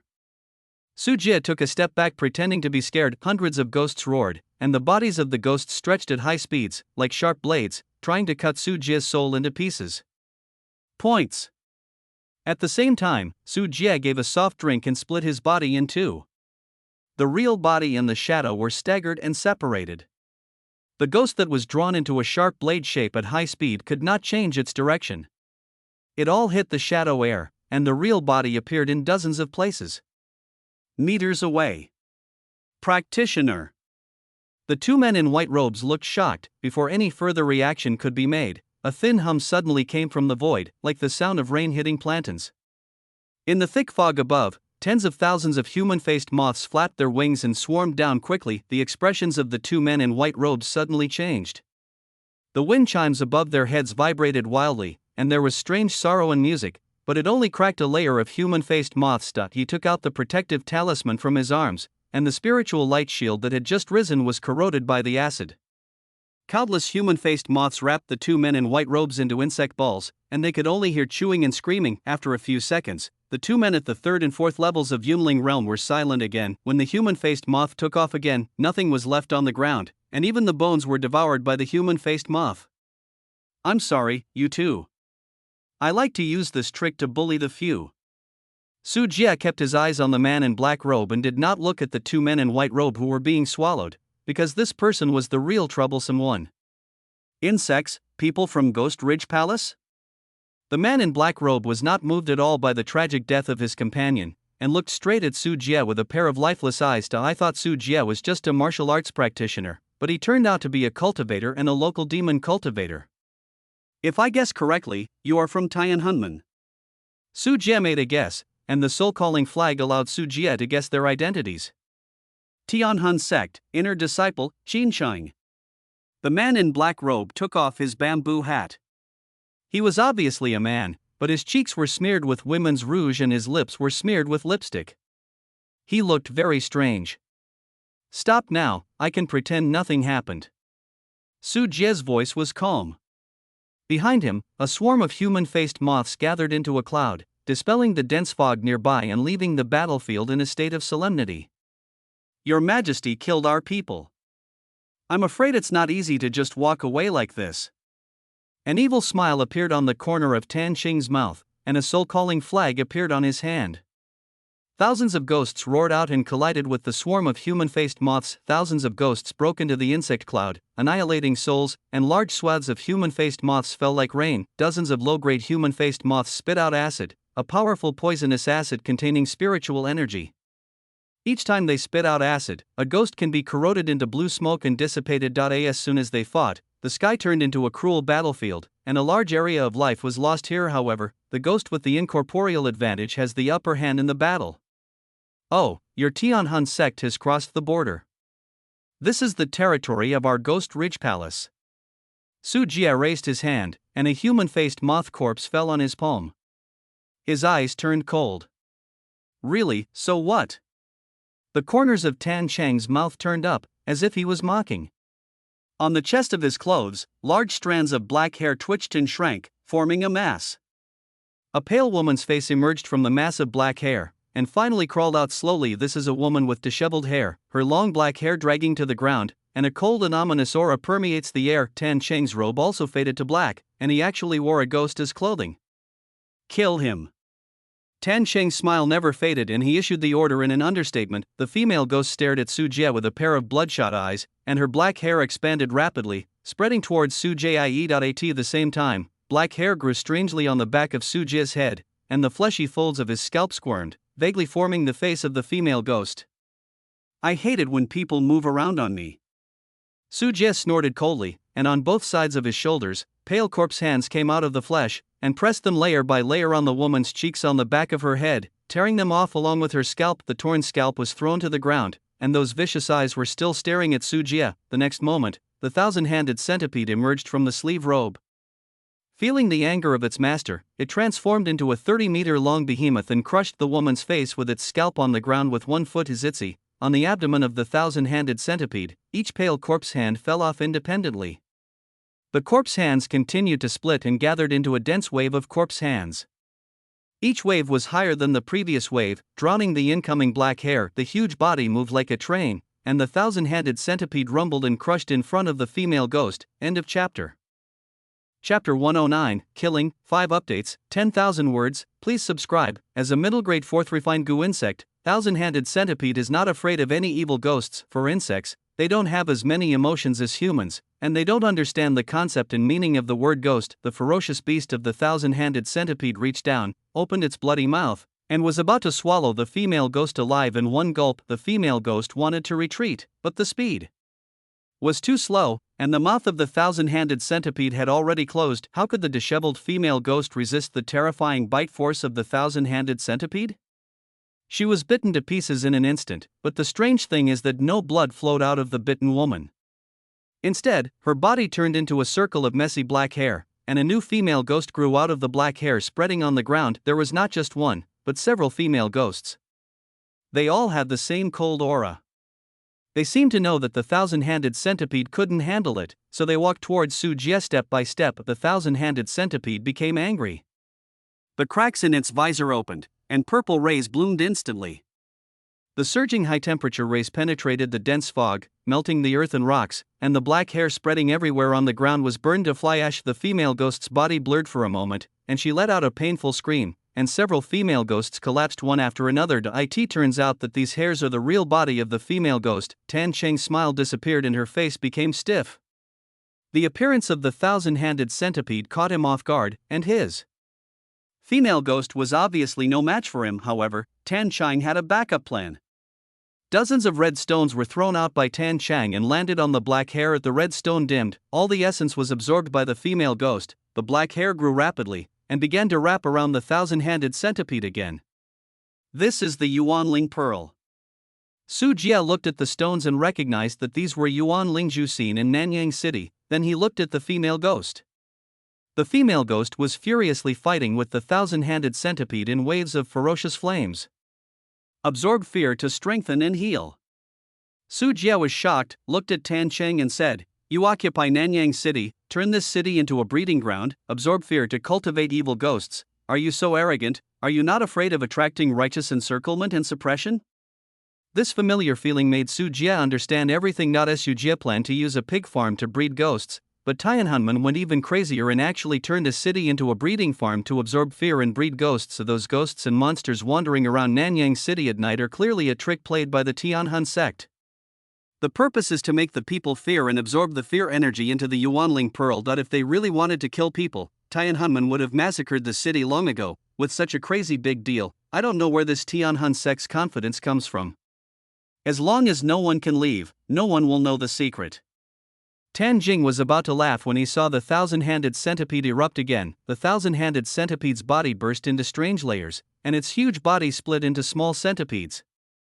Each small centipede's forehead cracked, and tiny short purple rays burst out, chasing wisps of black fever that fled everywhere on the ground. After evolving into a mid-grade goo insect, various abilities are greatly strengthened, and thousand-handed centipede can be used like this. Although the power of each little centipede's purple light rays is much weaker than its own body, it is more than enough to deal with those women with black hair. Just when Tan Cheng felt difficult to deal with, a ray of silver light pushed away the air and exploded a long vacuum trail, flying in front of him in an instant. At the critical moment, the black hair at Tan Cheng's feet dragged his body, causing his position to shift. The white bone Tiansha sword pierced the air and threw a handful of blood. Looking at Tan Cheng again, half of his cheeks and ears were cut off, and his white gums and tongue were exposed to the air. They complemented each other with the torn scalp on the back of Su Jie's head. He looked like a pair of incompetent brothers. However, thanks to the sharing of abilities with the thousand-hand centipede, Su Jie's scalp has already stopped bleeding and healed, and new skin, flesh and hair have grown rapidly. Although it does not have the exaggerated self-healing power of the thousand-hand centipede, the regeneration of severed limbs is very important to Su Jie. Just take it easy. You want to make me bald? Your methods are really evil.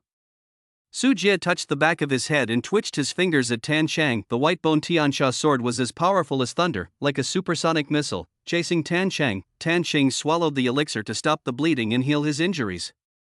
When he saw the bone-white Tiansha sword flying towards him, he quickly took out a jade bottle from his storage bag. A strange yellow wind blew out of the jade bottle, accompanied by the sound of ghosts crying and wolves howling. The strange wind blew, and the rocks and trees turned into gravel and powder. The white bone Tiansha sword was blown by the strange wind, and the sword's spiritual power was still terrifying.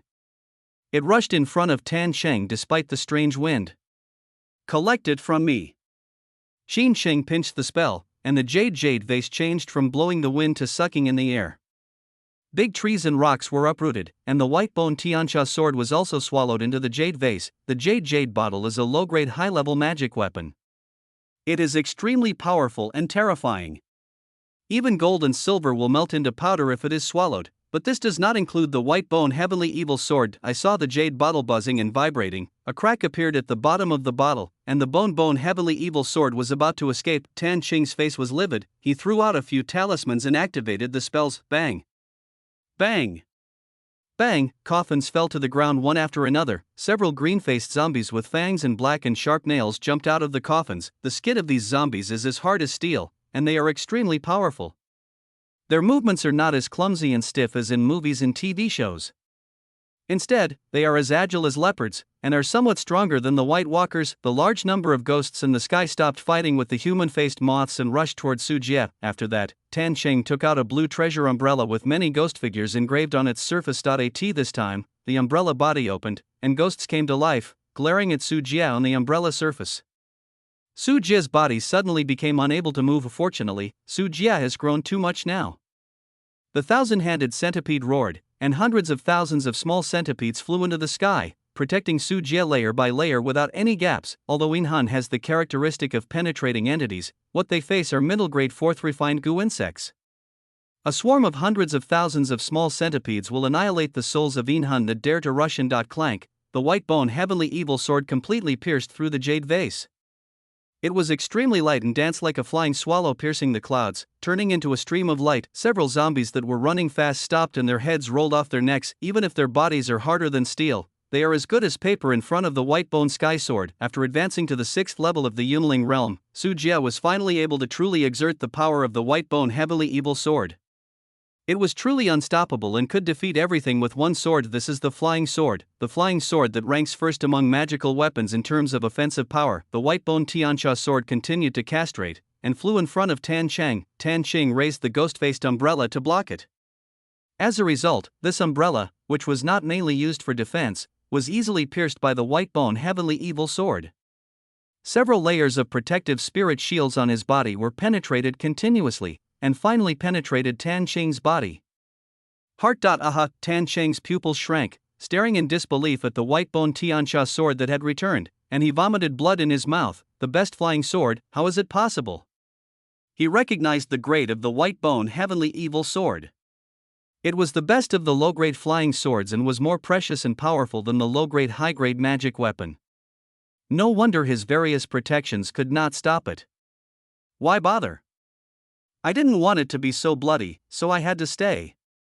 At this time, Su Jie was standing on top of the 30-meter thousand-armed centipede, flying hundreds of meters above the ground, looking coldly at Tan Cheng, who had reached the end of the road below.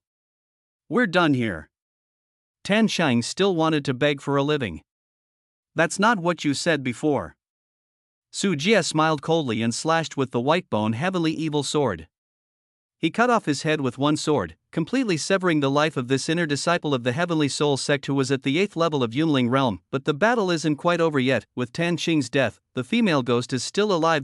Su Jie shifted his gaze and looked at the female ghost who was being chased miserably by the thousand-handed centipede. Most of its black hair was burned by the thousand-handed centipede. After Qin Qing died, the female ghost did not leave, and her penetrating eyes were still staring at Su Jie. Feeling the cold energy lingering over, Su Jie patted the thousand-handed centipede's head and said simply, "Destroy it." The thousand-handed centipede screamed and lingered in the sky, lowering its head and cracking its facial armor. The dazzling purple light broke through the thick fog and completely covered the female ghost's body, turning it into ashes in the extreme heat. End of chapter. Chapter 110 Arrival. First update, the fire went out. Su Jie landed on the ground with the thousand-handed centipede. On the burned hot ground, there was actually a strand of black hair twisting. Well, shedding.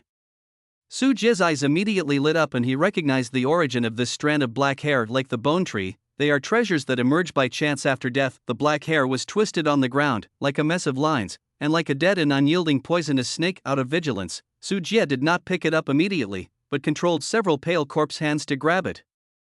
This strand of black hair kept twisting and automatically wrapped around the corpse's hand, but it was not aggressive at all.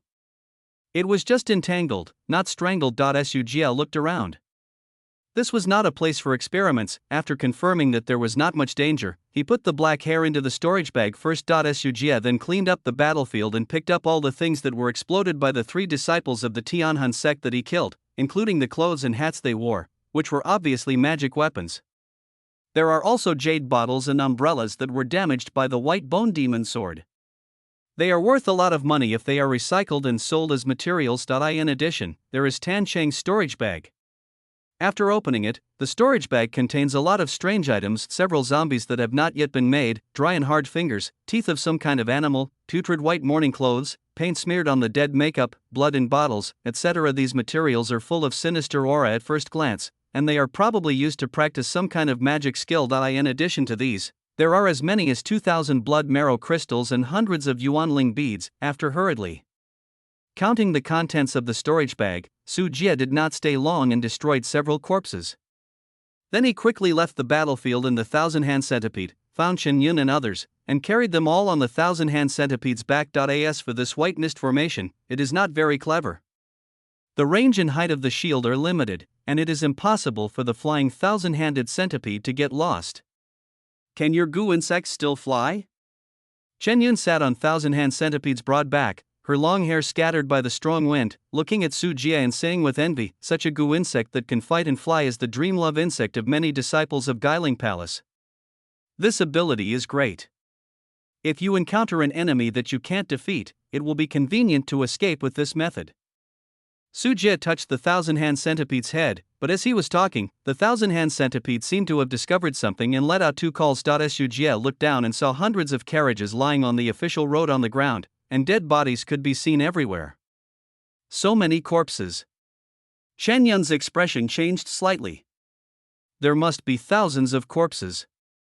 It should be those wealthy families who left Nanyang City.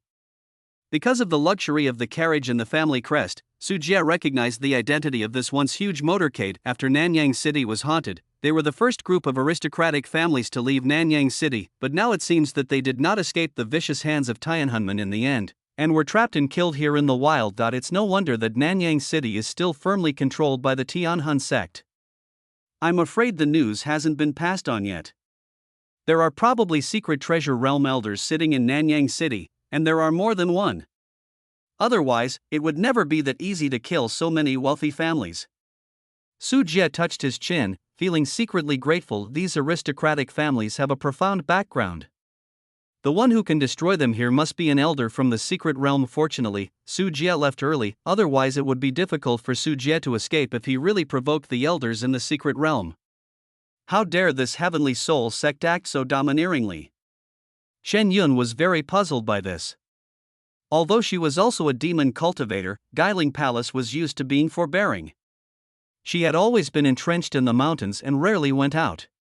She basically relied on the black market to transport resources. During the Battle of Jinsha River, if the White Walkers had not blocked the trade routes and caused a shortage of human slaves, it would not have been possible to mobilize such a large number of disciples to go out. However, this Tianhan sect acts so arrogantly, and its behavior is more in line with the style of the demonic sect, but it can easily arouse the hostility of the major sects of the righteous sect and lead to the disaster of annihilation. Forget it, don't worry about it. Su Jie didn't look again. These aristocratic families immediately abandoned the people of Nanyang City and fled. It would not be unjust to die here. The thousand-handed centipede flew high, disappeared into the clouds, and accelerated towards the Green Valley Plain. After Su Jie left for a long time, a group of Tianhan sect disciples arrived. Seeing the traces of fighting on the ground, the group of people were furious, but they couldn't find the murderer at all. Su Jie had already flown far away on the thousand-handed centipede. Well, where is this? When Dong Hongtian woke up from a drowsy state, he found himself lying in a carriage. Besides himself, there were two other familiar figures in the car. Brother Dong, you're awake.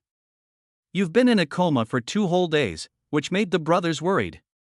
Gan Huran and Shui Bai Injuan, who woke up first, turned their heads and were extremely excited. This is me, is it Brother Su who saved me? Dong Hongtian quickly realized that he was obviously being rescued. Yes, we were all rescued by Brother Su and Miss Chen. Gan Huran and Shui Bingyuan nodded repeatedly, full of gratitude. Brother Dong was unconscious on the battlefield, and the fog just lifted. I dragged you back while the enemy was not paying attention. Su Jie walked into the carriage and explained to Dong Hongtian. The grace of saving my life will never be forgotten. If Brother Su is of any use in the future, please be sure to tell me. Regardless of his physical weakness, Dong Hongtian quickly got up and saluted Su Jie, thinking that he had misunderstood Su Jie and sold him to run away. He blushed. What a selfless person he was. Why should we, the children of the world, be so polite to mother-in-law and mother-in-law? Su Jie shook his head, then pointed to the front of the carriage and said, in front of you is the Green Valley Plain. Brother Dong, you woke up at the right time. A green plain grassland appears in the field of vision, with no end as far as the eye can see. There is the Green Valley Plain. Compared with when Su Jie went out, the only difference in the Green Valley Plain at this time was that there were more tents on the grass. People from the martial arts world with fierce auras and swords gathered here. Stop, who is it? The appearance of Su Jie and others alarmed many people, and some people in the martial arts community asked questions loudly. Dong Hongtian walked out of the carriage. I am Mad Sword Dong Hongtian. I heard that you are here to slay demons together, so I brought a group of friends here to help you all. Dong Hongtian is still quite famous. After all, with his cultivation at the 3rd level of Yunling realm, he is considered a first-rate master in the martial arts world, and many people recognize him. End of chapter. Chapter 111. Return to the sect. It turns out that Mad Sword is here to visit, please come in quickly. Several famous martial arts figures with high status stood up to express their welcome to Dong Hongtian's arrival. Sugl looked at the tent camp. The area of the camp was not large, and there was no real blockade. If you wanted to get in and out of the Green Valley Plain, you could just take a slight detour and pass by without anyone noticing. So what's the point? Seal the Ghost Ridge Palace. But when Su Jie saw the cultivation of the martial arts people in these camps, he understood the reason. There are about hundreds of people in the world here, with varying strengths. Most of them are at around the first level of the Yunling realm and are proper cannon fodder. Dong Hongtian's level of cultivation is top-notch among them. On the other hand, among those famous martial arts figures, one or two of them gave Su Jie the impression that they had the cultivation level of the fifth level of Yunling realm. With such strength, how could he be the opponent of the disciples of Ghost Ridge Palace? The so-called lockdown is more form than reality. I'm afraid that these martial arts people are here, which is the hotspot of the Tsingqing Jinsha River battle, to check in and promote their own names. They really want to fight against the demon cultivator disciples of Guiling Palace, and they are just delivering food. If he had known this was the case, Su Jie would have just brought Chen Yun back with him. Dong Hongtian, Gan Horen, and Cui Bingyuan were all familiar with this kind of scene. In twos and threes, they boasted to each other about various deeds of eradicating violence, robbing the rich and helping the poor. They quickly became familiar with each other, and even introduced Su Jie and Chen Yun. As for Su Jie and Chen Yun, although they have not created a name in the world, these people in the martial arts world can only regard them as newcomers who have just entered the world. It is normal for them not to be famous, perhaps out of a desire to repay the favor of saving his life. Dong Hongtian has been taking Su Jie to get to know various famous martial arts figures who are highly respected and powerful. Su Jie smiled at this on the surface, until a middle-aged man with a majestic bearing appeared with two long swords on his back, which made Su Jie a little interested. This is Jinghong Sword God, Yuan Ing, Senior Yuan. On the way to Green Valley Plains, Senior Yuan killed Suihu, an inner disciple of Ghost Ridge Palace, with his sword, which really made us very happy. Brother Su, look at that, that is Suihu's head. Even the inner disciples were killed, which is enough to prove the success of this operation. Su Jie followed Dong Hongtian's fingers and saw Suihu's head stuck on the bamboo pole. The head and face were swollen with blisters and had pockmarks from being eaten by fish and shrimps, but it was still vaguely possible to tell that it was Suihu's face. It's nothing. I was lucky to kill this beast. He was injured by all the disciples of the righteous way. Otherwise, I would never be a match. Fortunately, getting rid of this harm can also be regarded as venting evil spirits for the majority of the people who were taken captive. There is no he has lost his reputation in our martial arts world. Yuan Ing put his hands behind his back and said modestly. After saying that, with admiration for his younger generation on his face, Yuan Ing patted Su Jie on the shoulder. I heard that you once saved Brother Dong's life. We are in need of young heroes like you to join us now. As long as we work together, we will surely win. The remnants of the Ghost Ridge Palace fled. Chen Yun, who was following Su Jie, lowered her head, her shoulders shaking constantly, and almost couldn't help but slap this guy to death. What kind of sword could kill Suihu? If she hadn't seen the thousand-handed centipede kill Suihu with her own eyes, she would have been frightened. This person probably fished out Suihu's body out of nowhere and took it as his own victory. He was really shameless. Senior Yuan is so brave. We martial arts practitioners can also kill demon cultivators with swords. We are still disciples of the inner sect. I don't know when I will reach the unpredictable realm of senior. Su Jie cupped his hands with a playful smile. As long as you practice hard and don't forget your original intention, sooner or later you will be able to do what I have done. Yuan Ing spoke in a very graceful manner, admonishing his juniors, really treating this as another junior who admired him. Afterwards, Yuan Ing chatted with Dong Hongtian for a few more words before Shi Shiran left. How about it? Senior Yuan is pretty good. If you get to know him, his name can solve a lot of problems in Qingzhou's arena in the future.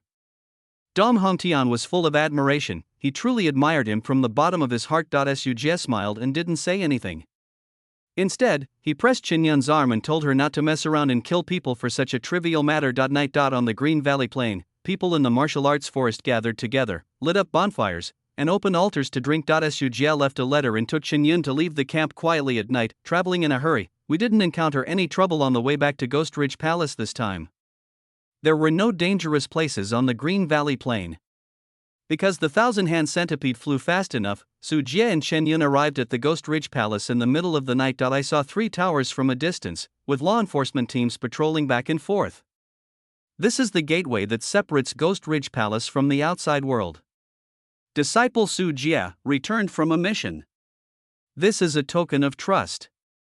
As soon as a disciple from the law enforcement team stopped him, Su Jie took out his token to reveal his identity. Boy, you came back from Jinsha River? You're lucky.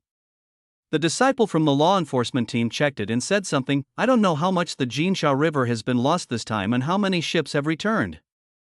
Su Jie took out 2 blood marrow crystals and handed them over, curiously asking for information. The disciples of the law enforcement team collected the blood marrow crystals inside. After the Battle of Jinsha River, 8 out of 10 disciples who went out this time could not come back, and the human slaves were almost wiped out. The elders of the sect heard that, said to be extremely angry. Thanks for letting me know. Su Jie nodded. This was similar to his judgment. After getting the answer he wanted, he continued to take Chen Yun on the mountain road without any further delay. After several days of trekking through mountains and ridges, he managed to return to the Ghost Ridge Palace sect without encountering any White Walkers. I'm finally back. I'll go home and clean myself first.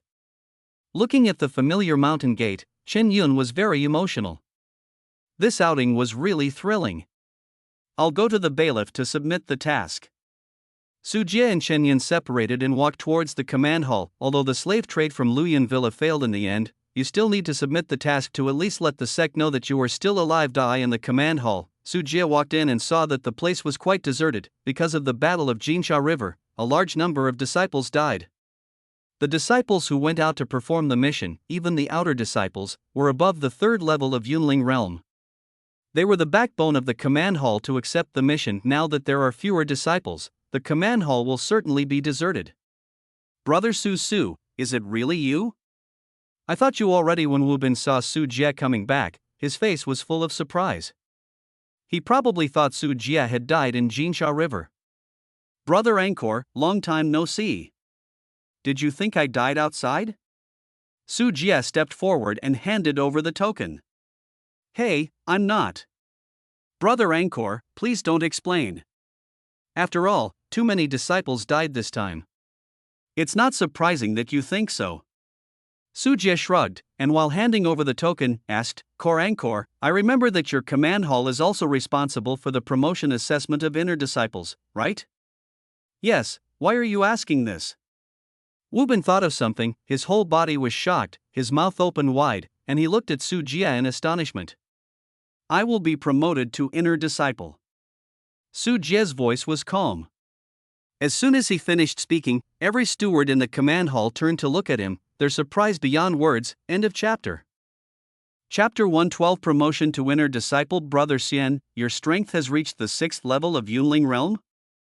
Wu Bin finally reacted and looked at Su Jie in surprise and joy. Although when he first met Su Jie, he felt that Su Jie had the potential to be promoted to an inner disciple, but when Su Jie really broke through to the 6th level of Yunling realm, he was shocked because everything happened too fast. However, he did not doubt too much. The breakthrough of the demon cultivator did not come by following the rules. The rapid progress in the early stage of cultivation has become synonymous with the demon cultivator. Guaranteed replacement if fake. Su Jie nodded. Wu Bin had a bright smile on his face, and quickly turned around and ran to call someone. I'll go find the hall master right away and help you confirm your promotion. Just wait a moment. Wu Bin left, but more people surrounded Su Jie. Congratulations to fellow Taoist Su, you have been promoted to the inner sect. From now on, the sky is as high as birds can fly, and the sea is as wide as fish can jump. Inner disciples, I never thought that I would be able to witness this grand event with my own eyes today. I wish fellow Taoist Su that he will make great achievements in the future and be promoted to the secret realm as soon as possible. A group of stewards surrounded Su Jie and kept congratulating him. They wanted to make Su Jie look familiar, which would make it easier to deal with him in the future. In addition to this group of stewards, the disciples in the command hall also looked at him sideways. That man was promoted to an inner disciple. What's his background? He looks so young. Hiss, that's senior brother Su from our branch. He's talked to me before. I recognize the other party. He was very popular in the black market back then. He has the white bone heavenly evil sword in his hand as a reward from the elders. I didn't expect that he would be promoted to an inner disciple so quickly. These disciples did not dare to come closer, but just watched from a distance, their words full of envy for Su Jie. After all, inner disciples and outer disciples are two different concepts. The outer disciples are just cannon fodder, while the inner disciples are all reserve soldiers in the secret realm, and their status is not comparable to that of the outer disciples. The news continued to spread, and soon it left the command hall and reached the ears of more disciples in the sect. There are not many inner disciples in Ghost Ridge Palace. Every promotion of an inner disciple will cause a discussion among the disciples, and the excitement will last for a long time. Without letting Su Jie wait any longer, Wu Bin soon followed an old man back. Su Jie recognized the other party, Zhou Xinping, the master of the commanding hall, who was a genuine practitioner of the secret realm. Your name is Su Jie, right? Yes, you can reach the 6th level of Yunling realm at a young age. Old Taoist Xiao has taught a good disciple. Zhou Xinping stroked his goatee and looked particularly kind. It's not that Zhou Xinping needs to sell his inner disciples, but that he has a good relationship with Zhou Laodao, so his attitude is like this. Disciple has met Hall Master Zhou. Su Jie bowed. Expand your breath. Zhou Xinping waved his hand, and Su Jie took the initiative to mobilize his spiritual power, transmitting unabashed spiritual power fluctuations. The powerful spiritual power that can only be possessed by the 6th level of the Yunling realm clearly told everyone present that Su Jie's identity as an inner disciple was justified. Okay, the spiritual power is quite pure. Zhou Xinping nodded slightly and took out a bunch of things from his storage bag. This is the outer robe of the inner disciple, this is the identity token, and these are 100 blood marrow crystals. From now on, you can receive this monthly share from the sect every month. These are the 3 techniques that inner sect disciples can practice. These are the warrants for the Medicine Pavilion and the Sutra Collection building. You can receive 3 Xinling pills from the Medicine Pavilion for free every month and read the precious classics on the 2nd floor and above. This is a new mansion with a small blessed place inside. The spiritual energy is more abundant and can help you practice better. There is also permission to purchase magic weapons. You can contact the sect's weapon refiner to create the magic weapon you want according to your imagination. A lot of things were handed into Su Jie's hands, including 3 techniques: insect control, body insect control, and human insect control. In addition, there were various benefits that only inner disciples could enjoy. This is the goodness of inner disciples. Only inner disciples will be truly recognized and accepted by Ghost Ridge Palace, instead of just being used as expendable cannon fodder. Seeing Su Jie making huge profits, all the disciples in the command hall turned red with envy, thinking that they still have to submit a monthly report to the elders every month. Su Jie is not only exempted from the monthly report, but also receives hundreds of blood marrow crystals from the sect. The difference in comparison is not too big. Disciple thanks Hall Master Zhou. From now on, I will definitely practice harder and live up to the sect's training. Su Jie took a deep breath, feeling inexplicably excited. Inner disciple, finally, he is also an inner disciple. Brother Su Xian, congratulations. Wu Bin stood next to Su Jie, with a brighter smile than Su Jie's, with his back molars exposed. Core Angkor, have 2 drinks with me tonight. Su Jie didn't feel arrogant just because he was promoted to an inner disciple, so he took advantage of the situation and extended the invitation. That's great. I happen to have 2 jars of 20-year-old wine. I won't get home until I get drunk tonight. Wu Bin felt even more happy when he saw that Su Jie's attitude had not changed. As the steward of the command hall, although he has a little power, his status is still lower than that of the inner disciples. After all, this is a world where strength is respected, and getting to know an inner disciple and gaining connections like Su Jie will be of great benefit to Wu Bin, and his status in the command hall will be much higher. Putting on the blue outer robe of an inner disciple, Su Jie stepped out of the command hall. The sun was shining brightly outside, and the bright light shone on his face. The corners of Su Jie's mouth turned up slightly. A year ago, he was still an ordinary person from Blue Star. When he traveled to Tianyuan World, he was just a free laborer catching insects in Guiling Palace all day long, and now a year has passed, and his life and status have undergone earth-shaking changes. Sometimes Su Jie feels like a dream when he thinks about it. Senior Brother Su. Senior Brother Su. Senior Brother Su. The news spread quickly. Su Jie had just been promoted to an inner disciple. After walking out of the command hall, the disciples gathered outside greeted him with respect. These are all disciples of Qiu Laoda's lineage, and they came here specially to congratulate Su Jie on his promotion. Su Jie ignored these and looked at a figure in the crowd. Senior sister Yu, why are you here? Su Jie rubbed his eyebrows because the person standing in front of him was his senior sister Yu Wenxian. I heard that you have been promoted to an inner disciple. As a senior sister, why don't I come over to see how heroic my junior brother is? Yu Wenxian covered her mouth and smiled sweetly, staring at Su Jie with her beautiful eyes. Sister, my vision is indeed right. Junior brother Su will become an inner disciple sooner or later.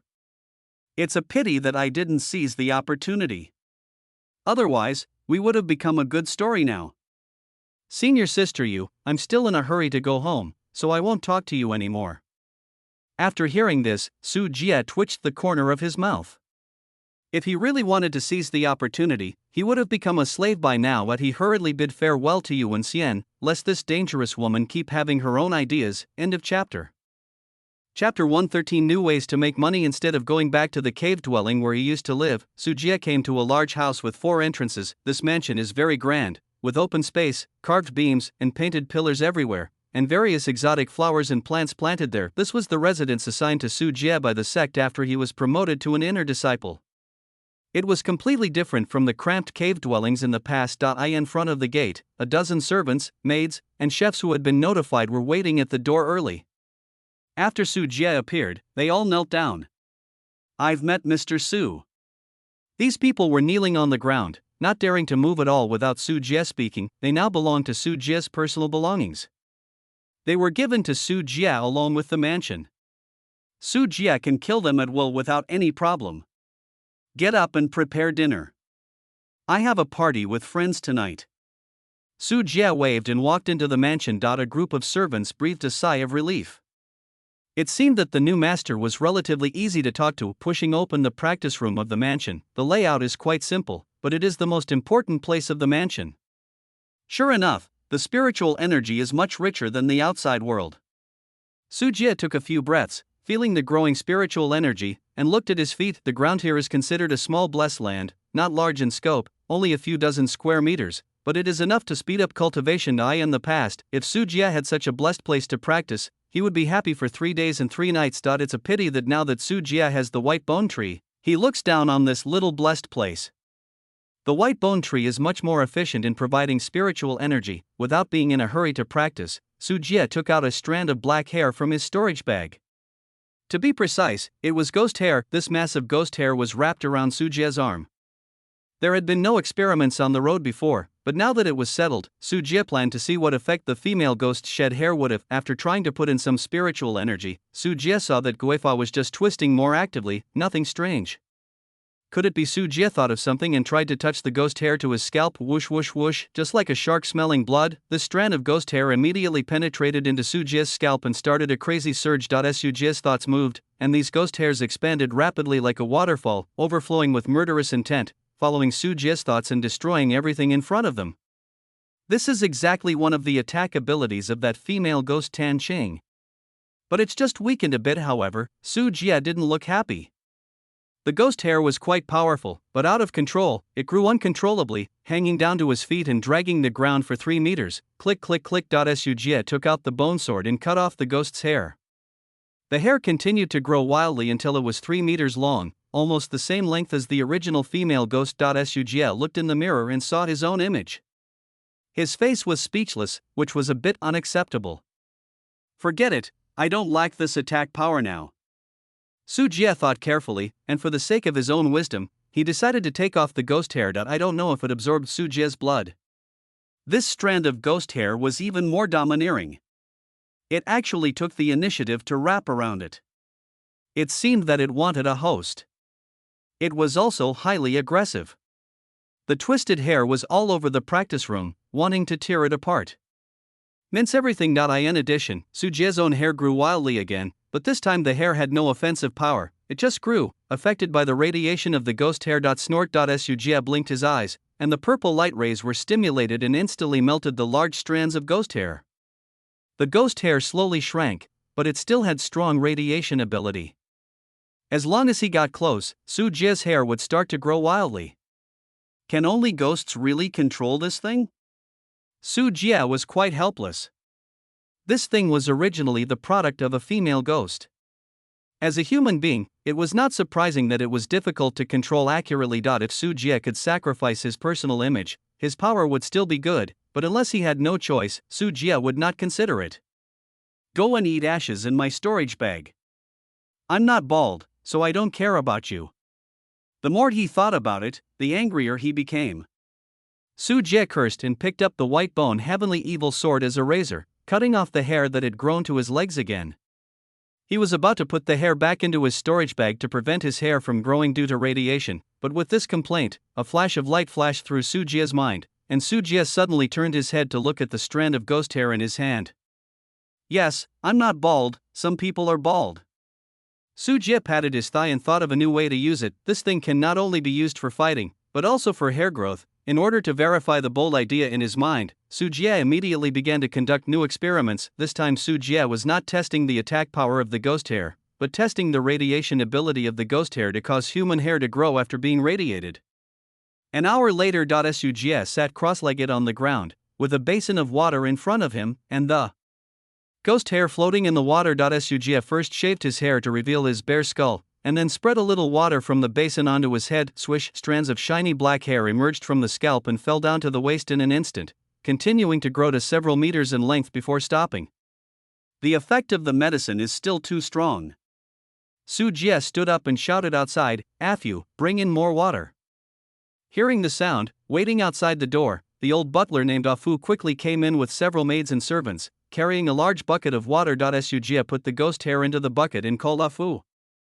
"Master, is there anything else you can do?" Afu asked tremblingly. "Cooperate with me to conduct an experiment." Su Jie looked at the sparse Mediterranean Sea and Afu and nodded with satisfaction. "Ah."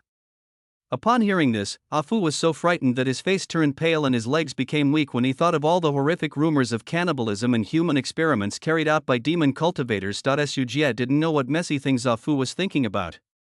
He felt that it was almost time to soak. "Don't pick up a ladle of water and pour it on Afu's head." At the same time, Su Jie put a hand on Afu's shoulder, exploring the changes in his body. Afu was trembling all over, gritting his teeth tightly, waiting for the cruel fate to come. However, soon, the expected pain did not come, and Afu felt his scalp was a little itchy. Later, Afu looked through the mirror in front of him and saw with great surprise. His head, which had been bald for many years, actually grew a thick head of hair. And his whole person suddenly looked several years younger. "Hey, this is me, I have hair." Afu touched his head in disbelief. His scalp was no longer bare. This time he felt a hand of thick hair. No side effects, it's done. Su Jie finally smiled and retracted his palm. He used his spiritual power to detect it and found that the water flow only stimulated hair growth and did not damage other human body parts. This also means that Su Jie will be able to master a new wealth code immediately after starting the timber business. The scale of Blue Star's hair loss market, including wigs, hair transplantation, hair care, hair loss treatment, etc., is calculated in hundreds of billions of dollars. End of chapter. Chapter 114, Enlightenment and Return to the Ruins. First update: after celebrating a night with Wu Bin and Chen Yun, Su Jie came to Qiu Laodao's yard the next day. Boom boom, the door knocker was gently clicked, footsteps were heard from inside, and a middle-aged man dressed as a butler came out. "Disciple Su Jie, please see the master." Su Jie spoke loudly and at the same time took out the gift he had prepared and handed it to the butler. When a new official takes office, Su Jie will of course come to visit his direct leader. It turns out to be Mr. Su. I'll go and ask for instructions right away. The housekeeper apparently also heard about Su Jie's promotion and hurried in to report. IT came out again after a while. "The master will let you in, Mr. Su, please come with me."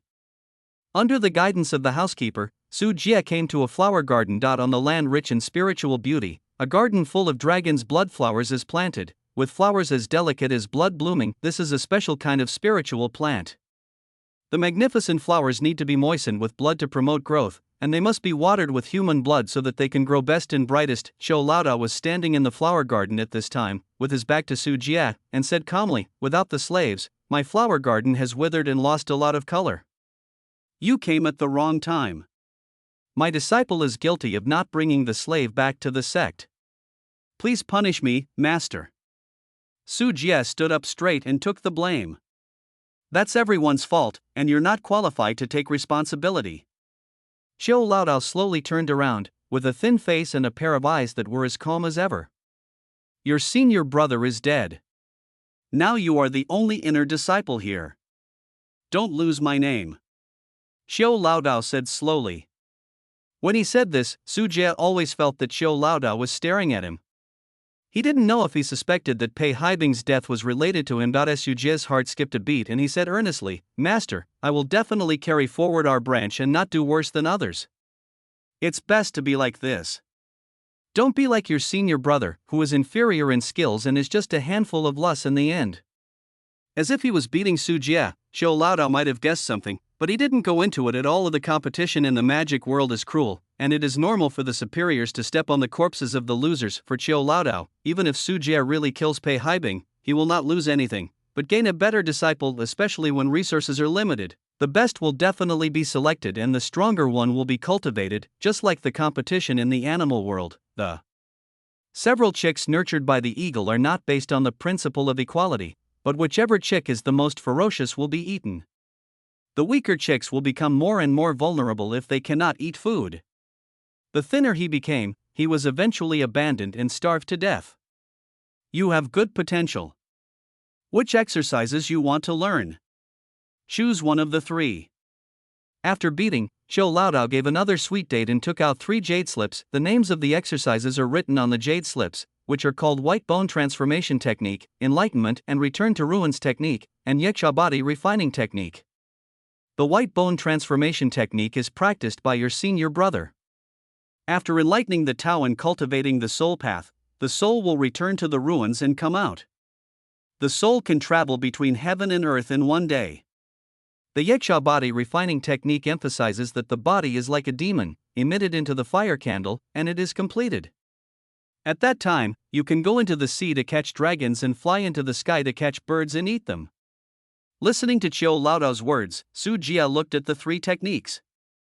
Su Jie had seen Pei Haibing perform the White Bone Transformation Technique. Enlightening the Tao and returning to the ruins is a way to strengthen the soul, and more importantly, to improve the basic qualifications. Yasha's physical training technique is quite domineering, but Su Jie knows that with the demon cultivator's urinary nature, the more brutal and domineering the technique is, the more it requires the blood sacrifice of human slaves.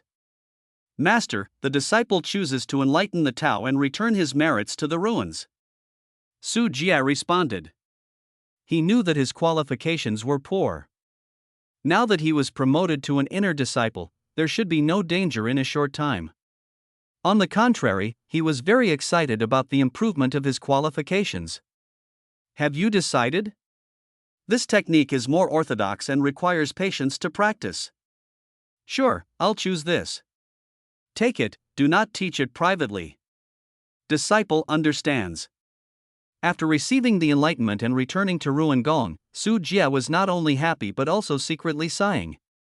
The master's shouting was not unfair, he actually gave such a precious technique. This can also show the kindness and family background of Xiao Laodao. Other elders do not say whether they have so many good techniques, and even if they do, they may not be willing to teach them to their disciples. Retreat and go back to practice hard. Xiao Laodao looked away and picked a dragon blood flower. A huge flower bloomed and fell into Su Jie's hand.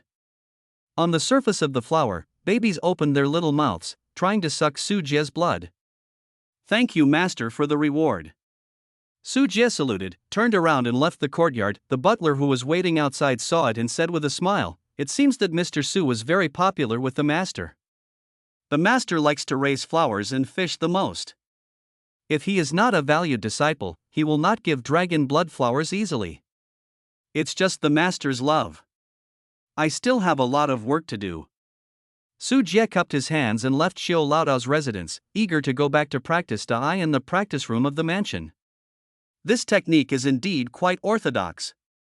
Su Jie sat cross-legged on the ground, with the jade slip pressed against his forehead, and a vast amount of knowledge about the enlightenment in Guishu Gong poured into his mind. A few hours later, Su Jie held the Dharma art in his hand, looked into the void in front of him, and recited the Dharma name and the voice of the god in the air. Behind Su Jie, the air gradually rippled, and a darkness that seemed both real and illusory emerged. Susu. Immediately afterwards, an illusory sphere rose extremely slowly above Su Jie's head.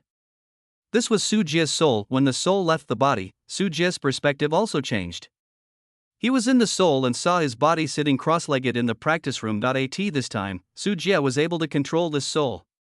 His physical body was like a vegetative state and could not move at all. This novel perspective made Su Jie extremely excited and shuttled back and forth in the practice room, and when Su Jie wanted to break through the door and step out of the outside world, a feeling of discomfort hit him. As Su Jie's soul was illuminated by the sun, and there were curls of green smoke floating on the surface. He had just practiced and enlightened the Tao and returned to the ruins. Su Jie's soul was still not strong enough, and he instinctively felt uncomfortable with the sun, the most holy light. The soul is still too weak. Su Jie thought in his heart, controlling the spirit that was difficult for ordinary people to see and fly into the sky. However, the further the distance, the weaker the connection between Su Jie's soul and his physical body. In the end, Su Jie could only move within 100 meters around the mansion.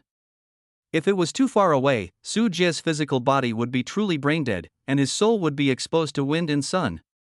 He won't survive long after being beaten and beaten. After a good test, Su Jie controlled the spirit to return to the practice room, looked at the darkness behind the body, and the spirit flew eye in the darkness. A ball of light suddenly lit up. Su Jie's soul was like the sun hanging high in this darkness, shining its light and heat all over the darkness. In an instant, Su Jie felt refreshed and his mind was running much faster. With a thought, every detail of the meridians in the body appears, the roar of qi and blood flow, and the complexity of the major acupoints of the human body is clearly visible. The road leading to the 7th level of the Yunling realm has no obstacles for Su Jie. There are no secrets to speak of, and the rest is just hard work. So this is what it feels like to be a genius. There was a smile on Su Jie's lips. His soul only existed in Naiwan Palace, unable to move like an earthbound spirit, but now Su Jie lets his soul walk out of the Naiwan Palace. The darkness that the soul shines through is actually an area of the body that he has never seen clearly in the past. The essence of his control over the body has been improved, allowing Su Jie to have a comprehensive and clear understanding of himself. At the same time, the physical body will feed back the soul, and the abundant spiritual power and blood can temper the fragile soul at all times, making it as solid as a rock. And as Su Jie's soul becomes more powerful, this understanding will become deeper and deeper, and the body and soul will promote each other and complement each other. In the end, the body is like a bright mirror. The soul is transformed into the soul, the body and soul are as desired, and all phenomena are reflected in one thought, and all dharma returns to ruins. Of course, this kind of realm is far from what can be achieved in the Yunling realm or even the secret treasure realm. End of chapter.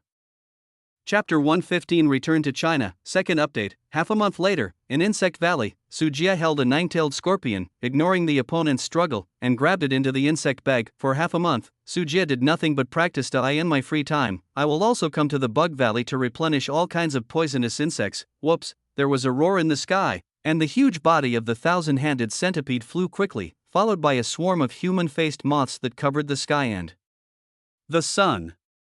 The number was unknown, whether it was millions or tens of millions. I don't know how the 1,000-armed centipede angered them. These human-faced moths were so powerful that they were about to drown the 1,000-armed centipede. 1,000-handed centipedes flew all the way, and it was not until more than 10 minutes that they finally got rid of these swarms of little things. Bang!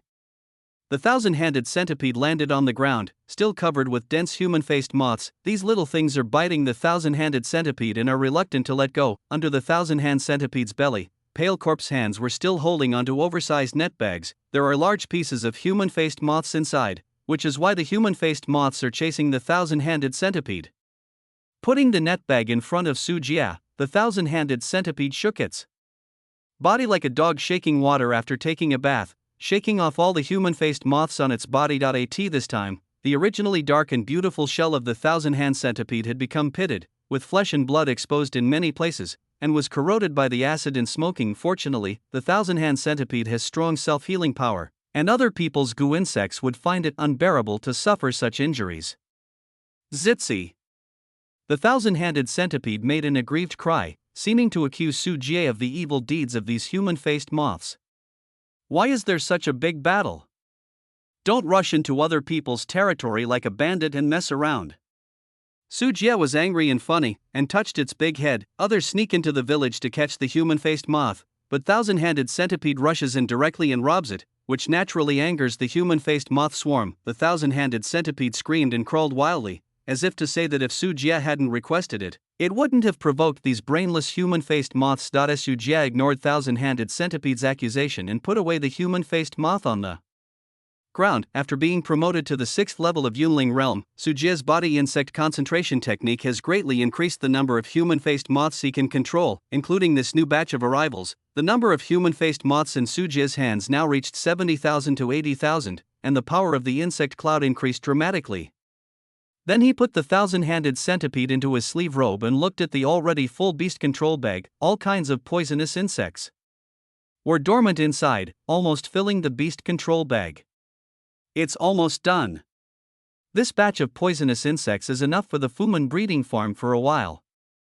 You can go back.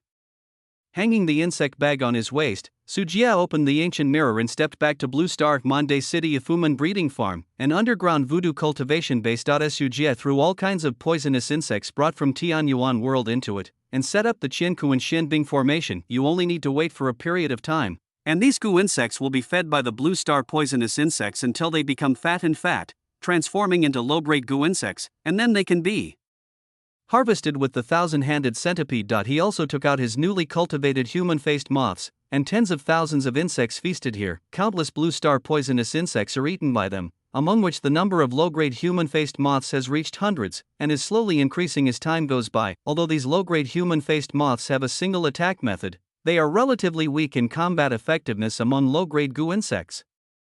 After all, not many group insects have strong combat effectiveness alone, but this is a low-grade goo insect after all. If an outer disciple has a low-grade goo insect, he is the best among the disciples. Su Jie is just like a wholesaler. If someone sees him, his eyes will probably pop out. After the human-faced moth had eaten and drank enough, Su Jie took out several new insect bags and took away most of the various Blue Star goo worms from the Fuman farm, so that he could feed the human-faced moth anytime and anywhere. After finishing all this, Su Jie walked out of Fuman breeding farm, returned to Monde City, and entered the headquarters building of Jekka Company. Mr. Su. Mr. Su. Mr. Su. One by one, company employees called Su Jie's name, even a little trembling. Ever since Su Jie acted resolutely that night and executed a group of corrupt officials and wealthy businessmen who were messing around, the atmosphere in Mandar City has been cleared up, including Jekka Company. I in the company, Su Jie called Chen Yaoguang. After Lu Yingying returned to China, the affairs of Jekka Company were temporarily handled by Chen Yaoguang. However, he is mainly in charge of insect breeding. The real decision-making is to report to Lu Yingying or Su Jie to make decisions. Anyway, now the telephone and the internet are so convenient. Mr. Su, what do you want me to do? Chen Yaoguang received the news and hurried over. During this period, we will continue to expand our insect breeding business. Su Jian came up with a concise and comprehensive plan and asked Chen Yaoguang to expand production according to the above needs. Currently, Su Jie's body insect concentration technique and the thousand-hand centipede both require a large amount of poisonous insects, especially the thousand-hand centipede. The resources required for each promotion increase exponentially. If you want to complete the 5th spiritual refinement, the poisonous insect cultivation must keep up. Hiss, Mr. Su, do you want to breed so many? I'm afraid our financial resources cannot keep up. After seeing the planned number of poisonous insect breeding, Chen Yaoguang was shocked, because this number has increased several times compared to before. You don't have to worry about money. Our goo insect breeding industry has now reached harvest time. The results from the laboratory will soon open up new sources of income. What, there are results? Chen Yaoguang was full of intelligence and ecstatic because for a long time, although Jekka Company's poisonous insect breeding has been going on like a fire, there has been no output, only consumption but no return. This made the top management of Jiko Company very worried, fearing that one day Jiko Company would be unable to hold on and collapse, and such good treatment would be gone. Otherwise, why would I breed so many poisonous insects? Our latest experiment is to extract and cultivate a brand new cytokine from poisonous insects, which has a powerful hair growth effect. Su Jie smiled and looked for a suitable excuse. Raising so many poisonous insects without producing any results would arouse suspicion.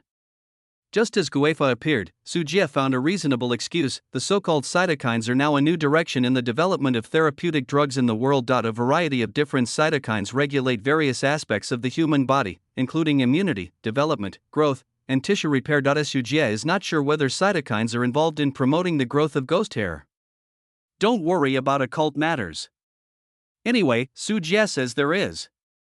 Great, I will immediately do what you said, Mr. Su, and implement the expanded reproduction plan. Chen Yaoguang had no doubt at all. He had a relatively simple temperament. Perhaps in his mind, it was impossible for someone to keep throwing money into a bottomless pit. For developing new drugs and opening up a huge market. Even an unrelated person like Chen Yaoguang knows how profitable it is to develop a new drug. The cost of breeding poisonous insects in the early stage can be earned back in one fell swoop. Work hard and distribute dividends to your company at the end of the year. I'll leave Mandela City to you. I'm going back to China soon to handle the affairs of the new company. Don't worry, Mr. Su, I will definitely take good care of your business. After eating the pie painted by Su Jie, Chen Yaoguang was full of energy and said the Jieka Company is his home. End of chapter.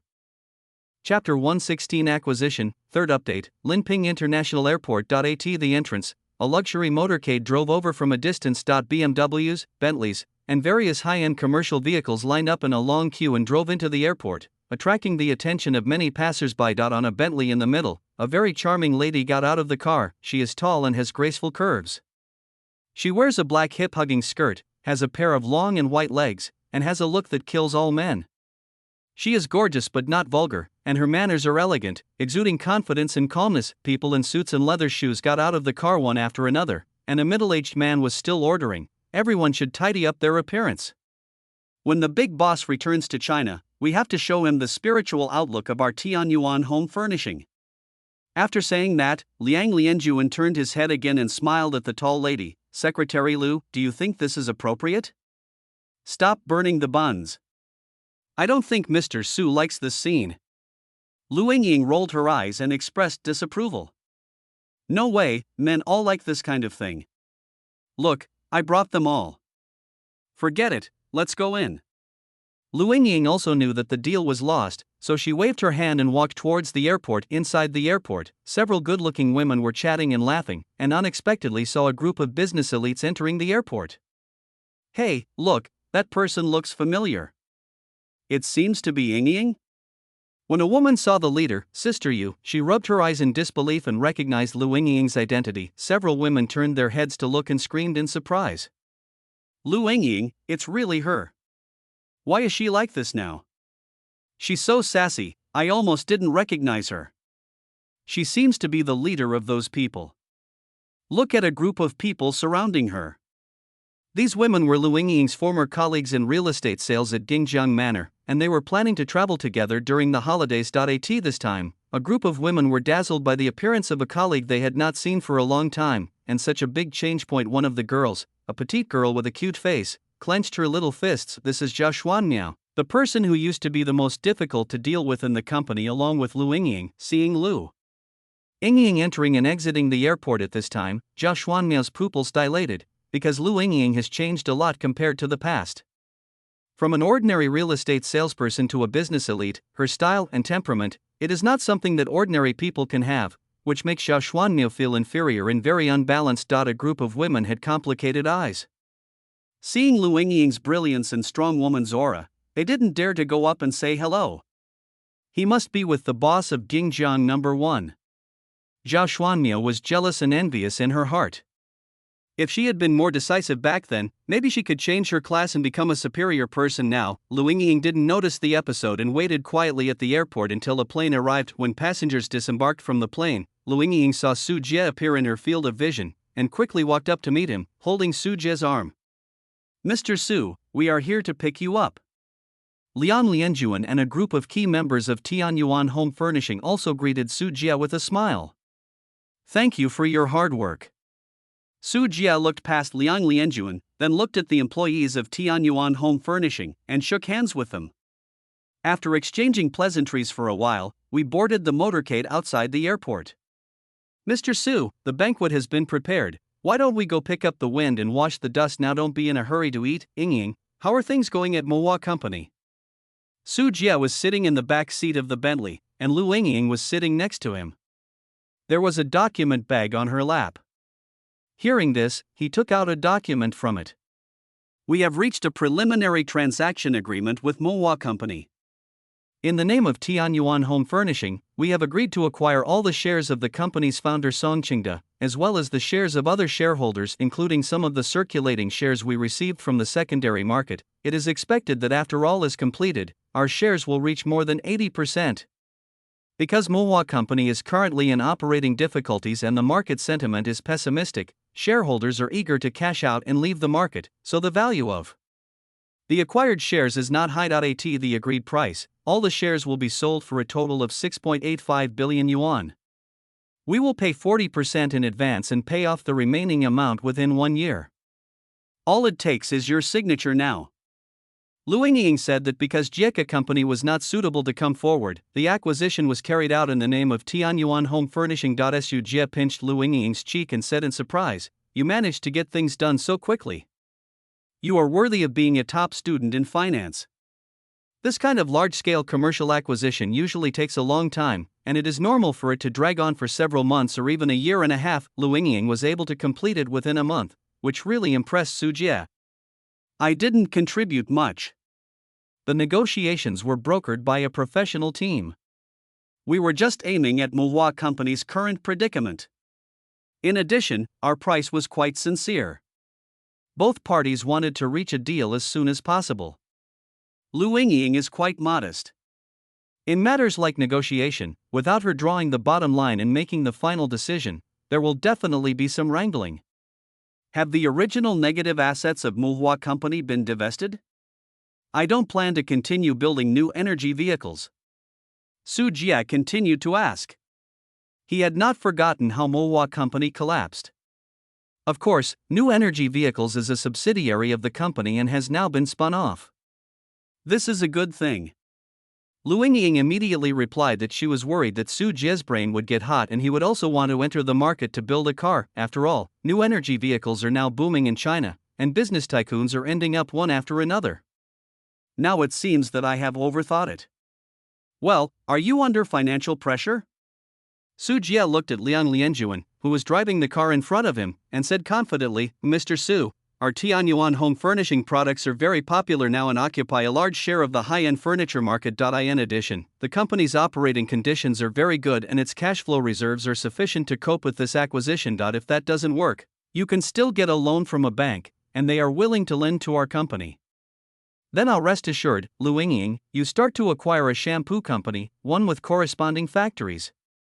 After Su Jie heard this, he gave Lu Ying new instructions. Shampoo company? Lu Ying was stunned and couldn't figure out how the current industries of several companies could be related to shampoo. The latest results from Jieka's laboratory use hair-growing cytokines extracted from poisonous insects, which can greatly promote hair growth. It can treat any type of hair loss and takes effect within a week. It is harmless to the human body and has no side effects. Br Su Jie came up with this rhetoric again, and at the same time looked at Liang Lianjuan's sparse head, took out a bottle of hair growth serum from his backpack, and handed it to the other party. Take it and try it, apply it on time and wash your hair every day, you will come back and thank me. Liang Lianjuan was a little skeptical, but because of Su Jie's identity, he still accepted it. End of chapter. Chapter 117. You are the real capitalist. Fourth update. Mr. Su, is there really any therapeutic effect? Lu Ying is also very skeptical. In her knowledge, hair loss is difficult to cure. The effects of various drug treatments vary from person to person, and sometimes they can cause bad side effects. It is hard to say how high the success rate is, and the time to take effect is even longer. It takes a month to see the slightest effect. The same is true for hair transplantation, which requires healthy hair follicles on the scalp, otherwise the hair transplantation will not be successful. Various difficulties in treatment are also difficult to cure hair loss, otherwise, there would be so many powerful men in the world who would lose their hair and become bald. Medications and hair transplants work really well and they have grown their hair back a long time ago, according to Su Jie. The Hair growth cytokine developed in his own laboratory takes effect in 1 week, has no side effects, and can treat all types of hair loss symptoms. It sounds like a boast about fake drugs sold on the street. I brought back a lot of samples. You can find a few more experimenters. It will only take a week. You will soon know whether what I said is true or false. I don't even bother to make up such a clumsy lie. There are many people like me in our company, and I let them use them all the time. Liang Lianjuan added that he planned to find more people for comparison, and hearing Su Jie's vows, and thinking that everything Su Jie said in the past had come true, Lu Yingying gradually believed Su Jie's words. If that's the case, Mr. Su, this is a golden avenue of wealth. We are going to get rich. Lu Yingying became excited, her eyes shining brightly. If it really has the effect that Su Jie said, no, even if it is only half, Lu Yingying feels that if such a product comes on the market, men and women who are troubled by hair loss will definitely buy it. Her mood was so agitated that it was difficult to calm down, so Lu Yingying quickly looked up the information. According to statistics from the World Health Organization, more than 1.5 billion people around the world are troubled by hair loss. In China alone, more than 250 million people suffer from hair loss, and on average, 1 in 6 people suffer from hair loss. Hair loss is not related to health, but everyone has a love for beauty, just like women can't put it down for cosmetics. Such a huge market is definitely a project that can make a lot of money and have a lot of money. Little money lover. Su Jie pinched Lu Yingying's cheek and said with a smile, acquire a shampoo company as soon as possible. We have a lot of raw materials in reserve. They will be put on the market by then to avoid drug regulatory review. Just in case, you go and acquire it again. As a healthcare product company, when shampoo is no longer available, we will take the healthcare product route. Because the procedures for new drugs to be launched are too cumbersome, including multi-phase clinical trials, applications, and approvals, it will take several years to actually go on sale. By then, the daylilies will be cold, and Su Jie can't wait for that much time. It would be much simpler and faster to distribute it on the market in the name of shampoo anyway. Nowadays, various products such as hair growth shampoo are very popular on the market. They charge IQ tax under the guise of hair growth, which is very cruel. Su Jie simply joined in, struck hard, and turned the industry upside down. Lu Yingying nodded repeatedly, and then said, Mr. Su, the price of our shampoo is 100 bottles. Su Jie set a price that was not too high. Compared with various drugs for treating hair loss, this price was very cheap. Compared with hair transplantation, it was even cheaper. It's so cheap, so we've suffered a huge loss. Lu Yingying couldn't sit still and felt that she had suffered from the boss. How can such a miraculous drug for treating hair loss be purchased at such a low price? This is not the way to benefit society. Hey, you've only been a capitalist for a short time, and you've already adopted a capitalist mindset. Why don't you think more about the patients? Su Jie flicked Lu Yingying's forehead and said with heartache. I'm thinking about you, Mr. Su. I help you make money, but you still think I'm not good. Covering her forehead, Lu Yingying puffed up her cheeks, disapproving of Su Jie's words. Yes, Mr. Su, if this hair growth serum is really so effective, our price is really cheap. Liang Lianjuan couldn't help but interjected, saying that as a businessman, the first thing that comes to mind is profit, which is very normal. Su Jie shook his head funny and said, you guys, why can't you turn this corner? Do you only use 1 bottle of shampoo in your life? Lu Yingying was startled, thinking about Su Jie's words, and then her bright eyes suddenly widened. She understood, and said dumbfounded, You mean that our products must be used on time and in the right amount to maintain the hair growth effect? Once they are stopped, the hair growth effect will be maintained. Will hair loss continue? That's it. So many people around the world are troubled by hair loss. If our price is too high, many people will be discouraged. But if the price is low and the efficacy is short, everyone can accept it. Our company can also harvest large amounts of money every day, every month, and every year. A sum of funds to ensure the company's operations. Su Jie smiled proudly. God knows how many times he made preparations to achieve this effect. As a product destined to be popular, the price of the hair growth serum launched by Su Jie is not high, but people with hair loss need to use it on time. Otherwise, if they stop using it, they will continue to suffer from hair loss. It seems that the benefits obtained in a short period of time are limited, but if the water trickles down over time, The profits obtained are far higher than a one-time cure. This is like medicine. Generally speaking, long-term medicine for chronic diseases has more market value than a one-time cure. If it is a monopoly on medical products, even if it produces curative drugs, for the sake of profit, relief drugs will be released to ensure that patients continue to take the drugs. Of course, there are very few like this now, because competition among pharmaceutical companies is fierce and it is difficult to monopolize.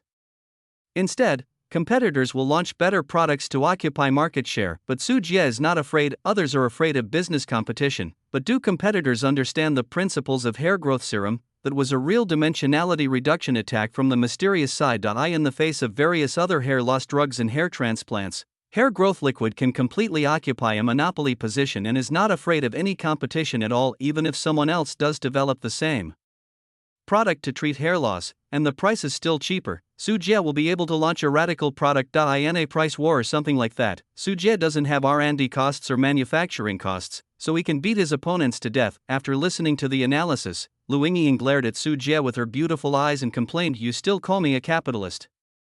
I think you are the real capitalist. Compared with you, I am far behind. I can't help it. Who made me so poor now? It costs money to raise pigs and insects. It's also very difficult for me. I can only think of various ways to make money to support my family."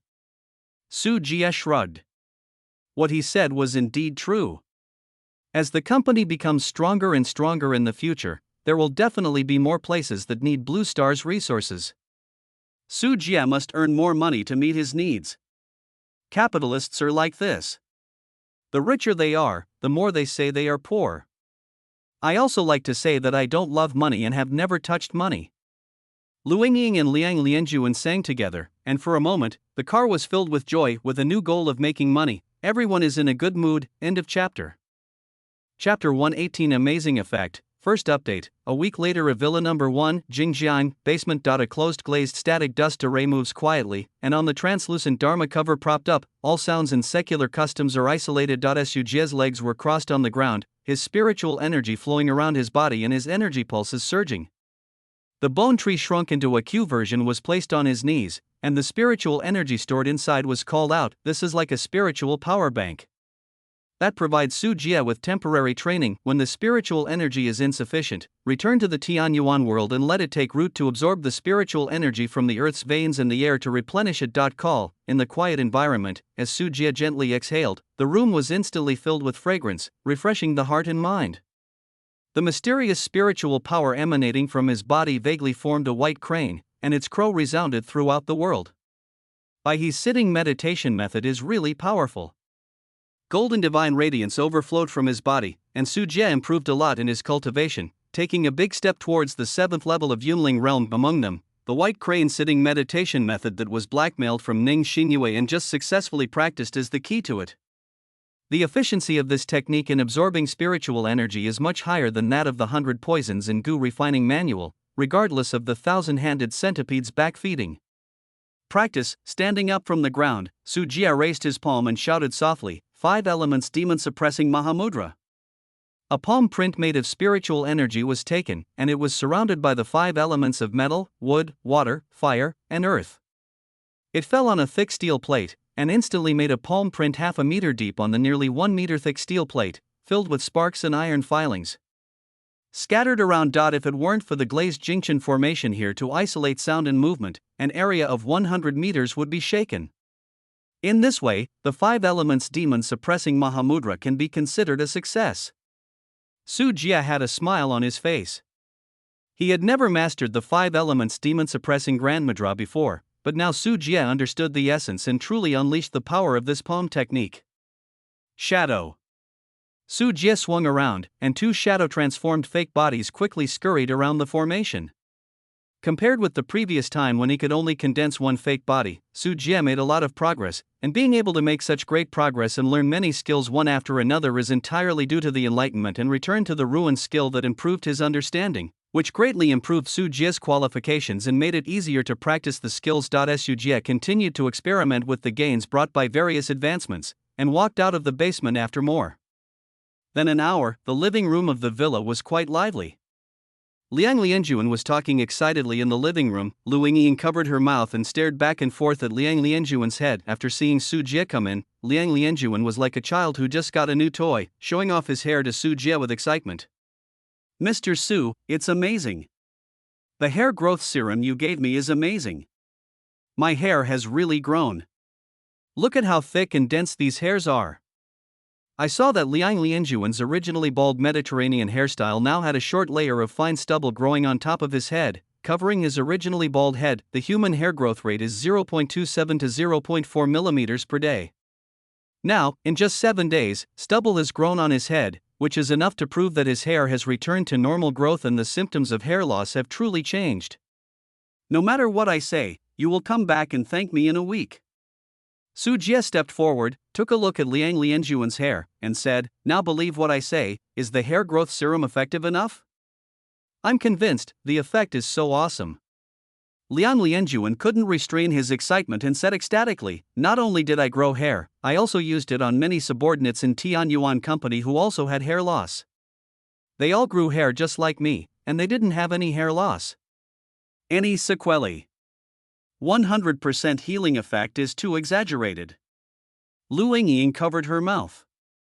Although she had expected it, she was still shocked when she saw the efficacy of the hair growth serum. This is far more efficient than any current hair loss product, including hair transplantation, and is a perfect solution to the worldwide problem of hair loss. This is the latest result of our laboratory.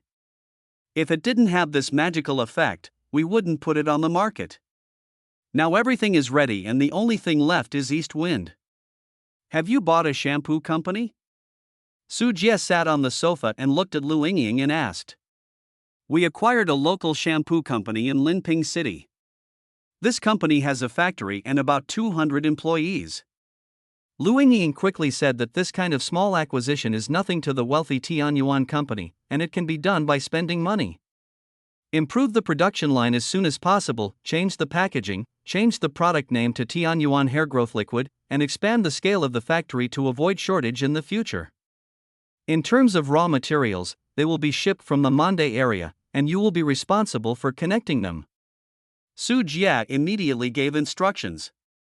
Considering safety and confidentiality, Guifa was not suitable to be brought to China.at that time. The raw materials only need to be transported on time, diluted and packaged into products. I asked them to speed up and it will be done soon. Lu Yingyin clenched her little fists and saw the miraculous effects of the hair growth serum with her own eyes. She couldn't wait for the product to be launched.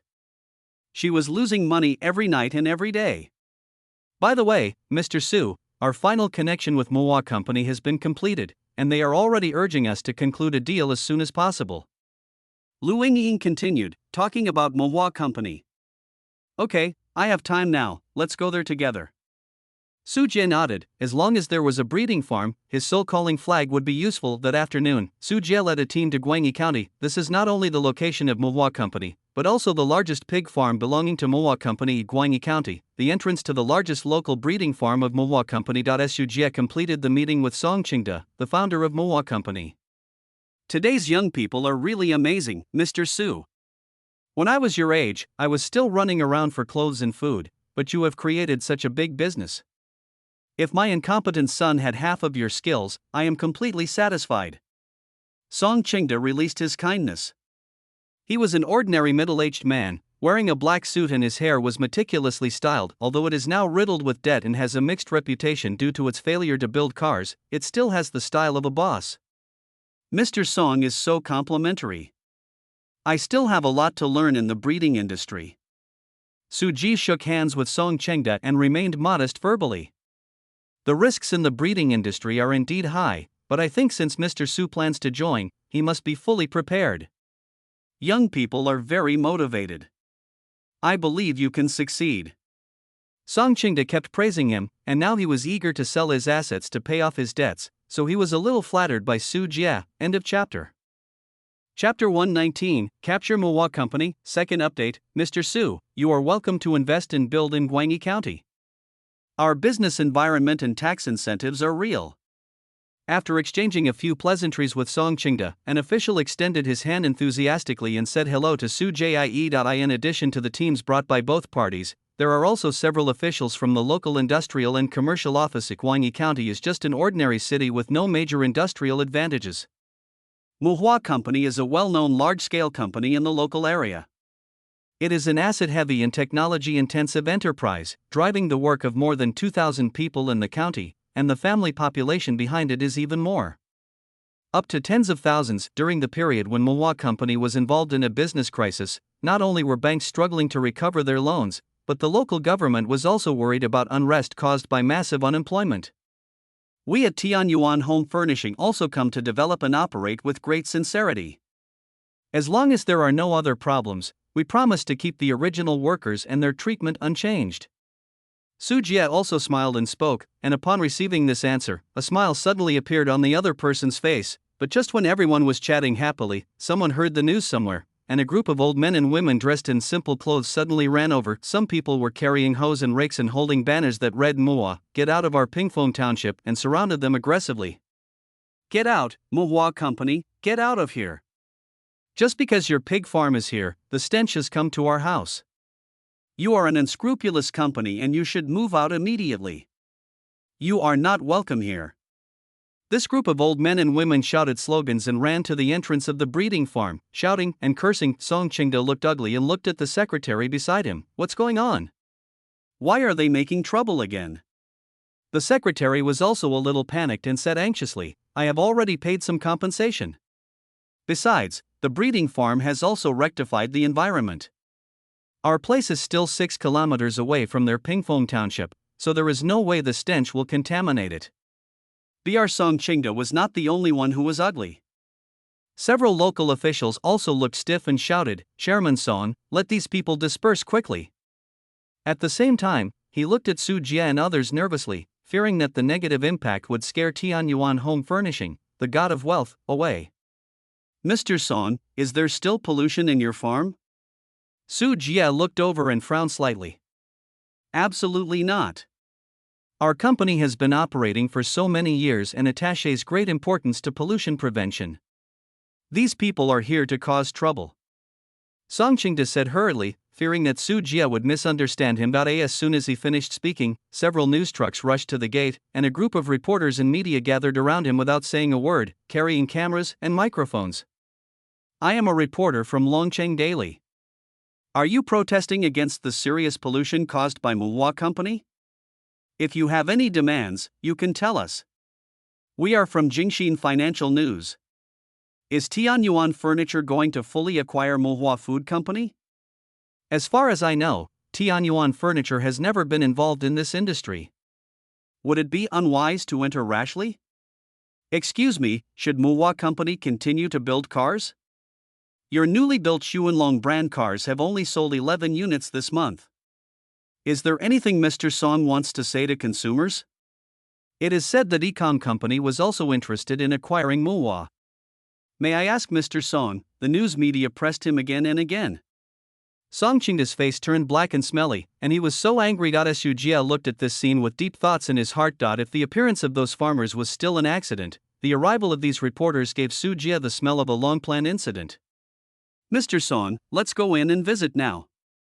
Su Jie spoke at the right time without looking at the commotion outside. Song Qingda was afraid that he would be unable to escape and affect Su Jie's impression of the company, so he nodded quickly. "Mr. Su, please, I will take you to visit our company's largest breeding farm now." Several people walked into the company, leaving Lu Yingying and others to deal with the news media. Walking into the farm here is completely different from the pig farms Su Jie saw in the past.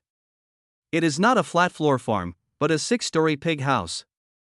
"Mr. Su, please look at this. This is the #1 breeding base of our Muhua Company. There are a total of 24 6-story pig houses. Different from traditional bungalow pig farms, this place is equipped with high-tech technology and many intelligent machines.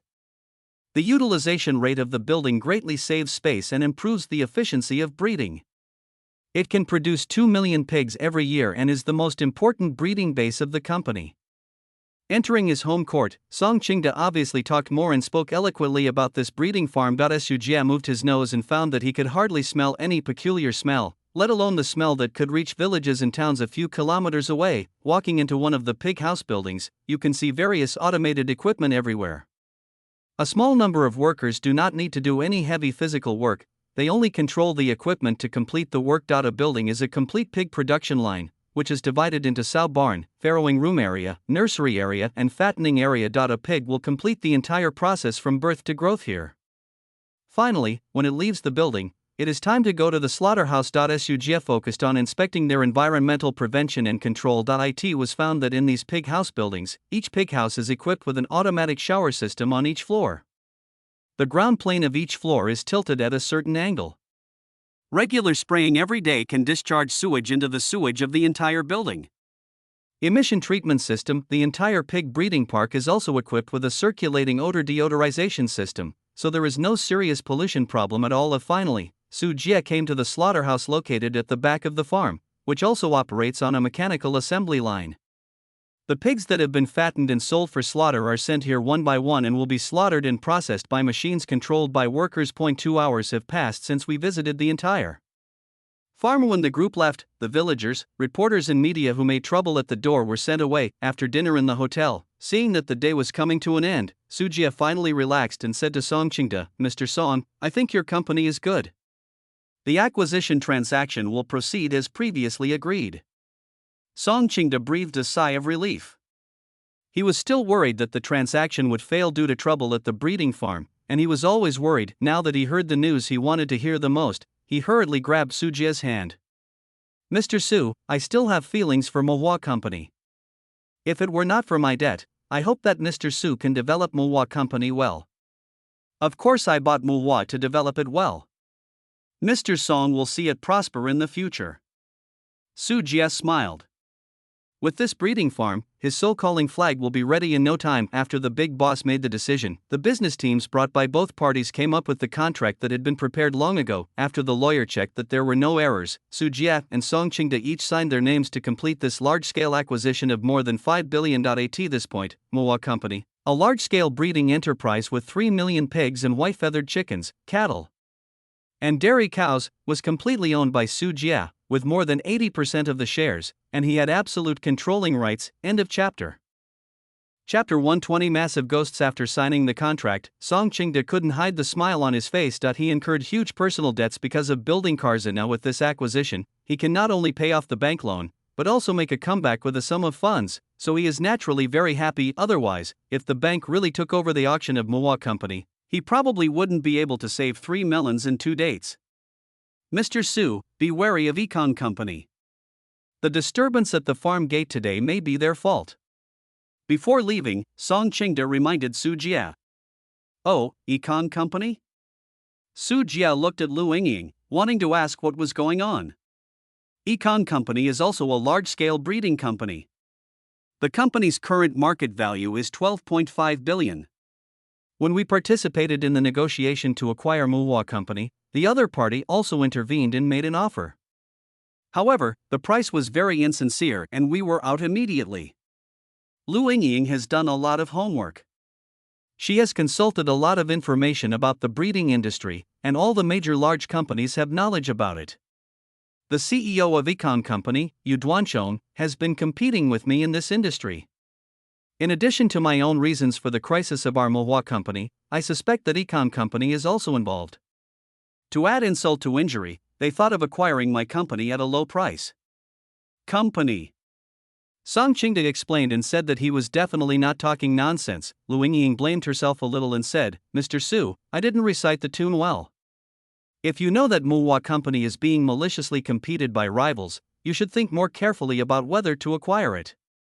After all, the other party is likely to regard Su Jie, who thinks it has stolen your business, as a new rival. It doesn't matter." Su Jie waved his hand and said to Song Qingde, "Mr. Song, if you have any information about Econ Company, please send me a copy." "No problem. Yu Duanchong, the boss of Econ Company, is quite aggressive. You'd better be careful." Song Qingde readily agreed and reminded him again he didn't talk about Econ Company before because he was afraid that Su Jie would not dare to take over. Now that the acquisition has been completed, he dared to speak out boldly. Su Jie smiled disapprovingly and said, "It's just business competition, we are very good at it." "How old are you? You are so good at being a ghost." After hearing Su Jie's words, Song Qingde secretly cursed in his heart, thinking that the young man was just arrogant, and he might suffer a lot after all. According to Song Qingde's understanding, Su Jie runs Tianyuan Home Furnishing. Although he has been making waves in the home furnishing market in recent times, he relies entirely on high-end materials to crush his opponents. There is no exciting business war at all, and he has never been engaged in the breeding industry. I don't know how deep the water is. Then I wish Mr. Su a prosperous business and become a leader in the breeding industry as soon as possible. Song Qingde didn't say anything more. Anyway, he decided to quit this business, and he didn't have much feelings for Muhua. Otherwise, he wouldn't have packaged it up and sold it so quickly. What happened next would have nothing to do with him. Watching Song Qingde leave, Lu Yingying said with some worry, I will immediately tell the people below to be more alert, lest Ecom Company really makes any noise. Well, go ahead and do it. You don't have to worry too much. Some small tricks don't matter, but if it goes too far, I will take action. Su Jie's eyes were deep, and what he said shocked Lu Yingying. Mr. Su, don't you think that this is the country, and if you use guns to kill people, the noise will be too great for us to stop? Lu Yingying felt very guilty, thinking of what Su Jie had done in the Mandai area. Anyone who offended Su Jie ended up in a miserable state. Could it be that Su Jie also wanted to do this in China? But China is different from the Mandai region. The Zhen kingdom itself is divided and chaotic. If the Hua kingdom kills people, it will not be so easy to ignore it, but it will be easy to get yourself trapped. What are you thinking about? I am a law-abiding entrepreneur. How could I do such a dishonest thing? I will not do anything casually. Su Jie smiled, but there was one thing he didn't say, that is, if you want someone to die, you don't necessarily need to use a knife or a gun. In Guangyi County, Muhua No. 1 breeding farm. When the acquisition was completed, Su Jie immediately started his own transformation work. It took several days to hire a construction team to completely transform the place according to my own vision. In the slaughterhouse, several altar-like things were built, with high-strength glass in between for protection. There are some statues of Chinese gods enshrined on the altar, such as the Jade Emperor, Guanyin, Guaneri, etc. There is a soul-calling flag hidden in the statue, not just one, but several. Anyway, summoning banners are cheap and simple to make, so Su Jie made more to complete the full coverage of the slaughterhouse. Well, not bad, it looks very comfortable like this. Su Jie stood in front of the altar, lit the incense, placed it on the incense burner, and nodded with satisfaction as he looked at his masterpiece. There are also some workers working around, but in fact many people are secretly watching here, complaining behind their backs, thinking that Su Jie is too feudal and superstitious to build some kind of altar here, and they are not temple owners. Mr. Su, several other slaughterhouses have also built altars in accordance with your requirements. The person in charge of the breeding farm reported nearby that Muhua Company has multiple breeding and slaughterhouses, some of which are not in Guangyi County, and have completed similar transformations. What do you think? Does this altar look good? Su Jie wiped the statues. These statues were not ordinary. They looked like statues on the surface. In addition to soul-calling flags and spirit stones, they even had some simple restrictions modified inside. In this way, even without Su Jie's control, the soul-summoning flag can automatically absorb souls. Well, I think the workers have a little problem. They are killing pigs all day long, and it's a bit unnatural to look at these statues. The person in charge of the farm sneered twice and carefully expressed the workers' demands. Wrong, I specially invited these statues. It is precisely because killing is too serious that altars are needed to suppress evil and eliminate disasters and protect peace. Su Jie shook his head with a smile, but at the moment when Su Jie was speaking, on the pigs that had just been slaughtered in the slaughterhouse, soul light balls flew into the statue like swallows returning to their nests, and were finally sucked into the soul-calling flag. If there are practitioners from the Tianyuan world here, they will definitely curse when they hear what Su Jie said. Because Su Jie's move was a terrifying method of extracting souls and refining yin. Besides suppressing evil and eliminating disasters, these soul-calling flags were the biggest evil thing. The person in charge twitched his lips, taking this as the new boss's superstitious quirks, and looked at the statues on the altar speechlessly. He didn't know if it was an illusion, but he felt that these statues had an inexplicable aura, as if they were looking at him faintly, and the sinister aura made him feel a little nervous. Illusion, I am not superstitious. The person in charge shook his head, looked again, and found that these statues were completely ordinary, but what he didn't know was that inside the statue, strange figures were twisting wantonly on the flags. More and more ghosts were taking shape in the faint black flags, and the strange and cold eyes made people shudder. End of chapter. Chapter 121 Business Competition, 4th update. A smile appeared on Su Jie's lips. This farm, which produces 2 million pigs a year, can slaughter more than 5,000 pigs a day on average. The so-calling flag can gather nearly 20 ghosts in one day. If you add in the output of other farms, as well as the slaughter of cattle, sheep, broiler chickens, and other livestock, there are 30 or 40 ghosts a day, and the number of ghosts can easily exceed 10,000 in a year. You can easily get a large number of ghosts without killing anyone. This is difficult for practitioners in the Tianyuan world to do. With the low productivity there, if you want to slaughter 5,000 pigs, you have to search several cities and surrounding towns and go door to door to redeem them. With this energy, it would be more efficient than killing people directly, but in modern society, a large-scale breeding farm can easily do this, and the slaughter volume is only one day. This is not the most powerful breeding farm. China consumes 900 million pigs every year, and the most powerful breeding company sells 60 to 70 million pigs annually, with a market value of hundreds of billions. Su Jie's goal is to become such a company and even surpass it. Starting today, since we acquired Muhua Company, we have to make some big moves, starting with a salary increase. All Muhua Company employees will receive a 10% salary increase. Su Jie spoke calmly, because he was very satisfied with the absorption efficiency of the soul summoning flag, and hoped that the employees would work hard to cultivate more ghosts for themselves. Some financial contributions are not so important, after all, money is spent when you earn it. After a few seconds of silence, the person in charge of the farm opened his mouth wide and his whole body trembled, and then he finally came to his senses. Thank you, Mr. Su. What you said just now is absolutely right. Our slaughterhouse is too heavy in killing and the feng shui is not good. Now that we have the protection of the altar, we no longer have to be afraid of sneaky evil spirits. The attitude of the person in charge of the breeding farm changed drastically. Faced with the killer move of raising wages, he was defeated without any bottom line. The altar, which looked a little scary at first, is now more intimate than the tombstone of my ancestors. Anyone who dares to say otherwise would be disrespectful to Mr. Su. And when the news spread, the entire breeding farm became a sensation. Inspired by money, the employees not only had no grudges about opening the altar, but also praised it, saying that it was a proper act of respecting folk traditions. Mr. Su, something happened. Just when the breeding farm was filled with joy, Lu Yingying hurriedly walked in and found Su Jie. What happened? Su Jie closed the protective glass and turned around. There are a lot of negative news about our company on the internet. You should read it first. Lu Yingying took out her mobile phone and showed Su Jie the message on it. Burst. Muhua Food Company changed hands. Tianyuan Home Furnishing purchased Muhua Food for 6.8 billion yuan. A wood seller came to do farming. What is the inside story? Please see the following analysis. The actual controller of New Muhua Company is less than 25 years old. Such a leader cannot lead Muhua Company out of the loss curve. The future of this company will be worrying. Our reporter received a letter from an anonymous person stating that Muhua Company was in arrears with its grain suppliers, had not paid for the corn it purchased, and had its suppliers cut off the supply of pig feed, leading to the tragedy of pig eating pig. Muhua Company has been subject to large-scale public protests. It is reported that Muhua Company has allowed pollution to remain unchecked for many years. We need to ask whether the pork produced by this company is safe for quarantine.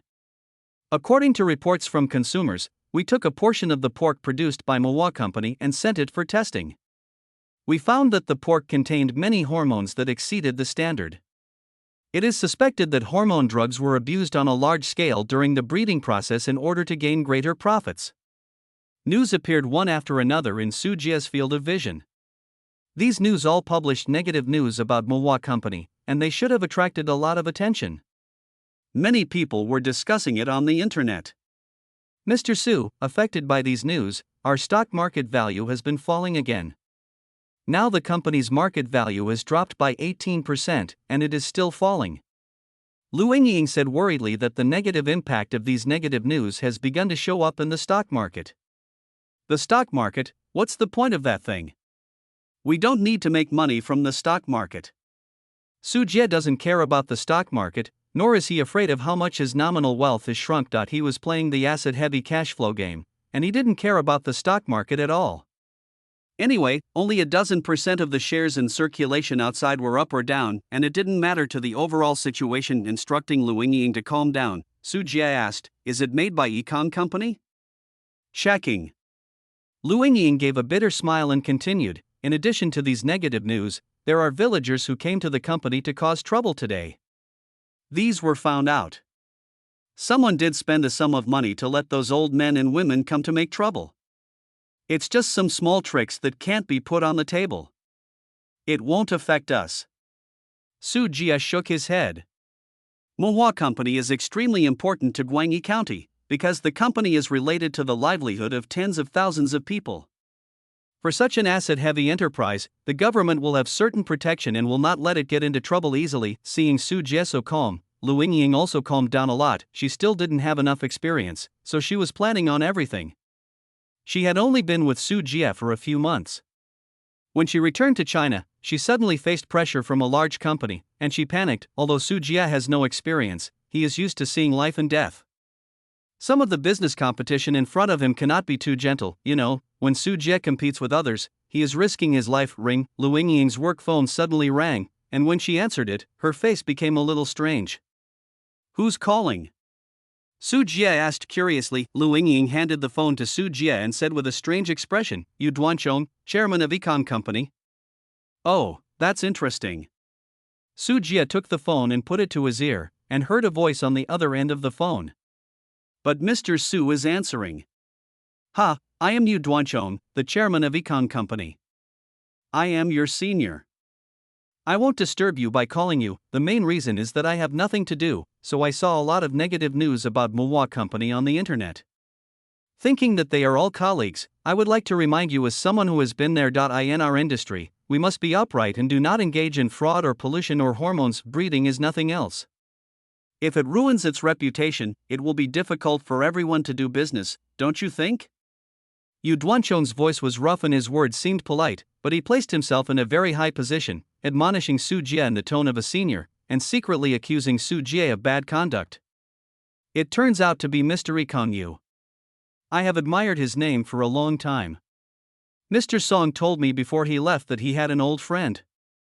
I didn't expect Mr. Yu to come to me so soon." The corner of Su Jie's mouth curled up slightly. The guy on the other side of the phone was really interesting. He actually dared to call. He was clearly here to provoke. End of chapter. Chapter 122. Yu Duanchong, first update. Say Mr. Song, he is a good person. He is just not suitable for the breeding industry. The breeding industry is not easy to do now. Mr. Su, you see, even a veteran like Mr. Song chose Mingzhi to escape. Although Mr. Su, you are young and promising, the risk of breeding is too great. You may not be able to develop Mohua Company well. Why not leave it to us? We will benefit. Kong can spend 5 billion to buy Mohua Company. Yu Duanchong chuckled. Maybe this was the real purpose of the other party's call. Let's not mention that I have no intention of selling the company. With your purchase price of 5 billion, you is always joking. Su Jie burst out laughing.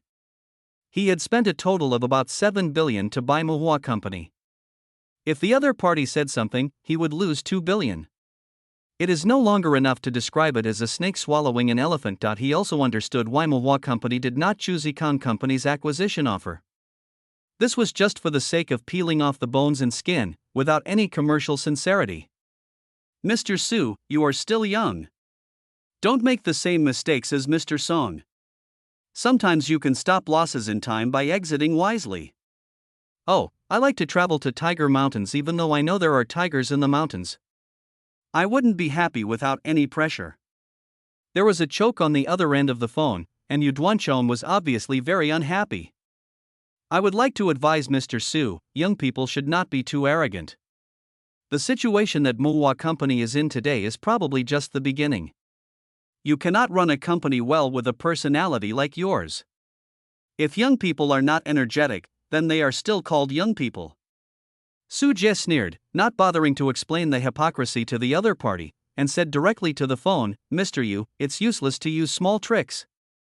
Your tricks can't hurt the muscles and bones of Muwa Company, but what you have done, I keep it all in mind, and welcome Mr. Yu to come and visit you. I will entertain you warmly when the time comes. Mr. Su, I've given you a way out, so you don't know how to appreciate me. Oh, you might as well be more bold, otherwise I won't even know what it means to be afraid. Huh, just wait and see." Doo-doo, the call was immediately hung up. "This is urgent." Su Jia shook his head and said to Lu Yingying, "It's okay, just keep doing things." At the same time, Xinjiang City, in an office at the headquarters of Ecom Company, Yu Duanchong threw down his cell phone and cursed in a cold voice, "You little bastard, if you have some wild money, you can't do it. Let's see how I deal with you. Uncle, since that kid is so dishonest, it's time for us to show off our power to the other party." Yu Runming, director of the Public Relations Department of Ecom Company, said. The phone was hands-free just now, and everyone in the office heard the conversation. "Dad, Runming is right. You should teach him a lesson. That kid is crazier than me. What a big deal there is for a shabby wood seller." Vice President of Econ Company, Yu Shichang, said loudly. "Lao Yu, we have worked so hard to bring down the Muwa Group to death, and we are obviously planning to win it at a low price. This Tianyuan Home Furnishing Company, Limited has come out of nowhere to cut off the beard, and we cannot let him go." BR Financial Director Wang Huilian slammed the table. She was Yu Duanchong's wife and cursed angrily. There were many directors and company executives in the office, who were also relatives of Yu Duanchong, and they were all cursing at this time. Ecom Company is a typical family business, and the company's executives are basically run by members of the Yu family. "Humph, Runming, take your friend to Guangyi County. Since the other party refuses to eat and is fine with wine, we have to let the other party know that farming is not a bowl of rice that everyone can eat." Yu Duanchong snorted and directly chose a more radical plan. This is a battle of interests involving billions. In addition, both companies are located in Tabin province. They are the boss and the second in the breeding industry and have been competing for many years. Now that Song Qingda has finally been squeezed out, he will soon dominate the breeding industry in Shiping province. By then, a semi-hidden monopoly will be formed. He can collect pigs from farmers on behalf of farmers at low prices, sell-feed piglets at high prices, etc. At this critical moment, he certainly didn't want Su Jia to come over and disrupt the situation. "I'll be there right away. Just keep an eye on my uncle." Yu Runming stood up eagerly and decided to teach the outsiders who didn't know the world a lesson. Guangyi City. In front of the Muwa Company building. A black business car is parked here. In the car, Yu Runming, who came from Xinjiang City, smoked a cigarette, pulled down the window, and looked at the headquarters building of Muwa Company with eyes full of contempt and disdain.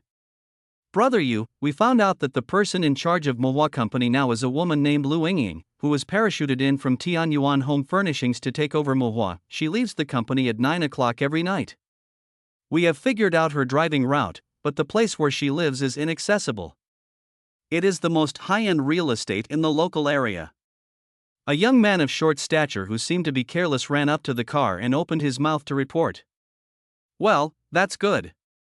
Let's scare them first. You guys know what to do, mountain mules." Yu Runming snapped his fingers and gave instructions. He, brother Yu, you are right. This is not the first time we have done this kind of thing. I promise not to expose our mistakes." The young man nicknamed Mountain Mule shook his head. He was a rogue, and he was easy to catch when he did this kind of thing. "Brother Yu, how far should we go? There are more cameras now. If we make it too big, it will easily cause trouble." There were several other people in the car, all of whom were friends who hung out with Yu Runming on weekdays. They were not serious people themselves, and sometimes they would do dirty work for the Yu family. Give the other party a warning first. Don't make too much of a fuss. Once the matter is accomplished, the benefits will be yours. Yu Runming put out his cigarette and said lightly. Time passed quietly, and soon it was 9 o'clock in the evening. Lu Yingying had just taken over the Muwa Company after a busy day. This was a time when affairs were cumbersome. After leaving Muwa Company, Lu Yingying got into a Maybach car in the underground garage and said to the driver, "Old Wu, go back to the villa." "Okay, Miss Lu." The driver started the car, and a car followed him. Inside were members of JICA's security who had obtained visas to enter the country. Gwangi County has a population of 1 million, and the city area is not large. The distance from the MUA headquarters building back to the residential villa is not too far. However, the accident happened at this time. Bang, on a relatively remote street, a van sprang out from the corner and bumped into the Maybach. When the brakes sounded, Lu Yingying frowned and asked the driver, "Lao Wu, did you hit someone?" "Miss Lu, the other party violated the rules. I'll go down and take a look." Lao Wu took off his seatbelt, but as soon as he got out of the car, he saw 7 or 8 people coming out of the van. They smelled of alcohol and cursed at him. They also had baseball bats, steel pipes, etc. in their hands, and they knocked on him. Come over. End of chapter. Chapter 123 Warning. Second update. Lu Yingying heard the noise and saw through the car window that the hired driver, Lao Wu, was surrounded by a group of people. Damn, driving a luxury car is amazing. It's a thing without eyes. My brother smashed it for me and dragged the people inside out and beat them up. Look, there is a beautiful woman inside. She must be the mistress kept by a rich man. Yes, it looks like a vixen at first glance. Give her some color to see. These gangsters, smelling of alcohol, spoke obscenities, swung their weapons and struck at them. Lu Yingying was shocked. She did not expect to encounter such a thing. What she didn't notice was that a beautiful bracelet on her hand was slightly hot. This was a gift given to her by Su Jia, who said it had been blessed by an eminent monk and was very effective in keeping her safe. A few gangsters running in front suddenly felt a little uncomfortable and slowed down their pace immediately afterwards. In a commercial vehicle behind, several members of JICA's security quickly got out of the car and swung at him with sticks. Mountain Mule was stunned. He didn't expect these bodyguards to be so fierce. They were all strong and had cold eyes that were a bit scary. Before there was any time to react, these JICA security guards rushed into a pack of wolves, beating these gangsters until they cried for their fathers and mothers. These bodyguards can be sent to China only after they have been screened among thousands of JICA security guards.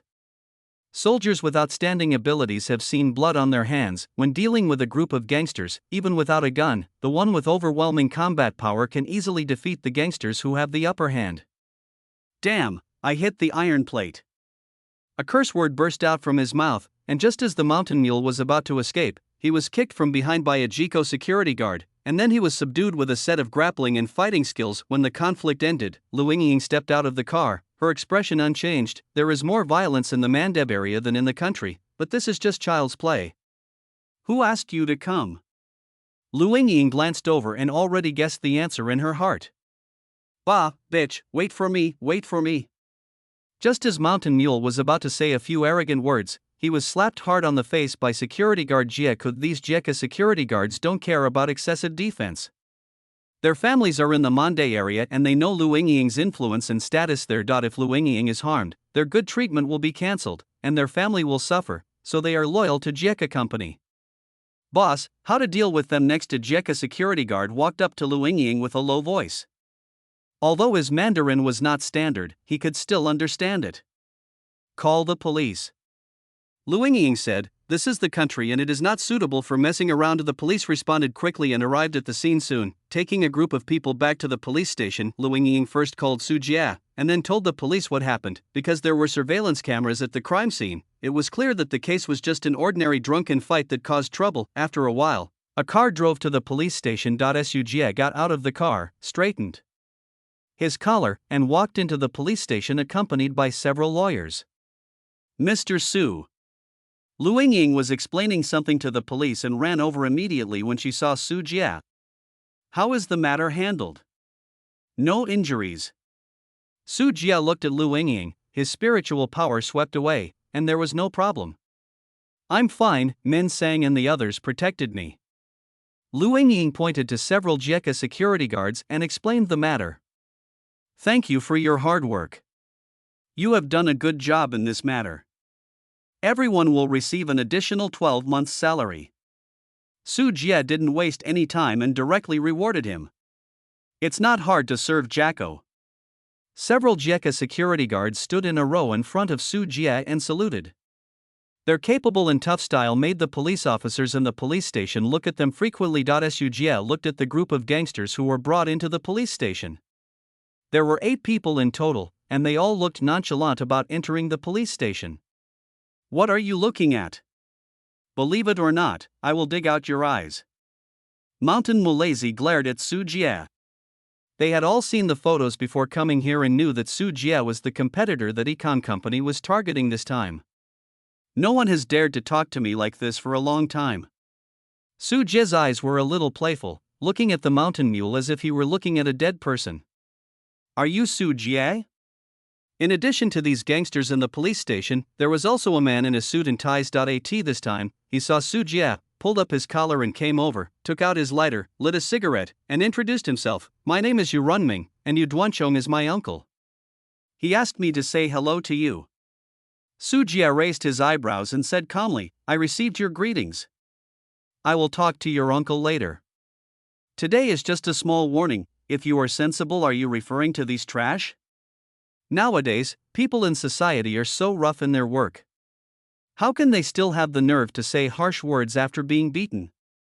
Before Yu Runming could finish his words, he was interrupted by Su Jie, with a very ugly look on his face. We are just giving you a warning, we haven't taken any serious action yet. After saying that, he turned around and glared at Mountain Mule and the others. If they hadn't done things poorly, he wouldn't have had to come over to wipe his butt, and would have been ridiculed by the enemy. That's not necessary. I'm still waiting to see what your Econ Company is capable of. Su Jie smiled. Maybe the other party thought that this method could scare him, and it was too disrespectful. Why Yu Runming blew out a smoke ring and said in a very arrogant manner, since you are so shameless, don't come back to beg me when the time comes. No smoking allowed here. A policeman came over and grabbed the cigarette from Yu Runming's mouth and put it out. Why Yu Runming, who was showing off, had a dark face, but it was a pity that he was not easy to get angry with the police. Ms. Liu, this is their settlement letter. They are willing to compensate you 100,000 yuan, as well as the follow-up medical expenses for the injury. See if you want to sign it. If you don't reconcile, according to the regulations, we can detain the other party for 15 days. The police took a settlement letter. Because the behavior of Shan Luozi and others was judged as provoking trouble, there was no more serious punishment. This is why Shan Luozi was emboldened. For Shan Luozi and others who have been in the police station, being detained for 10 days and a half is normal. No money, lock these bastards. Just as Lu Yingying was about to speak, she was stopped by Su Jie. Sir, we choose reconciliation. Su Jie chose another plan, which puzzled Lu Yingying. Isn't this so? It's okay, let them go. Su Jie rubbed Lu Yingying's head. It was a bit showy to take action here, so he had to let them leave. Then it would be Su Jie who had the final say outside. Su Jie also wanted to see what tricks this group of people had. Are you sure? The police asked again. It's okay, choose reconciliation. Lu Yingying signed the settlement letter. Send me the card number and I'll transfer money to you, but don't think this matter is over. Yu Runming's eyes were cold and full of threats. The Mountain Mule group released by the police also raised their necks and stared at Su Jie with evil eyes. No need, you should keep the flowers for yourself. Su Jie took Lu Yingying out of the police station and got into the car. Before getting into the car, Su Jie smiled kindly at Yu Runming. I'll see you all later, I think we will meet again soon. The convoy drove away, leaving Yu Runming and others with unhappy faces behind, yelling and cursing at the door of the police station to vent their dissatisfaction. End of chapter.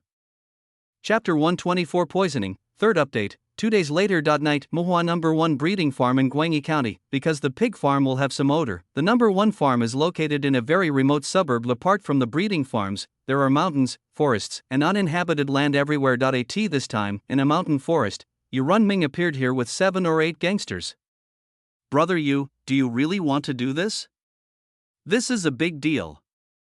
One of the boys was nervous at this time, fearing that something would happen and he would be caught. If this is possible, it will take at least 10 years to start. What are you afraid of? Keep your mouth shut. If something happens, I will take care of it for you. Yu Runming snorted coldly, his eyes full of sinisterness, and said, I have already expressed my anger with my uncle about this matter. Since I have completely offended him, I will continue to do it without giving the other party any chance to stand up. The mountain mule slapped his younger brother on the face and cursed, What are you afraid of when things get worse? Brother Yu has treated us badly. Yu Runming raised his hand to stop the mountain mule and added, I also know what everyone is worried about. We at Econ Company will not treat you badly. After completing this order, each person will get 1 million. How many years can you make so much money on your own? Earn it, lose it if you miss it. Upon hearing this, all the gangsters' eyes shone and their breathing became rapid. Even the younger brother who was slapped ignored the pain and said repeatedly, Brother, you can do whatever you say, we all listen to you. We are for these gangsters, their lives are at stake, and 1 million is enough for them to give it at or white out. Yu Runming winked at the mountain mule, and a group of people opened their backpacks and took out several modified drones. Then Yu Runming took out a few more glass bottles and carefully placed them on the drone. The gangsters controlled the drone in 2s and 3s, and controlled the drone to fly towards Mowa No. 1 breeding farm under the dim moonlight. This time, let me see if you die or not. Yu Runming showed an excited smile on his face. The bottles carried by the drones all contained African swine fever virus. African swine fever is a deadly disease. It is an acute febrile swine disease with high contagiousness, short onset, and a mortality rate of up to 100%. As long as one pig in the farm is infected, it can quickly spread throughout the farm, and by then the entire farm will be wiped out. Even if there are still alive and uninfected pigs, all of them will be landfilled and inactivated to prevent the spread of swine fever virus. Yu Runming plans to use drones to drop the swine fever virus into farms to allow the virus to spread quickly. This way, none of the 2 million pigs will be spared, and they will all lose money, based on the calculation that the cost of a pig is 1,800 yuan. After all 2 million pigs die, there will be a loss of at least 3.6 billion yuan, which will definitely push Mowa Company to the edge of bankruptcy. Let you fight with our Econ without knowing whether to live or die. The more Yu Runming thought about it, the more excited he became. In his mind, he began to imagine the scene where Su Jia would kneel down and cry bitterly, begging them to acquire Mowa Company. Although Mowa Company will not have many live pigs by then, the equipment, factories, land and skilled workers are still valuable. A drone was flying slowly, but it hadn't left the forest yet in the darkness. A finger-sized, stubby, white, fat moth with human features came to the drone. With a mouthful of corrosive acid, it corroded the drone's propeller with precision, and then fell like an onion upside down. As the drone fell below, a black cloud flew in and engulfed the drone, filled with densely packed moths of the same type. My drone lost control and seemed to have been shot down by something. Mine is the same, it looks like the night vision camera picked up a bug. Oh shit, my drone is gone too. Yu Runming was still immersed in his fantasy when he heard a group of gangsters panicking. What's going on? How could a good drone fall down? Could it be that the other side was prepared and turned on the jammer? Yu Runming rushed over and looked at the remote control in the hand of a younger brother. I saw that the camera connected to the drone had a black screen and it had obviously fallen. Go find the drone immediately and find out what's going on. Yu Runming was very puzzled and quickly asked someone to find the reason. Crow, Wazy, Arrow, you guys come with me. The mountain mule picked up the flashlight and volunteered to run out with a few younger brothers. As a result, after taking only a few steps, these people suddenly turned pale and ran back rolling and crawling. What's wrong again? Yu Runming's anger level increased, and he hated these useless boys. Brother Yu, it's so noisy, it's so haunted, there's a ghost. The mountain mule's pants were so wet that he peed out in fear and screamed with horror on his face. You are so stupid. Your brain is wet. How can you come out with such courage? Believe it or not, I will kick you to death. His lungs were about to burst with anger. Yu Runming couldn't figure out why his younger brothers, who had been quite reliable in their work in the past, were all embarrassing him after coming to Guangyi County. Grabbing the remote control in his hand, Yu Runming was about to smash it, but at this moment, he heard a strange rustling sound coming from the mountain forest. Then a terrifying scene appeared that caused his heart to stop and his pupils to shrink sharply. The pale corpse hands crawled quickly on the ground, with strange pale skin and moving fingers, which was extremely weird and terrifying. Ghost! Yu Runming let out a scream. He wanted to run, but his legs refused to obey him. When the other gangsters saw it, they were all frightened to death, and they could not stop crying and screaming, but when they wanted to run, it was already too late. Pale corpse hands covered them and grabbed their arms and thighs, making them unable to move. Ha, I waited for you for 2 days and then you came up with this. I thought you were planning to pay someone to kill someone. In the darkness, Su Jia walked out slowly, holding a bottle containing African swine fever in his hand.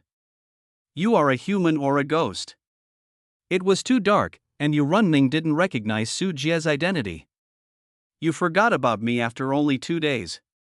As I said, we will meet again soon. Su Jie came closer, and his face could be seen clearly under the moonlight. For a moment, these gangsters, including Yu Runming, were all dumbfounded. I thought it was a ghost incident, but there were actually people behind the scenes. How? How could it be you? Yu Runming swallowed saliva frantically, and the hair on his body stood up. What kind of enemy did he provoke? The other party actually possesses supernatural power. Subconsciously, Yu Runming struggled desperately and stretched out his palms, trying to escape from Su Jie. Am I weird? I am your number one enemy. It is inappropriate to ignore me like this. Su Jie smiled and stepped down, crushing one of Yu Runming's palms into pulp. End of chapter. Chapter 125 Cruelty, 4th update. In an instant, Yu Runming's facial features were distorted by the heart-wrenching pain, and his screams shook the heaven and earth. Why are you shouting so loudly? I can hear you. Su Jie picked his ears, with a nonchalant expression on his face. My hand hurts so much. Misunderstanding, everything is a misunderstanding, I give up. Yu Runming was really scared at this moment. In Su Jie's calm expression, he could not see the slightest hint of intolerance or sympathy. The other party was like trampling an ant to death, not taking his life seriously at all. Su Jie knelt down, patted Yu Runming's face that was distorted by pain, and said with a smile, Tisk, look at what you look like now. Didn't you say I would come back to beg you? Why is it the other way around now? This is wrong. My uncle is the chairman of Econ. I will persuade him not to go against you. You let me go back and I will speak for you. I will speak for you. No, you advised him not to go against me? The problem now is that I don't want to let him go. Su Jie had a devilish smile on his face and grabbed a handful of human-faced moths from his pocket. What are you going to do? Don't. When Yu Runming saw the human-faced moth, his eyes almost popped out of his head, and the extreme fear caused his voice to change its tone. My little pet hopes to have fun with you. Su Jie placed the human-faced moths on Yu Runming's chest. The human-faced moths opened their teeth and bit into Yu Runming's flesh and blood, then it crawled into the chest and got into the internal organs to eat. Some followed the blood vessels and muscles and penetrated into the limbs. The severe pain caused Yu Runming to convulse and twitch. The feeling of being bitten by insects in the body caused severe pain that was far beyond imagination. He could only let out a series of miserable howls that were not like human voices, and the sounds of pain and despair resounded in the forest over and over again. Mr. Su, Brother Su, I am following Yu Runming's instructions. It is none of my business. I can help you identify the facts of his crime and send him to jail when the time comes. Mountain Mule was the boss of this group of gangsters. At this time, he saw how Su Jie treated Yu Runming and how he had no integrity at all, so he sold Yu Runming without saying a word. Su Jie turned his head, touched his chin and chuckled. I remember, you seemed to say you wanted to dig out my eyes. That was all a joke, just a joke. Mountain Mulezi's heart suddenly jumped, and he looked into Su Jie's eyes, and then saw that the pupils of Su Jie's eyes turned lavender. The next moment, 2 weak and purple rays were fired out, accurately burning away the 2 eyes of the mountain mule, turning them into 2 bloody holes. My eyes. The mountain mule fell down in pain, covering his eyes and howling miserably. I can't tell what's a joke and what's the truth. Su Jie said lightly, looking at the others. Seeing the way Su Jie treated Yu Runming and Mountain Mule, the other gangsters were all frightened. They usually just do some ruffian work, but they have never seen a peerless murderer like Su Jie, who kills without blinking an eye, and has superpowers that they absolutely can't fight against. This time, the eyes of these gangsters were full of regret, regretting why they wanted to get involved in this kind of business competition. Others' business competition is to make money, but Su Jie is killing his life, and they also jumped in and became pawns in the business competition, standing opposite Su Jie. This was not lighting a lantern in the toilet. They were looking for death. Brother, please spare us, we just collect money and do things, we don't know anything else. The poisoning was the idea of Brother Ming and Mountain Mule. It has nothing to do with me. I advised them. Don't kill me, I'm only 19 years old, I don't want to die. Each of these gangsters begged for mercy, But it was a pity that Su Jie did not have any emotional changes from beginning to end. Since you are here tonight, you must have corresponding awareness. Su Jie's voice was calm. There was too much blood on his hands, and the scene in front of him couldn't make his heartstrings fluctuate at all. If you dare to kill someone, the police will definitely find you, and you won't be able to escape. There was a gangster who seemed to understand his end. With such an unscrupulous superpower, they could not struggle at all and could only hope that Su Jie would be punished by law. Please, we are in a legal society now. What does your disappearance have to do with me? I have never seen you. I have been eating supper at home tonight. How can the police find my head? Su Jie smiled contemptuously, turned around, and walked step by step outside the mountain forest, gradually disappearing into the darkness. In the mountains and forests, dense clouds of human-faced moths flew down. They would eat up all flesh, and traces, eliminating Su Jie's worries. Accompanied by bursts of screams, Su Jie looked up at the moonlight and chuckled. The moonlight is so beautiful. I haven't killed anyone for so long that I feel a little bit raw. In a luxurious villa in Guangyi County, Lu Yingying was humming a song and making a midnight snack for Su Jie. She was wearing light clothes at home, and her beautiful figure was clearly visible. Su Jie, the crayfish for midnight snack is ready. Come here quickly. Spicy crayfish and several plates of appetizers were served, and she took out cold beer from the refrigerator, but Lu Yingying didn't see Su Jie. It's strange. You just asked me to make a midnight snack. Where did he go? Lu Yingying was about to find someone when she suddenly saw Su Jie coming back from the balcony. Why are you going to the balcony? I didn't even hear you calling you for midnight snacks. Su Jie put his arms around Lu Yingying's waist and said with a smile, enjoy the night view, don't you think the moonlight is beautiful tonight? Let's have midnight snack first. After hitting Su Jie's hand, Lu Yingying said angrily. The two parties sat at the dining table, ate late-night snacks, chatted about interesting things that happened to them, and discussed company affairs. You must be exhausted lately. When he was about to finish eating, Su Jie became concerned about his little secretary. The overall structure of Mohua Company has not changed, and the employees are all retained. It is considered very stable. There are many handovers in the company at this time. I will feel relaxed when the company stabilizes. Lu Yingying didn't feel tired. She was a bit worshipper of money, but she actually enjoyed this kind of life of being able to command Feng Qiu. She was addicted to the feeling of being able to command a company with thousands of people and control the whereabouts of billions of funds. It is said that power is a man's aphrodisiac, and the same is true for women. Don't work so hard. When you're done with this period of time, I'll take you out for a trip. We haven't had a good trip for our honeymoon yet. Really? Lu Yingying's beautiful eyes lit up, her face full of anticipation. Of course, I have planned my trip. Su Jie brought a map, on which the cities he passed through were marked with red pen. What a coincidence, it happens to be Xinjing City, where the headquarters of Ecom Company is located. I love you, Su Jie, you are so good. Lu Yingying peeled the crayfish and brought it to Su Jie's mouth, her whole body was filled with joy. I've been so kind to you, how are you going to repay me? Su Jie ate the crayfish that Lu Yingying had peeled and brought it to her mouth, and also peeled another crayfish and handed it over. Well, it's up to you. While Lu Yingying was eating crayfish, she also held Su Jie's finger in her mouth, her eyes extremely charming and provocative. I'm not full from the midnight snack, so I'll have another big meal. Su Jie picked up Lu Yingying, and amid a burst of exclamations, waves of melancholy sounds gradually came from the room, and a new feast of beauty began. End of chapter. Chapter 126. The Yu Family. First update, Xinjing City. In the Yu family's mansion, this mansion occupies an extremely large area and is one of the best in Xinjing City. When 3 days passed, Yu Duanchong, who had not waited for the news for a long time, summoned his family members again. No news from Runming yet? Tapping his fingers lightly on the armrest of the chair, Yu Duanchong looked at the others calmly.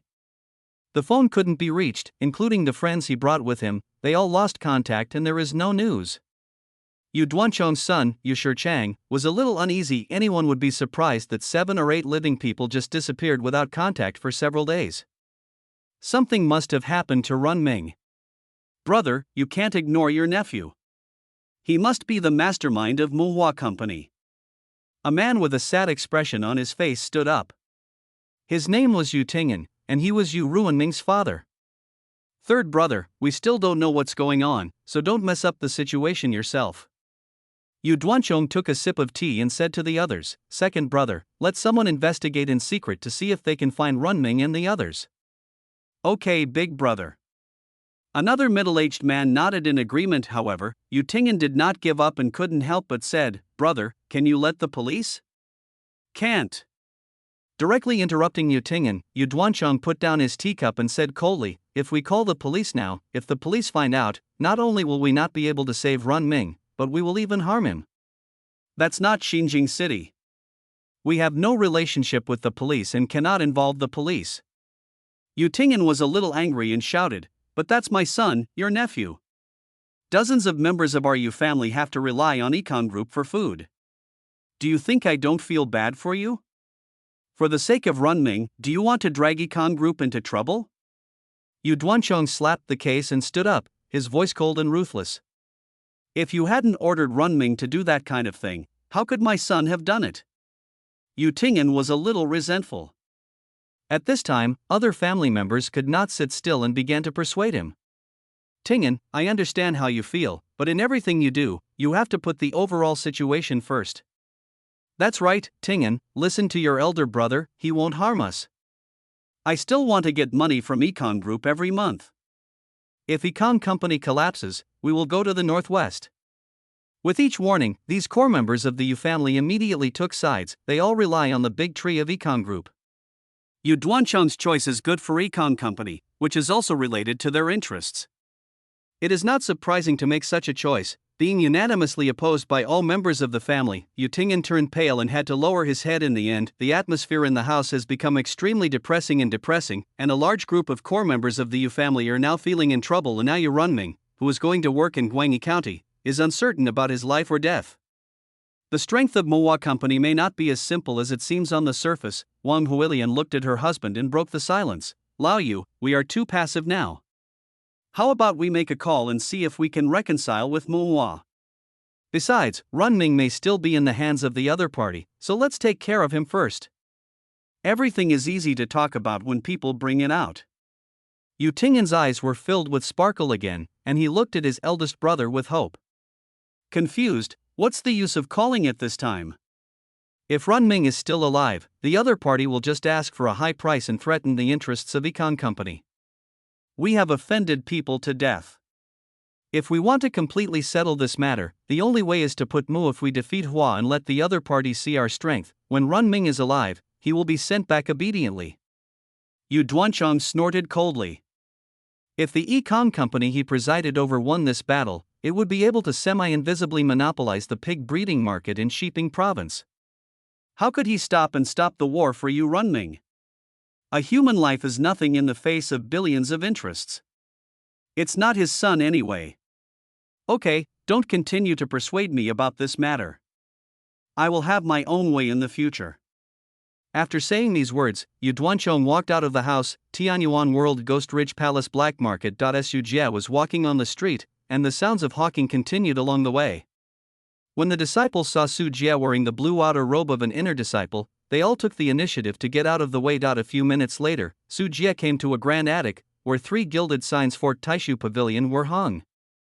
Sister Kai, we are here to pick up the guests. Entering Taishu Pavilion, Su Jie shouted. Bah, you are talking about receiving guests in such an unpleasant way. This is not the Wanhua building. A plump and beautiful mature woman walked over. The tight narrow skirt of the palace dress could not restrain her beautiful body. Her slender waist, flat belly and round and full buttocks were all wrapped into the most attractive shape. Doesn't this make you popular, Sister Kai? Sister Kai, you are so beautiful. If you go to Wanhua Tower, all those little girls will feel ashamed. Master Su, you have already become an inner disciple, why are you so talkative? Kai Chunni rolled her eyes charmingly and said angrily. So what if I am an inner disciple? What I have only improved is my status, but my appreciation of beauty has not changed.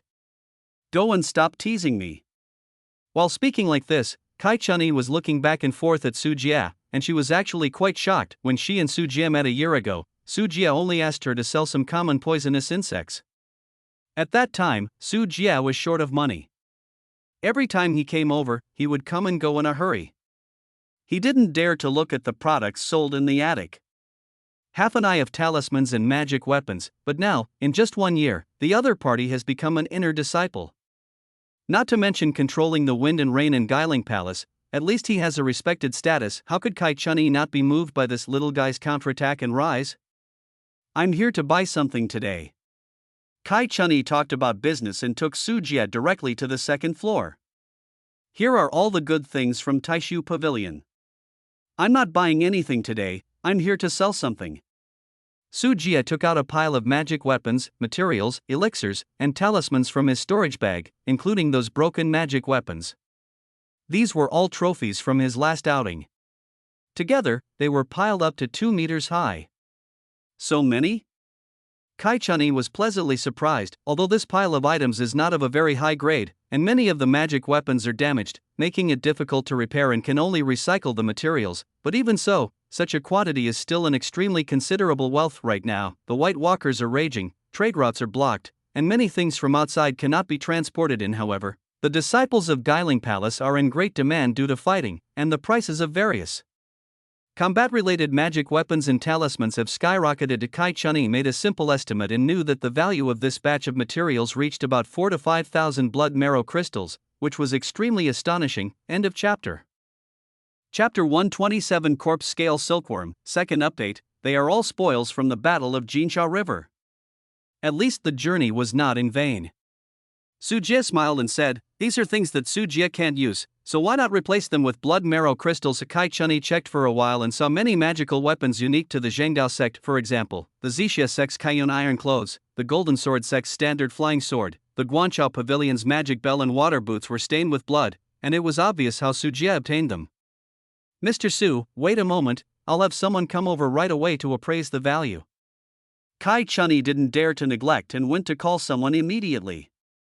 This was a big deal, and it was worth being very energetic. This appraisal took several hours. When Su Jie left Taishu Pavilion, a lot of various materials were missing from the storage bag, and 4,800 blood marrow crystals were added, together with the other spiritual stones and blood marrow crystals in Su Jie's hands. The wealth Su Jie now controls has just exceeded the 10,000 mark. It sounds like a lot, but it actually is a lot. This wealth, calculated based on the monthly expenditure of 100 blood marrow crystals for an inner disciple, would take an inner disciple nearly 10 years to accumulate. In fact, it is difficult to save money.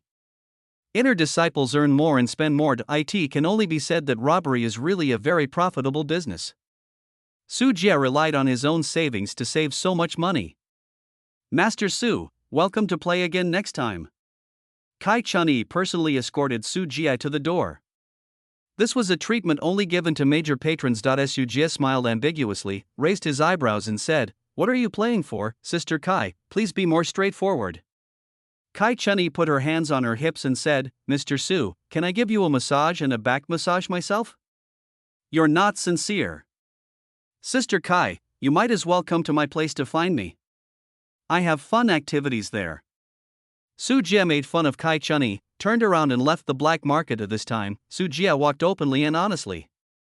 Even if many disciples knew that Su Jie had money, no one dared to come and rob him. In the past, Su Jie was forced to hide back in Blue Star because of being robbed, but this no longer happened to Su Jie. After leaving the black market, Su Jie came to an active volcano. The surface of the mountain is bare, covered with sulfur and volcanic ash, but this was just the surface. Su Jie took out his inner disciple token, and after the law enforcement team checked his identity, he successfully entered the weapon refining hall of the Ghost Ridge Palace. Inside the volcano, there are pavilions and pavilions. The hot and scorching airwaves are isolated by the magic circle.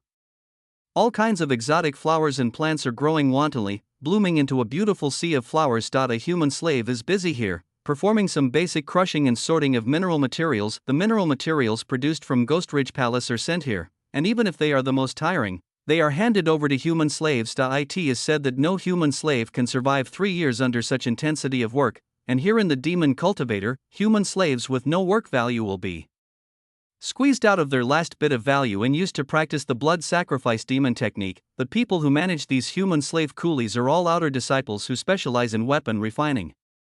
Those who work here are rewarded with blood marrow crystals. Although there are very few, they can learn knowledge just like Su Jie used to go to Bug Valley to catch bugs every day. Outer disciples always have to find ways to support themselves. The arrival of Su Jie broke the calm. These outer disciples quickly sat upright and strictly supervised the work of the slaves. "Senior brother, what can I do?" A disciple ran up to Su Jie and said cautiously. "Is Elder Tang here?" "Yes, yes." "Lead the way." Su Jie nodded, and led the way to an open refining room, each 3-meter diameter, octagonal fire well stands on the ground. Inside the well is flowing magma that is constantly surging. From time to time, pillars of lava and fire shoot out from the fire well up to a height of more than 10 meters, like a blooming flame flower. As magma spewed out of the well, some precious spiritual materials such as tianka or ghost bones, glazed wood, and juko sand, which either shone brightly or had a restrained aura, were also washed up into the sky. In midair, as the weapon refining array spontaneously operated, thunder chains crisscrossed and bombarded the spiritual materials from time to time, removing impurities from them. This is the most basic tempering step. Only when this step is completed can the spiritual materials be officially used for weapon refining. An old man, with his hands behind his back, was patrolling the fire well quenching field here. The white hair on his eyebrows hangs down his cheeks, the bags under his eyes are particularly heavy, and his eyes are deep, as if he has experienced the vicissitudes of time and can see through people's hearts. He is the elder Su Jie is looking for, Tang Peiqing, a secret treasure realm elder who is proficient in weapon refining and alchemy refining. At the same time, the other party is also one of the most famous Gu masters in Ghost Ridge Palace, and has cultivated many Gu insects with various weird abilities. He is also the most senior elder in Guiling Palace. His lifespan is said to be as long as 280 years, and his seniority is even more senior than that of Qiu Lao Tao. Disciple Su Jie, who came from the lineage of Taoist Qiu, pays homage to Elder Tang. Su Jie stepped forward quickly and saluted. Tang Peiqing lowered his eyebrows and said calmly, "Old Qiu Taoist, your master asked you to come to me?" "No, I want to buy a bottle of corpse scale silkworms from Elder Tang." Su Jie revealed his purpose. He planned to buy it and use it on Blue Star. This corpse scale silkworm is extremely tiny, can freely carry different types of viruses, and has a strong ability to infect. The only drawback is that this corpse scale silkworm has an extremely short lifespan and will die soon after use. It has no reproductive ability, preventing it from being learned by other Gu masters. Only Tang Peiqing knows how to cultivate it. "Have you brought enough money?" Tang Peiqing glanced at Su Jie a few more times and asked the core question directly. He cultivated all kinds of Gu insects, and sometimes sold them to his disciples to make money. This corpse scale silkworm was specially cultivated by him. The original body was just an ordinary flea. "I have enough money, don't worry, Elder Tang, I can't do anything like credit." Su Jie patted his chest. He was now rich and had no shortage of money. "No, I'm willing to pay on credit." Tang Peiqing stared at Su Jie and said calmly, "If it's not enough, my body can pay for it. Many of my Gu insects lack good practitioners to cultivate as insect nests." Su Jie's heart jumped. As expected, few of these elders were normal. "No, I will clear the money and goods directly," Su Jie said without hesitation, but he did not dare to test whether Qiu Lao Dao could protect himself. Tang Peiqing seemed a little disappointed. He flicked his sleeves and saw a row of bottles in front of him. There were dozens of large and small bottles. "What grade of poison are you planning to buy?" Like setting up a stall, Tang Peiqing openly displayed all kinds of poisons he had made. These toxins can be used in conjunction with corpse scale silkworms. Corpse scale silkworms are like fighter jets, and these toxins are various types of weapons and ammunition. They carry different weapons against different enemies. End of chapter. Chapter 128 Edie Kong Company? Third update, I want a toxin that is highly transmissible, highly concealed, and difficult for others to detect. Su Jie expressed his needs. Even the weakest of Tang Peiqing's poisons was extremely deadly. Then choose this Mica-ine vein poison. You can go back and see what you need. If you plan to deal with practitioners, keep the puree. If you plan to deal with ordinary people, add more water to dilute it. Add this bottle of corpse scale silkworms, and see for Chiolado's sake, I'll accept this number from you. Tang Peiqing drew a number with his left hand, and even Su Jie felt a slight pain, but there was no way, only Tang Peiqing had this kind of bug, so Su Jie took out the blood marrow crystal and paid for it. After receiving the blood marrow crystals, the other party handed Su Jie 2 bottles of mycaine vein poison and corpse scale silkworm and a manual on how to use them. These were absolutely dangerous items to prevent anyone from accidentally poisoning themselves. Su Jie took it in his hand. One bottle contained black liquid, and the other bottle contained dense insects gathered into groups. The insects were very tiny, only 0.2 millimeters in size. Their appearance was similar to that of a fleece ant. At this time, they were all dormant in the bottle. This is the corpse scale silkworm, such an expensive price is well worth it. Even if a disciple on the 6th or 7th level of the Yunling realm is infected by this mycaine vein poison, once the toxin enters the body will be disordered in mild cases, and the severe cases will be killed directly. With the cooperation of corpse scale silkworm, insects are used for better results. The methods of use are all here. You can practice it. Remember, once the bottle is opened, it must be used within an hour, otherwise the lifespan will be completely lost. After explaining how to use it, Tang Peiqing sent Su Jie away. Su Jie didn't take it seriously. He took the mycaine vein poison and the corpse scale silkworm and returned to his residence, then turned around and returned to the Blue Star World, Xinjiang City. Lu Yingying held Su Jie's arm and was shopping in the largest shopping mall in the area. She went in and out of various jewelry stores and clothing stores. She didn't buy everything like a nouveau riche, but rather enjoyed the selection process.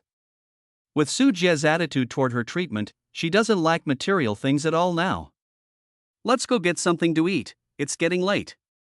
Su Jie looked at his watch and took Lu Yingying to a restaurant. This was already the 7th day that Su Jie and Lu Yingying were traveling.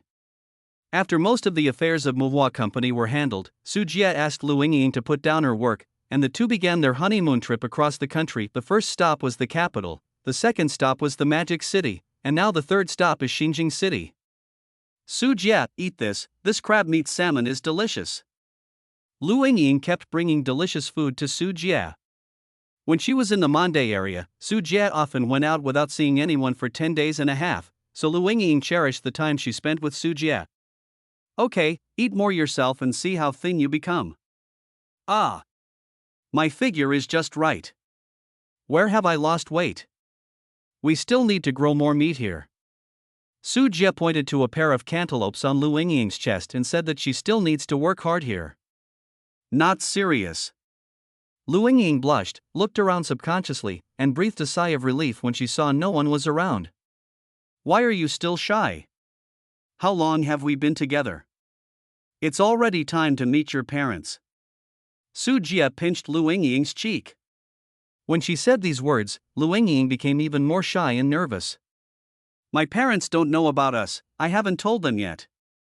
Lu Yingying whispered that her family was actually relatively ordinary. When she was with Su Jie, she was really after Su Jie's money, so she was embarrassed to say it. Later, as she and Su Jie went to the Monday area to work, her heart gradually fell on Su Jie, but what she experienced in the Monday area, including warlords, corrupt officials, murders, etc., she did not dare to reveal any of these experiences to her parents. Things in the Monday area can be kept hidden. Just tell them that you work for other companies, and they will always understand. I plan to take the time to go home and tell them face to face. I will accompany you then. Yes. Lu Yingying hummed softly. Although her face was shy, her heart was more filled with sweetness and joy. We can go back early. My father likes drinking and my mother likes square dancing. I will help you pick out gifts then. After feeling shy, Lu Yingying chattered again, already starting to think about gifts for going home. Don't worry, there will be a flower appreciation festival here in Xinjiang City in 2 days. We will go back after watching this. Su Jie had to interrupt Lu Yingying and tell her his plan. Lu Yingying paused slightly and couldn't help but ask, Su Jie, are you here for Econ Company? Oh, you guessed it. Su Jie smiled. It was not surprising that Lu Yingying could figure this out after being with him for so long. After all, the Yu family of Econ Company are here. Su Jie, if we kill people here, the police will be there, Lu Yingying said worriedly. She knew that Su Jia had the ability to deal with the Yu family, but she was afraid that Su Jia would get her involved. After all, this was China, not the chaotic Monday area. The concern on her face was not fake. Even when she mentioned the word murder, she used the same words as US. It can be seen that her feelings for Su Jia and her acceptance of cruel things have been greatly improved. No, don't think about it too much. Just leave these matters to me. You ask Mohua Company to prepare a sum of funds. Maybe we can take over Econ Company soon. Eat Econ Company? Hearing Su Jia's words, Lu Yingying blinked, not understanding how to do this. Econ Company is currently running well, unlike Mohua Company, which is heavily in debt. I didn't have a clue at first, but it turns out that Econ Company taught me a method of business competition, which is just the way to fight back. Anyway, just be prepared. Su Jia stood up and called the waiter to pay. Lu Yingying followed Su Jia silently. No matter what Su Jia wanted to do, she had decided to follow him to the end. After returning to the hotel, Su Jia lit a stick of sandalwood and let Lu Yingying fall asleep. As Su Jia himself got dressed, touched Lu Yingying's pretty face, opened the door and walked out without saying anything. In the corridor, when Su Jia walked out, the red light showing work on the surveillance camera dimmed at the same time. Located in the hotel monitoring room, the equipment here suddenly emitted smoke, as if some machines had overheated and burned down. While the hotel staff were in confusion, Ain Fireblood quietly came out and flew out of the window. Su Jia kept walking. He walked through the long corridor of the hotel and got into the elevator. He didn't meet any guests or hotel staff during the whole process. The closest ones always missed Su Jia by a hair. In the hotel lobby, two young ladies at the front desk suddenly found cockroaches crawling on their feet. They screamed and swatted them hurriedly to call people. Bite. At this moment, the elevator reached the first floor. Su Jia walked out of the elevator as if there was no one around and walked through the hotel lobby. By the time the two young ladies killed the cockroach, Su Jia had already left here. On the street outside the hotel, Su Jia was walking slowly. There were various surveillance cameras along the way. When Su Jia passed by, there would always be a leaf, a plastic bag, a balloon, etc. that would just happen to cover the camera. When Su Jia walks by, the cover will be taken away by some small insects. End of chapter. Chapter 129. The First Strike, 4th update. Pagang Township. Pekong Breeding Farm, the largest breeding farm of Econ Group, is located here. It can be said that the entire Pekong has completely transformed into the shape of Econ Company. Here, Econ Company has built a super large pig farm, a smart logistics park, a food city, an agricultural and animal husbandry manufacturing equipment incubator park, etc. It can be called a huge swine industry aircraft carrier group. The most important one, of course, is the pig farm in Pekong. The Pogang Pig Farm adopts integrated and efficient breeding. There are 8 buildings scattered among them. Each building is 19 stories high. There are more than 4 million pigs in stock inside. It is the core of the Econ Group, accounting for more than 80% of the entire company. The farm's revenue is contributed by this farm. This time, the night was getting darker. Su Jia was standing on an uninhabited hill outside the Pogang breeding farm. Dragonflies spread out one by one, monitoring every move of the Pogang breeding farm. When he felt that time was almost up, Su Jia took out the mycaine vein poison and corpse scale silkworms that he had already prepared from his storage bag. First, he opened the mycaine vein poison. Su Jia carefully poured the dark brown venom inside into the basin and diluted it according to the amount. This mycaine vein poison is very deadly to practitioners, so Su Jia must be careful. Then Su Jia took out the mineral water and poured it into the basin from bottle to bottle. Just because Su Jia's actions do not require such a highly toxic poison, the resistance of pigs is incomparable to that of practitioners, so diluted more to cover more pigs. When all this was completed, Su Jia opened the bottle containing the corpse scale silkworms and poured all the densely packed corpse scale silkworms inside into the basin. Visible to the naked eye, these corpse scale silkworms stretch out their bodies, flutter their wings, and emit a strange red light. The venom in the basin boiled violently, then evaporated little by little, and was all absorbed by these corpse scale silkworms. Their size has not increased, but their surface color has turned to a dull gray, making them almost invisible. Go ahead. Su Jia waved his hand, and these corpse-scale silkworms flew down the wind, vibrating their wings and flew towards Pekong Breeding Farm. In Pagong Breeding Farm, although it is night, the pig house building is still brightly lit. The stock of 4 million pigs needs to be taken care of and inspected at all times, and problems need to be dealt with in a timely manner. There are also a lot of staff staying here. Tiny corpse-scale silkworms enter pig house buildings through windows, door cracks, etc. Even if their figures fly in front of the staff, they will not be alerted all as soon. The first corpse-scale silkworm flew into the pig house and landed on the surface of a pig. Then we saw the corpse-scale silkworm exposing its tube-like mouthparts and inserting itself into the surface skin of the creature. Because corpse-scale silkworms are so small, such mouthpart insertions are much smaller than mosquito bites and cannot be detected by the naked eye. The pig seemed to feel a little uncomfortable, swung its tail, turned over, and continued to sleep soundly on the ground. A few seconds later, the corpse-scale silkworm pulled out its mouthpart, vibrated its wings, and flew to another pig, repeating the previous action. Similar scenes occur in the pig houses of Pugong Farm. These corpse-scale silkworms are like hard-working bees, injecting fatal venom into every pig. The whole process was not only quick and fast, but also very concealed, and no one noticed anything was wrong at all. An hour later, these injected corpse-scale silkworms flew back to Su Jie. The short lifespan fades with the wind, and he dies suddenly after completing the task. This is Tang Peiqing's method to prevent the goo insect from being learned. Xiao Qian, it's your turn to go. Su Jie looked at the sky. The night was dark and the moonlight had very low visibility. He called the thousand-handed centipede out of his sleeve robe, let it split into small centipedes, and then picked out the centipede. Dozens. Su Jie took out the soul-calling flags he had prepared earlier from his storage bag and hung them on the little centipede. These small centipedes cannot leave the main body too far, otherwise they will collapse directly, but at this time, they are only 1 kilometer away from the Pugong breeding farm, so it is not a problem at all. Su Jie imbued each soul-calling flag with spiritual power, allowing them to temporarily maintain operation for several hours. Then one by one, small centipedes flew into the sky, carrying soul-calling flags to the top of Pugong breeding farm, hovering 200 meters above the ground. The small centipede, which does not glow or make any sound at night, cannot be seen clearly by the human eye. Just after Su Jie finished all this, in the Pugong breeding farm, the terrifying mycaene vein poison finally passed its dormant period and began to explode violently. A pig that was still sleeping soundly suddenly twitched. Its limbs continued to spasm, and the meridians on its body surface bulged, twisting and turning like earthworms. The severe pain caused the pig to wail, and its breath weakened in a short time. In less than 5 minutes, the big fat pig became stiff and lost its breath and life. What's going on? Huang Hui, who was patrolling the night shift at Pugong breeding farm, heard the pigs wailing and hurried over to check, while using a walkie-talkie to report the situation. When he arrived at the place where the wailing was coming, he saw the pig lying on the ground twitching wildly, with horrifying and twisted veins protruding, as if it was branded with some kind of curse, and had died in pain during the violent struggle. Hiss! What's going on? Huang Hui was stunned for a few seconds. He had never seen a pig in such a state. At that moment, he even felt that the pig was like a zombie in a movie, with protruding veins, as if it would pounce on him and bite him in the next moment.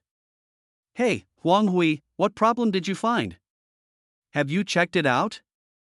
The supervisor's voice sounded on the walkie-talkie. Huang Hui picked up the walkie-talkie and was about to respond when suddenly he heard wailing one after another. Looking around, in the nearby pig house, the pigs that were still alive and kicking before were now falling to the ground one after another and twitching, and their wails were deafening. Hey, what's going on over there? Why is it so loud? Listening to the words on the intercom, Huang Hui swallowed his saliva and said in a dry voice, "Boss, we seem to be in big trouble." The pig farm. Swine fever broke out in the pig farm. There was silence on the other end of the intercom for a few seconds, followed by the sound of tables and chairs colliding and falling to the ground. When the supervisor's voice came over again, it had turned into an anxious roar. Emergency isolation measures will be initiated immediately. The pig farm will be fully disinfected and all diseases will be removed. All the pigs were caught and destroyed together. Order after order was passed on, and all the staff were dispatched in the pig house buildings, running back and forth nervously, but these efforts were all in vain. The 8 19-story pig house buildings had been completely dominated by the terrifying mycaene vein poison. After a brief period of twitching and convulsions, the pigs passed away, and corpses could be seen everywhere in the pig house. What no one noticed above the farm was that the souls of pigs were absorbed into the soul-calling flags. Under the night, more than a dozen soul-calling flags were buzzing. On top of the flags, hundreds of layers of ghosts condensed out, showing strange and scary smiles in the darkness, rendering the night sky even darker and more peaceful.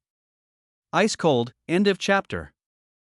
Chapter 130 The 10,000 Soul Flags Take Form. First update, the entire Pekong breeding farm fell into unprecedented chaos.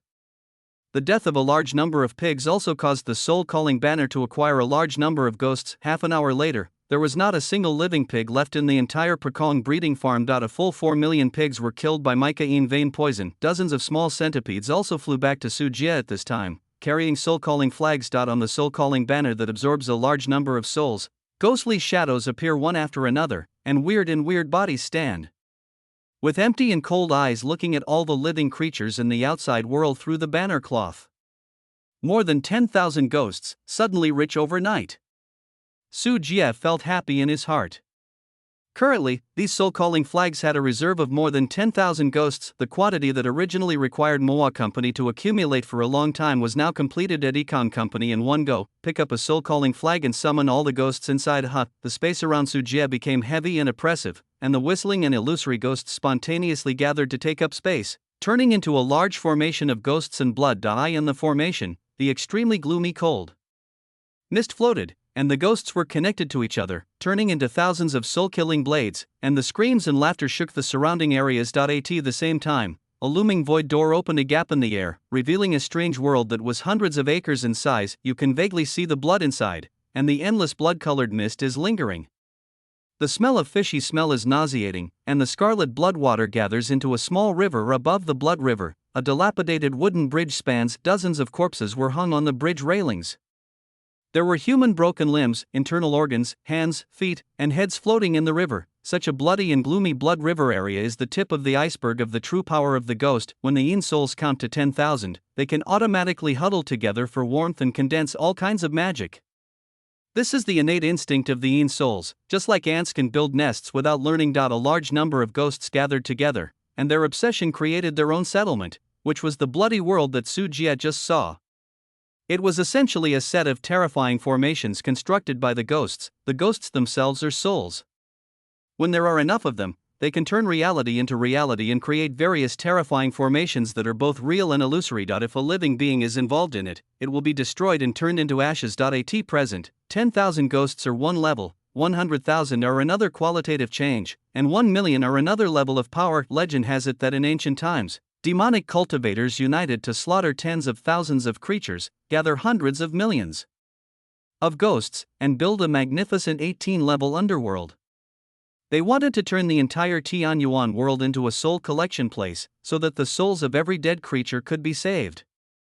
They were all collected by the underworld and transformed into ghosts. During the battle, each of the 18 levels of the underworld is a peerless fierce formation, with the power to slay immortals and gods. Of course, rumors are just rumors, and no one knows whether they are true or false. Looking at the Shuiming formation constructed by Yin Han, Su Jie, as the controller, actually felt cold all over his body and his soul was swaying slightly. You must know that Su Jie's soul has been strengthened through the practice of enlightenment and Guishu Gong, and even his mind will inevitably be affected. Even without trying to fight, Su Jie could feel the power of this formation.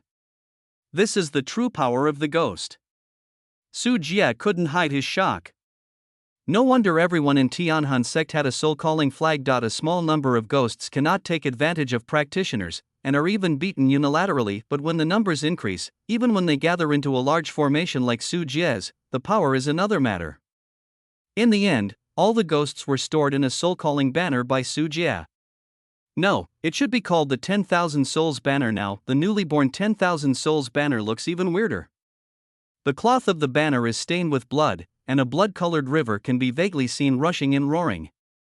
The rich smell of blood wafts out, as if the blood river is a real existence. It's not in vain that I spent so many blood marrow crystals. Su Jie had a smile on his face. The corpse-scale silkworms he bought from Tang Peiqing at a huge price not only destroyed the most important asset of Econ Company, but also helped him complete the formation of the 10,000 Souls banner. It really killed two birds with one stone. Glancing in the direction of Pekong breeding farm, Su Jie sneered, "Econ Company, I hope you will like this return gift." Inside a high-end private club in Xinjiang City. Yu Duanchong is entertaining a group of guests. "Mr. Ding, let's make a deal then." Holding the wineglass, Yu Duanchong had a warm smile on his face. Don't worry, Mr. Yu. Since you are willing to take the share, I will stop the supply of Moa Company for a while. Mr. Ding, who was being questioned, had a smile on his face. He is a grain merchant in Shiping Province. He mainly produces corn, soybean meal, wheat bran, and other commonly used livestock grain raw materials. He is the main raw material supplier to Mowa Company and Econ Company. Business, because Mowa has its own pig feed processing plant, it purchases raw materials and processes them into feed for the pigs. Once the supply is cut off, it will definitely be difficult to find new channels in a short period of time. Even if they are found, shipping large quantities from other places will push up the cost of breeding, or buying feed from other companies will also push up the cost. Yu Duanchong looked at another man and whispered softly, "I have already taken care of your wife's stocks in the United States. Look at this." Lu Pinggo picked up his wineglass, clinked it with Yu Duanchong, and then said slowly, "What you said before makes sense. We have received many reports in the hall, which shows that the pollution of Mowa Company is indeed very serious. Later, our Department of Environment will issue a document stating that rectifications should be made and fines should be imposed.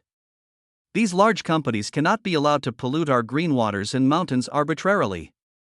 The smile on Yu Duanchong's face deepened, and he looked at several other people, all of whom were industry figures involved in all aspects of Mowa Company. This is a set of punches that he plans to give to Mowa Company.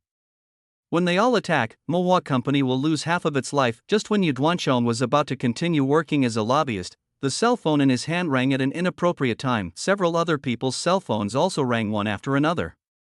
After they answered the call one by one, the expressions on their faces changed inexplicably. Less than a minute after answering the phone, Yu Duanchong's face turned gloomy and he hurriedly put down the phone. "Guys, something happened in our company and we have to rush back immediately. I'm really sorry for everyone. This meal is in my name. Everyone eats and drinks well, no need to be polite to me." Mr. Ding coughed dryly and said, "Mr. Yu, I've thought about it. In business, you still have to be honest. I'm afraid I can't help you at Mowa Company. He has his own information channels and already knows what happened at Ekong's Pugong breeding farm." Lu Pinggo said calmly, "As for the issuance of documents, our Department of Environment still needs more research and investigation, and we can't just listen to the whistleblower's words." A bank president even stood up with an ugly face. "Director Yu, the lending policy has been tightened recently. Your last loan of 2.2 billion from Econ, President Chen, we'll talk about this later. I have to go back to the company to handle things now." After Yu Duanchong finished speaking, he left as fast as he could. On the way out, he accidentally bumped his feet and fell, causing a small cut on his forehead. However, he didn't care at all and stood up with the help of his secretary. Leave. A group of people in the room looked at each other, and finally someone secretly said, "Lao Yu has suffered such heavy losses this time, and he may not be able to survive it. Everyone should prepare in advance." For a moment, everyone in the room had different thoughts. Even though he had laughed at Yan Yan before, now that he saw Yu Duanchong in trouble, all he could think about was how to clear up the relationship and recover the losses. End of chapter. Chapter 131, Evil to the Boundary Side, Second Update, Pugong Breeding Farm. Yu Duanchong stood in the pig house, his eyes dull and lifeless, looking at the pig carcasses on the ground. His whole figure seemed to have lost his life. Like a walking corpse, groups of workers were checking the pig pens one by one, trying to find the lucky pigs that had survived. Unfortunately, they were only disappointed again and again. There are also scientific researchers wearing white coats and masks who are conducting autopsy tests to find the cause of the swine fever outbreak. In the open space of the breeding farm, batches of pig carcasses gathered into hills, which was shocking to those who saw it. "It's over, it's all over." Yu Duanchong muttered to himself, looking at the pig-raising empire he had built, which was collapsing at an unimaginable speed. He couldn't breathe, and his heart ached. He had a serious heart disease, and now stimulated. "Boss." The accompanying secretary was shocked and quickly gave Yu Duanchong medicine. After a while, Yu Duanchong finally recovered, but the pain on his face was even sadder than when he had angina pectoris. "Dad, we are coming." A large number of people came to the breeding farm. Senior executives of Econ Company and other members of the Yu family also received the news and rushed here, but when they saw the current situation of the Pugong breeding farm, one by one of these people, their eyes were straight, and panic quickly spread into their hearts. Pugong breeding farm is the core of Econ Company, accounting for 80% of Econ Company's revenue. Today, 4 million pigs have died in the farms. This alone has resulted in a direct loss of more than 7 billion. The current market value of Econ Company is only more than 12 billion. It can be said that the destruction of the Pugong breeding farm was a disaster for Econ Company. Judging from the market value, Econ Company seems to be losing money, but in an asset-heavy operation like pig raising, it owes bank loans and raw material dealers for goods. It has to buy the pigs and collect funds to repay it, but with the current situation of Econ Company, it is still unknown what can be used to negotiate repayment and whether the company can continue to operate.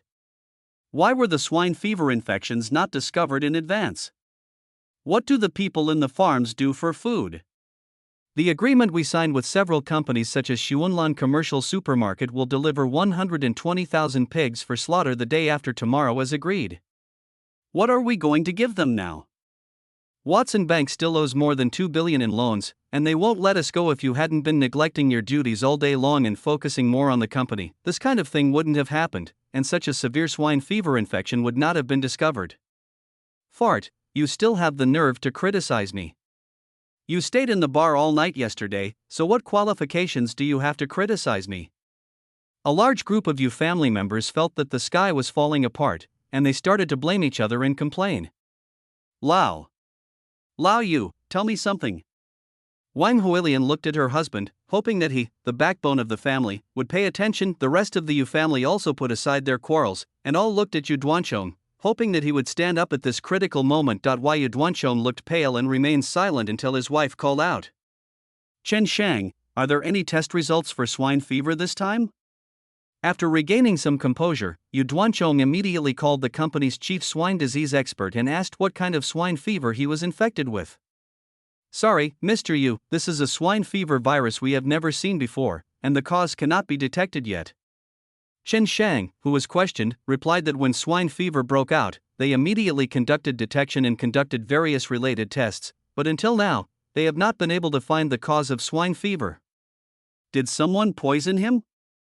Yu Duanchong asked again, a little doubtful whether it was Mohua Company. After all, they had just used this trick on Mohua Company not long ago. It's impossible. This is an unprecedented swine fever virus. No similar cases have been found in the world. We are just unlucky to have encountered it. Chen Shang shook his head and gave a very firm judgment.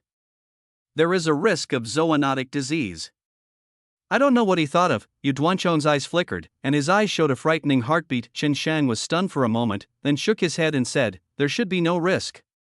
Although the indicators on the pork seriously exceed the standards, it will not be transmitted to people again. Okay, thank you for your hard work, old Chen. Now you go down first. Yu Duanchong sent Chen Shang away, then looked at his clansman with an evil look on his face, gritted his teeth and said, from now on, the Pugong breeding farm is not allowed to enter and exit, and the matter of swine fever is completely blocked.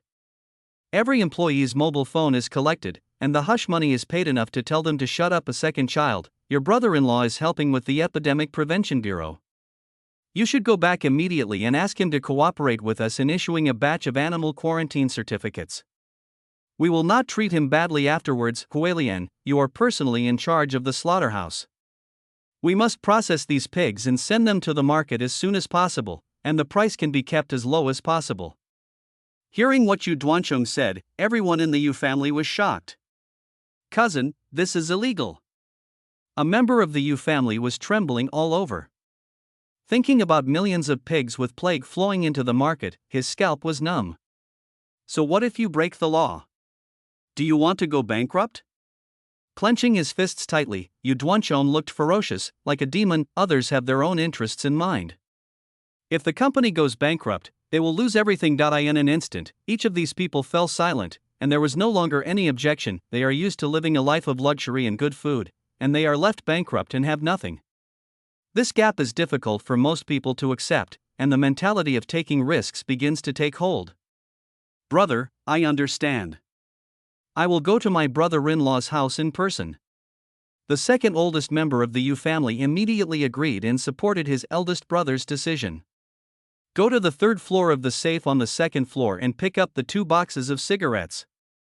They are full of small yellow croakers. Be sure to ask him to cooperate with us. Dad, I'm going to find a channel to sell the pork. Yu Shichang also took action, looking for connections he knew. Other members of the Yu family also came up with suggestions. Anyway, the plague pig cannot kill people. Compared with this, Econ Company is more important and must not go bankrupt. After Yu Duanchong issued orders one after another, everyone was assigned work. After everyone left, Yu Duanchong smoked a cigarette with cold eyes. No one can make my Econ group fall, no one. After putting out his cigarette, Yu Duanchong quickly got into the car and left. He wanted to pack it himself. Econ Company is such an important asset and is related to the livelihood of so many people. As long as Shirji can lobby with emotion and reason, Econ Company will not fail. None of these people noticed that not far away, several small flying insects were hovering on the treetops, and the pinhole cameras tied to their bodies quietly recorded the conversation. In the farms, more pinhole cameras operate quietly, recording the scenes of pigs in the farms from illness to death. End of chapter.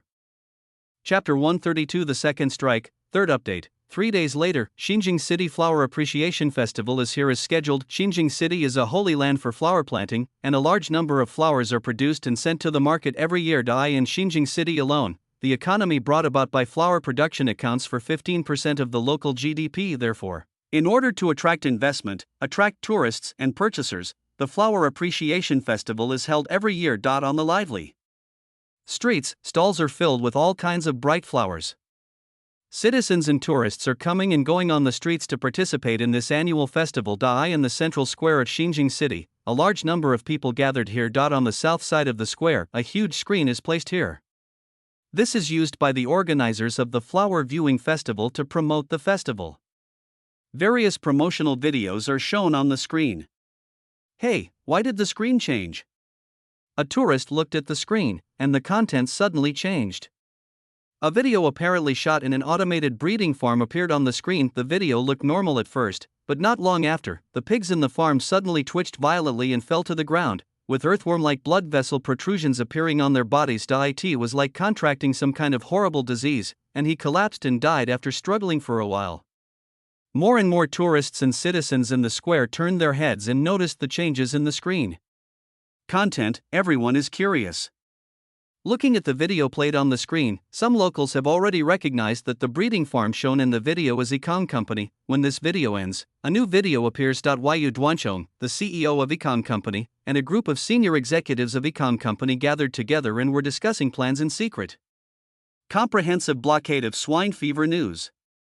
Go to your brother-in-law and issue an animal inspection certificate. The slaughterhouse processes pigs with fever 24 hours a day and sells them as quickly as possible at a low price. In the video, the orders issued from Yu Duanchong's mouth were listened to and watched by people in the square. When they heard that Yu Duanchong personally ordered that 4 million pigs with plague be sent to the market for sale, the crowd in the square immediately exploded. I fucked his grandma. Is this Econ Company a human being? It actually wants to put millions of pigs with plague on the market. Ugh, I just bought pork from the market today. Our local pork is basically provided by Econ Company. I said why the price of pork is much cheaper today. It turns out they are all plague pigs. I remember this boss's name is Yu Duanchong. He seemed to have been selected as one of the top 10 outstanding entrepreneurs in the province. I didn't expect him to be a black-hearted bastard who would do anything to make money. Curses rang out in the square, especially from the locals in Xinjiang City. When they heard that plague pigs had flowed into the market, they all became furious and wanted to catch Yu Duanchong and give him a good beating. After all, the pork they ate was probably a plague pig. What's going on with the screen? Go and solve it. The organizer of the flower viewing festival in the square realized something was wrong and hurriedly ran to the backstage, only to find that the backstage was locked by someone, so they had no choice but to cut off the power supply, but it was too late by then.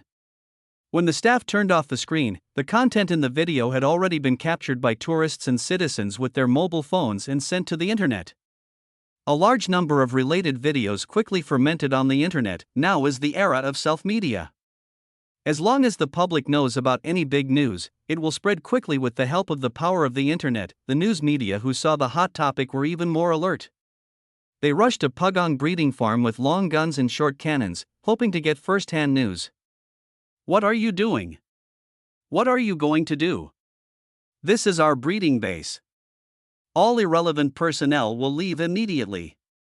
At the entrance of Pugong breeding farm, the security guards were sweating coldly as they tried their best to prevent journalists from entering. Did swine fever break out in your farm and pork from pigs with the disease flowed into the market? We have freedom of the press. If you don't have a guilty conscience, why don't you give us access? Where's Boss Yu Duanchong? Please come out and say a few words. The news reporters were not very kind, and they gathered around the door and refused to leave. Some broke in directly, some climbed over the wall secretly, and some tried to contact the employees working at the Pugong breeding farm with the help of personal connections, trying to obtain direct evidence through various means. The whole farm was forced to feel like they were facing a formidable enemy, and the security guards kept blocking them. Xia Yulei, a reporter from Huancheng TV station, was pushing and trying to break through the security defense, but at this moment, a phone call suddenly came in. I have reporting materials about Econ Company's sales of plague pigs. If you are interested, walk 20 meters to the left. There is a sunken crack in the wall. Is there what you want in it? There was a hoarse and unpleasant voice on the other end of the phone. After speaking, he hung up the phone. Xia Yulei held her cell phone with a flash of joy in her eyes. She walked quickly to the indicated location and found a USB flash drive in the crack of the wall. I have the materials you need, just under the flower bed on your right. The video revealing the inside story of Pugong Breeding Farm is located at the gate of Pugong Breeding Farm. Several reporters received similar mysterious calls. The person on the phone hung up immediately after telling her the location. The reporter who got the important information rushed back to the company in a hurry, and the news was broadcast overnight that day. In front of the TV, when the audience saw the automated slaughterhouse cutting and decomposing the pigs that had been dead for a long time and were obviously abnormal, the scene was filled with disgusting videos. After the pig carcasses were pushed into the icehouse by forklifts and piled up in mountains, the public's emotions exploded. Shock. Econ Company allowed 4 million pigs with plague to flow into the market, disregarding the safety of people's lives and making shady profits. A large-scale swine fever occurred in the Econ Pugong breeding farm, and 4 million pigs died overnight, but he chose to do this. Selling swine fever pigs, money or safe meat, Econ Company chose the former, using the health of countless people to pay for the company's losses. This company not only failed to deal with the plague pig, but also colluded internally and externally to issue false inspection certificates. This bad behavior must be severely punished, and the relevant senior executives and persons in charge of Econ Company must be arrested. Raising pigs to make people stupid, they really treat us as pigs. Let this kind of garbage company get out of the market. Eye-catching titles appear on the internet one after another, attracting great popularity and firmly occupying the top of the hot search list. Just overnight, Econ Company was shouted down and killed by the entire internet. The stock price of Econ Company fell by the limit and then by the limit, and angry locals smashed the windows of the Econ Company building. Banks and suppliers even came together to collect debts, requiring Econ Company to pay the debts immediately. Group after group of people took the pork flowing out of Econ Company and sent it to the institution for testing.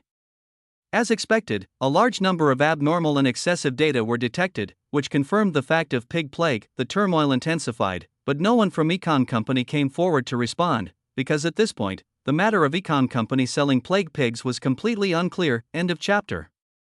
Chapter 133 Collapse. Fourth update. Econ Company headquarters building. There was an endless stream of citizens downstairs who came to protest and throw rotten eggs. Media reporters were also gathering around, and everyone who came out of the building was inevitably pulled over for interviews. Even many internet celebrities have come to share the popularity. Now Econ Company is well known and the click-through rate of relevant news has soared. On top of the building, Yu Duanchong seemed to have aged 20 years overnight. Looking at a group of noisy debt collectors, his eyes were extremely painful and sad. Mr. Yu, when will the final payment for the batch of intelligent feeding systems you owe our company be settled? If you don't pay me, I won't leave. Lao Yu, we have been friends for many years. You can't make it difficult for me. It's the bank's money. If the bad debt cannot be recovered, I can't explain it. Mr. Yu, I have returned all the 80,000 pigs you delivered last week. Give me the pig money I paid immediately, and you have to make up for my losses. A group of famous creditors surrounded Yu Duanchong, and Yu Duanchong could hardly breathe because of the spitting. A few days ago, he was the chairman of the prosperous and largest breeding company in Shiping Province. Nowadays, Econ Company is in the embarrassing situation of bankruptcy, and he has become like a rat on the street. And everyone is shouting to beat him. Yu Duanchong finally seized the opportunity and got out of the encirclement in embarrassment. This time, his suit was torn all over, his hair was messy, and his face had been punched several times by someone, and he looked very miserable. Everyone, listen to what I have to say. Seeing a group of creditors rushing up to beat him again, Yu Duanchong kept waving and shouting. What nonsense are you talking about? Pay back the money. Yes, pay me back immediately. Pay back the money. Pay back the money. Pay back the money. The creditors were furious. Everyone knew that Econ Company was in a precarious situation and could go bankrupt at any time. If they couldn't get their money back, the loss would be in vain. I know everyone wants to get money, and the occurrence of swine fever is beyond my control, but please believe me, I have worked hard to build and develop Econ Company to this point, and I will never let it fall. Even if it means selling everything, I will pay back your debts now. I have asked my wife and son to deal with the real estate and cars under my name, and I will return it to everyone as soon as I raise the money. Our Econ Company has been in business for so many years, and we still have a lot of property under our name, and we can definitely fill a big hole. Please give me another chance. Our Econ Company will apply for debt restructuring, make every effort to overcome this difficulty, and give an explanation to the public and society. Yu Duanchong gasped, bowed, and apologized very sincerely, and finally came up with debt restructuring, plan to renegotiate with creditors on the time, amount, or method of repaying debts. Maybe he knows that it is useless to hold on to Yu Duanchong now. Yu Duanchong still has many real estates and shops under his name. If these real estates are converted into money, it can indeed alleviate the embarrassing situation of many econ companies. Seriously, will you guarantee repayment? Really, I founded Econ Company with my own hands, and I can still watch it fall. Please give me a little more time. If you want to pay back the money, you must pay me back first. Definitely, I will not lose a penny of everyone's money here. After bowing and apologizing again and again, it took a long time for Yu Duanchong to finally persuade all the creditors to leave, but there was no joy on Yu Duanchong's face, only endless exhaustion. After a long time, Yu Shichang managed to pick himself up and got in the car to return home. Dad! Lao Yu! Yu Shichang and his wife Wang Huilian looked at the disgraced Yu Duanchong and already guessed what happened in the company today. Bang! Yu Duanchong slapped his palm on the table, thinking about what happened to Econ Company recently, his face full of anger. Mohua Company, don't let me seize the opportunity, otherwise I will make your life worse than death. With his mind, he couldn't imagine that there was a mastermind behind the scenes. Considering the people he had offended recently, he immediately targeted Mohua Company. Dad, our company is like this, is it all the fault of Mohua Company? Yu Shichang was shocked and angry, his teeth grinding loudly. That guy named Su is really nothing. He must have known about Ruanming's poisoning. He is using the same method to retaliate against us. Wang Huilian also figured everything out, and her face was terrifyingly gloomy. If only we had been more ruthless.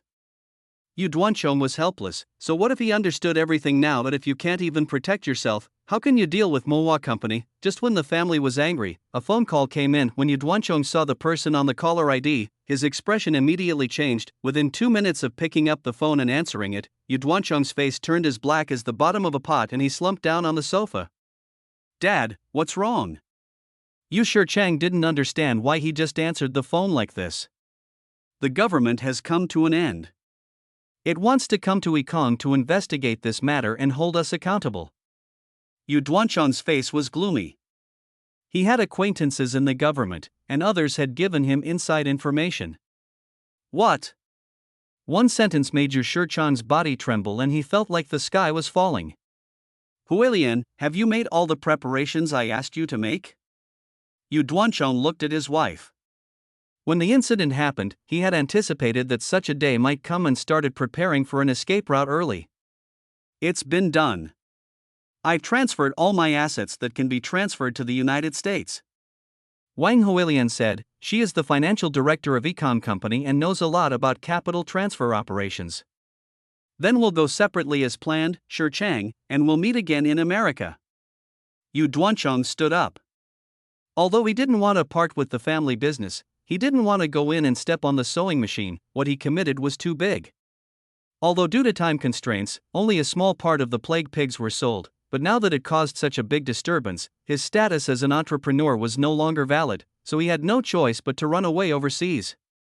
"Where are your brother and sister-in-law?" Wang Huilian asked. They were not the only ones who committed the crime, everyone from the Yu family was involved. There must be some people left to attract firepower, so that we can leave China more safely. Yu Duanchong didn't hesitate at all, and directly regarded the other members of the Yu family as his stepping stones, and wanted to exchange their sacrifices for his own happiness. The three of them put on some disguises, then quickly left the house and ran away separately. Not long after, Econ Company also ushered in its real end. The company's only cash flow was taken away, and the core executives fled. This huge breeding enterprise collapsed and was on the verge of bankruptcy. The rest of the Yu family who had no time to escape were arrested and detained. When they were arrested, they did not know that their trusted eldest brother and sister-in-law had sold them. End of chapter. Chapter 134. The Final Blow. Fifth update. On a road in Shiping Province. Yu Shichang, who was disguised, was driving towards the border. Shiping Province borders Annan State, and the provincial capital is only a few hundred kilometers away from the border, and his parents had already arranged for him to take over. As long as he crossed the border, he could reach Annan country, and then he would completely get rid of the mess in China. At a gas station, Yu Shichang got out of the car and bought some food while refueling. Seeing that the destination was getting closer and closer, there was a hint of excitement in his eyes. They still want to arrest me. When I get to the United States, my parents will still have tens of millions of dollars left there, which will be enough for me to live comfortably for the rest of my life. Thinking that he could continue to live a good life after escaping to the United States, his depression of leaving his homeland gradually dissipated, and he began to think about the bright future. In my reverie, the car drove onto a bridge. With the turbulent river below, boom, there was a sound, and the car seemed to be hit by something. Yu Shichang subconsciously turned his head and glanced, but it was at this glance that a scene he would never forget appeared. A pale and strange arm was lying on his car window. The clear lines on the palm and the pale skin with layers of corpse spots were vaguely revealed. He was licking his fingers little by little, crushing the glass to get into the car. In extreme fear, Yu Shichang's mind went blank. He stepped on the brakes, and the car deviated from the direction. Then he crashed through the guardrail and fell into the rolling river. Passing vehicles stopped and tried to rescue him, but the car had slowly sunk into the water. In addition, the gap between the river surface and the bridge surface is too high. If you jump off, you will fall to your death. You can only watch a string of white bubbles popping up in the river water.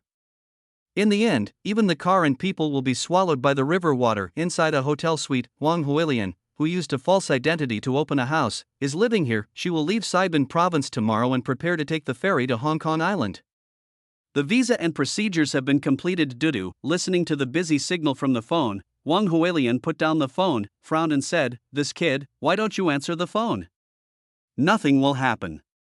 She felt a little anxious. She only had a son, and the escape route she planned for him was very safe. But now the phone call couldn't be reached at all, especially if he was discovered by the police.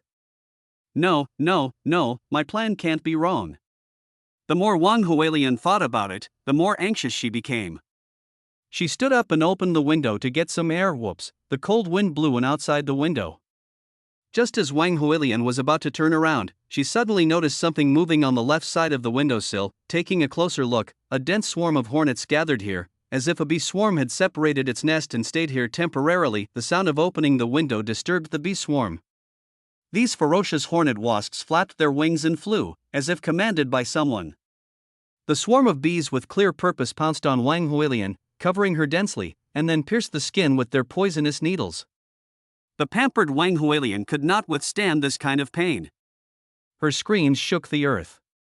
She panicked and tried to close the window, but her feet were unsteady.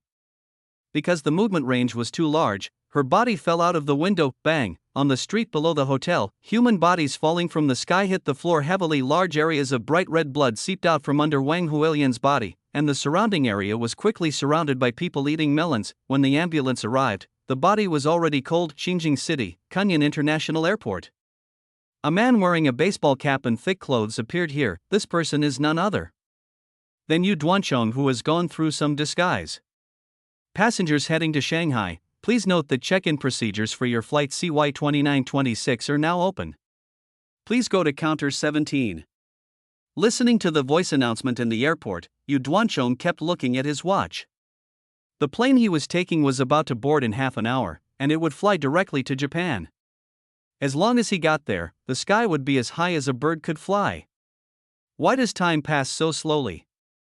Yu Duanchong kept taking deep breaths, feeling the urge to urinate because of his nervousness. He looked around, lowered the brim of his hat and went to the toilet, almost front and rear feet. Not long after Yu Duanchong entered the toilet, a figure held a sign saying "Under Maintenance," placed it at the door of the toilet, and followed him in. After feeling comfortable, Yu Duanchong shook his body, zipped up his pants, lowered his head in front of the sink and washed his face. It was at this moment that Yu Duanchong was suddenly tapped on the shoulder, and at the same time a strange voice sounded. "Mr. Yu, this should be our first meeting." Yu Duanchong suddenly raised his head and found that a strange young man had appeared behind him. "You are Muhua Sujie." Naturally, Yu Duanchong had seen photos of this competitor. "Ah, Mr. Yu, you are fine." Su Jie had a spring-like smile on his face, but in Yu Duanchong's eyes, it looked like a devil. You are controlling everything behind the scenes, right? My company and my family were destroyed because of you." Yu Duanchong's emotions suddenly became intense. If looks could kill, Su Jie would be riddled with holes now. Reciprocity is a courtesy. When Mr. Yu said you wanted me to see your methods, I didn't expect Econ Company to be so careless that a small business competition would collapse. Su Jie shrugged and added at the end, "By the way, I don't like to kill everyone. In order to prevent your hard work Econ Company from going bankrupt, I have asked Muhua's public relations team to set out to take over Econ Company. Will you feel better? What does it mean to kill someone but also hurt one's heart? Su Jie is it, they will destroy your company, acquire it in front of you, and take your life's hard work as their own." Yu Duanchong stared at Su Jie, furious, clutching his chest, feeling angina pectoris attack again. "Don't be so angry. Look, if I told you that I had sent your son and wife to reunite in the underworld in advance, would you want to kill me even more?" Su Jie's smile became brighter and brighter, and what he said completely defeated Yu Duanchong's last psychological defense. "I'm going to kill him." Before he finished speaking, a ghost passed through his body and appeared strangely behind him. Affected by the ghost, his angina pectoris became more severe, and he fell to the ground, trembling as he went to get the medicine from his arms. TSK, if you have a bad heart, don't be so greedy. Why bother?" Su Jie knelt down and took the medicine bottle from Yu Duanchong's desperate eyes. "Don't worry, I'll send you down to find your son and wife right away so that they won't be alone and the family will be in order. Of course, you don't want to leave easily." This ghost was bred from Pugong Breeding Farm. "It seems to like you very much and plans to accompany you on this last journey." Yu Duanchong's pupils continued to expand, and he watched Su Jie turn around and leave behind him. The ghost showed a strange and inexplicable smile, and in Yu Duanchong's frightened eyes, it got closer to him, torturing and toying with his soul. End of chapter. Chapter 135 Acquisition of Econ Company. First update, hot search list #1 is synced. Yu Duanchong, who was on the run a few days ago, was found dead at Kunyan Airport. According to the police autopsy, the cause of death was myocardial infarction. #5th. All the members of the Econ Yu family were captured. They will be sentenced on a certain day. What awaits them will be severe punishment from the law. #13th. Econ Company is in bankruptcy crisis. It is reported that Muhua Company has officially launched an acquisition invitation to it and is willing to negotiate with all parties on debts and assets. #25th. Lu Yingying, general manager of Muhua Company, said bluntly that he would ensure that the benefits of original employees remain unchanged and continue to expand pig breeding. In the villa in Xinjiang City, Su Jie was lying on the sofa, flipping through the news on his mobile phone. Econ Company has been a frequent hot search topic recently. The door was pushed open, and Lu Yingying in uniform walked in and sat next to Su Jie, with a look of work fatigue on her face. "What is the result now?" Su Jie put down his cell phone and asked about the progress of today's acquisition. "It has been basically determined that Econ Company will be packaged and sold. The defaulted debts are still being discussed. The preliminary plan is," Lu Yingying told the content of today's meeting, "with the size of Econ Company, involving thousands of employees, Xinjiang City does not want Econ Company to go bankrupt, causing a large number of employees to lose their jobs and affecting political performance. Therefore, when Muhua Company was interested in acquiring the company, The local people were more enthusiastic than Muhua Company and proactively offered various preferential treatment and credit support. That's good, borrow more loans now, win over Ecom Company as soon as possible, and restore the production capacity of Pekong Breeding Farm. Otherwise, when it goes bankrupt and liquidates, it can take at least half a year or more than a year. The assets obtained by then will be considered cheap. Waiting, it's been too long. Su Jie stretched himself. Ecom Company must be captured. Although Ecom Company is now notorious, the foundation of the company's land, machinery and skilled workers is still there. As long as you invest money and purchase piglets and sows from other farms, you can quickly restore production capacity. Otherwise, it will take a lot of time to expand production capacity, build factories, staff training, equipment installation, etc., and the expansion speed is far less rapid than acquisitions, and if it annexes Ecom Company and restores production capacity, Muhua Company's annual pig production is expected to exceed the 10 million mark, enough to enter the top 10 pig breeding companies in China. Su Jie did this because he valued the ghost output brought by breeding, and the value of force was the foundation of Su Jie's life. Lu Yingying listened to Su Jie's plan and talked about the problem. It is still very stressful to rely solely on Tianyuan Home Furnishings funds and Jieka Company also needs blood transfusions. It doesn't matter. The local government will be happy to lend to us. The funding problem will be solved when the hair growth solution is launched. At this point, Su Jie asked again, what's going on with the hair growth serum now, and when will it be available on the market? We have renovated the production line and currently have 5 million bottles in stock. It is expected to be officially put on sale next week. It will be sold through offline channels such as supermarkets and major e-commerce platforms, and advertising will be launched at the same time. Continue to increase the production speed.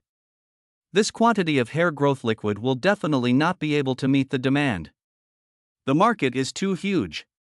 Su Jie said without hesitation that this is a greater source of cash flow than the home furnishing market. China alone has more than 200 million potential users, and its potential must be fully utilized.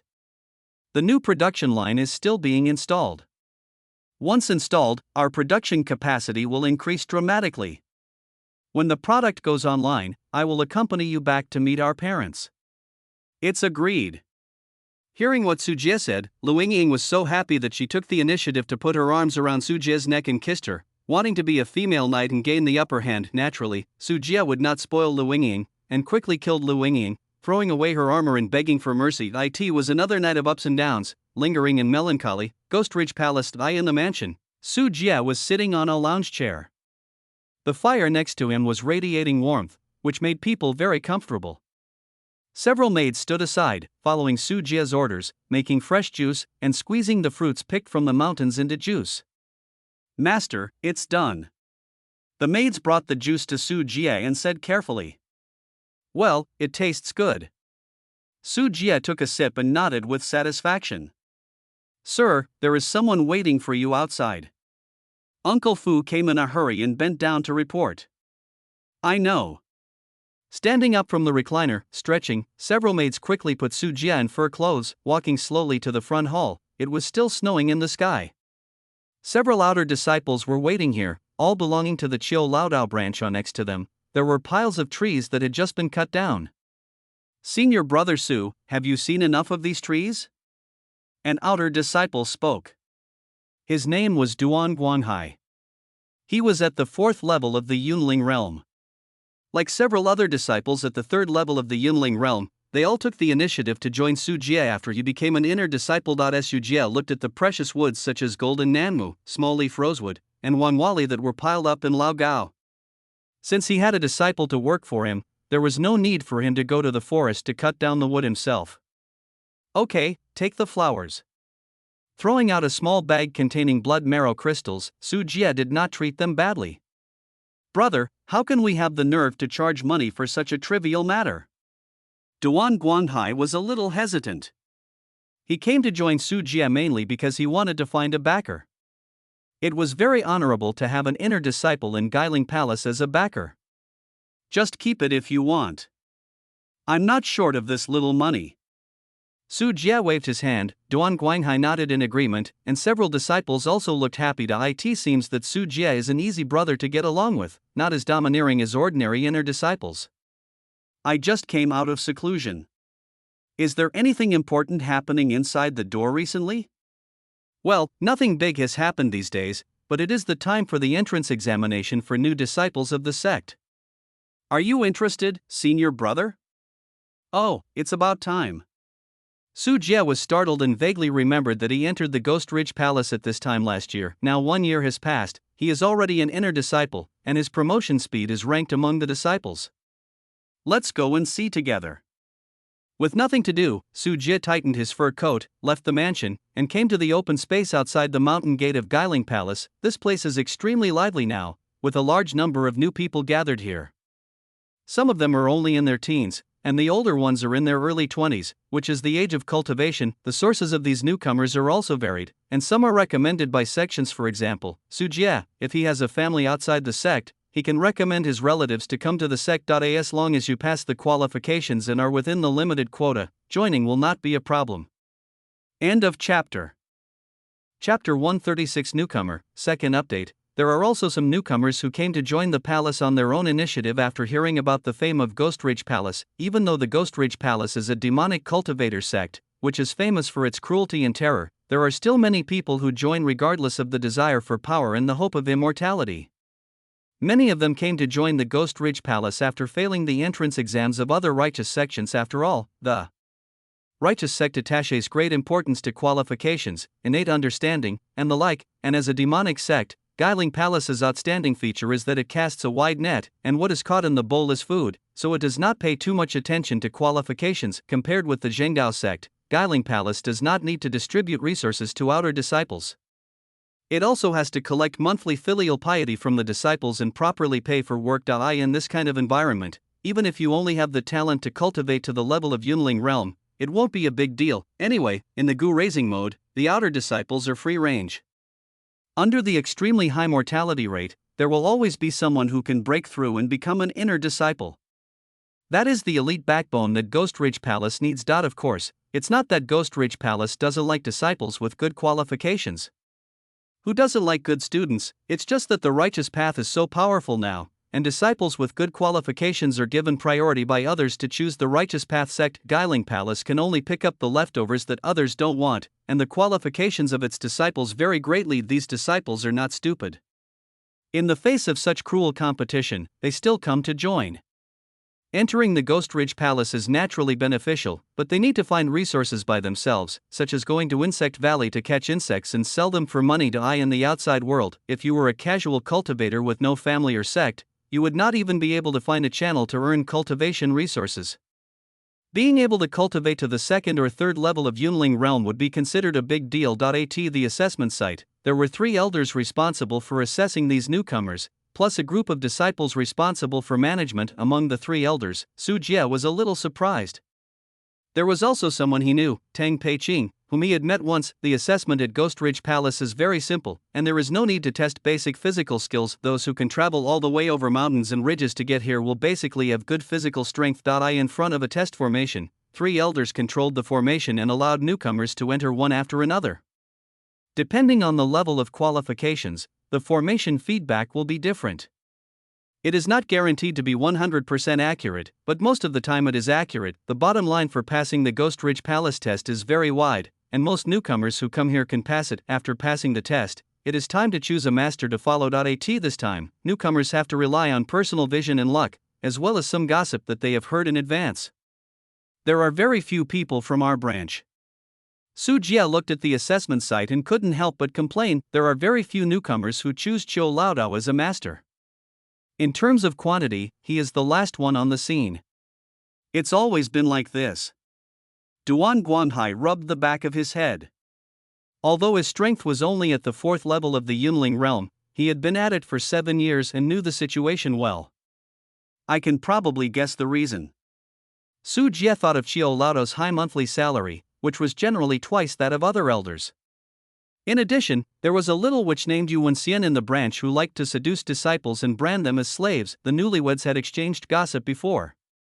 When they heard about this situation, they would of course choose to stay away. The rest either don't know the situation clearly, or they are just stubborn. Su Jie belonged to the former group at first. While he was talking, there was a sudden commotion. On the assessment array, the light shines like a jade belt dancing in the air. A young girl stood in the magic circle, looking a little at a loss.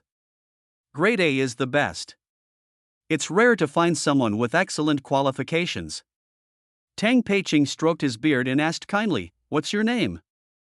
Although Guiling Palace does not value qualifications, having qualifications is definitely better than having no qualifications. My name is Xu Qingya. The girl seemed to be very nervous as everyone was watching her, and she spoke with a vibrato. Are you interested in joining my name? Tang Peiqing suddenly spoke up and recruited people personally, which was an extremely rare thing. Based on Tang Peiqing's seniority in Ghost Ridge Palace, it can be said that he is the group of elders with the highest status under the sect leader. Even among the many elders, his combat effectiveness is among the top 3.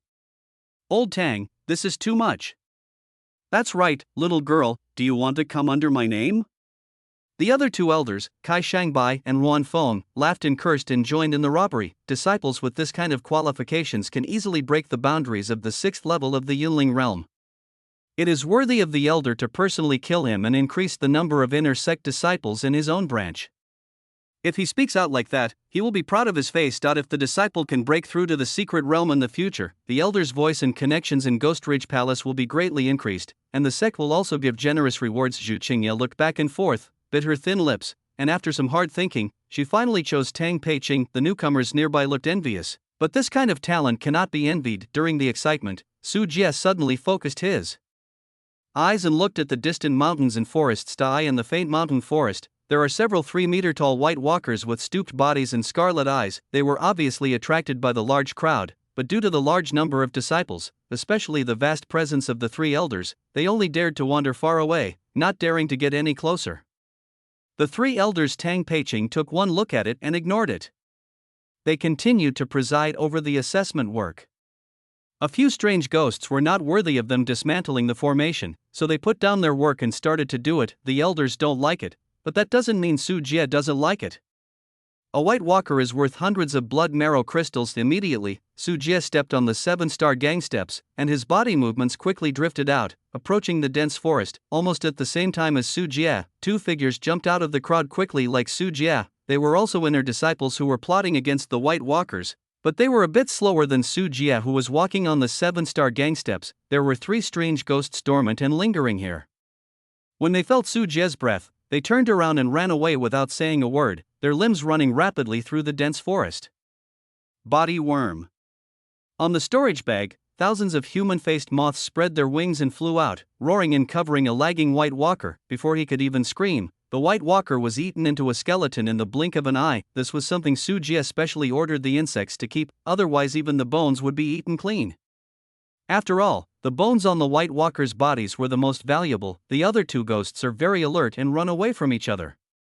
If Su Jie chases one, the other will take the opportunity to escape from Su Jie's sight. This is the most correct choice for the white walkers after knowing that they are defeated head-on. Although they are monsters, their intelligence is not low at all. Unfortunately, they met Su Jie today. Su Jie did not chase after him, but slapped a strange ghost in the air. 5 elements demon suppressing Mahamudra. The roaring huge palm that was 10 meters wide directly smashed a white walker into pieces from a distance of 100 meters. The other ghost took the opportunity to escape nearly a kilometer.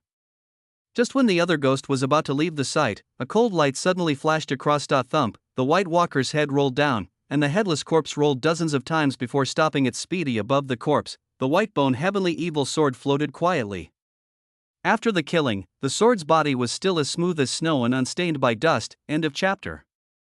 Chapter 137 Battle, 3rd update. Su Jie's sudden attack lasted only half a minute. Many newcomers who were undergoing the assessment widened their eyes and were extremely shocked. Looking at Su Jie Kuli's killing methods, they were still ordinary people, but at this time they fully felt the visual impact and spiritual shock of practicing killing. The eyes looking at Su Jie also became filled with longing. Many people even began to fantasize about slapping a white walker to death while talking and laughing after practicing cultivation. However, most of these newcomers who have not yet understood the difficulty of spiritual practice do not know a cruel truth. Even if all of them were exhausted, most of them would not be able to reach Su Jie's current state, and could only waste their lives below the 6th level of Yunling realm. Whose disciple is that? So brave. Elder Kai Shangbai looked around and saw that it was not a problem for the inner disciples to deal with 2 or 3 strange ghosts, but it was not easy for someone like Su Jie to do it so neatly. Qiu Laodao's side is quite powerful. Tang Peiqing nodded slightly, still impressed by Su Jie. He is indeed capable. I am very impressed by the female disciple of Qiu Laodao. This little guy seems to have extraordinary potential. Sometimes I really envy him. Another elder, Ruan Feng, couldn't help but comment, when they look at disciples, it's not just about their moves.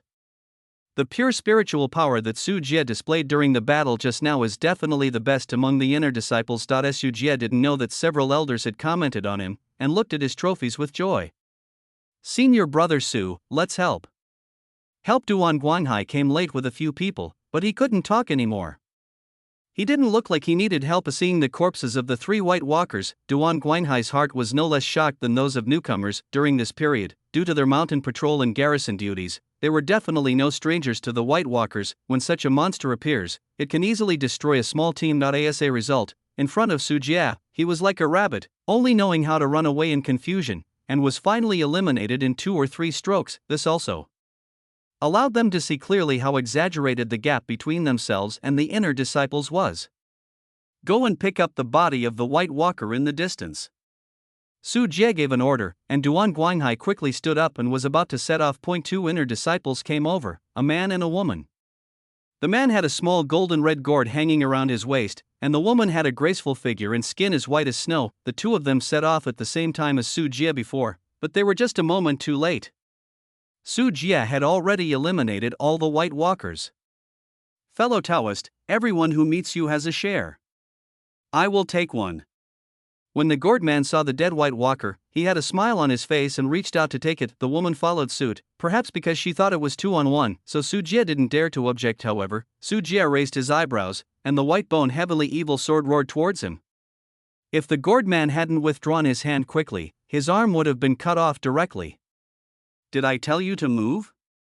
Su Jie's voice was calm, but the killing intent revealed made the air around him quiet. The gourd man's smile disappeared and his eyes looked evil. You are so shameless.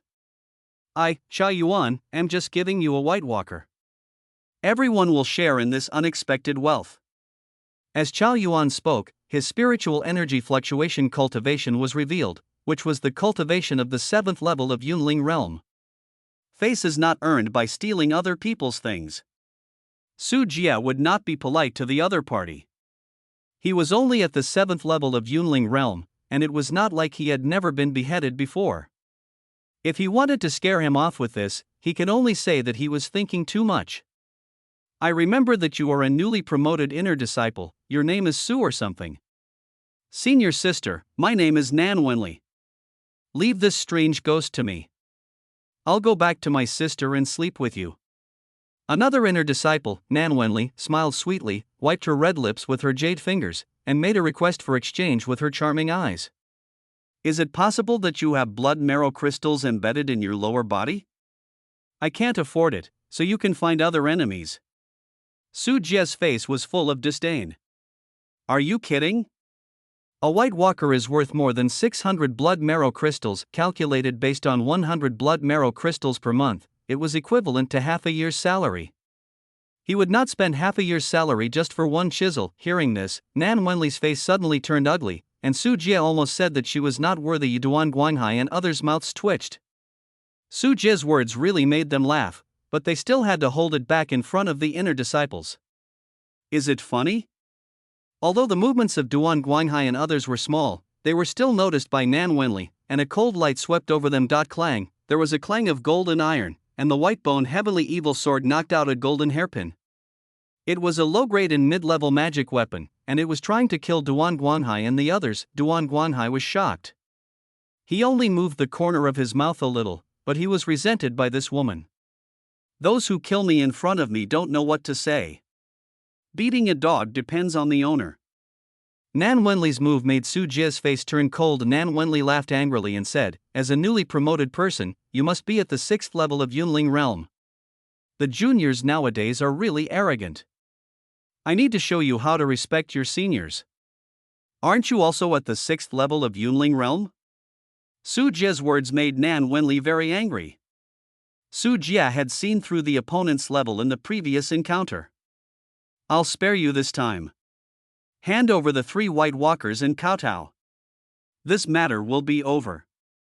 Chao Yuan walked towards Su Jie, his powerful aura making Duan Guanhai and others tremble. I say it again, hand over the white walkers and I will spare you. Seeing that Su Jie didn't react, Chao Yuan continued to approach. He was confident that he would be able to catch Su Jie if he defeated the 7th level of the Yunling realm and the 6th level. You leave here first.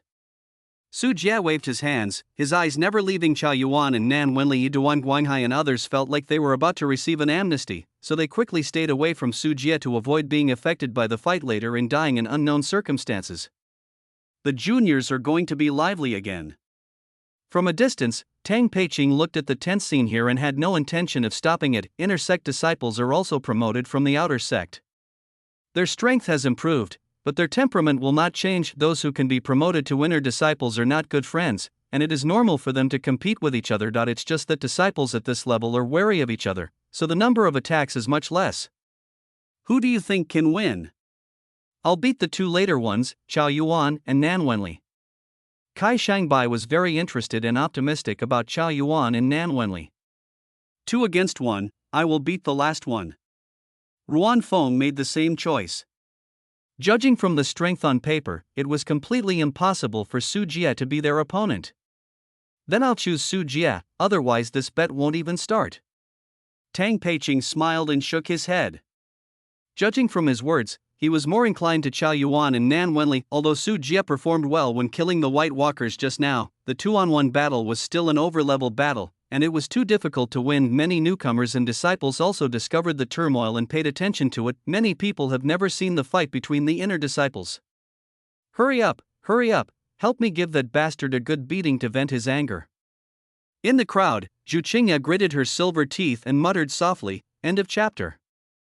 Chapter 138 Raising Sword Gourd, 4th update. Su Jie recalled the white bone heavenly evil sword, looked at the 2 approaching people expressionlessly, his eyes deepened, and said, stop now, I can still let you go, otherwise the fight will not end so easily. Chao Yuan seemed to have heard some joke and laughed, ha, you really think you can beat me? Let's do this.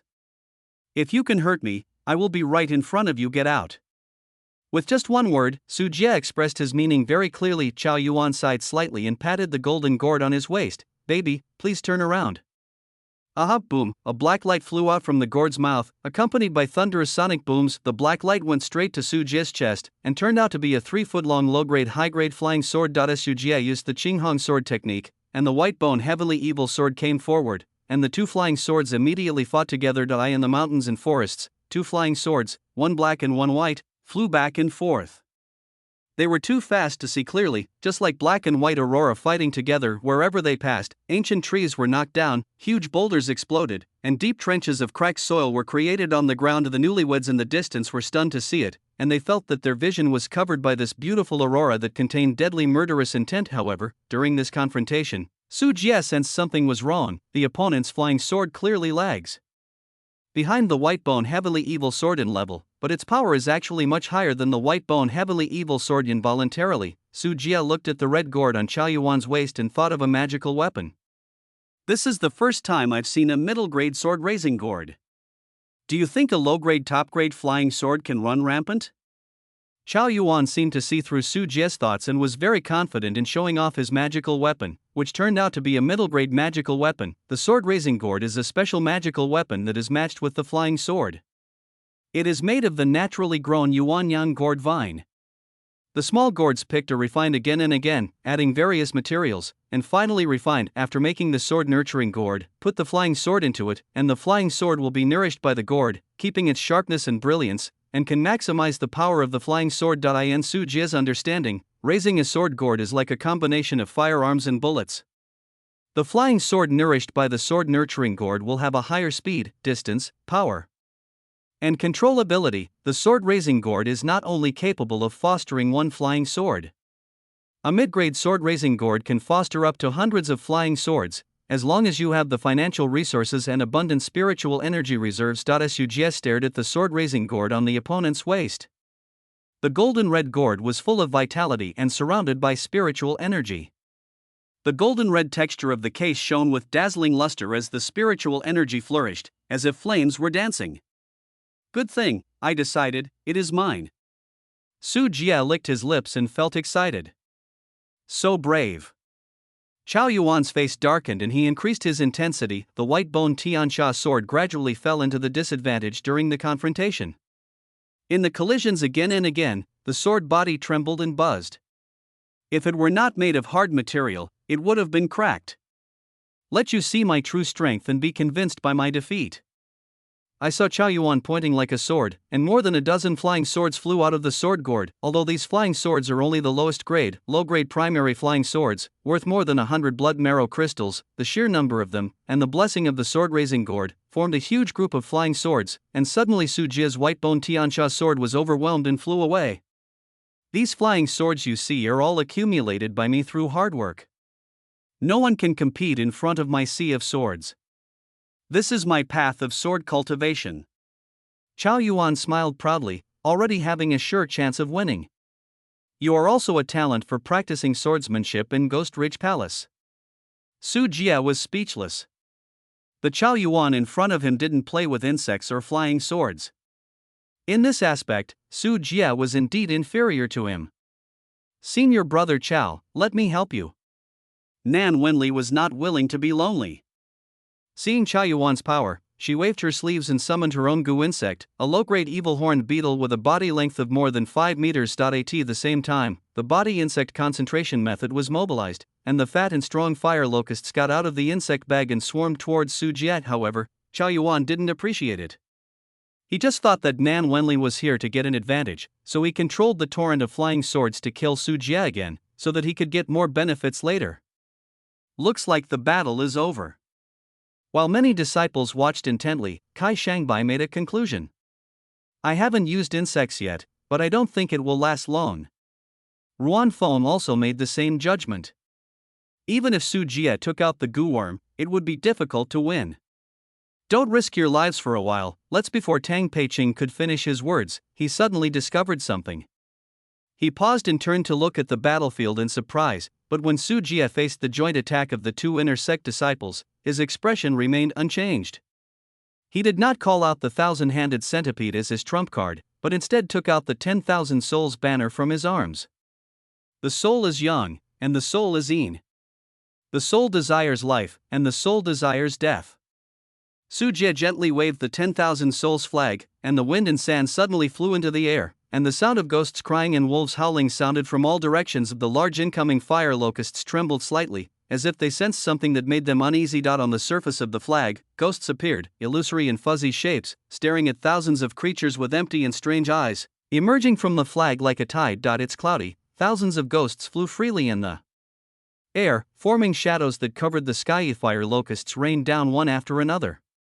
The moment they were passed by the ghosts, their souls had been taken away, and what fell was only a corpse with residual warmth.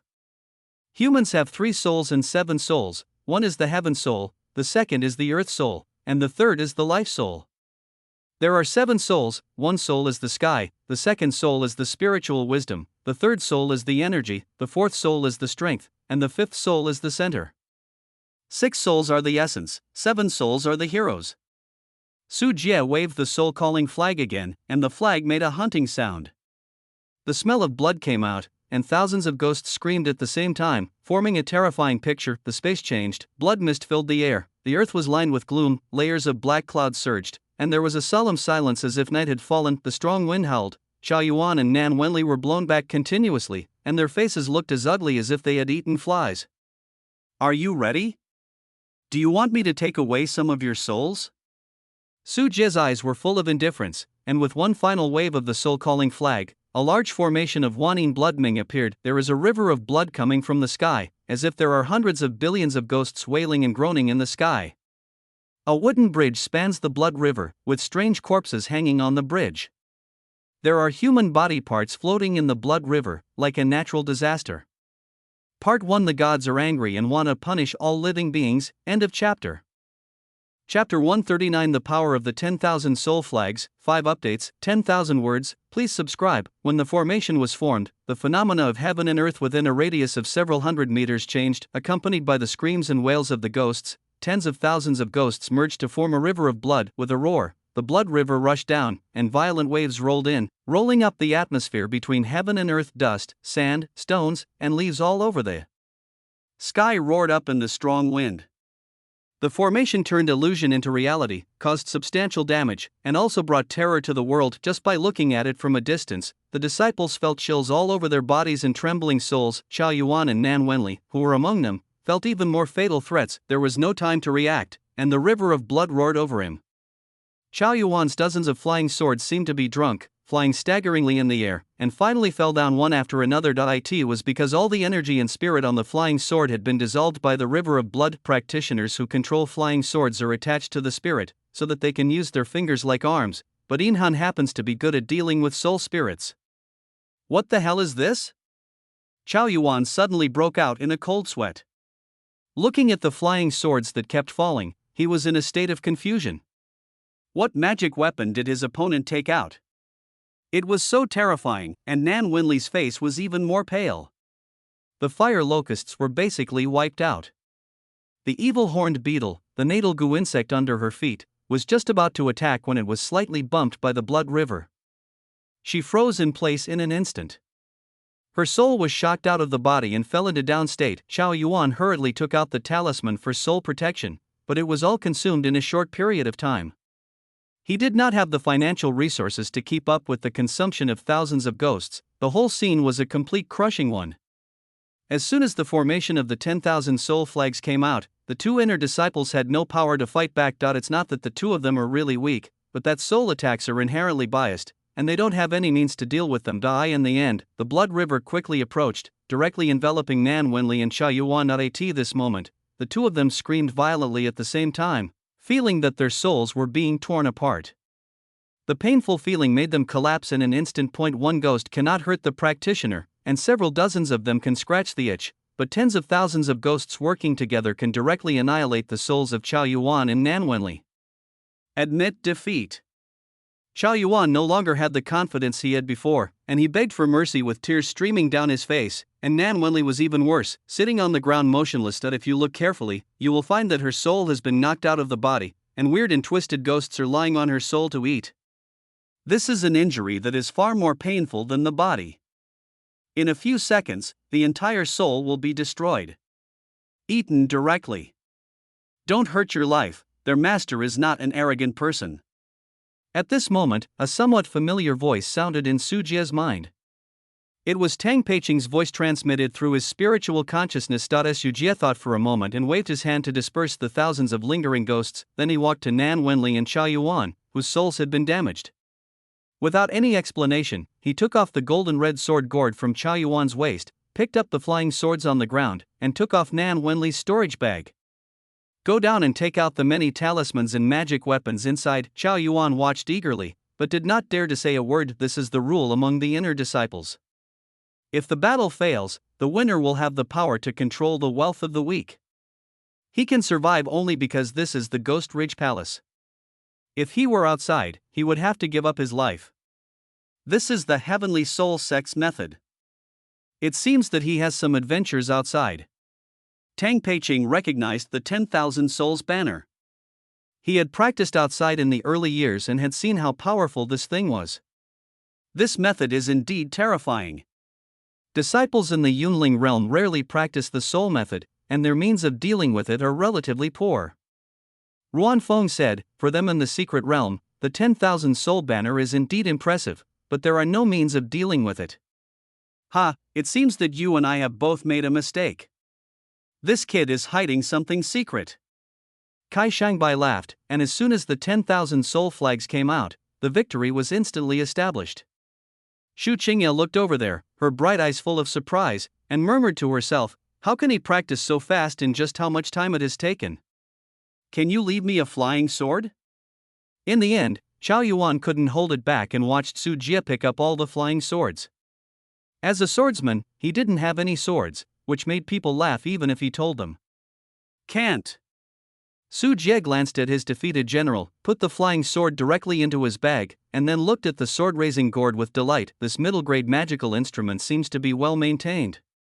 When you hold it in your hand, you can feel the greenness of the gourd and the unique fragrance of the plant. This is your first middle-grade magical instrument. Not bad, this little gourd is just perfect for holding my white bone sword.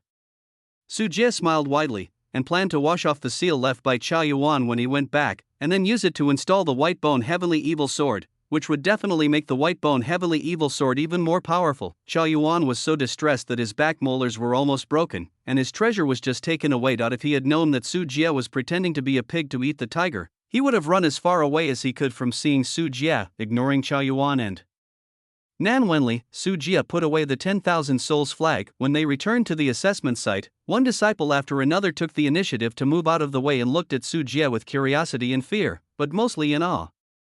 This senior brother is so terrifying. He can win 1 against 2. His name is Su Jie. He is from the same lineage as Qiu Laodao. He seems to have just been promoted, and he is so strong. Did you see that flag just now? With the wave of the flag, all the ghosts howled, and my heart almost stopped beating. What an evil method! It turns out this is a demon cultivator. What, is it too late to change my master now? I want to become my master, Mr. Qiu. There were whispers, and the newcomers and disciples were discussing. Today's match was Su Jie's first battle after becoming an inner sect disciple, but he showed great strength in 1 versus 2. Judging from the reactions of those disciples and newcomers, after today, Su Jie's name will definitely be spread among all the disciples.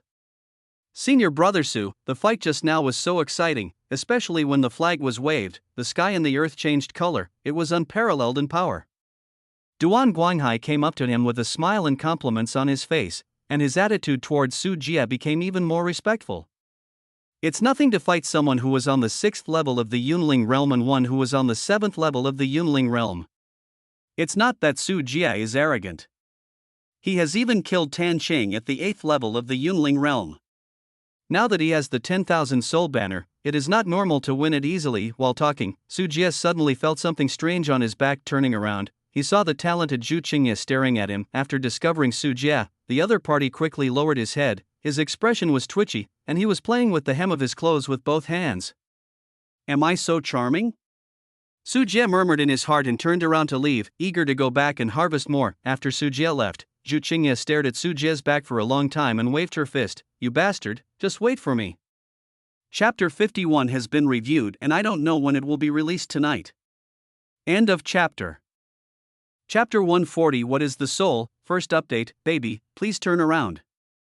In the practice room, Su Jie drank softly of the white light from the sword gourd on his waist flew out, easily piercing through 7 or 8 boulders. With the blessing of the sword-raising gourd, the speed of the white bone heavenly evil sword surged, almost becoming as powerful as a mid-grade flying sword. Whoosh whoosh, more flying swords flew out from the sword gourd, like small tails strung behind the bones of the evil sword, or like a flock of birds flying with their companions. With the white bone Tiansha sword as the core, the whole place in the training room was filled with the roar of sword shadows, and the violent wind brought by the breaking speed of sound swept all directions. The fierce aura made people dare not move rashly, as if they would be cut into pieces of corpses all over the ground if they moved. The sword-raising gourd is indeed a middle-grade magical weapon. It is really powerful. Su Jie murmured to himself and spent 2 days completing the sword-raising gourd sacrifice. The power really did not disappoint. Stroking the bone-white Tiansha sword flying in front of him, the sharp edge made his palms tingle. Compared with before, there is a faint layer of faint arc of spiritual energy on the surface of the sword, which is a sword energy that only appears on mid-grade flying swords. The sword energy not only allows the flying sword to penetrate everything, but also absorbs spiritual energy from the outside world at all times. In the past, the white bone heavenly evil sword needed to be commanded by Su Jie, but with the sword energy, the flying sword can automatically absorb the free spiritual energy and complete the independent enemy locking battle, as long as it does not exceed the range of too far. This is like the difference between a bullet and a missile. The bullet still needs to be aimed by itself. After the missile is released, it can turn around and track the enemy on its own. I spent several hours in the practice room, testing and familiarizing myself with various data of the sword gourd. Then Su Jie sat cross-legged on the ground and practiced the Guishu Gong of enlightenment. Between the breaths, the spirit body floated out of the head, and with the blessing of the Enlightenment and return to Ruin's Kung Fu, it passed through the wall of the practice room and came to the outside where the moon and stars were sparse. A bright moon hung high in the sky, and the surrounding areas fell into silence. Su Jie's soul soars freely in the sky to exercise the strength of the soul and accept the baptism of external spiritual energy. This is the best cultivation method that Su Jie has tested. During the day, the light is too hot, which is uncomfortable for the fragile soul, but at night, when the soul leaves the body, it is more suitable for Su Jie's current cultivation situation. The drifting soul was rippling, and every strong wind carrying snowflakes would make Su Jie's soul tremble. The origin is called essence, and the two essences fighting against each other are called gods. After the oral verdict, Su Jie's soul fell in front of a big tree. On the light ball like soul, Su Jie worked hard to build his facial features, hands, and feet. Now Su Jie's soul in this shape is called fetal light, which means the light of birth, describing the soul as weak, like an embryo in the belly, not even a fetus. Only when the soul is transformed into a human form, with hands, feet, and facial features appearing, can Su Jie's soul be considered to have entered the palace. This is the same as the development of the human body. It starts from an embryo and slowly develops into a human form. At that time, having a soul in human form can be called a soul. The body changes from generation to generation, but the soul and spirit remain forever. The power of Yuanshan can withstand thousands of calamities and long nights, prolong life expectancy, and does not avoid the three lights, for lights, thunder, and divine observation, which are the foundation of longevity. After cultivating the soul, one will possess various supernatural powers, such as divine consciousness. The last time Tang Peiqing was far away, a voice appeared in his mind. It was the sound transmission of divine consciousness, which is a derivative method of using the soul. It is extremely difficult for Yuanshan to cultivate. Even a powerful person in the secret realm would find it difficult to achieve. It can be said that not every elder in the secret realm has a soul, but those with souls are definitely the strongest in the secret realm. There is no doubt about this. Bang! Bang! Bang! Su Jie spent a long time, and an arc barely appeared on the soul light ball, which was the mouth he constructed. As he opened and closed his mouth, he blew a few leaves and swayed a few times. Su Jie floated back and forth, trying to attack, but the ancient tree didn't move at all. In his physical body, Su Jie could break an ancient tree and explode it with one hand, but in his soul, he couldn't even remove a single leaf. Looking at his soul again, it flickered and flickered, as if it could be blown away by a gust of wind. There was still room for him to work hard. After some practice, when his soul felt weak and tired, Su Jie stopped staying outside for too long to avoid hurting his soul. But just when Su Jie was about to return to his body, he suddenly saw something through his soul's vision. Outside his mansion, a sneaky figure was walking in the grass, throwing out a small jade bottle. The jade bottle floated unsteadily in the air, flying towards the mansion. Su Jie took a closer look and saw a blue powder inside. Through the mouth of the jade bottle. Lanxia Ichi pollen? Even in his soul state, Su Jie still recognized the origin of the powder in the jade bottle. This kind of powder is produced by spiritual plants. Once it falls on the human body, it will cause unbearable itching on the skin. Although it is not a highly toxic poison that can harm the body, the itching will last for several days, and even practitioners who are infected will feel very uncomfortable. The jade bottle was flying around the mansion, seemingly looking for something. It wasn't until it floated to the door of the practice room that the jade bottle stopped, eager to enter. But in a private place like the practice room, how could Su Jie not protect himself and arrange formations? Looking at the figure of the cat in the grass again, Su Jie recognized him. Isn't this the talented newcomer who just started? Su Jie was stunned. The thief who was hiding in the grass was a girl, and she was a newcomer, Zhu Qingya. Where did she get the spiritual power of spiritual practice? No, she is not a newcomer. Could it be that she is a spy sent by Zhang Dao? But why did she come to me? Su Jie frowned deeply and stared at every move on the opposite side, seemingly aware of the existence of the formation. Zhu Qingya took out a small silver arrow. This is a magic breaking arrow that has the special ability to silently break through magic circles.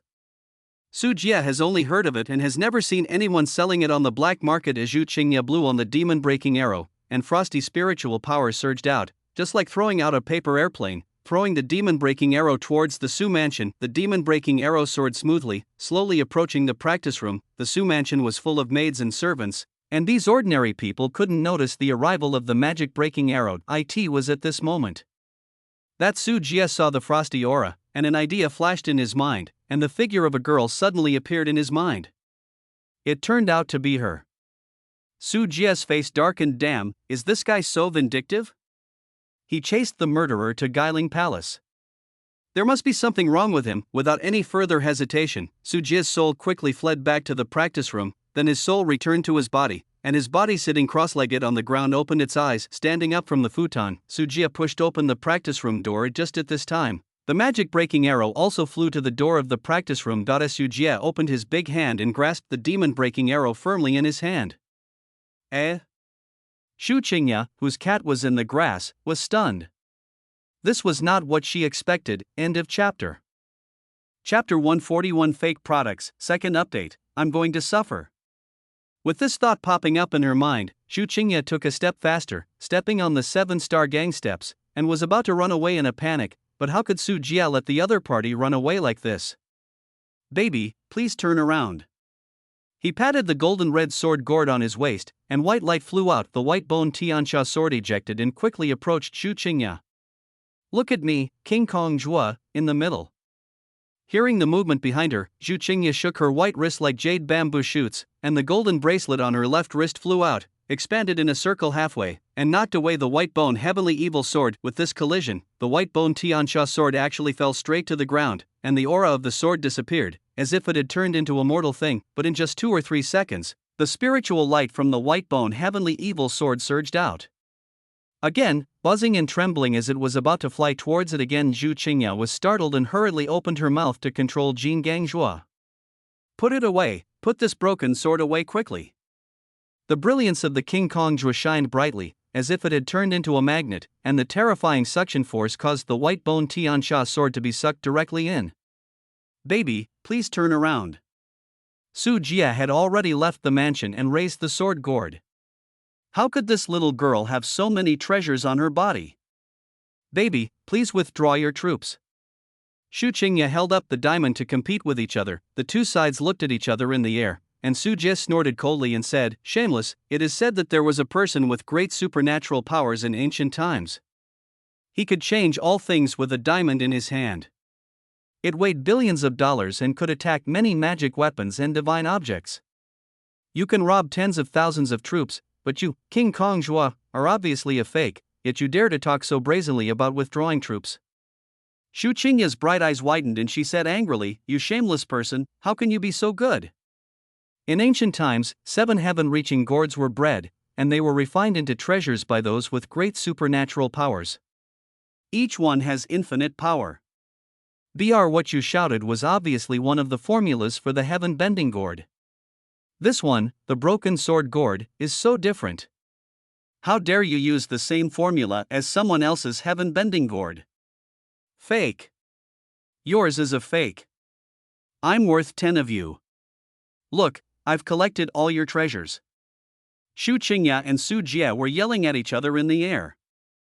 Fortunately, this place was relatively remote, otherwise the elders in the sect would have been alarmed, but even so, there were servants in the Su family's mansion who heard the noise and planned to go out to see what was going on. During the exchange of blows, Su Jie's sword-raising gourd was fatally outnumbered, and the white-bone Tiansha sword flew towards Kanggozuo uncontrollably. Xu Qingya's pink little face showed a proud smile, but just as she laughed, she suddenly felt something crawling around her ankles. Looking down, the strange and terrifying figure of the 1,000-armed centipede appeared in the field of vision, climbing up her calf. Xu Qingya's face turned pale with fright, and she jumped around on the ground trying to throw the 1,000-handed centipede away. The 1,000-handed centipede's pale corpse hands grabbed Xu Qingya's legs. How could she easily shake them off while struggling? Xu Qingya tightened her collar and her feet floated in the air. It turned out that Su Jie came behind her at some point, grabbed her collar and lifted her up as Xu Qingya wanted to move again, but Su Jie calmed her down with just one word. Miss, you don't want to make a big fuss, so bring the sect elders here. Xu Qingya looked aggrieved, but faced this threat, she really didn't dare to move. If the fight between the two sides caused a big stir and attracted the elders of the sect, she would definitely be the unlucky one. Even if she was confident that she could sneak out with the escape talisman, her plan would fail by then. Look at her. Su Jie walked to the other side and asked 1,000-handed centipede to look at Xu Qingya. Several servants saw Su Jie holding the white bone heavenly evil sword and knelt down nervously. Young master, we heard the noise and came out to check. We didn't know it was you practicing. I don't like to be watched when I practice Qigong. If I do it next time, I will chop off your heads. Yes, yes, yes. Several servants were so frightened that they ran back and started to use demonic cultivation methods to kill people. It was only a fluke that ordinary people like them could live without being used to practice demonic arts. If you dare to try the magic cultivator's sword, it will be unfavorable. I believe that after what happened today, they will never dare to be so curious about anything in the future. When Su Jie returned to Zhu Qingya's side, the little girl closed her eyes tightly because the thousand-hand centipede was lying quietly on her chest. She looked very scared of the thousand-armed centipede. Her body was tense and she didn't dare to move. Get your pet away quickly.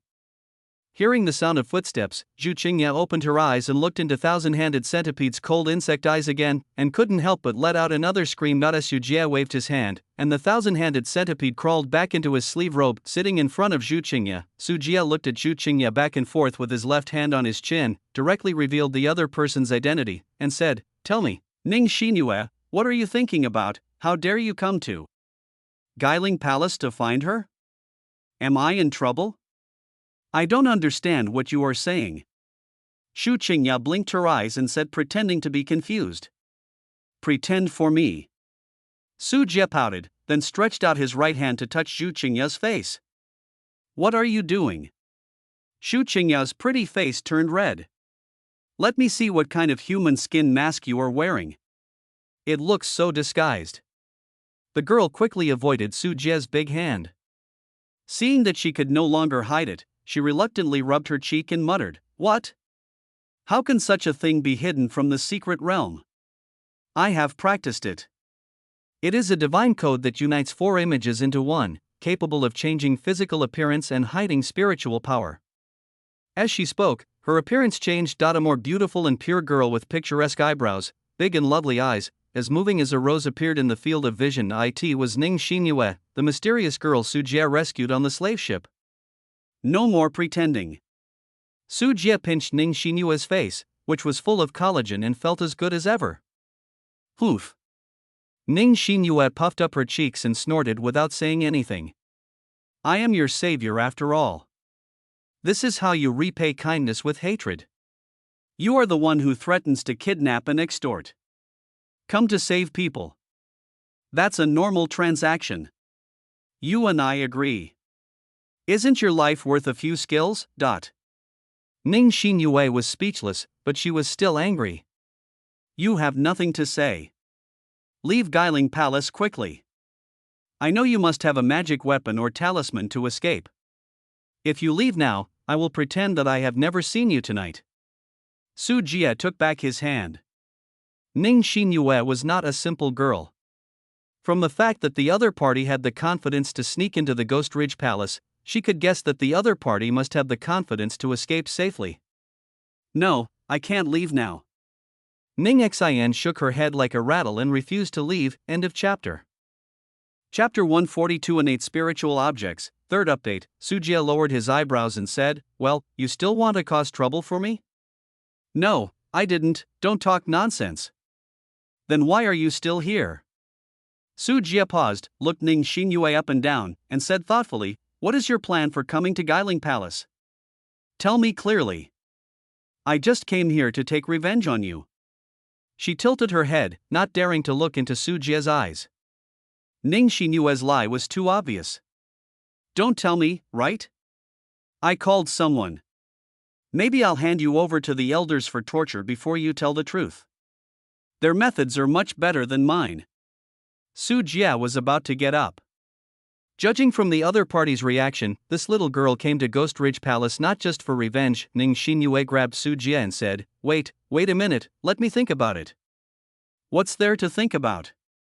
I didn't hesitate to save you." Ning Xinyue bit her pink lips and finally gave in. She gritted her teeth and said, "You swear to keep it secret and don't tell anyone." "Don't worry, I'm known for having a good reputation." When Su Jie saw Ning Xinyue's expression, it was just as he guessed. This little girl really had another purpose in coming to Ghost Ridge Palace. Ha ha. Ning Xinyue looked unbelieving and wanted to complain that Su Jie had a bullshit reputation. "Okay, stop talking nonsense and speak quickly." Su Jie made a serious face. This was the territory of Guiling Palace and he had the final say. I'm here to hunt for treasure. Ning Xinyue struggled and told her the purpose of coming to Guiling Palace. Treasure hunt? What treasure do you find? Su Jie's eyes lit up. He loved this baby the most. Ning Xinyue rolled her eyes and said plausibly, I don't know what it is. I didn't know you were here to hunt for treasure? The corner of his mouth twitched, and this time it was Su Jie's turn to be speechless. I'm just sure that there is a strange treasure about to be born here. I don't know the specific treasure yet. I suspect that the recent White Walker riot in your Ghost Ridge Palace area is related to this. Exotic treasure. Su Jie's breath froze. The so-called exotic treasure was officially called an innate spiritual object. Innate spiritual objects are treasures that are naturally produced between heaven and earth under the influence of spiritual energy, etc. They are different from man-made magic weapons. These innate spiritual objects are extremely powerful and possess all kinds of supernatural powers. If an innate spiritual object is placed in the outside world, it will attract the attention of even the holy places of major sections. Is your statement correct? The riots of the White Walkers are related to innate spiritual beings? Isn't that caused by the turbulence of the Earth's turbid air and changes in the magnetic field? In the past, there were riots by White Walkers in your Ghost Ridge Palace, but did they last that long? After hearing Ning Xinyue's words, Su Jie couldn't help but think deeply. Half a year has passed since the White Walker riots, and according to the comments of some old disciples of Ghost Ridge Palace, the White Walker riots that occurred in the past few decades ended in 1 or 2 months, and they have not been delayed for more than half a year. I end this way. Ning Xinyue's analysis makes some sense. Su Jie smashed his mouth, then thought again. It shouldn't be. Even the elders of the sect didn't notice it. You think exotic treasures are easy to discover? Divine objects are obscure. If they had been discovered from the beginning, all the treasures in the world would have been dug up long ago, and it's not that I look down on you elders like Guiling Palace. You may be good at scaring people in a fight, but I have to be good at finding treasures. Ning Xinyue raised her head very proudly and stared at Su Jie fiercely while speaking, as if Su Jie was the one who beat her up. Su Jie did not refute Ning Xinyue's remarks. The masters never taught them how to find treasures deep underground. When you were caught on the slave ship, you didn't mean to sneak into the Ghost Ridge Palace, did you? You already knew about the exotic treasure? Su Jie was a little surprised when he saw the girl's proud expression. If this was the case, her scheming should not be underestimated. Ning Xinyue's expression froze, and she said weakly, it was an accident that time. Su Jie breathed a sigh of relief and murmured to himself, that's right. With your brain, you shouldn't have the intention of using yourself as bait. I'm overthinking it. Hey, what do you mean? Ning Xinyue was angry. Was this guy speaking human language? Can you find the location of the exotic treasure? Su Jie ignored the girl's anger and continued to ask. This was the core of the problem. The expression on Ning Xinyue's face weakened again, and she whispered, I need time to calculate. That means it can't be done? Su Jie stared at the other party and saw Ning Xinyue's guilty conscience. I'm not lying, I just need to deduce it. Don't doubt my strength. Ning Xinyue puffed up her face and was very unhappy with Su Jie's contemptuous behavior. To prove, Ning Xinyue also took out a jade compass. This compass is extremely delicate, and the dense patterns on it are like stars in the sky, eye-catching. Ning Xinyue took out a few spiritual stones from her storage bag. Once these spiritual stones appeared, the air immediately became denser and the concentration of spiritual energy increased significantly. This is a middle-grade spiritual stone. The spiritual energy contained in it is extremely abundant and extremely refined. It can be turned into one's own spiritual power without any filtering when used for cultivation. The only downside is that it's too expensive. A middle-grade spiritual stone is worth hundreds of low-grade spiritual stones, and is rarely used among disciples. Under Su Jie's toothache eyes, Ning Xinyue placed the middle-grade spiritual stone on top of the compass. The spiritual energy in the spiritual stone was continuously absorbed by the compass, and finally transformed into an ordinary stone. After absorbing the spirit stone as energy, an illusory map appeared on the compass. Those are the dotted line images of several mountains and rivers around Guiling Palace, which actually evolved on the compass. This is the Tianqi Bagua Pan, which can be used to deduce the terrain, mountains and rivers, and feng shui. Pointing at the Tianqi Bagua disc, the mountains and rivers shine with various colors and halos. Cyan represents mineral veins, white represents underground rivers, black represents entrenched in qi, gold represents dragon vein branches, and gray represents Ning Xinyue said slowly, and finally pointed to the top of the image of mountains and rivers. There is a lavender cloud floating here. Unlike those stable mineral veins, this cloud moves back and forth without any rules. Do you understand? This is the target we are looking for. As long as my Tianqi Bagua Pan locates the direction of this cloud, we will be able to find the exotic treasure. I see. How long does it take to successfully locate? Su Jian nodded. Purple qi is the light qi of treasures, which means the most noble and noble. It can take as short as a week, or as long as a year and a half. I have to use spiritual stones to provide energy every day and provide calculations for the Tianqi Bagua Pan. I can't decide when the calculation will be done. So long. Of course, it is very difficult for Kanyu to deduce the secrets of heaven. It cannot be easily deduced. I mean, you have to invest so many spiritual stones every day. Can you afford it? Su Jie emphasized that this little girl really doesn't regard spiritual stones as money. How much investment will you have to make? Ning Xinyue put her hands on her hips and finally found a topic to laugh at Su Jie. She curled her lips and said, "You have a poor mentality. You have to know that even those sect holy places will be tempted by innate spiritual beings. A little investment now is nothing. The deduction will be in the later stages. The greater the computing power required, the higher the investment in spiritual stones will be. But as long as the rare treasure is found, the current investment will be returned hundreds of times." Su Jie calmed down. Too, the value of innate exotic treasures can cause sects to go shopping.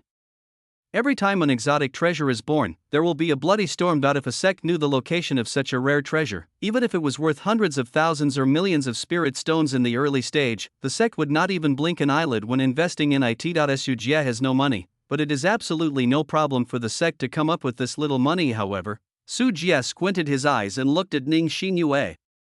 This girl was able to invest so many spiritual stones without changing her expression. She was like a walking treasure trove. End of chapter. Chapter 143, the 7th level of Yunling Realm, 4th update. What? With Su Jie staring at her hair, Ning Xinyue's body surface instantly formed a layer of ice crystals, sealing herself inside. Her big eyes flickered like a vigilant little squirrel. You are a turtle, right? You always like to seal yourself in ice. Su Jie was amused. This little girl was quite wary. Don't think I didn't see it. You just wanted to rob me, right? Ning Xinyue puffed up her cheeks. Obviously she also knew the story about children holding gold to get through the busy city. That's not the case. Anyway, how about we cooperate? I'll help you hide your identity and you can find the location of the rare treasure. When the time comes, we'll dig it out together and sell it for a cent.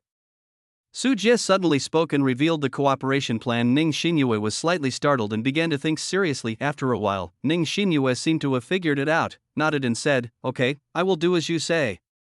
But in her heart, Ning Xinyue was laughing. She also wants to share the money with her.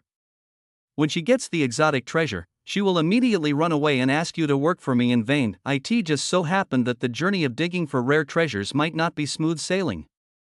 The environment near Ghost Ridge Palace was complex. There were monsters and beasts, and it was dangerous. She had to find a local to clear the way. Su Jie himself came to calm her mind. As everyone knows, Su Jie also had the same idea. After secretly getting the exotic treasure, he would just use the ancient mirror to throw it back to Blue Star. I'll see what you used to find it. If you have the ability, just deduce the landmarks of Blue Star. Tianqi Bagua can't even find it even if it's scrapped. Little girl, why are you fighting with me? Then it's decided. A pleasure to work with. A pleasure to work with. The two looked at each other and smiled, seeming to have cleared up all their previous suspicions, but they were making their own little plans in their hearts. I'm going back. Ning Xinyue found a free thug at her own expense and didn't want to stay any longer. I went back too, and I couldn't sleep all night because you disturbed me. Su Jie also stretched, turned around and walked back to his mansion. However, after Su Jie took a few steps, Ning Xinyue seemed to suddenly realize something and ran back without stopping. grabbing Su Jie's arm. Give it back. Ning Xinyue stretched out her right hand and placed it in front of Su Jie with a very tough attitude. What else? Su Jie lowered his head and said very innocently. Give me back my magic breaking arrow. Ning Xinyue showed her cute little tiger teeth and aggressively begged for her treasure. What a magic breaking arrow, I didn't see it. Su Jie didn't understand very much and said that he had never touched this thing before. You? I clearly saw you taking it and hiding it in your storage bag. Ning Xinyue stamped her feet angrily. Why is this man so hateful? Oh, you're talking about that. Just think of it as the mental damage fee tonight. Whoever asked you to disturb my sleep must make some compensation. Return it to me quickly, that treasure is very important to me. Ning Xinyue glared at Su Jie angrily. Although she was indeed rich, the demon-breaking arrow was very important to her, especially after she ran away from home. She always went to ancient places to search for treasures in the mountains. She often encountered various formation restrictions. Without the magic-breaking arrow, she would be blind. Seeing Ning Xinyue's anxious expression, Su Jie had no choice but to take a step back in order to prevent the recent cooperation plan from going bankrupt. 100 middle-grade spiritual stones. Su Jie's step back was not in vain. The lion opened his mouth and expressed that he would pay for it. Up to 10 middle-grade spiritual stones. Ning Xinyue bargained immediately. 99 yuan. 20 yuan, 98 yuan, 30 yuan, 97.5 yuan. Ning Xinyue couldn't hold herself any longer. She got angry and knocked on Su Jie's chest, gritted her teeth and said, "What do you mean? Is there anyone who bargains like you? Cut it piece by piece. You think I picked up the spiritual stone? I'm telling you, no more than 50 medium-grade spiritual stones, so don't try to blackmail me, deal?" Su Jie suddenly agreed, and Ning Xinyue didn't even react. No regrets. The next moment, Ning Xinyue took out 50 pieces of medium-grade spiritual stones and exchanged them for the demon-breaking arrow from Su Jie. Judging from the smiling expression on her face, she didn't feel distressed at all. It was obvious that Su Jie's asking price was still low. If it weren't for the fact that you are a partner. Su Jie felt a little regretful. He was thinking about the overall situation. This little girl was a very rich woman. It was a pity that she didn't earn more spiritual stones with such a good blackmail opportunity. Oomph, you stinking scoundrel. Ning Xinyue was afraid that Su Jie would find another reason to blackmail her, so she gave Su Jie a hard look and ran away as fast as he could. Su Jie couldn't help but smile as he looked at the pieces of medium-grade spiritual stones in his hand. In this case, the time for him to break through to the 7th level of Yunling realm can be much earlier. 5 days later at Guiling Palace, the training room of the Su family residence. Su Jie, who was sitting by the stream, was surrounded by mid-grade spiritual stones and a large number of blood marrow crystals. The white bone tree also grew into a small tree 3 meters high behind him. Most of the spiritual stones have been drained of their internal spiritual energy and dried up into ordinary stones. The spiritual energy stored in the white bone tree has also been basically exhausted, but these expenditures were not in vain. Su Jie suddenly let out a long roar. Although the sound was isolated by the formation, it shook the air, and a surging spiritual light surged around him. Within the meridians, the endless spiritual power broke through obstacles and entered some unfamiliar meridians, while also expanding the upper limit of spiritual power above Su Jie's head. A phantom of a white crane soared into the sky and surrounded him, emitting crisp cries, seeming to be celebrating Su Jie's breakthrough. The 7th level of Yunling realm is completed. Su Jie took a long breath, his eyes filled with joy this time. He did not rely on Thousand Hand Centipede's promotion to give back. By practicing the White Crane Zen Taoist method, enlightening the Tao and returning to the ruins, plus the pure spiritual power of the white bone tree, middle-grade spiritual stones, and a little bit of accumulation, Su Jie relied on his own breakthrough to the 7th level of Yunling realm. Thousand-handed centipede. So, love will disappear, right? Fortunately, the thousand-hand centipede was dormant and asleep. Otherwise, if he knew that Su Jie thought so, he would definitely get up to protest.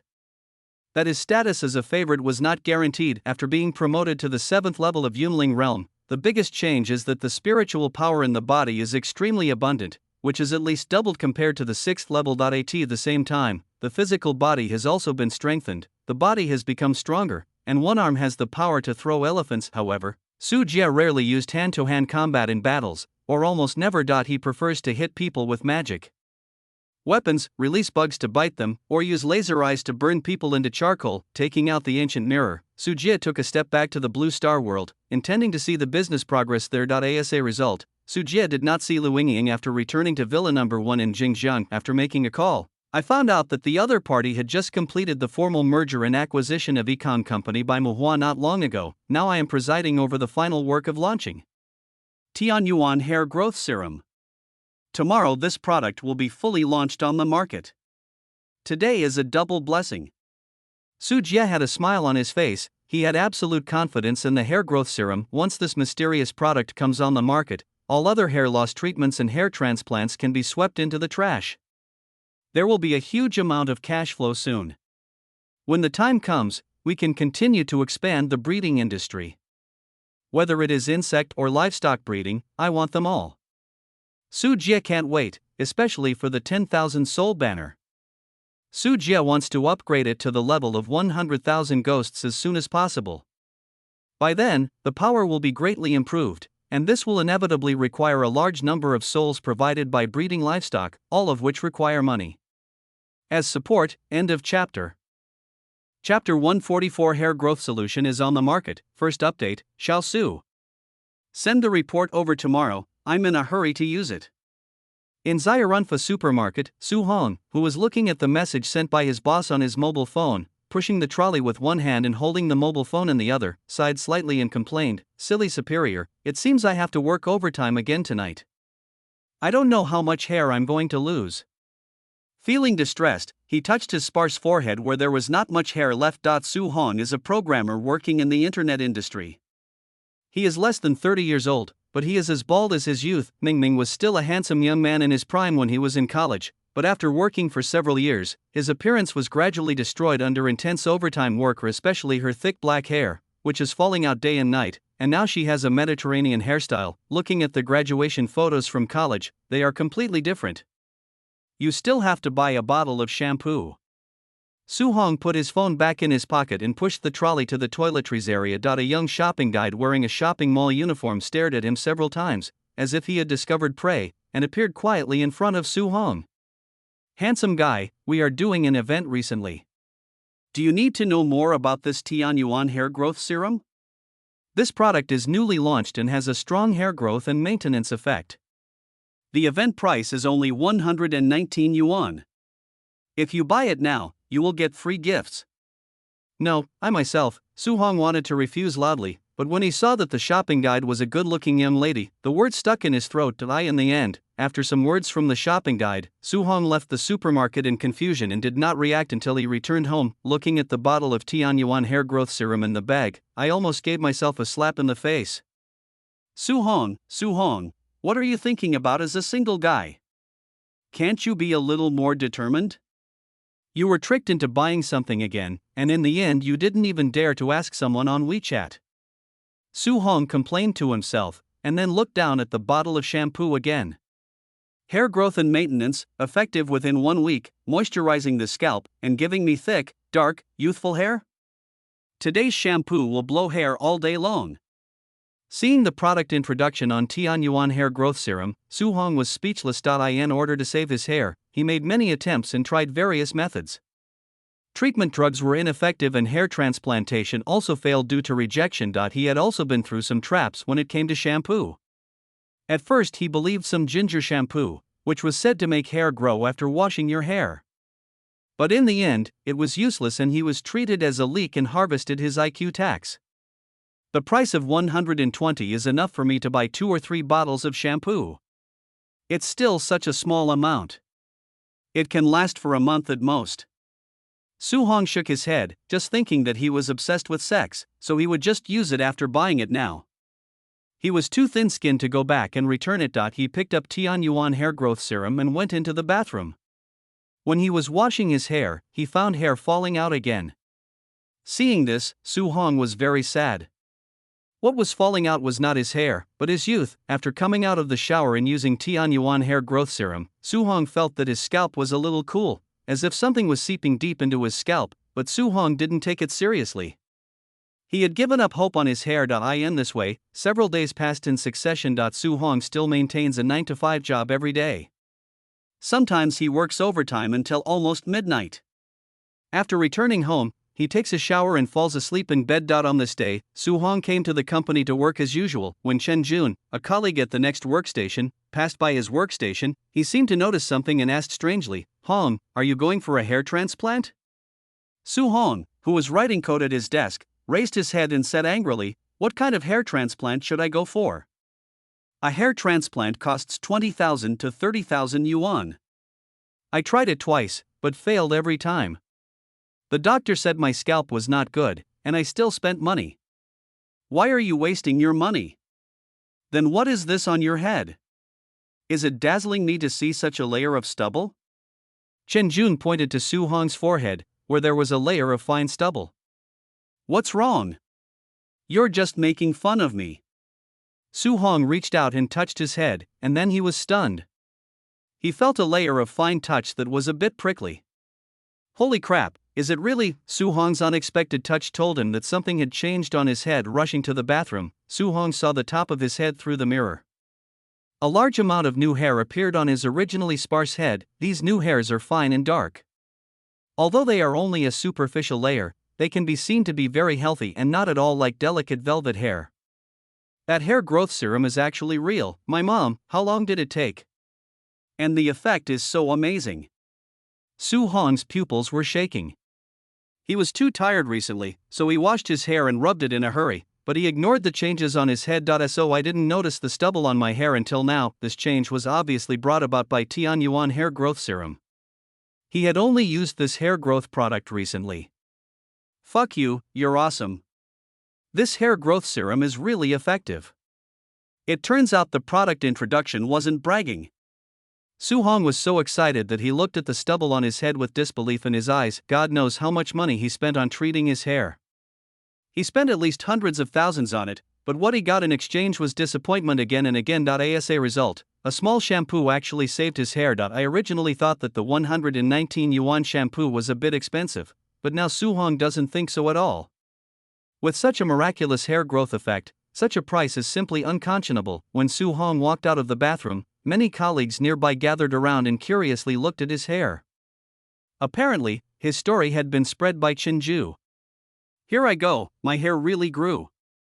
"Hong, that's not right. Brother Su, what did you do?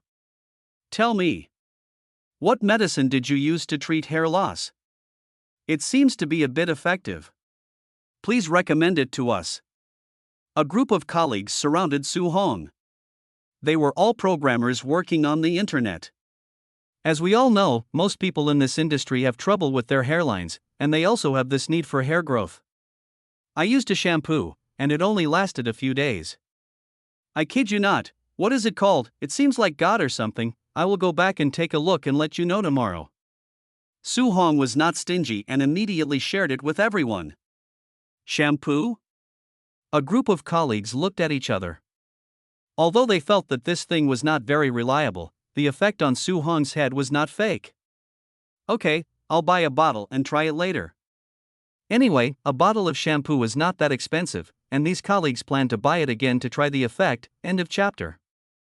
Chapter 145 Sales Explosion. Second update. As time passed, Su Hong insisted on using Tianyuan hair growth serum every day, and the effect was extremely obvious. "I used to lose a lot of hair every day when I wash my hair, but now the hair loss has completely disappeared." At the same time, the new hair stubble is also growing longer, covering the scalp that was originally sparse. Su Hong specially spent hundreds of dollars to get a short haircut from teacher Tony. His whole person changed from the decadence and slovenliness of the past, and he looked as if he had returned to his college days. On this day, Su Hong returned to the company. After entering, you can see everywhere that colleagues who had receding hairlines and were bald not long ago are growing new hair. Under Su Hong's recommendation, everyone tried to use Tianyuan hair growth serum, and the effect was amazing. Regardless of any hair loss symptoms, regardless of men and women, after using Tianyuan hair growth essence, all symptoms are improved. First, hair loss disappears, and then hair stubble grows, and black and thick hair is produced. Even Su Hong's stupid boss was originally bald. After using Tianyuan hair growth serum, his bald scalp now has thick and short hair. He was smiling all day long, treating Su Hong, who recommended Tianyuan hair growth serum. Great credit, my attitude has improved a lot, and of course, I still work overtime a lot. Brother Su, suddenly, a soft shout came from behind. Su Hong turned around and saw Guedingting, the young lady at the company's front desk, coming to him in a company with more wolves and less meat. Su Hong had tried to pursue each other before, but as soon as he had that intention, the other party was a face controller who blocked him at the level of looks. Brother Su, are you free tonight? Let's go have a meal together. Guedingting looked at Su Hong, who had become much more handsome, and extended an invitation to dinner. Ah! Me? Su Hong was stunned. The goddess actually invited him to dinner. He felt that the world had become unreal. Brother Su is unwilling? I'm willing to do it. Well, I'll treat you. Su Hong tried hard to tighten his expression and maintain his demeanor, but the joy of being invited by the goddess made the smile on his lips harder to suppress than AK. But inside, Su Hong was shouting crazily, Tianyuan hair growth essence will last forever, his hair volume has returned, and even love seems to be coming, which makes Su Hong like and appreciate the product Tianyuan hair growth serum from the bottom of his heart. Similar things didn't just happen to Su Hong. Tianyuan hair growth liquid was indeed unknown at the beginning. When it was launched, it spent money on major e-commerce platforms, radio stations and TV to place corresponding advertisements, but the traffic was not good. In order to let more people know about it, they even resorted to TV sales tactics. Lu Yingying found a few actors who were immortal and master-like. She sat on the TV and took out a bunch of titles of the 56th generation descendant of the imperial physician and a certain family of traditional Chinese medicine. She said, after repeated trials and tribulations, due to the ideological struggle, I made a decision that went against my ancestors and contributed the secret recipe passed down by my ancestors and other propaganda techniques, but the money was spent, but the effect was not very good. These days, people are bombarded with all kinds of messy advertisements and have a high immunity to them. At first, not many people were willing to pay real money to buy. However, after a week of use by the first batch of customers, amazing hair growth effects appeared, which shocked these men and women who were troubled by hair loss. Hair is something that is obvious on the outside. A person's hair volume suddenly increases. My colleague who used to have an M hairstyle on the forehead has bangs on the front. My neighbor who used to have a Mediterranean hairstyle now has thick hair. My friend who used to be bald now has a full head of black hair. Such instances are seen by others and spread from one person to another, which is the best walking advertisement. As a result, sales of Tianyuan hair growth liquid in major supermarkets have been rising steadily, and sales on e-commerce platforms have also skyrocketed. Across various channels, the sales volume of Tianyuan hair growth serum in the first week was only 20,000 bottles, which was still the result of a large amount of advertising, but with the arrival of the second week, the sales of Tianyuan hair growth liquid began to grow exponentially. In the second week, the shipment sales reached 500,000 bottles. In the third week, the sales surged to 7 million bottles. By the fourth week, the sales volume had exceeded to 40 million bottles. All major distributors were stunned by the astonishing sales, and then they all sent buyers to Tianyuan Daily Necessities Company to pick up the goods. Before that, Tianyuan hair growth liquid was still begging grandpa and grandma to spend money to stock it. Now the situation has taken a two-level reversal. The huge volume of shipments has almost wiped out Tianyuan Company.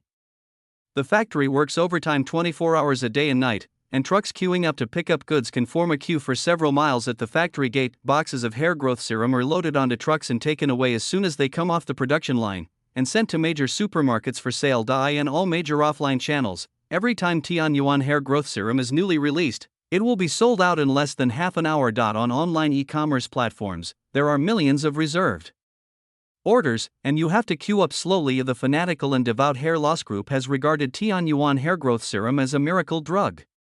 At least in the field of hair loss treatment, if you count the major hair loss drugs and hair transplant surgeries, it can be said that none of them can cure it. In front of a huge potential consumer population of hundreds of millions, the machine production capacity of Tianyuan hair growth liquid is not enough to produce smoke. New production lines are constantly being installed, and batches of employees are simply trained and put on the job, but they are still unable to meet the huge market demand. The hot sales of Tianyuan hair growth essence has also aroused great discussion and heated discussion. It is called the good news and life-saving medicine for hair loss patients. Douyin, Shosho, Weibo, and other major social platforms are all applauding. Middle-aged bald man, since using Tianyuan hair growth serum, my mother no longer worries about my hair, the shooting dream of 300 million people. One thing to say, Tianyuan hair growth serum is awesome. I have failed in hair transplantation in the past. I originally thought I would have to bear the Mediterranean Sea for the rest of my life. I didn't expect Tianyuan hair growth serum to be so powerful. It just helped me grow my hair. Back. If you like to eat grapes without spitting out their skins, I declare that all domestic hair loss drug manufacturing companies and hair transplant surgeries can simply go bankrupt. Extremely smart programmer. I threw the Monachi hairspray I bought before into the trash can. It's all rubbish. From now on, I will only love Tianyuan hairspray. A Fat House Happy Water. Today I went to my girlfriend's house for the first time. I brought 2 bottles of Maotai. My father-in-law said that I was not good enough for his daughter. But when I took out a bottle of Tianyuan hair growth serum, my father-in-law called me brother-in-law and said that her daughter was not good enough for me and wanted to introduce me to a better 1.68001 upstairs. Could it be that your father-in-law simply doesn't like you and is trying to make his daughter jump out of the fire pit? Of course, in addition to these praises, there are also criticisms. People who are poor have endless ambitions. If anyone has Tianyuan hair growth serum, I will buy a bottle for 200 yuan. Loli loves to eat popsicles. Upstairs, why did you increase the price? There is too much money to spend. This is not a car or a mobile phone. Not a poor person has an endless ambition. Damn it, you think I want it? I can't get Tianyuan hair growth serum. After using up the first bottle of Tianyuan hair growth serum, my hair started falling out in large quantities. I don't want to go back to baldness. Gangjing Benjiing. There is definitely a conspiracy here. Tianyuan hair growth liquid must have been deliberately changed into such a chronic drug to squeeze and deceive us consumers. I am Qin Huang. Do shampoo companies engage in hunger marketing now? Resolutely resist this garbage company and garbage culture. A poor person has a lot of ambition. Whoever has Tianyuan hair growth serum, I will increase the price to 250 a bottle. I am Qin Huang. Add me 28473638 and I will sell it to you. Discussions about Tianyuan hair growth liquid have flooded almost all social platforms. Faced with such an unparalleled and innovative hair growth product, no hair loss patient can bear it. They all join the rush to buy it. This also makes Tianyuan hair growth liquid more and more in short supply and sales are extremely high. Hot. End of chapter. Chapter 146 Malicious Competition, third update. Cheers. In a 5-star hotel. Su Jia hosted a banquet for the top management of Tianyuan Daily Products Company and took Lu Yingying to the celebration banquet when Tianyuan hair growth serum sales exceeded 50 million. Tianyuan Daily changed its name after acquiring a shampoo company. Currently, there is only one Tianyuan hair growth serum on sale, but just such a product. In just 1 month, the company made a lot of money every day, and its monthly revenue exceeded 5 billion. Although this is not actual profit, and various costs and taxes have to be deducted, but it is enough to see the huge market and cornucopia of Tianyuan hair serum today. Respect Mr. Su. A group of senior executives of Tianyuan Daily quickly stood up and clinked glasses. Many of them were old people retained by the original company. They could be said to have witnessed the development of Tianyuan Daily. They also knew that with such an innovative product, Tianyuan Daily would be better in the future. He will definitely be famous all over the world, and he will naturally be extremely respectful to Su Jie. Su Jia accompanied a group of people to eat and drink. After the meal, he followed Lu Yingying back to Villa No. 1, Jingjiang. Su Jia, we succeeded. Lu Yingying, who couldn't let go in front of others, was as happy as a child after being alone. Success is not inevitable, after all, the effect of hair growth serum is there. Su Jia flicked Lu Yingying's forehead, disapproving of her fuss, and said, now the company has enough cash flow in its account to expand pig and insect breeding as planned. I understand, but Su Jia, there are now a lot of slanderous comments on the internet about our Tianyuan hair growth serum. The sources include some domestic hair loss pharmaceutical manufacturers, wig companies, beauty salons, doctors in related industries, etc. Br. Lu Yingying's expression straightened and she talked about another issue. I can't sit still so soon. Su Jia nodded, already expecting this move. The emergence of Tianyuan hair growth liquid has greatly eroded the market share of these original interest groups, causing their operations to plummet. As the culprits, they will definitely take action to fight back. Su Jia turned on his mobile phone and did a random search on the internet. Sure enough, there were many sensational news smearing Tianyuan hair growth serum. Ma Tingkang, a well-known dermatology chief physician, professor and doctoral tutor specializing in hair diseases, gene therapy and hair transplantation, recently stated that the reason for the effectiveness of Tianyuan hair growth liquid is unknown and may cause some extremely serious side effects, such as skin cancer. A patient with hair loss caused systemic skin allergies due to the use of Tianyuan hair growth liquid, and the rash is difficult to get rid of. He is still hospitalized. Many victims of Tianyuan hair growth serum appeared and frankly stated that their hair loss was more serious due to the use of this product. Looking at these news, they are all fabricated. There is basically no gold in the source and authenticity, and anyone with a discerning eye will know that it is a fake, but not everyone is a smart person. There are still many people on the internet who do not know the truth and believe it. Please like and comment below. These won't hurt us. Are there any other means? Su Jia continued to ask, what are the effects of Tianyuan hair growth liquid? These cannot shake the foundation of Tianyuan hair growth liquid. In addition to these, there is also the largest hair loss treatment company in China, Linghui Pharmaceutical Company, which has taken action. They have launched a health product focusing on hair loss treatment called Yafa Growth Promoting Liquid. This health product also has a powerful hair growth effect. We have tested it and it is indeed very effective, at most a little weaker than our Tianyuan hair growth serum. Lu Yingying mentioned another more serious problem, which made Su Jia stunned for a moment. Have they cracked the secret of our Tianyuan hair growth serum? Su Jia looked at Lu Yingying suspiciously. This was the radiation effect from ghost hair. Blue Star's technology was so powerful, could it crack it? I thought the same thing at first. Later we bought their Yafa growth promoting liquid and tested it, and the results came out. Lu Yingying shook her head and explained with a speechless expression, as a result, we found the ingredients of Tianyuan hair growth serum in their products. We suspected that they bought our Tianyuan hair growth serum back, then diluted it and poured it into their own hair. In the growth promoting liquid. That's okay, don't they lose money? Su Jia rubbed his eyebrows, shocked by the coquettish actions of these colleagues. In order to make money, you can use any means. Their price is much higher than ours, and they sell it in the name of healthcare products.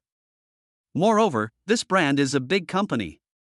The best external hair loss drug sold in our country was Linghui Company, which acted as the agent for the foreign drug A product of Side Company, a drug called Mino Hair Growth. Therefore, many people have a sense of trust in the products produced by Linghui, and many people would rather pay a high price to buy this product, so they will make a profit. In addition, many people in remote areas that are not covered by our sales are still unaware of the existence of Tianyuan hair growth serum, and their products are sold at higher prices there.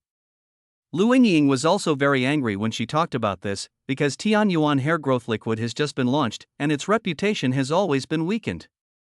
There will always be people who believe in the so-called big brands and manufacturers. We can't let them mess around like this and disclose the information.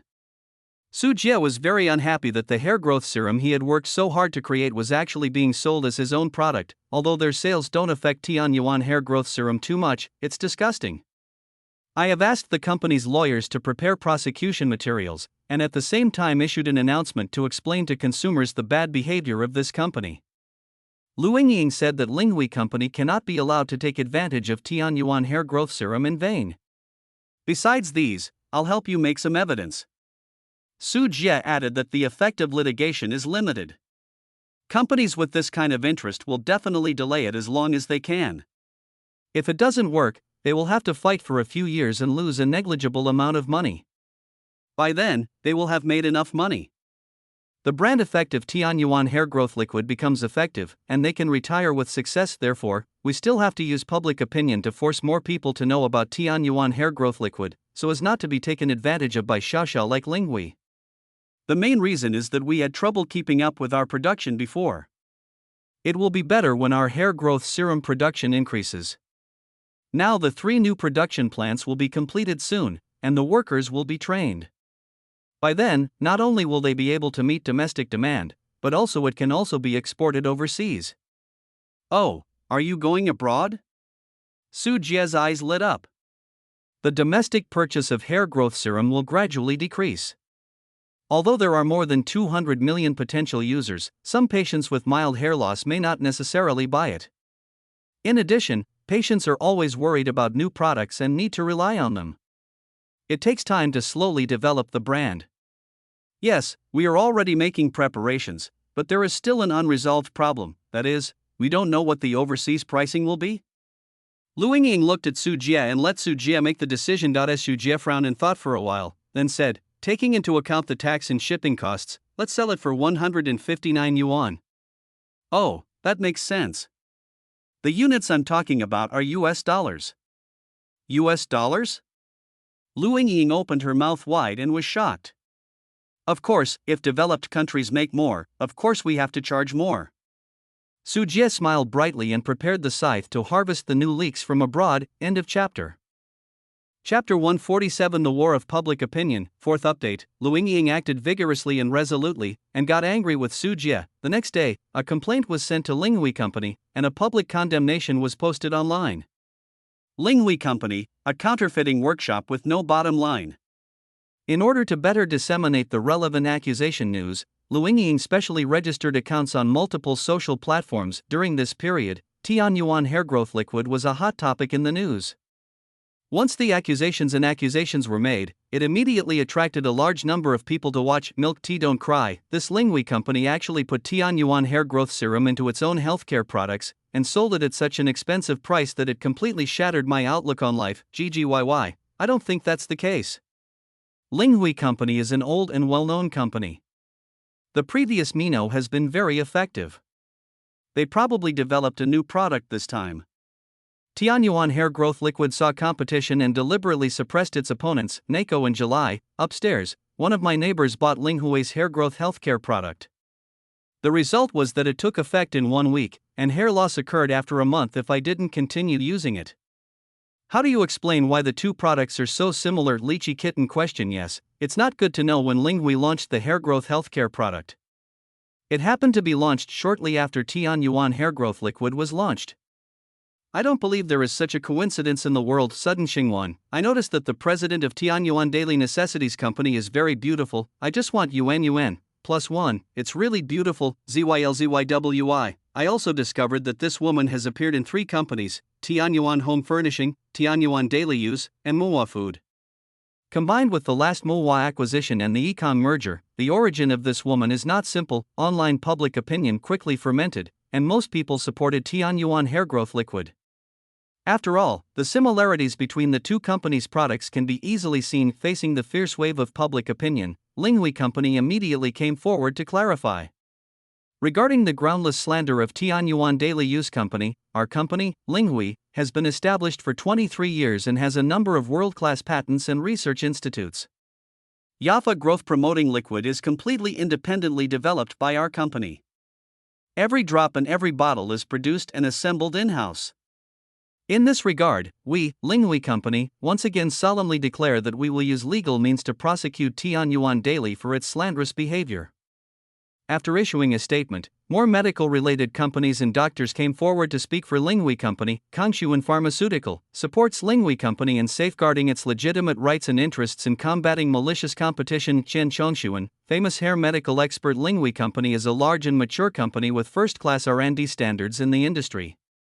Tianyuan hair growth liquid is not the only company in the world that can develop good anti-hair loss products. Xingzhou Chain Beauty Salon, we have been partners with Linghui Company for many years. Linghui Company has always put integrity first, and I trust it. These remarks are exactly the opposite of most people.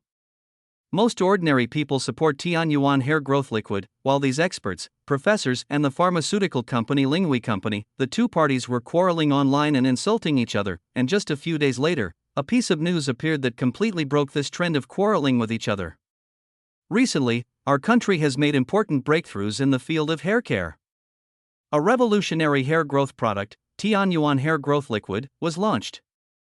This product has excellent hair growth effects. It not only breaks foreign hegemony in the field of hair care, but also proves that our country has the ability and strength to ensure the health and medical care of all its citizens. If this news appeared in other media, it might not matter, but if it were broadcast on CCAV1's 7 o'clock news program, the influence and effect would be sensational. This is equivalent to national certification, and it is not something that Linghui Company can achieve, and this was not over yet.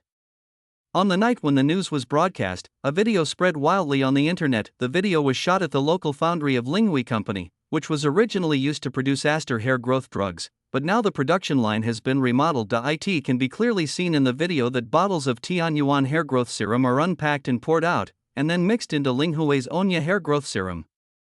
The video was shot from a wide area perspective, taking in the factory environment, employees, company logo, etc., making it hard to deny. After the emergence of these two big news, public opinion on the internet suddenly changed drastically. No matter what, it's all my fault, let me just say it. Now that the country has come to stand, what else can your Linghui Company have to argue with? Steam is blowing. It's simply embarrassing. It's an old company. What Mr. Liu said is true. It's just a counterfeiting workshop. Xiongwan Mandao is really like iron. What else does Linghui Company have to say now? I hope everyone can tell the relatives and friends around them and stop being deceived by the disgusting tricks of Linghui Company. If you want to treat hair loss, just look for Tianyuan hair growth serum, which is certified by the country. Excessive issue Elua, just a passerby, let me tell you that although Linghui Company's methods are not very good, it is also for the sake of consumers. We don't want to see only one product monopolizing the market. Then wouldn't it mean that we will wantonly manipulate our consumption? Otherwise, we have no choice but to raise prices indiscriminately. Yellow is a serious color. Go away. It's okay to steal other people's things and fake them. The price is still more expensive than what others sell.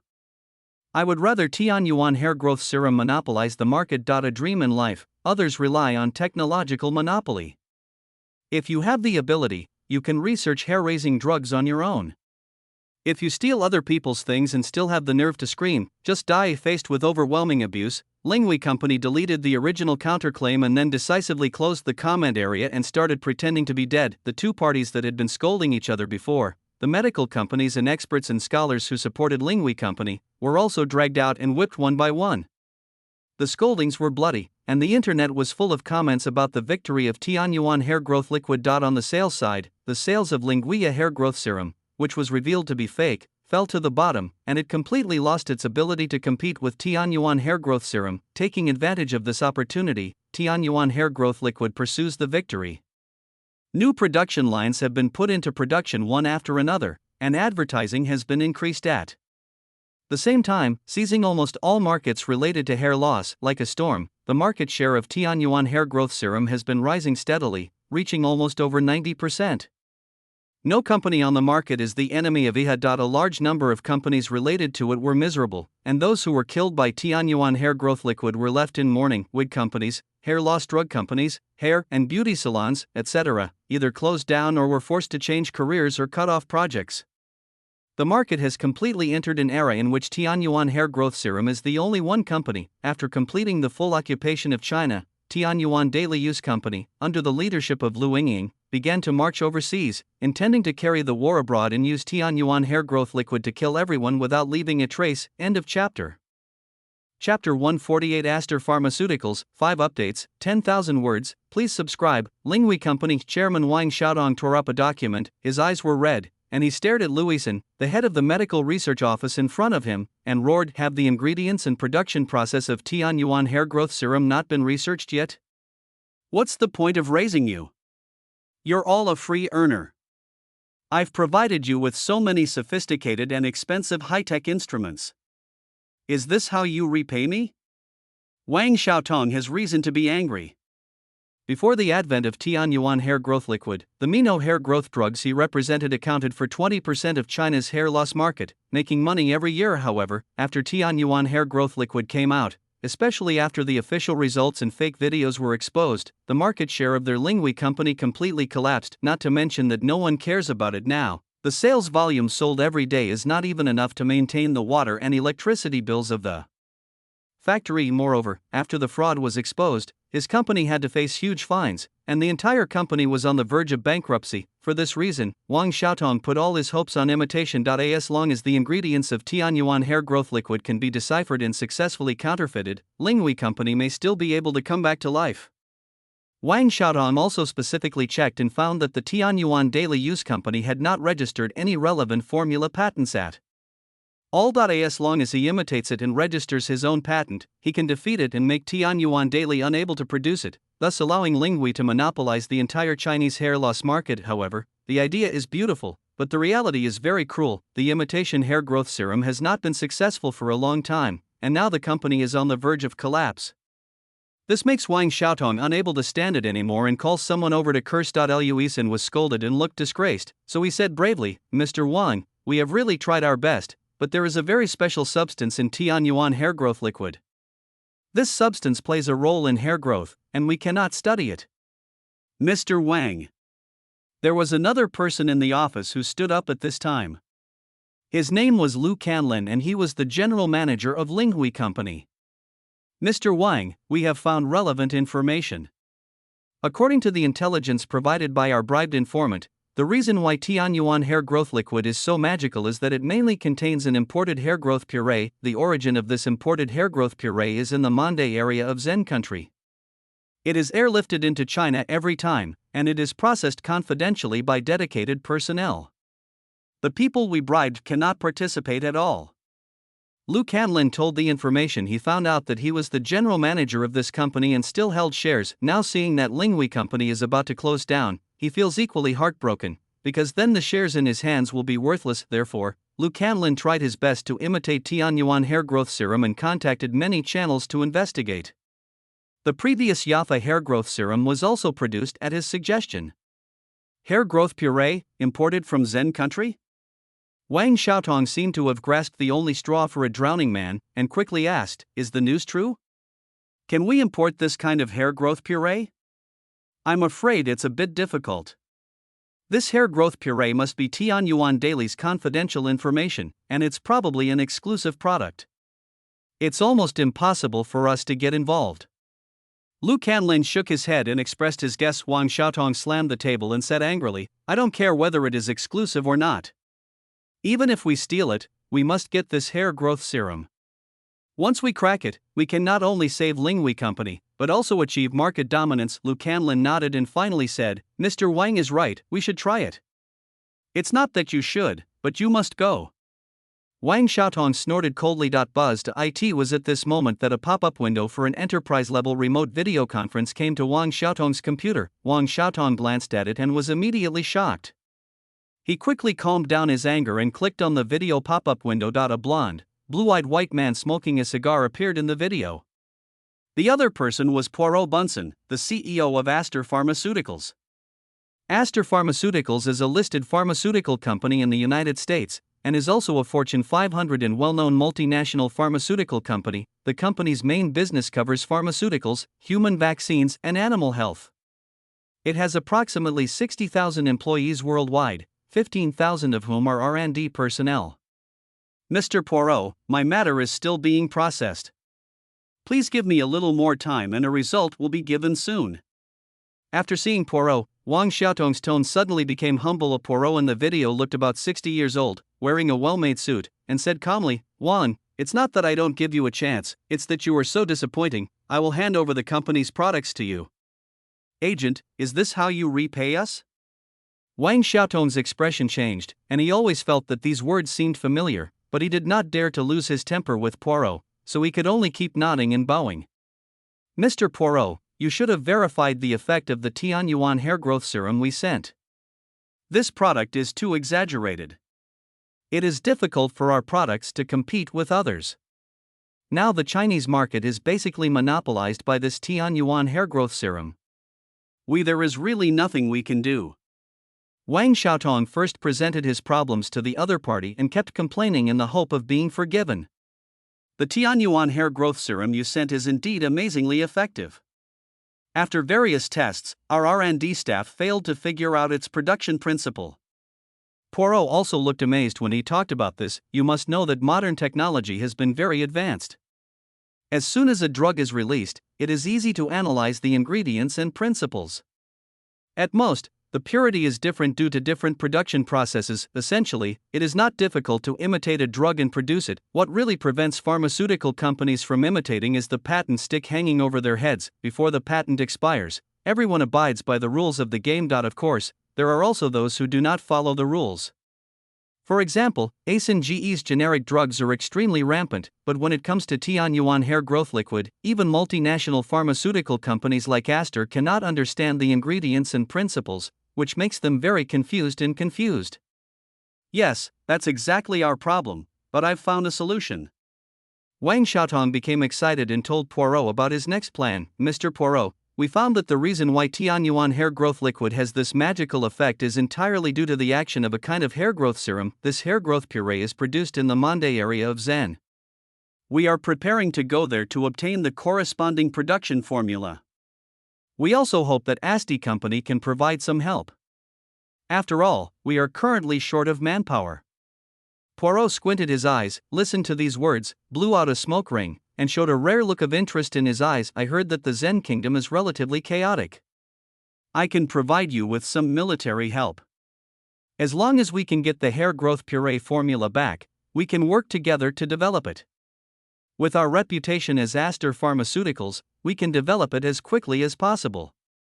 Monopoly market for Aster Pharmaceuticals, hair loss drugs are just one of their many pharmaceutical products, accounting for only a few $1 billion in the company's revenue, and they are not considered the lifeblood of the company, but this is the prerequisite for Tianyuan hair growth liquid to not appear. In the face of Tianyuan hair growth liquid's miraculous curative effect, it takes effect in 1 week, is cheap, has no side effects, and can cure most hair loss patients in one go. This is a huge market with hundreds of millions of patients and a market size of nearly $100 billion.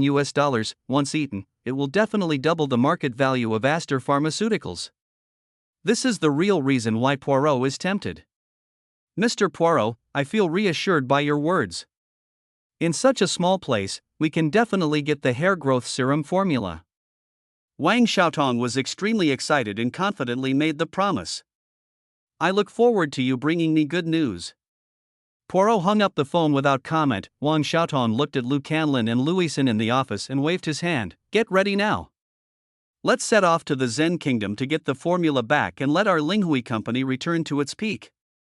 Lu Canlin's eyes were fiery, and Louison didn't want to lose his job, so they both agreed. End of chapter. Chapter 149 Changes in the Mande region. First update, Eastern Qin state of Zen. On the road leading to Mande City. 2 off-road vehicles drove on a muddy and dilapidated road. Due to a heavy rain last night, the 2 cars got stuck in mud pits many times. The people in the cars had to get out to fill the holes and push the carts. They made themselves dirty and made the journey awkward. I in the first off-road vehicle, Wang Xiaotong, Lu Canlin, and Louison were sitting in the vehicle, and the driver was a local guide and translator. The car behind them is the bodyguard team they hired to escort them safely throughout the journey. These are broken roads, they are not meant for cars. Wang Xiaotong was speechless. The legs of his trousers and sleeves were still stained with mud and water, which was caused by going out to push the cart just now. Boss, this is how we are here. But it will be fine once we pass this section and reach the Mande area. The guide guessed Gung as he explained with a smile. He was used to this bumpy and muddy road. I in the passenger seat, Louison, who was the weakest, looked pale and suddenly felt nauseated again. He quickly stuck his head out the window and vomited. Lu Canlin frowned and looked at the environment with high mountains and dense forests on both sides of the road, a scene of primitive undeveloped jungle. He now doubted whether the information he had collected was correct. Is there really a hair growth serum in a place like this? While thinking about it, a road monument appeared in sight. With the word Mande written on it in Zen characters, the bumpy feeling suddenly became smooth. Because the car drove onto a concrete road, which was still a two-lane road, extending to a place beyond the site, Wang Xiaotong finally understood why Chai Gung said that it would be good to enter the Mande area. This is Mandab. It is very different from other places in our country. Except for big cities such as the capital, it is difficult to see this kind of road outside. Chai Gung spoke with pride. When he saw several military policemen on duty in front of him, he slowed down the car and rolled down the window. Wang Xiaotong thought that Chai Gung wanted to take money to pass the card. In the past, they had encountered checkpoints similar to checking and setting up cards several times, and each time they had to pay money to pass. Unexpectedly, Chai Gung just said hello to the military police. Several military policemen with German Shepherd dogs scanned the area with instruments. After finding no contraband, they waved and let him go. Wang Xiaotong was greatly surprised and couldn't help asking, "Don't the military and police here actually charge money?" Chai Gung said with a smile, "We used to collect money, but now that a new person in power has come to power, we no longer collect money randomly, but instead check for contraband and don't allow things like opium to be brought over. Wang Xiaotong and the other three looked at each other in confusion. Opium is extremely rampant in the Zen Kingdom, and it is also an important source of income for many local warlords. Nowadays, there are still places where opium is banned. Point 2 Off-road vehicles were driving along the cement road, and Wang Xiaotong was surprised to find out this place was very different from what he had seen in other places in Zen Kingdom. In areas controlled by other warlords, you can see many human-powered tricycles, horse-drawn carriages, bullock carts and other means of transportation on the road, but here, most of them are motorcycles and some cheap cars, which is a bit like the traffic situation in China when the economy just took off. In some farmlands, Wang Xiaotong also saw modern machine farming, such as harvesters and tractors. In other parts of the Zen Kingdom, buffaloes are basically the main farm laborers. It was noon when the car drove into the Mande area, which happened to be the time for students to get out of school. I saw students everywhere carrying school bags, having fun, or riding bicycles home. There were so many students that I had never seen before. You must know that the enrollment rate in Zen is extremely low.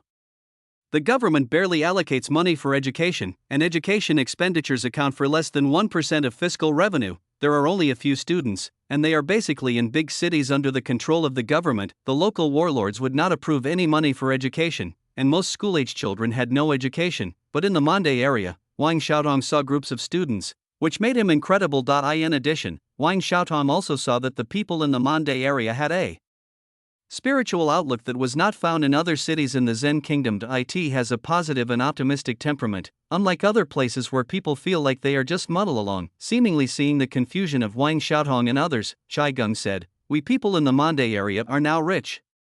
Every household has made a lot of money selling insects, so the living environment has become better."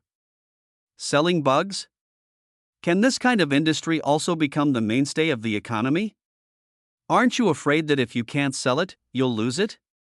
Lu Canlin couldn't figure out how much output would be released if every household in the Mande area raised insects. With a population of 7 to 8 million, this is not livestock such as pigs, cattle, sheep, etc. Who can digest such a large output? Jico Company carries out guaranteed price purchases.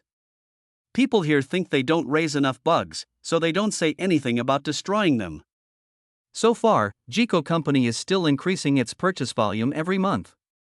Kai Gung told the news he knew with a hint of envy in his tone. Although his guide and translator are paid well, some large insect farmers in the Mande area who are talented in raising insects earn more than him and can even afford a car.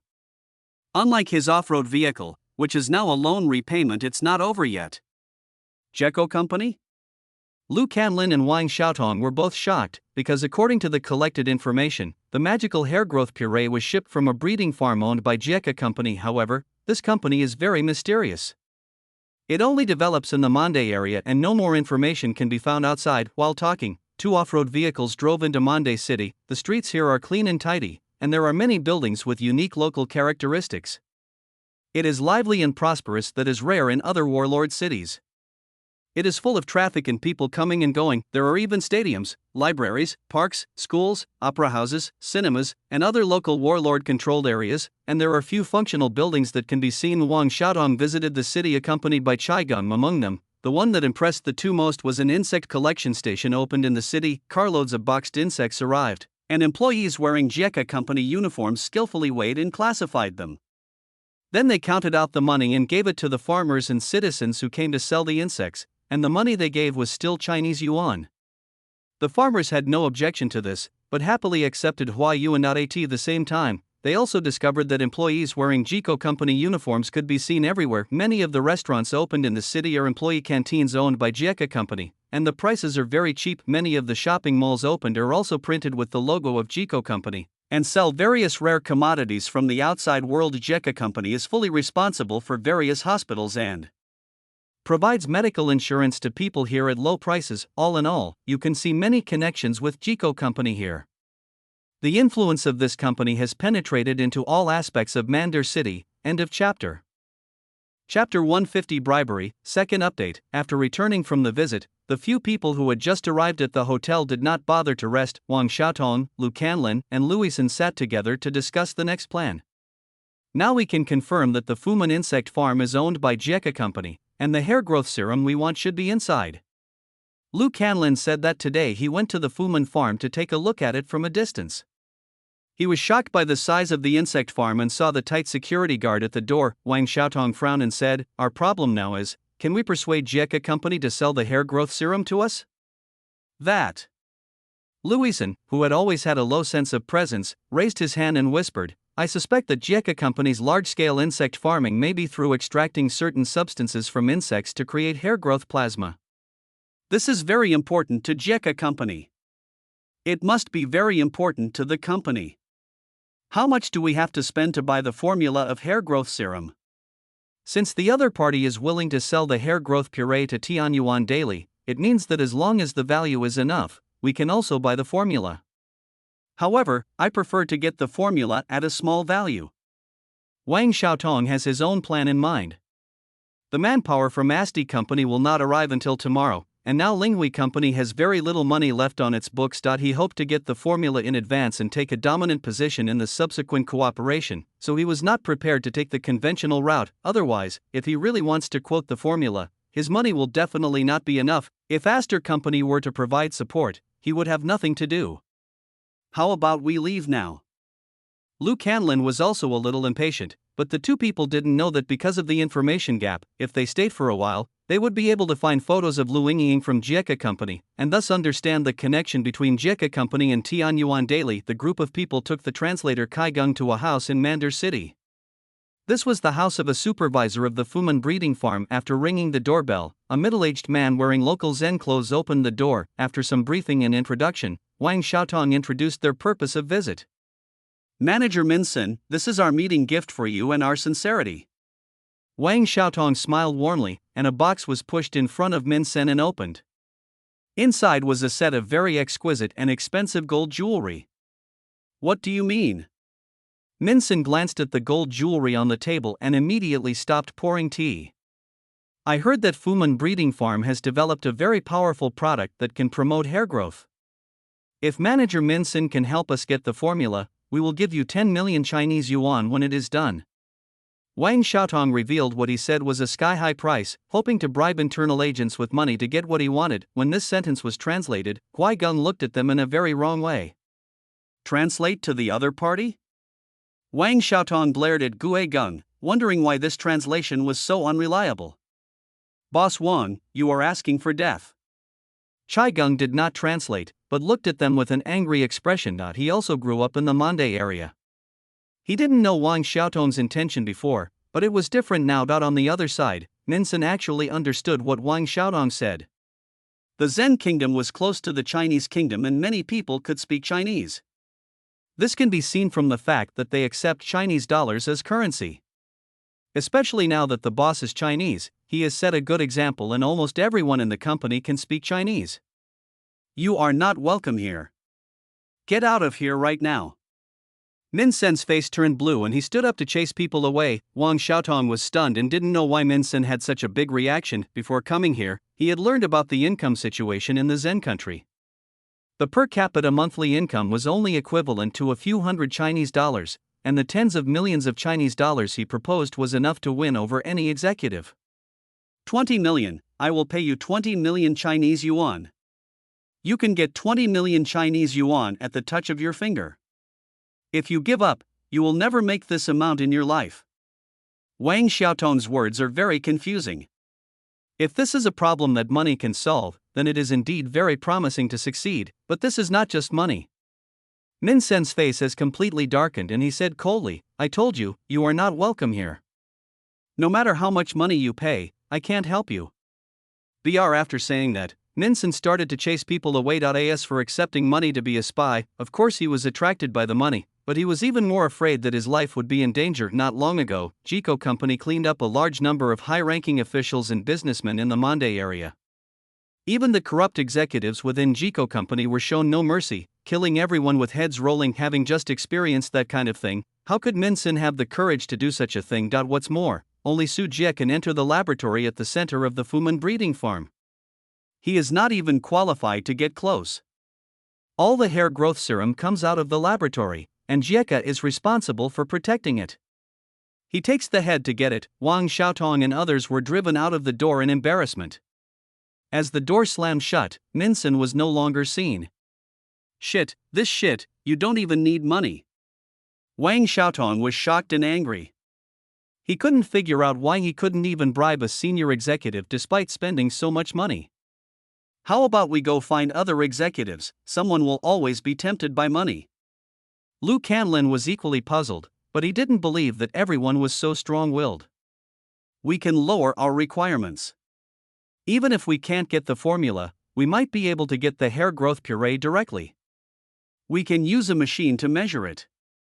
Louison suggested that maybe it was because the formula was highly confidential that Minson refused. Yes, let's find someone else.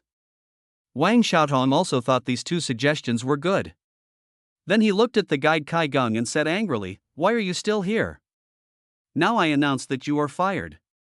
Kai Geng didn't get angry. He just looked at the three of them with dead eyes, turned around and left the place. Obviously, the three of them still don't know what it means to offend Jiko Company in Mandarin. Not long after leaving, Chai Geng called the security department of Jika Company to report the situation. The life of him and his family has changed for the better because of Jiko Company, and he would hate to see such a scumbag succeed in harming Jiko Company. If Jika Company goes bankrupt due to loss of profits, who will run schools and hospitals, build breeding farms and pay wages to them? In the house, Minson also called his superiors immediately to tell him what happened in the house today. The three of them, Wang Xiaotong and Wang Xiaotong, who had no idea about it, continued to rush to the next target, looking for high-level officials who could be bribed. They had no idea that a disaster was about to happen. End of chapter. Chapter 151. Raphael, third update. Uncle and Aunt, you are also welcome to visit Pingshur. I will ask the driver to pick you up when the time comes. In Nanfeng City, China, Su Jie was talking and laughing with a middle-aged couple in a residential complex. This is Lu Yingying's hometown. Su Jie fulfilled his promise to her and accompanied her to her home. Ajay, eat more. Father Lu's face was flushed, and he kept clinking glasses with Su Jie at the dinner table. It was obvious that he was in a very good mood. My Yingying has a bit of an arrogant personality. Ajay, please don't spoil her little temper.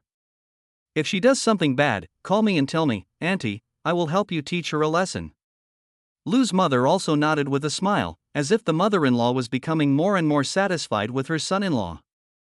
Mom, what are you talking about? How could I be so arrogant? Lu Yingying murmured, feeling that her status in the family had plummeted after Su Jie came to the door.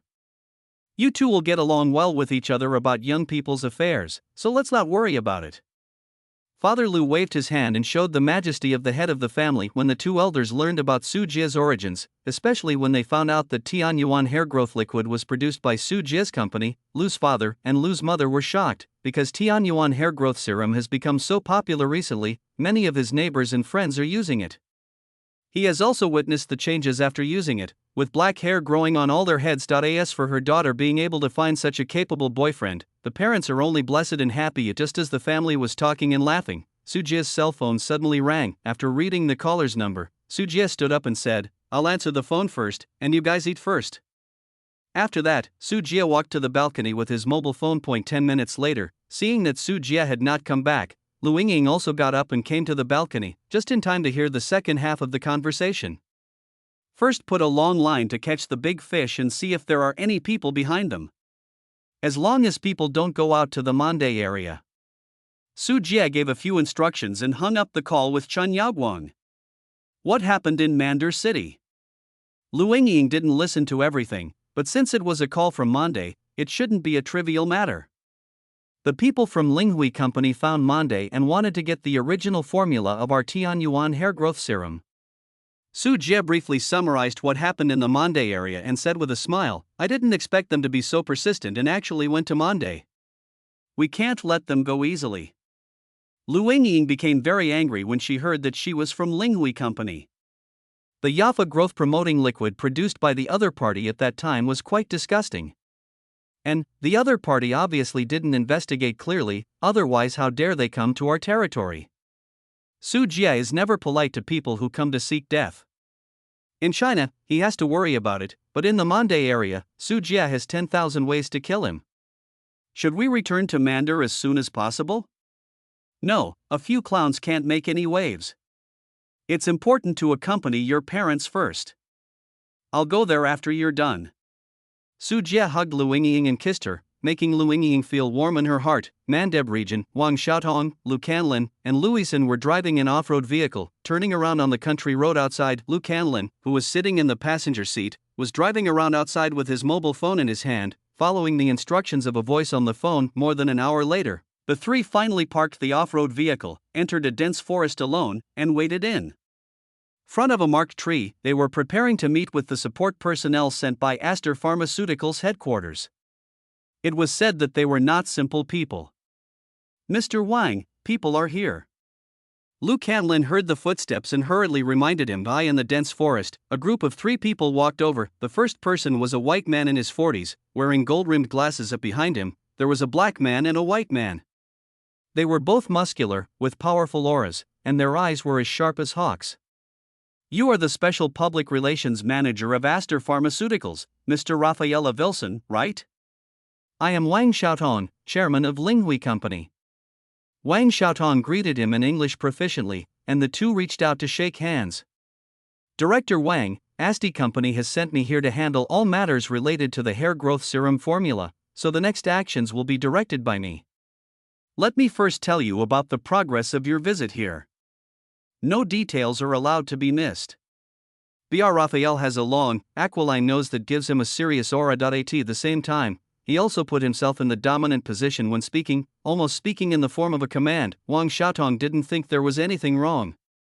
He originally made his fortune by acting as an agent for Aster's drugs. In addition, he is now on the verge of bankruptcy, and only relying on Aster Company can he hope to rise again. Immediately, Wang Xiaotong told everything about the actions of himself and others in the past 2 days. After being rejected last time, Wang Xiaotong, together with Lu Canlin and Lu Yixin, visited 2 other senior executives of Fuman Farm to inquire about information. One of them also rejected his proposal, but the other accepted his gift money and provided a map of the internal building layout of Fuman Farm. This also made Wang Xiaotong more convinced that one day he would be able to buy the hair growth essence.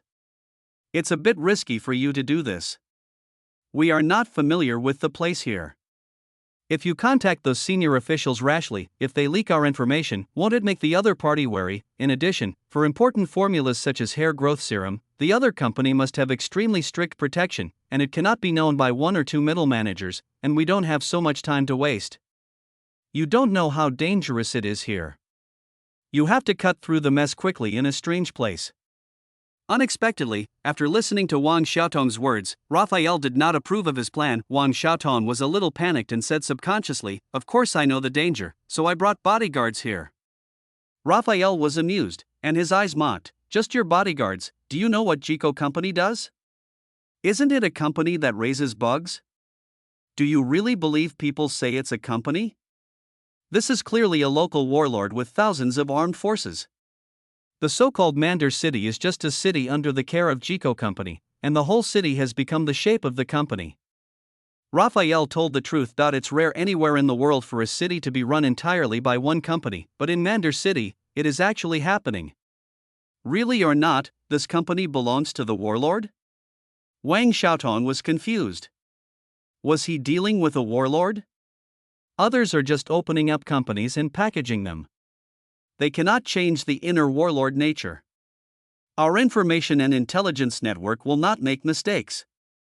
Raphael said coldly that the intelligence network of large pharmaceutical companies is very powerful. In order to allow their drugs to circulate around the world, pharmaceutical companies must collect intelligence to prescribe the right medicine, collude with various forces, and use various means to corrupt senior officials and hospital directors. So through intelligence, Raphael knew the true face of Jico Company. End of chapter.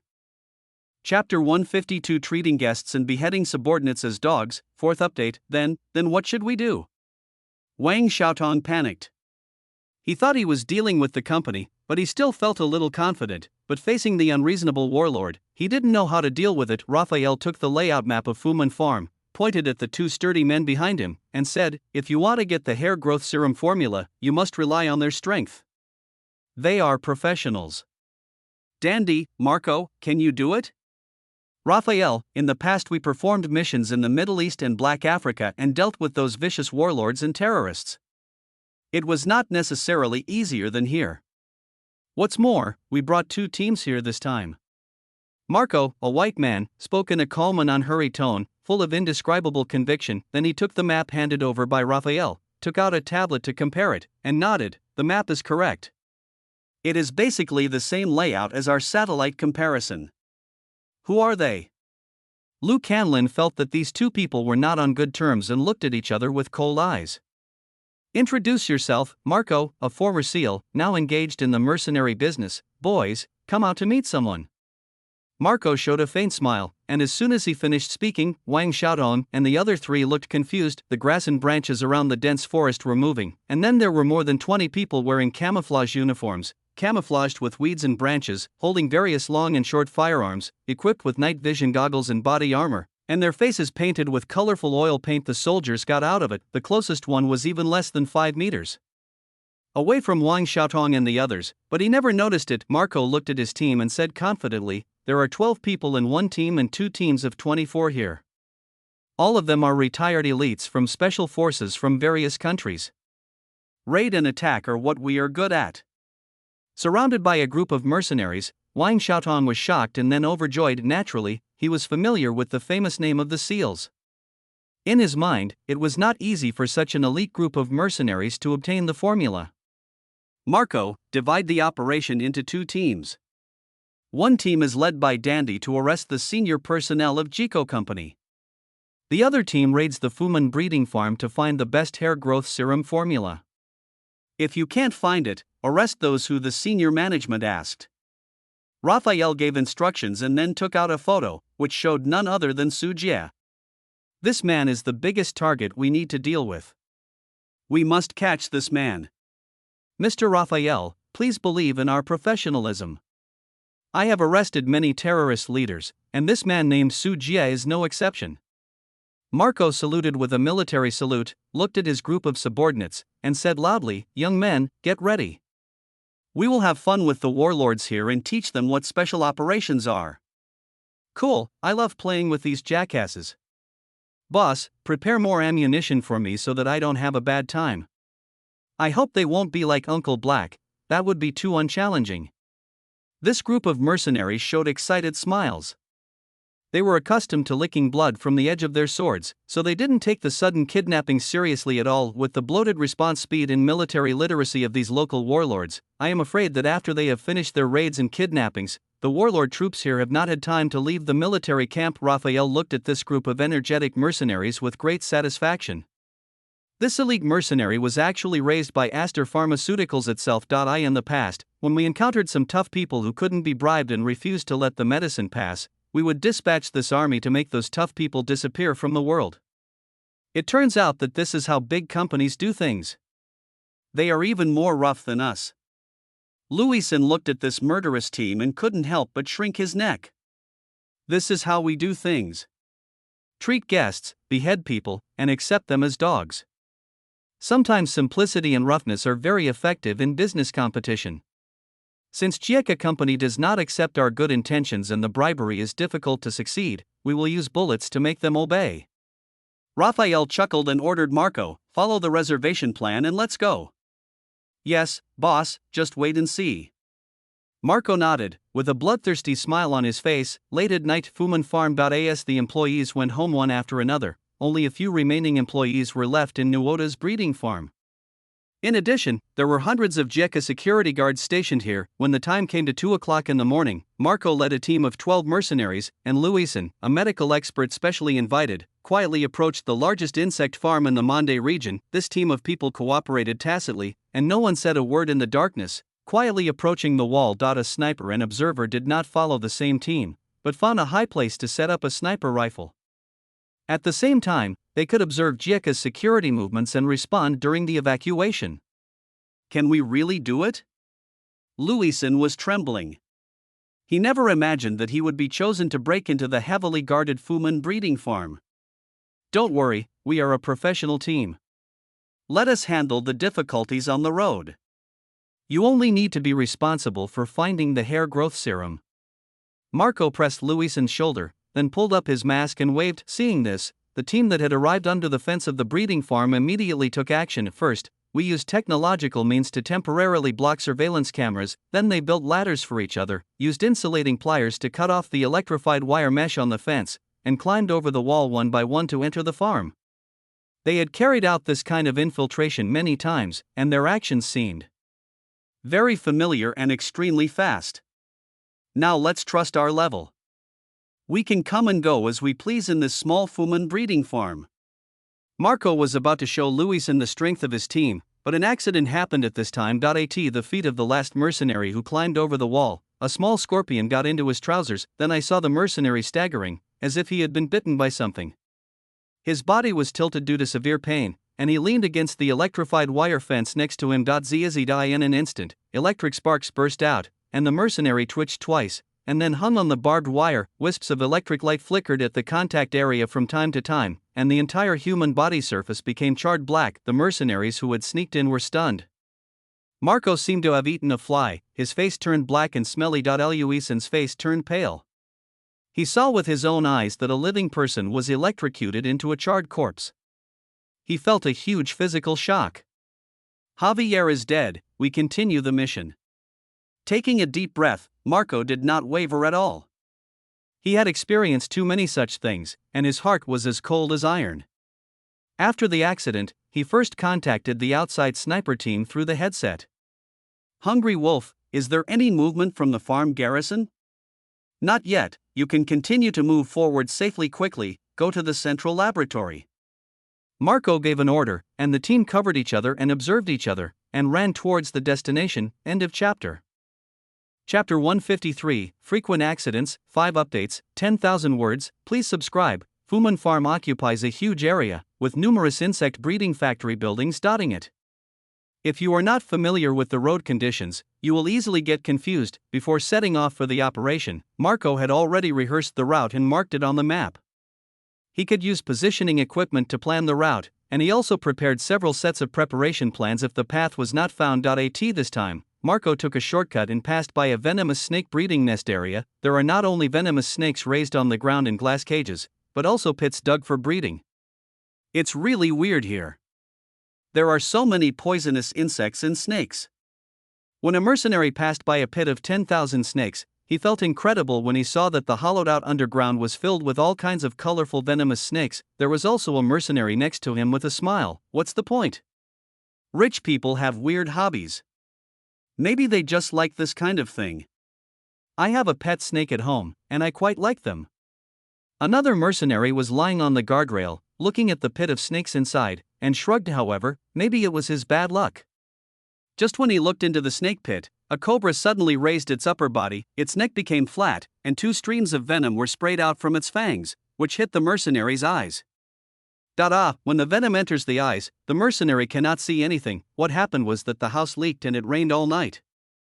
The guardrail he was holding on suddenly fell off due to his violent collision, and he fell into a pit of snakes. In that scene, tens of thousands of venomous snakes instantly swamped the mercenaries. Only piercing screams could be heard, and then no one could be seen. Marco was dumbfounded, and the surrounding mercenaries also opened their mouths, looking at their companions who were covered in poisonous snakes. Anyone who sees such a terrifying scene must shudder. What was worse than that was that the mercenary was bitten by 10,000 snakes, and the toxin entered his body and killed him immediately. In the confusion, he pulled the trigger of the rifle in his hand, and a hail of bullets came out. The bullets whizzed through the scalps of the mercenaries. Although no one was hurt, and the muzzle of the gun had a silencer to eliminate most of the sound, so as not to alert the garrison in the distance, these bullets hit the glass of other venomous snakes. Cage accompanied by the sound of shattering glass, venomous snakes clattered out of the glass cage. There were so many of them that the group of mercenaries who saw them were in trouble and had goosebumps on their skin. These poisonous snakes seemed to have been kept for too long, and they had a strong desire to attack. The dense group of snakes swam towards the mercenaries immediately. Several mercenaries were surrounded and had no way to escape. In the blink of an eye, venomous snakes crawled up their bodies, biting on the exposed skin such as the neck and face, injecting streams of venom, causing screams and frightened curses to continue. Retreat, retreat quickly. Marco didn't care about rescuing others. If he continued, he would have to stay here, so he hurriedly took the remaining people out of here. It wasn't until he ran a few hundred meters and reached a safe place that Marco looked at everyone around him angrily and roared. If any of you dare to be so curious and look around, I will kill you first. A group of mercenaries remained silent. Before they reached their destination and even before they saw an enemy, the team unexpectedly lost several members. This was something they had never encountered before. Evil Wolf, did we alert those warlord troops just now? I asked the peripheral sniper observation team through the headset. Boss, the garrison troops haven't moved yet, but you should pay attention to your safety. I don't want to see you all trapped inside. Hearing the comfort from the headset, Marco rubbed his temples with a headache, looked at his unlucky men, and said, "Keep going, I don't want any more accidents to happen." The team set off again. Fortunately, the march went smoothly this time. They didn't encounter any patrol troops along the way, and they didn't encounter any other accidents. Boss, this is it. Suddenly, a silver-white building appeared in sight. This is the building they are looking for. It is said that only Su Jie can enter, and the hair growth serum is probably produced secretly inside. When you see the tightly protected door of the laboratory, which is equipped with pupil and fingerprint locks, you know that it is definitely not simple inside. Can it be cracked? If not, just install a bomb and explode it. Marco found the lock-picking expert in the team, who looked at the combination locks and nodded. I can try, but if the code lock here is connected to the alarm, it may alert the enemy. While talking, the locksmith expert took out his toolbox, which was filled with a variety of tools, and then began to work hard. More than an hour later, locksmith experts used hydraulic tools and gas welding to open the last purely mechanical door. Luckily there is no alarm tool connected here. The lock-picking expert put away his tools and wiped the sweat from his forehead. Mostly because I think no one can come in, so I take it so lightly, but it is indeed convenient for us. Marco waved his hand, and a group of mercenaries filed in and entered the most mysterious laboratory. There are various precision instruments in the laboratory, but what is strange is that there are no documents at all. Why is there nothing? Marco frowned. If he didn't find anything, he wouldn't be able to deal with Raphael when he went back. None of these instruments have been used. They don't look like a laboratory. Louison wiped his fingers on the instruments and found that there was dust on them. He even saw that some of the instruments had not even torn off the protective film. It seemed that these instruments had not been used since they were shipped in. Boss, we found a secret elevator. A mercenary made a new discovery and found a hidden elevator by coincidence. Let's go down. Marco's eyes lit up and he immediately wanted to understand what was going on. This laboratory on the ground must be hidden from others. The real laboratory is underground, and the hair growth serum they want is probably down there. Here, can I not go?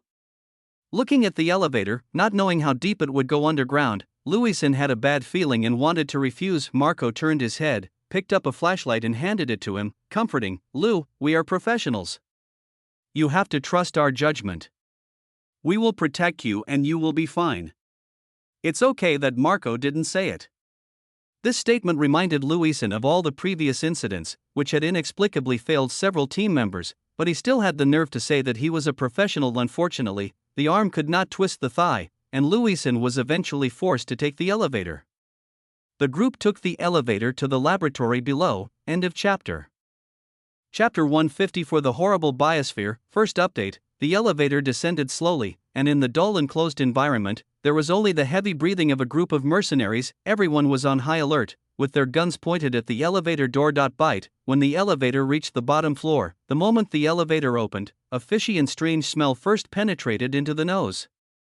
Search for enemy formation and advance.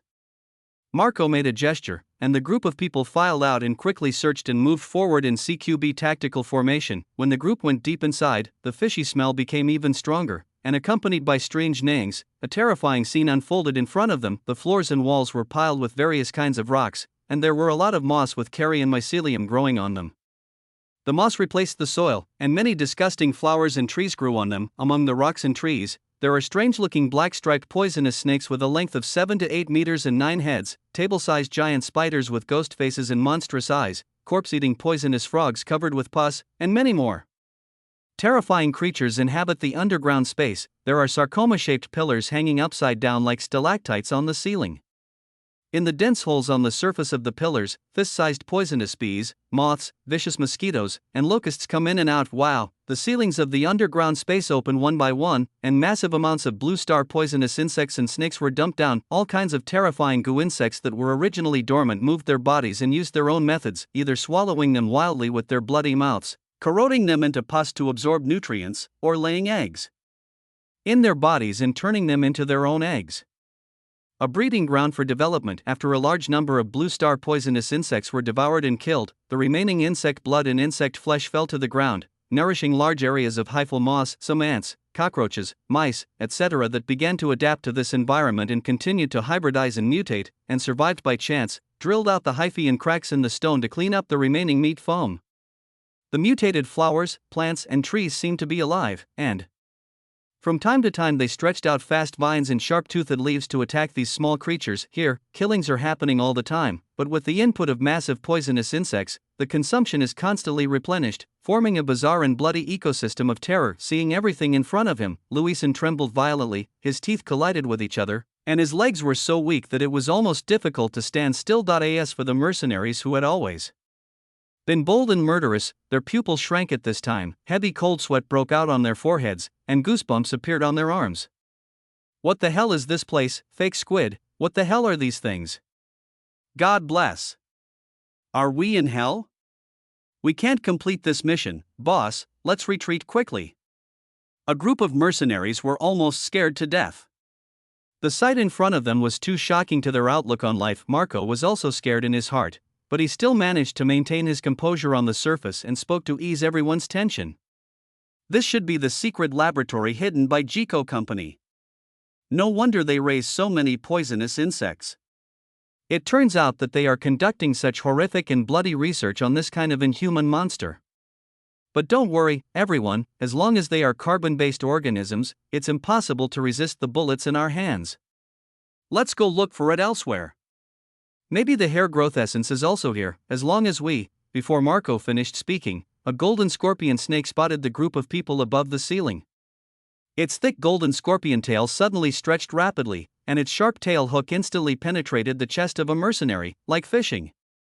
Hang it in the air, screaming and wailing incessantly, the mercenary was thrown into the mouth of the golden scorpion snake, chewing it, and a large amount of blood splattered and dyed the ground red. After a few mouthfuls, the golden-threaded snake and scorpion that tasted the delicious taste jumped down from the ceiling and broke into the crowd like a tiger among wolves. Fire!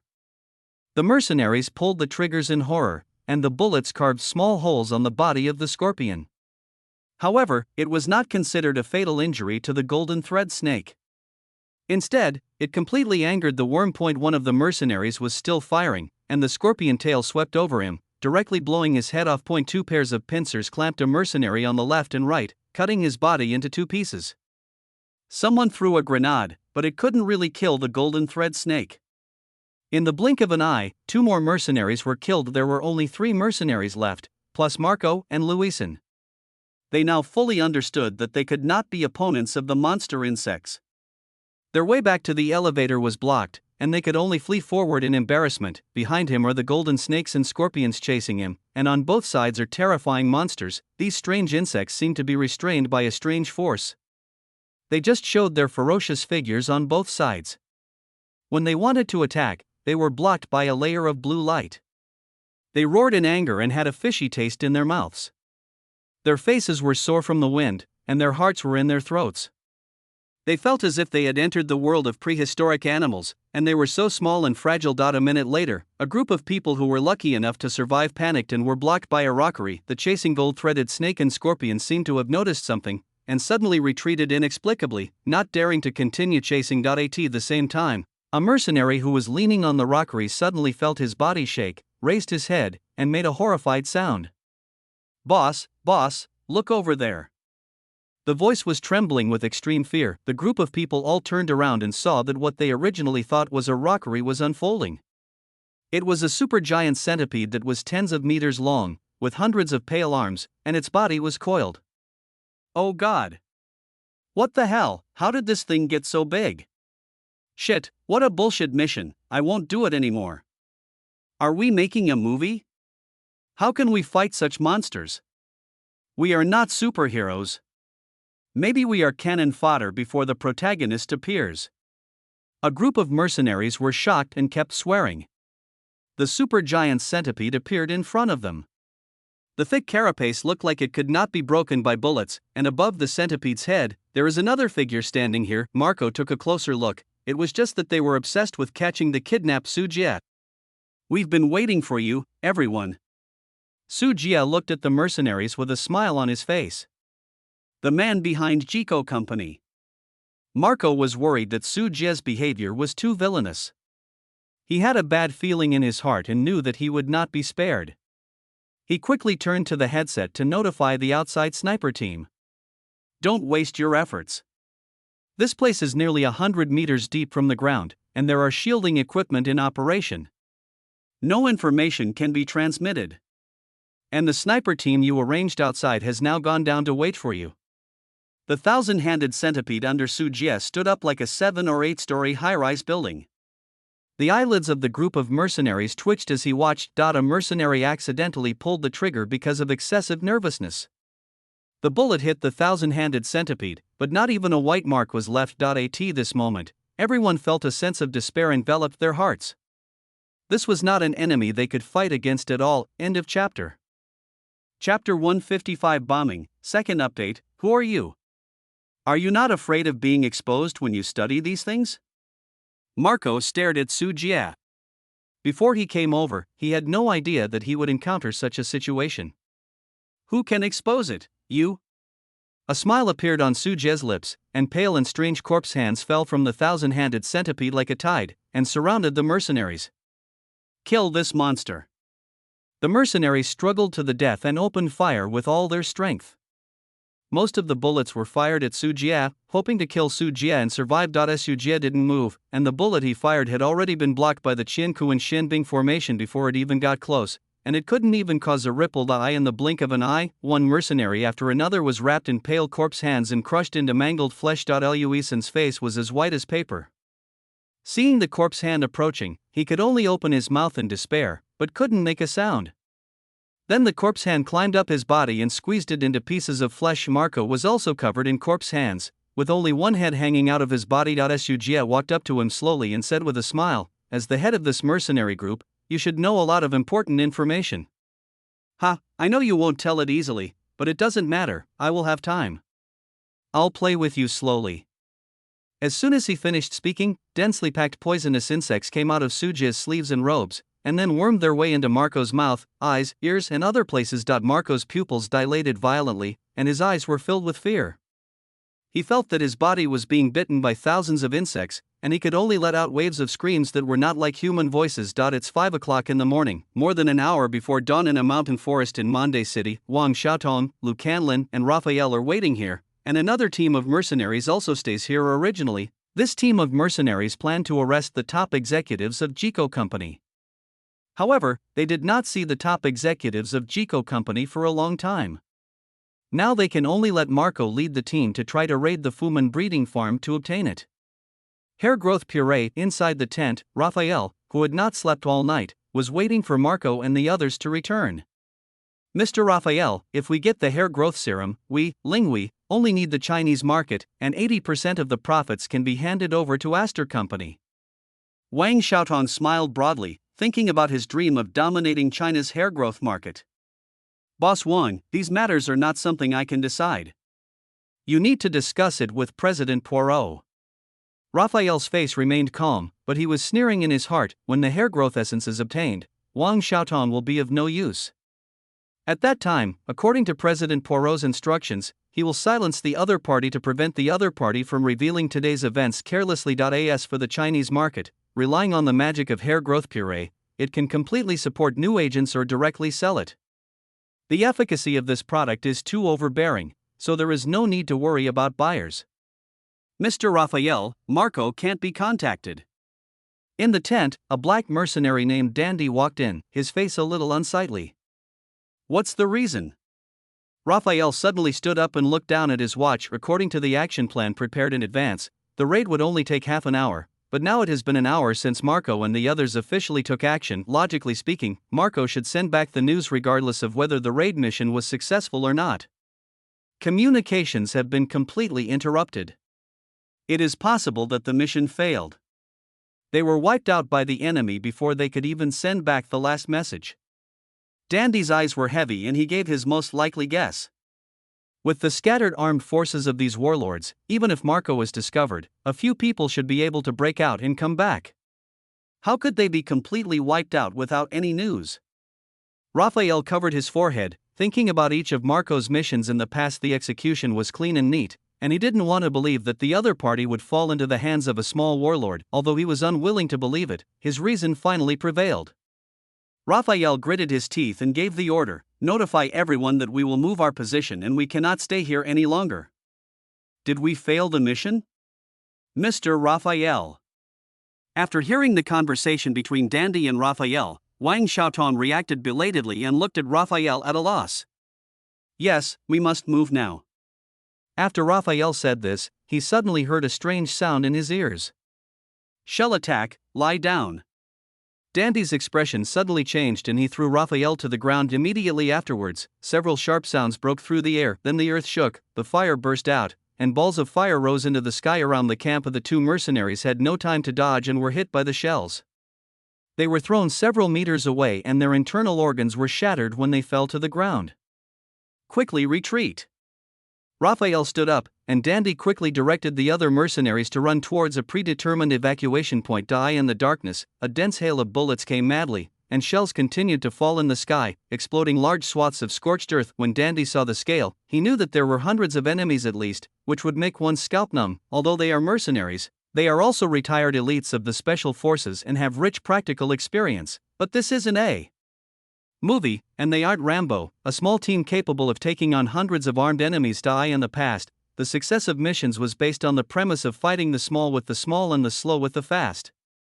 It did not mean fighting large groups of enemies. The mercenaries protected Raphael and retreated quickly, but Wang Xiaotong did not receive such treatment. Bullets whizzed past him, making his legs go weak. Bang! Next to him, Lu Canlin had a big hole in the back of his head, and a bullet came out of his forehead. As he was escaping, he fell to the ground and fell on top of Wang Xiaotong, scaring him to the point of peeing on the spot. "Mr. Raphael, save me, don't abandon me!" Wang Xiaotong cried, but Raphael couldn't protect himself now, so he naturally wouldn't care about Wang Xiaotong's life or death. On the contrary, Wang Xiaotong's cries attracted firepower in the darkness. A flare hit the sky, and a dense rain of bullets came over, turning the chairman of Linghui Company into a hornet's nest. More and more flares were launched into the sky, two-wheeled armored vehicles drove into the battlefield, and anti-aircraft cannons fired wildly at the dark jungle. An armed helicopter hovered at low altitude, rocket nests were fired at the approximate location, smoke and roaring noises continued to be heard, and the mercenaries' only struggle was immediately annihilated. With only light weapons, they could not possibly be opponents of the regular army with heavy weapons. Raphael turned to look at Dandy, who was leading him to escape. Just now, a machine cannon fired across Dandy's upper body and shattered it into pieces. Looking at the battlefield again, the mercenaries were dead and injured. Raphael listened to the dense footsteps around him and could only raise his hands high in a gesture of surrender. End of chapter. Chapter 156, Eating Alone Will Not End Well. Third update, Mandalay Prison. Raphael lay on the small single bed, staring blankly at the mold-covered ceiling. On the battlefield, survival and fear of death made him choose to surrender. He had been captured for 3 days and he didn't know what fate was waiting for him. Clang! The cell door was opened, 2 Jico security guards stepped aside, and a very young man walked in with his hands behind his back. "Raphael, do you recognize me?" Su Jie brought a stool and sat on it with his legs crossed. Raphael slowly turned his head, and at the first glance after seeing Su Jie, he recognized that this was the first dangerous person in their plan to capture, and he was also the mastermind and real controller behind Jico Company. "What do you want?" "I am willing to spend $20 million to redeem myself. This is already my entire net worth."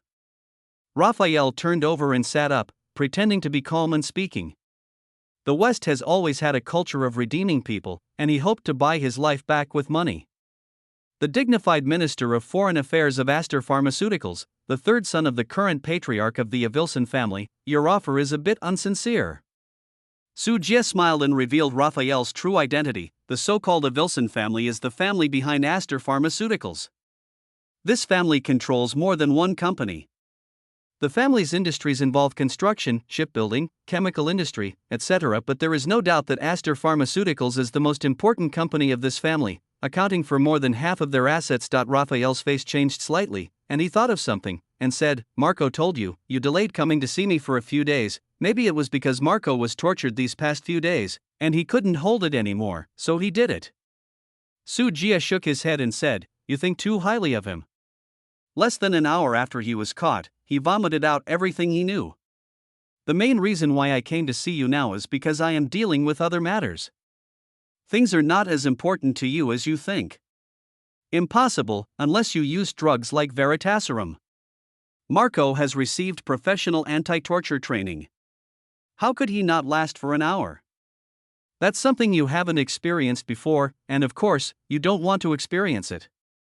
Su Jie chuckled, his eyes wandered over Raphael, and he said slowly, Do you know why you can survive?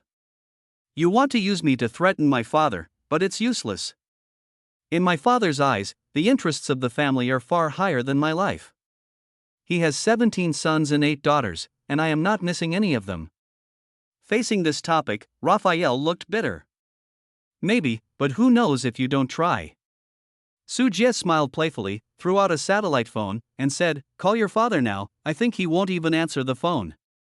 Raphael didn't struggle, silently took the phone, dialed a series of numbers and broadcast it. The phone rang for a long time before being answered. Dad, it's me, Raphael, I'm here now. Raphael looked at Su Jie. Say it. Su Jie waved his hand, indicating that he could speak boldly. I am now in Mandeching prison. Su Jie is standing in front of me. He wants to talk to you. There was silence on the other end of the phone, and an old voice came, Give him the phone and I'll talk to him. Su Jie took the satellite phone from Raphael and took the initiative to say, You must be the famous Mr. Jose Avilson. My name is Su Jie, the founder and owner of the current hair growth serum. Mr. Su, please quote a price. On the phone, Jose's voice was very calm, without any excitement or anger as expected.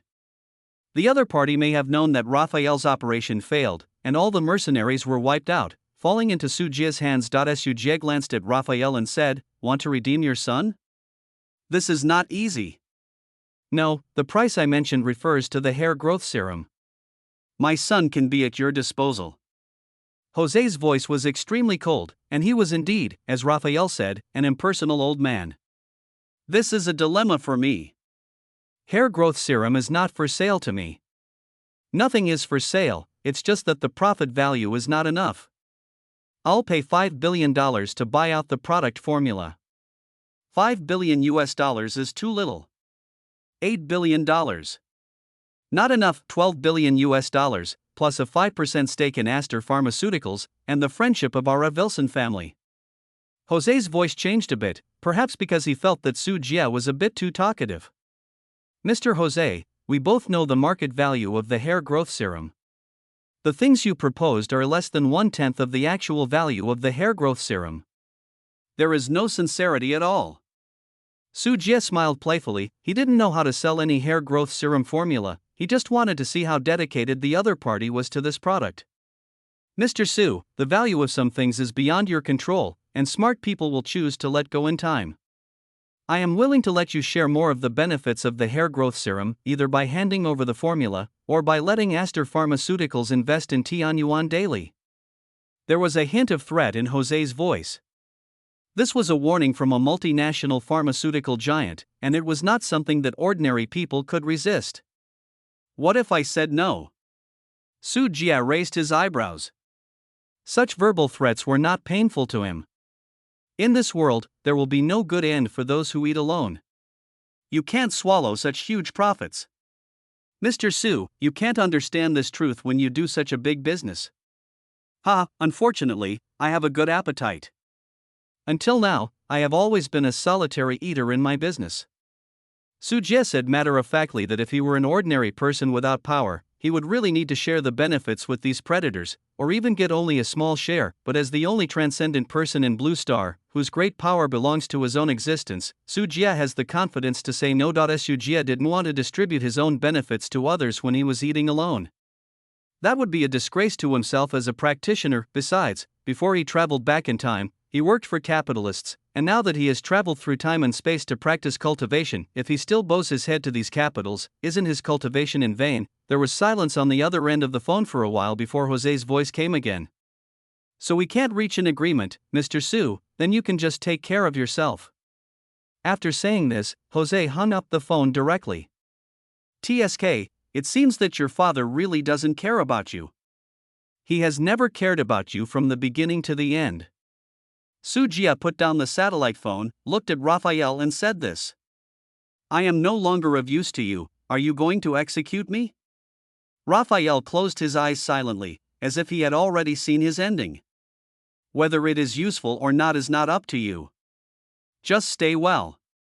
There will be no shortage of food for you in prison. Su Jie glanced at Raphael, turned around and walked out of the prison. End of chapter. Chapter 157. Prepare each other. Fourth update. Across the ocean, in the United States, New Mexico, at the Avilson family estate. After hanging up the phone, Jose Avilson's face suddenly darkened. After sitting alone for a long time, Jose pulled out a document. All the information above is collected information about Su Jie, Jieka Company, Tianyuan Home Furnishing, Tianyuan Daily Use, Muhua Company, etc. After more than 10 minutes, Jose put the materials away and called someone over. Mr. Jose. The person who entered the house was a man with blonde hair and less than 1.7 meters tall. This is Jose's personal assistant, who manages many secret affairs of the Avilson family and only serves Jose. Contact Congressman Ivan for me, and I will ask him to have dinner with me tomorrow night.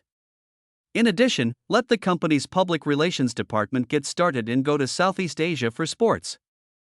I remember that there are many warlord organizations in Zen. Maybe they need our help. Jose spoke unhurriedly and gave instructions. Since someone wanted to eat alone, he would naturally teach the young man that this is not how the rules of the game in this world are played. Okay, Mr. Jose.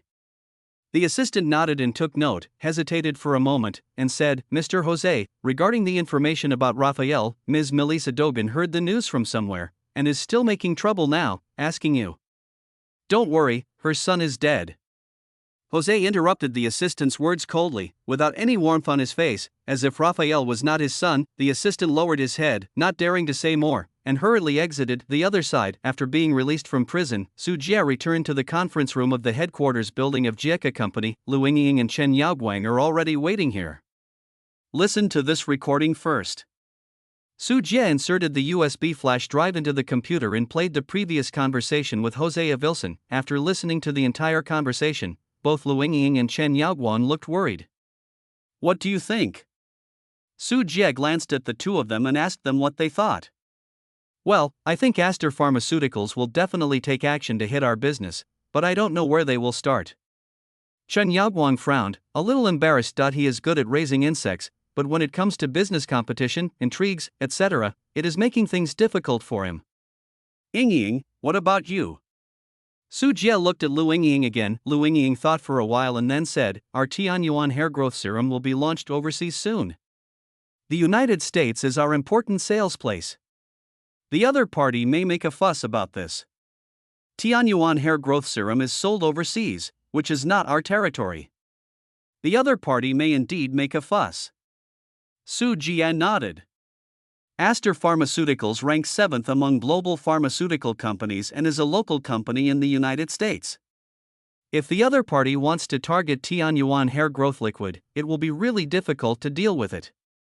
Now that our Tianyuan hair growth serum has been launched overseas, and the stock is in major offline shopping malls and e-commerce platforms such as Amazon, it is too late to stop. Lu Yingying was a little worried. Being targeted by such a famous multinational pharmaceutical company was really stressful. Soldiers will block you, water will cover you, and water will cover you. There is no reason why others will scare you back before the war begins. Su Jie was non-committal, and then continued, in addition to these problems, we have continued to strengthen the training of Jieka's security guards recently, expanded the number of Jieka security guards, and purchased more weapons and ammunition from the outside world, just in case. Su Jie, you mean? Lu Yingying and Chen Yaoguang were both shocked. The meaning of Su Jie's words was very obvious. The other side knows that our real base is in Mandar. According to the usual behavior of those Anglo-Saxons, they will not give up in the face of huge interests, and will definitely target our vitality and attack. Br Su Jie said calmly, when Americans deal with foreign forces, they often use political money to buy top leaders of the target country and cultivate democratic leaders to promote peaceful evolution in the target country. Those who cannot be bought will be beheaded, especially in chaotic areas. Commandos with precision-guided missiles will behead people with one blow. If the problem cannot be solved, the person who raised the problem will be killed. If peaceful evolution succeeds smoothly, it can be adopted as a flag-waving dog. If it fails to evolve, they will either say that you have washing powder at home, or they will say that you are a terrorist and will come to your house under the guise of peacekeeping and anti-terrorism and will not leave. Coincidentally, the Zen country where Su Jie lives is such a war-torn and chaotic country. It is still in a semi-divided state, which gives many opportunities for outsiders to intervene. Although there is no oil in the Mande area where Su Jie is located, considering the surrounding environment and the financial resources of Aster Pharmaceuticals, it is more than enough to launch a proxy war. Su Jie will not overestimate the limits of the Americans. It is entirely possible for the other side to do such a thing. We are still in contact with several arms dealers here. Now the company has sufficient financial resources to buy a lot of weapons and equipment. Lu Engying nodded in agreement. The Zen Kingdom has been at war all year round. There are naturally many arms dealers in this place, and many weapons can be purchased. Su Jie continued, in addition to purchasing arms, pay attention to sending out some intelligence personnel, or spending money to bribe some of them, to check out the nearby forces. If there are any changes in the forces, you must know them as soon as possible. Because Su Jie can't stay in Blue Star forever, there will always be a time when he returns to Tianyuan World, so he needs to rely on Jieka's ability to protect himself. In the event that a proxy war does occur, the power of Jiko Company will also be very important to the war. By then will not be a trivial one. I am afraid that there will be many satellites in the sky staring at it, and there will be various communications. Unless Su Jie wants to expose himself, he must restrain his attack, which requires the strength of Jiko Company, and after Jieka Company purchases a large amount of arms to strengthen it, Su Jie will even choose to take the initiative to eliminate external hidden dangers in advance. I'll arrange for someone to do it right away. Lu Engying was a little nervous. After listening to Su Jie's words, she always felt that a war would break out at any time. Don't be afraid, maybe things are not as bad as I thought. Su Jie said this, but Lu Engying didn't dare to take it lightly. She knew the importance of the Mande area. In Lu Engying's view, both wood and hair growth pulp were produced here. Without this territory, everything in China would be a mirror image, and this is the fundamental place. The last thing is to send some people to collect as much information as possible about the Avilson family. Su Jie issued the last order. The enemy situation was unknown now. After all, it was a strange country over there.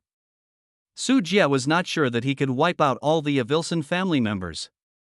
Killing one or two people was not important to such a family. Even if the clan leader is killed, the other party can quickly choose someone to take over, which will only alert the enemy, but it's always good to collect information first. If necessary, Su Jie wouldn't mind going to the United States in person. End of chapter.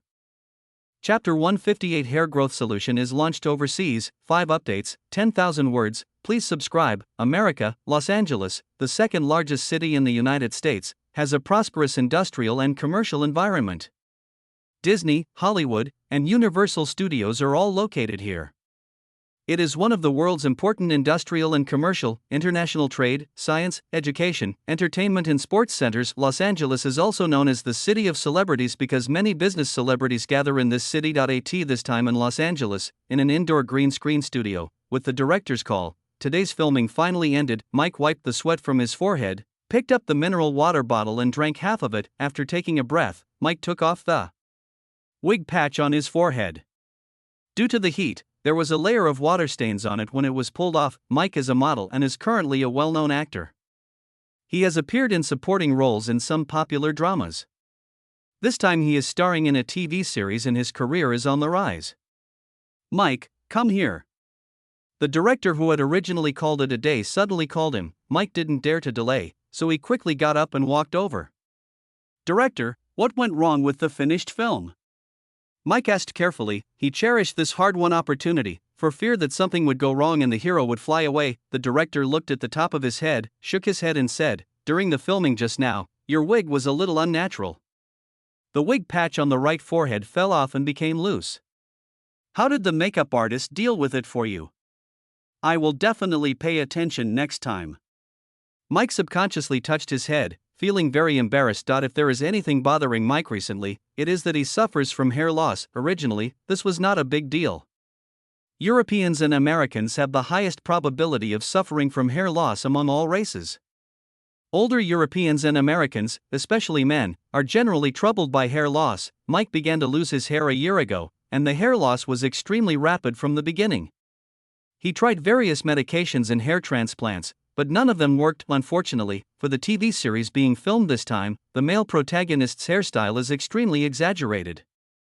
He needs to wear a thick special wig on the back half, and it is best to keep the original hair on the front half, which is more natural. However, due to the problem of hair loss, one can only choose a full set of wig patches, which causes an overload and often causes the wig patches to become unstable and loose. The director did not blame Mike, but said, "You have such hair, why don't you try the Tian Yuan hair growth serum?"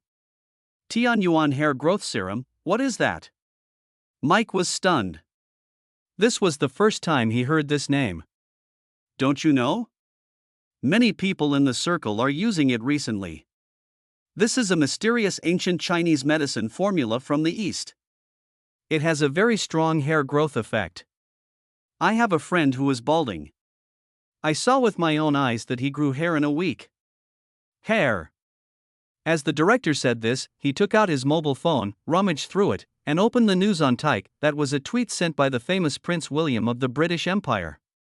My hair is back, thanks to the magical Tian Yuan hair growth serum, and thanks to all the people who love me.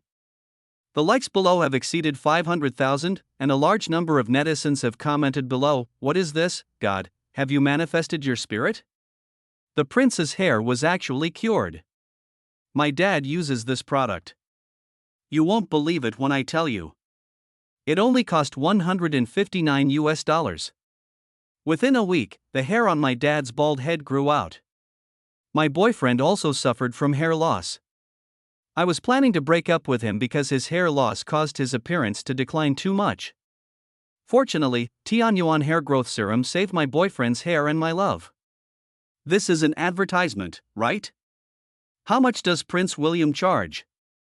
Doesn't that kind of Eastern witch doctor just feed the patients some rotten grass roots and leaves?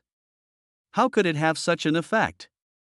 Prince William is not going to make false advertising. The facts are true. This is really a universal hair growth product. Seeing this tweet in the comments below, Mike opened his mouth in surprise. As a world-renowned public figure, Prince William's hair loss is a problem that cannot be solved by major medical institutions. In the past, his hair loss frequently appeared in the news, causing widespread heated discussion among people around the world. Now seeing on Twitter that Prince William, who had been severely bald before and now has his hair growing back, has regained his youthful appearance, Mike was naturally surprised that he didn't know about such a hair loss product. It turns out there is such a product. I will buy it and try it right away. After understanding the situation, Mike couldn't wait. We sell them in the mall downstairs. The director reminded him. Mike thanked him and ran to the mall in a hurry. In front of a counter, Mike saw many men and women who had the same purpose as him and came to buy Tian Yuan hair growth serum. The queue stretched for tens of meters in front of the counter. This is not difficult to understand. Medical expenses in Europe and the United States are astonishingly expensive, and hair transplant surgery is painful even for the middle class. In comparison, Tian Yuan hair growth serum, which sells for less than $200, is really a conscientious price, and people don't have much pressure to consume it. After queuing for more than half an hour, I finally bought Tian Yuan hair growth serum. Mike chose to use it immediately after returning home. After washing his hair, his scalp felt extremely cool. I'll see if it's that magical in a week. Mike thought to himself, intending to see the actual effect. A week passed quickly in the blink of an eye. Mike still underestimated the efficacy of this Tian Yuan hair growth serum. In the filming set, the director found Mike again, looked at his head with fine hair, and said with a smile, "How about it? The Tian Yuan hair growth serum I recommend is good to use." Mike gave a thumbs up and said with great excitement, "That's great. This product should be renamed God Hair Growth Serum, because only God can achieve such exaggerated effects." The director laughed and said, "Go find the makeup artist now. Just don't cause problems when I'm shooting in the future." Mike nodded repeatedly and said confidently, "Don't worry, Director, my hair has grown out now, and I will definitely not make any mistakes again." Cases similar to Mike's are happening throughout the United States, and even throughout Europe and the United States. After conquering the vast number of hair loss patients in China, Tianyuan hair growth liquid went overseas and quickly became popular due to its exaggerated curative effects, especially under the leadership of celebrities and public figures. These people are also promoting Tianyuan hair growth serum invisibly ever since Tianyuan hair growth liquid became popular, and it was a complete mess. If you see long queues in supermarkets across Europe and the United States, there is no doubt that it is not about the release of a new game or a new Apple phone, but a rush to buy the newly arrived Tianyuan hair growth serum. On online e-commerce platforms, Tianyuan hair growth serum will be sold out instantly as soon as it is put on the shelves, making it hard to find a real bottle. End of chapter. Chapter 159 Promotion. First update: when Tianyuan hair growth liquid is selling like hotcakes all over the world, Fumen Breeding Farm is an underground goo insect breeding base. A gold-threaded snake and scorpion that was several meters long was howling miserably as it was pressed to the ground by a terrifying figure. No matter how hard it struggled, it could not escape the situation of being eaten by a human being. With a burst of chewing, this powerful goo insect that could easily kill an elite human team disappeared into the bloody mouth. Under the bright lights of the underground space, the attacker's figure gradually emerged. A huge body like a train, with pale arms on both sides of the body that are much thicker than human thighs. The bony cheeks on the head are embedded in the flesh, and there is a shining purple fluorescence escaping from the cracks, emitting a scorching temperature. A pair of eyes were cold and ruthless that were unique to insects. The smooth and dark insect shell was stained with all kinds of insect blood and minced meat caused by killing, mixed with the aura of death that devoured living creatures. Its appearance brought a great sense of terror to this underground space, and the gloomy and solemn atmosphere caused all small creatures to silence themselves and hide in their lairs. Shivering, the killing continued, and the thousand-handed centipede's multi-section torso was twisting and turning. Each section was like a heavy piece of iron, but it had a speed that was incompatible with this huge body. As it moves forward at an incredible speed, these trunks rub against each other, like countless bones that are ringing the death knell, making a loud clang sound. Sujie stood in another open space, looking at the ceiling. There were tens of thousands of human-faced moths hanging from the ceiling, densely packed like honey and stacked into clumps, dyeing the ceiling gray-white. At the core of the human-faced moths, as many as 100 human-faced moths have evolved into low-grade goo insects. There are even 3 human-faced moths among them, 5 meters in length, which have evolved into mid-level goo insects. It is very difficult for a gregarious and social goo insect like the human-faced moth to undergo spiritual transformation. Due to genetic limitations, there are only a few who can break through the evolution. These 3 middle-grade human-faced moths are the ones that have evolved the fastest and most violently among the human-faced moths in the past 2 months, fed by massive blue star poisonous insects. Of course, although it is a middle-grade goo insect, because it has not been spiritually refined, it is completely incomparable to the thousand-handed centipede, a middle-grade 4th-grade refined insect. The two sides are not on the same level. Come back. Taking out the bug bag, Su Jie waved to the swarm of human-faced moths. The swarms of human-faced moths hanging from the ceiling spread their wings one after another, like a tornado, roaring, and pounced into the insect bag one by one, hibernating and sleeping inside. Su Jie looked at thousand-handed centipede again. The opponent has cornered the last low-grade goo worm in the underground space into a blind corner. This lizard with 2 tails and 6 legs ran away quickly, frantically burrowing into the rocks without choosing a path, but this was of no use. The thousand-handed centipede lowered its steel-like head, and its pale corpse hands made a heart-piercing sound.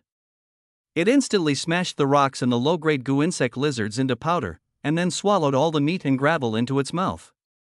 The powerful stomach acid can easily digest even steel, and some stones are nothing at all. Seeing this, Su Jie got up and took a water pipe, and started flushing the thousand-handed centipede, washing away the blood and dust on the thousand-hand centipede, revealing the smooth and dark insect shell. The thousand-hand centipede chirped twice, squinting its eyes to enjoy its master's service. After Su Jie cleaned up all the dirt, the 38-meter-long, terrifying body of the thousand-handed centipede lost some of its ferocious aura and gained more of the majesty of a giant. After devouring this batch of goo insects in the underground breeding farm, the thousand-handed centipede once again grew. A lot. It was 30 meters long when it just broke through the 4th spiritual refinement, and now it's 8 meters longer. At the same time, body width, height and weight, including various abilities, have been greatly improved. Although it has not yet reached the limit of the 5th spiritual refinement, it is very close to the breakthrough point.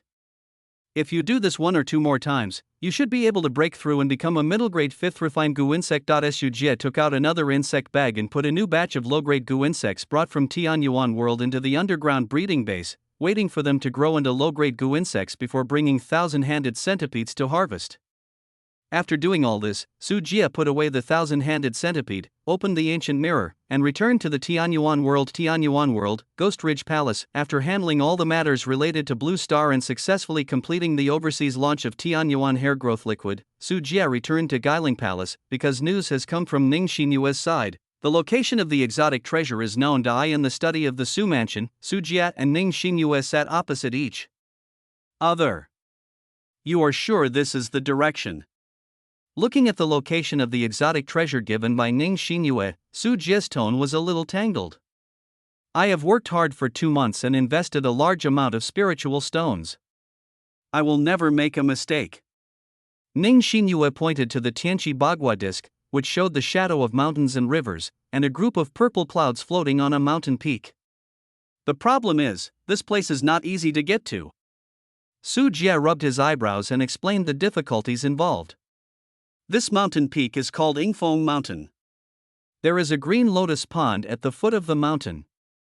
It is one of the famous dangerous places in the Ghost Ridge Palace. This is nothing, mainly because there are other disciples' activities here. Su Jie lived in Guiling Palace, so he had naturally heard about the dangers of this place. Some dangerous areas pose a great threat to Ghost Ridge Palace and are difficult to clear. For example, the Daiying Cave is a place that blocks the trade route from Ghost Ridge Palace to the outside world. Although it does not pose a threat to the elders, it is different for the disciples, and there are some dangerous places that even the elders of the secret realm have to stay away from. There are also dangerous places between the two. Ghost Ridge Palace can be cleared, but it is not necessary. Anyway, the dangerous places are not blocking the business roads, so there is no need to put in too much effort. They can also be used to sharpen disciples, such as the Eagle Peak Mountain in front of us. Ning Xinyue looked sideways and curled her lips. Are you scared? Don't use this provocation against me, it's useless. Su Jie took out a map, drew the route on it, and said calmly, the two of us will act. As long as you don't hold us back, I'm pretty sure. Ning Xinyue was very unconvinced by Su Jie's sarcasm and retorted, why do you mean I'm holding you back? I found the position. You have to be grateful that I can take you with me, okay? We set off tomorrow. Remember to listen to me on the way. Su Jie did not argue with Ning Xinyue. After deciding on the course of action, he gave serious instructions. I know, you, the guide, remember to lead the way. Ning Xinyue's eyes rolled around, wondering what she was thinking of. Su Jie stood up and prepared to go to the black market to purchase some supplies to prepare for tomorrow's action. He still has a lot of blood marrow crystals on his body. There is no point in keeping them at this time. It is safer to convert them into combat power first, which will increase the success rate. End of chapter. Chapter 160 Flying with a Girl, second update, Ghost Ridge Palace, Black Market Taishu Pavilion. When a total of 12 flying swords were placed in front of him, Su Jie nodded with satisfaction. Master Su, are you sure you really want to buy them all? Kai Chunni asked again. These flying swords were all in stock in their store, although these flying swords were all low-grade primary flying swords, worth more than 100 blood marrow crystals. Buying more than a dozen of them together was the first time she had encountered them. Yes, count them. Su Jie threw over a bag filled with blood marrow crystals, and then put the flying swords on the table into the sword gourd on his waist. At this time, the number of flying swords in the sword-raising gourd was as high as 70-2. Su Jie not only bought it at Taishu Pavilion, he also bought flying swords from other stores, spending all the blood marrow crystals on his body to maximize the power of the sword-raising gourd. The number is right. Kai Chunni nodded, smiled sweetly and said, welcome Mr. Su, to come again next time. Easy to say. Su Jie stood up. Time was running out. If he was free, he would tease this young woman, but now Su Jie's heart was focused on the exotic treasure. After leaving the black market, Su Jie returned to the practice room and refined all the flying swords he bought. I saw silver light in the room like a dragon, and the whole room was filled with sword light. The sharp sword energy felt like a ray on my back, as if my heart would be pierced by 10,000 swords at any time. If Chao Yuan's sword-raising gourd had so many flying swords, it might have taken a lot of effort to capture them. After doing all this, Su Jie looked at the sky, left the mountain gate and walked into the forest, running towards the scheduled rendezvous point. When Su Jie saw Ning Xinyue again, she was bored and squatting under the tree counting ants. "Why so slow?" Ning Xinyue complained twice and said, "I told Elder Tang that I would retreat for a week. Our time is very precious. If it is not done within a week, it will be troublesome." Ning Xinyue pretended to be a cultivation genius and a reserved inner disciple, so she enjoyed certain benefits. Elder Tang personally accepted her disciples, and occasionally intervened and guided her cultivation. For ordinary outer disciples, the elders were too lazy to do so. "Ask more." "Don't worry, you won't waste much time on your way."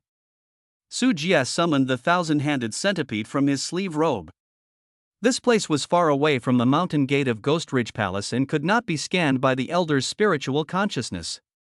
"Why did you let the centipede out?" Ning Xinyue subconsciously took a step back. She was fine with everything, but she was a little afraid of the strange shape of the thousand-hand centipede. "Speed up, let's fly over." Su Jie let the thousand-handed centipede return to its original body shape of tens of meters long, and then sat on its broad and flat back. "Can your centipede fly?" Ning Xinyue was stunned at first, but then she saw the terrifying and ferocious figure of thousand-handed centipede. Her face turned a little pale, and she said weakly, "Can you not sit down?"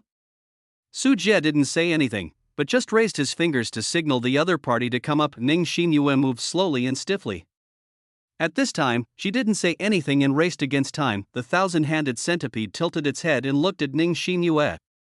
Then, under Su Jie's instructions, he cradled the girl with his head and grabbed her with his pale hands and put her on his back. "Sit tight." Su Jie patted the thousand-handed centipede. The huge giant floated in the air on the spot, and gradually increased its speed. It flew over the dense forest and sea of trees.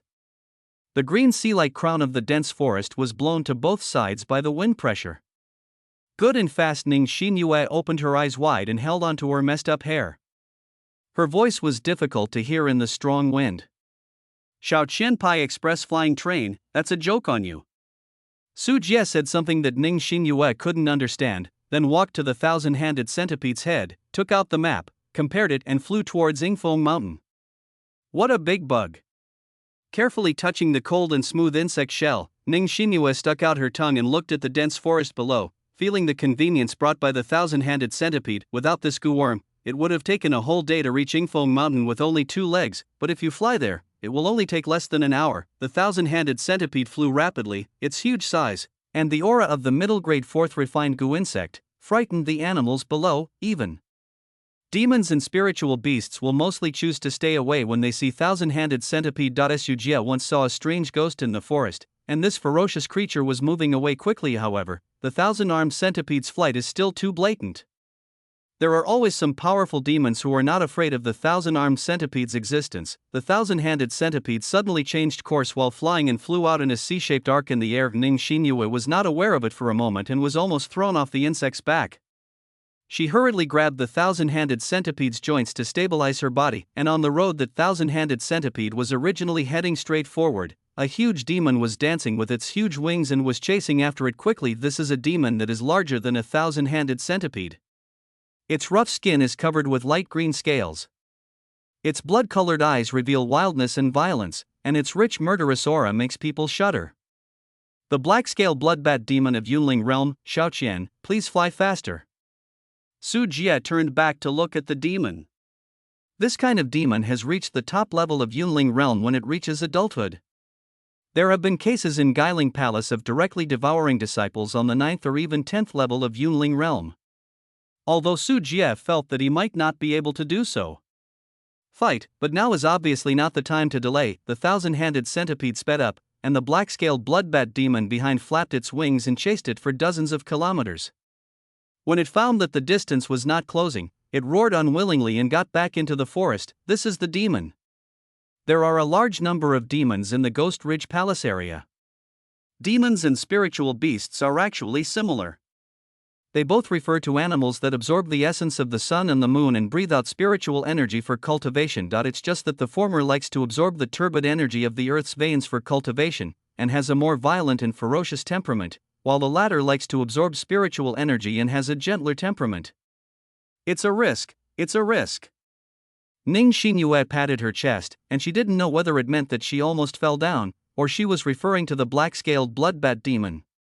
If you hadn't been able to locate the exotic treasure and behaved like you just did, I would have left you here to save you the trouble of taking me there. Su Jie said something in a calm tone, which made the girl's face turn red with anger. It's obviously your pet's fault for changing lanes so quickly. I wish I had a firm grip now. Ning Xinyue was very unconvinced and said that she didn't pay attention just now. Really? Of course, don't underestimate my wrist strength. As soon as Ning Xinyue said this, the thousand-hand centipede suddenly flipped 360 degrees in the air. With the girl's scream, Ning Xinyue grabbed the thousand-hand centipede's joints with both hands and hung upside down in the air, and then shook it. Lock up. It seems your grip is not firm enough. Su Jie sat on the thousand-handed centipede's head, admiring Ning Xinyue's figure. You stinking scoundrel, bully others. When Ning Xinyue saw the smile on Su Jie's lips, she didn't know it was Su Jie who was causing trouble. You said you should be careful just now. I was just checking your level. Su Jie shrugged, and the thousand-hand centipede was about to roll again.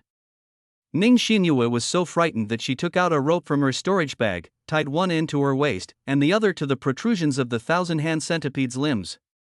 She gritted her teeth and said, "This will never work." Maybe it fell. That's pretty much it. Su Jie snapped his fingers and continued flying on the thousand-handed centipede. Ning Xinyue waved her pink fist behind her, secretly making up her mind. I let you bully me, and when I find the rare treasure, I will never leave you a hair. End of chapter.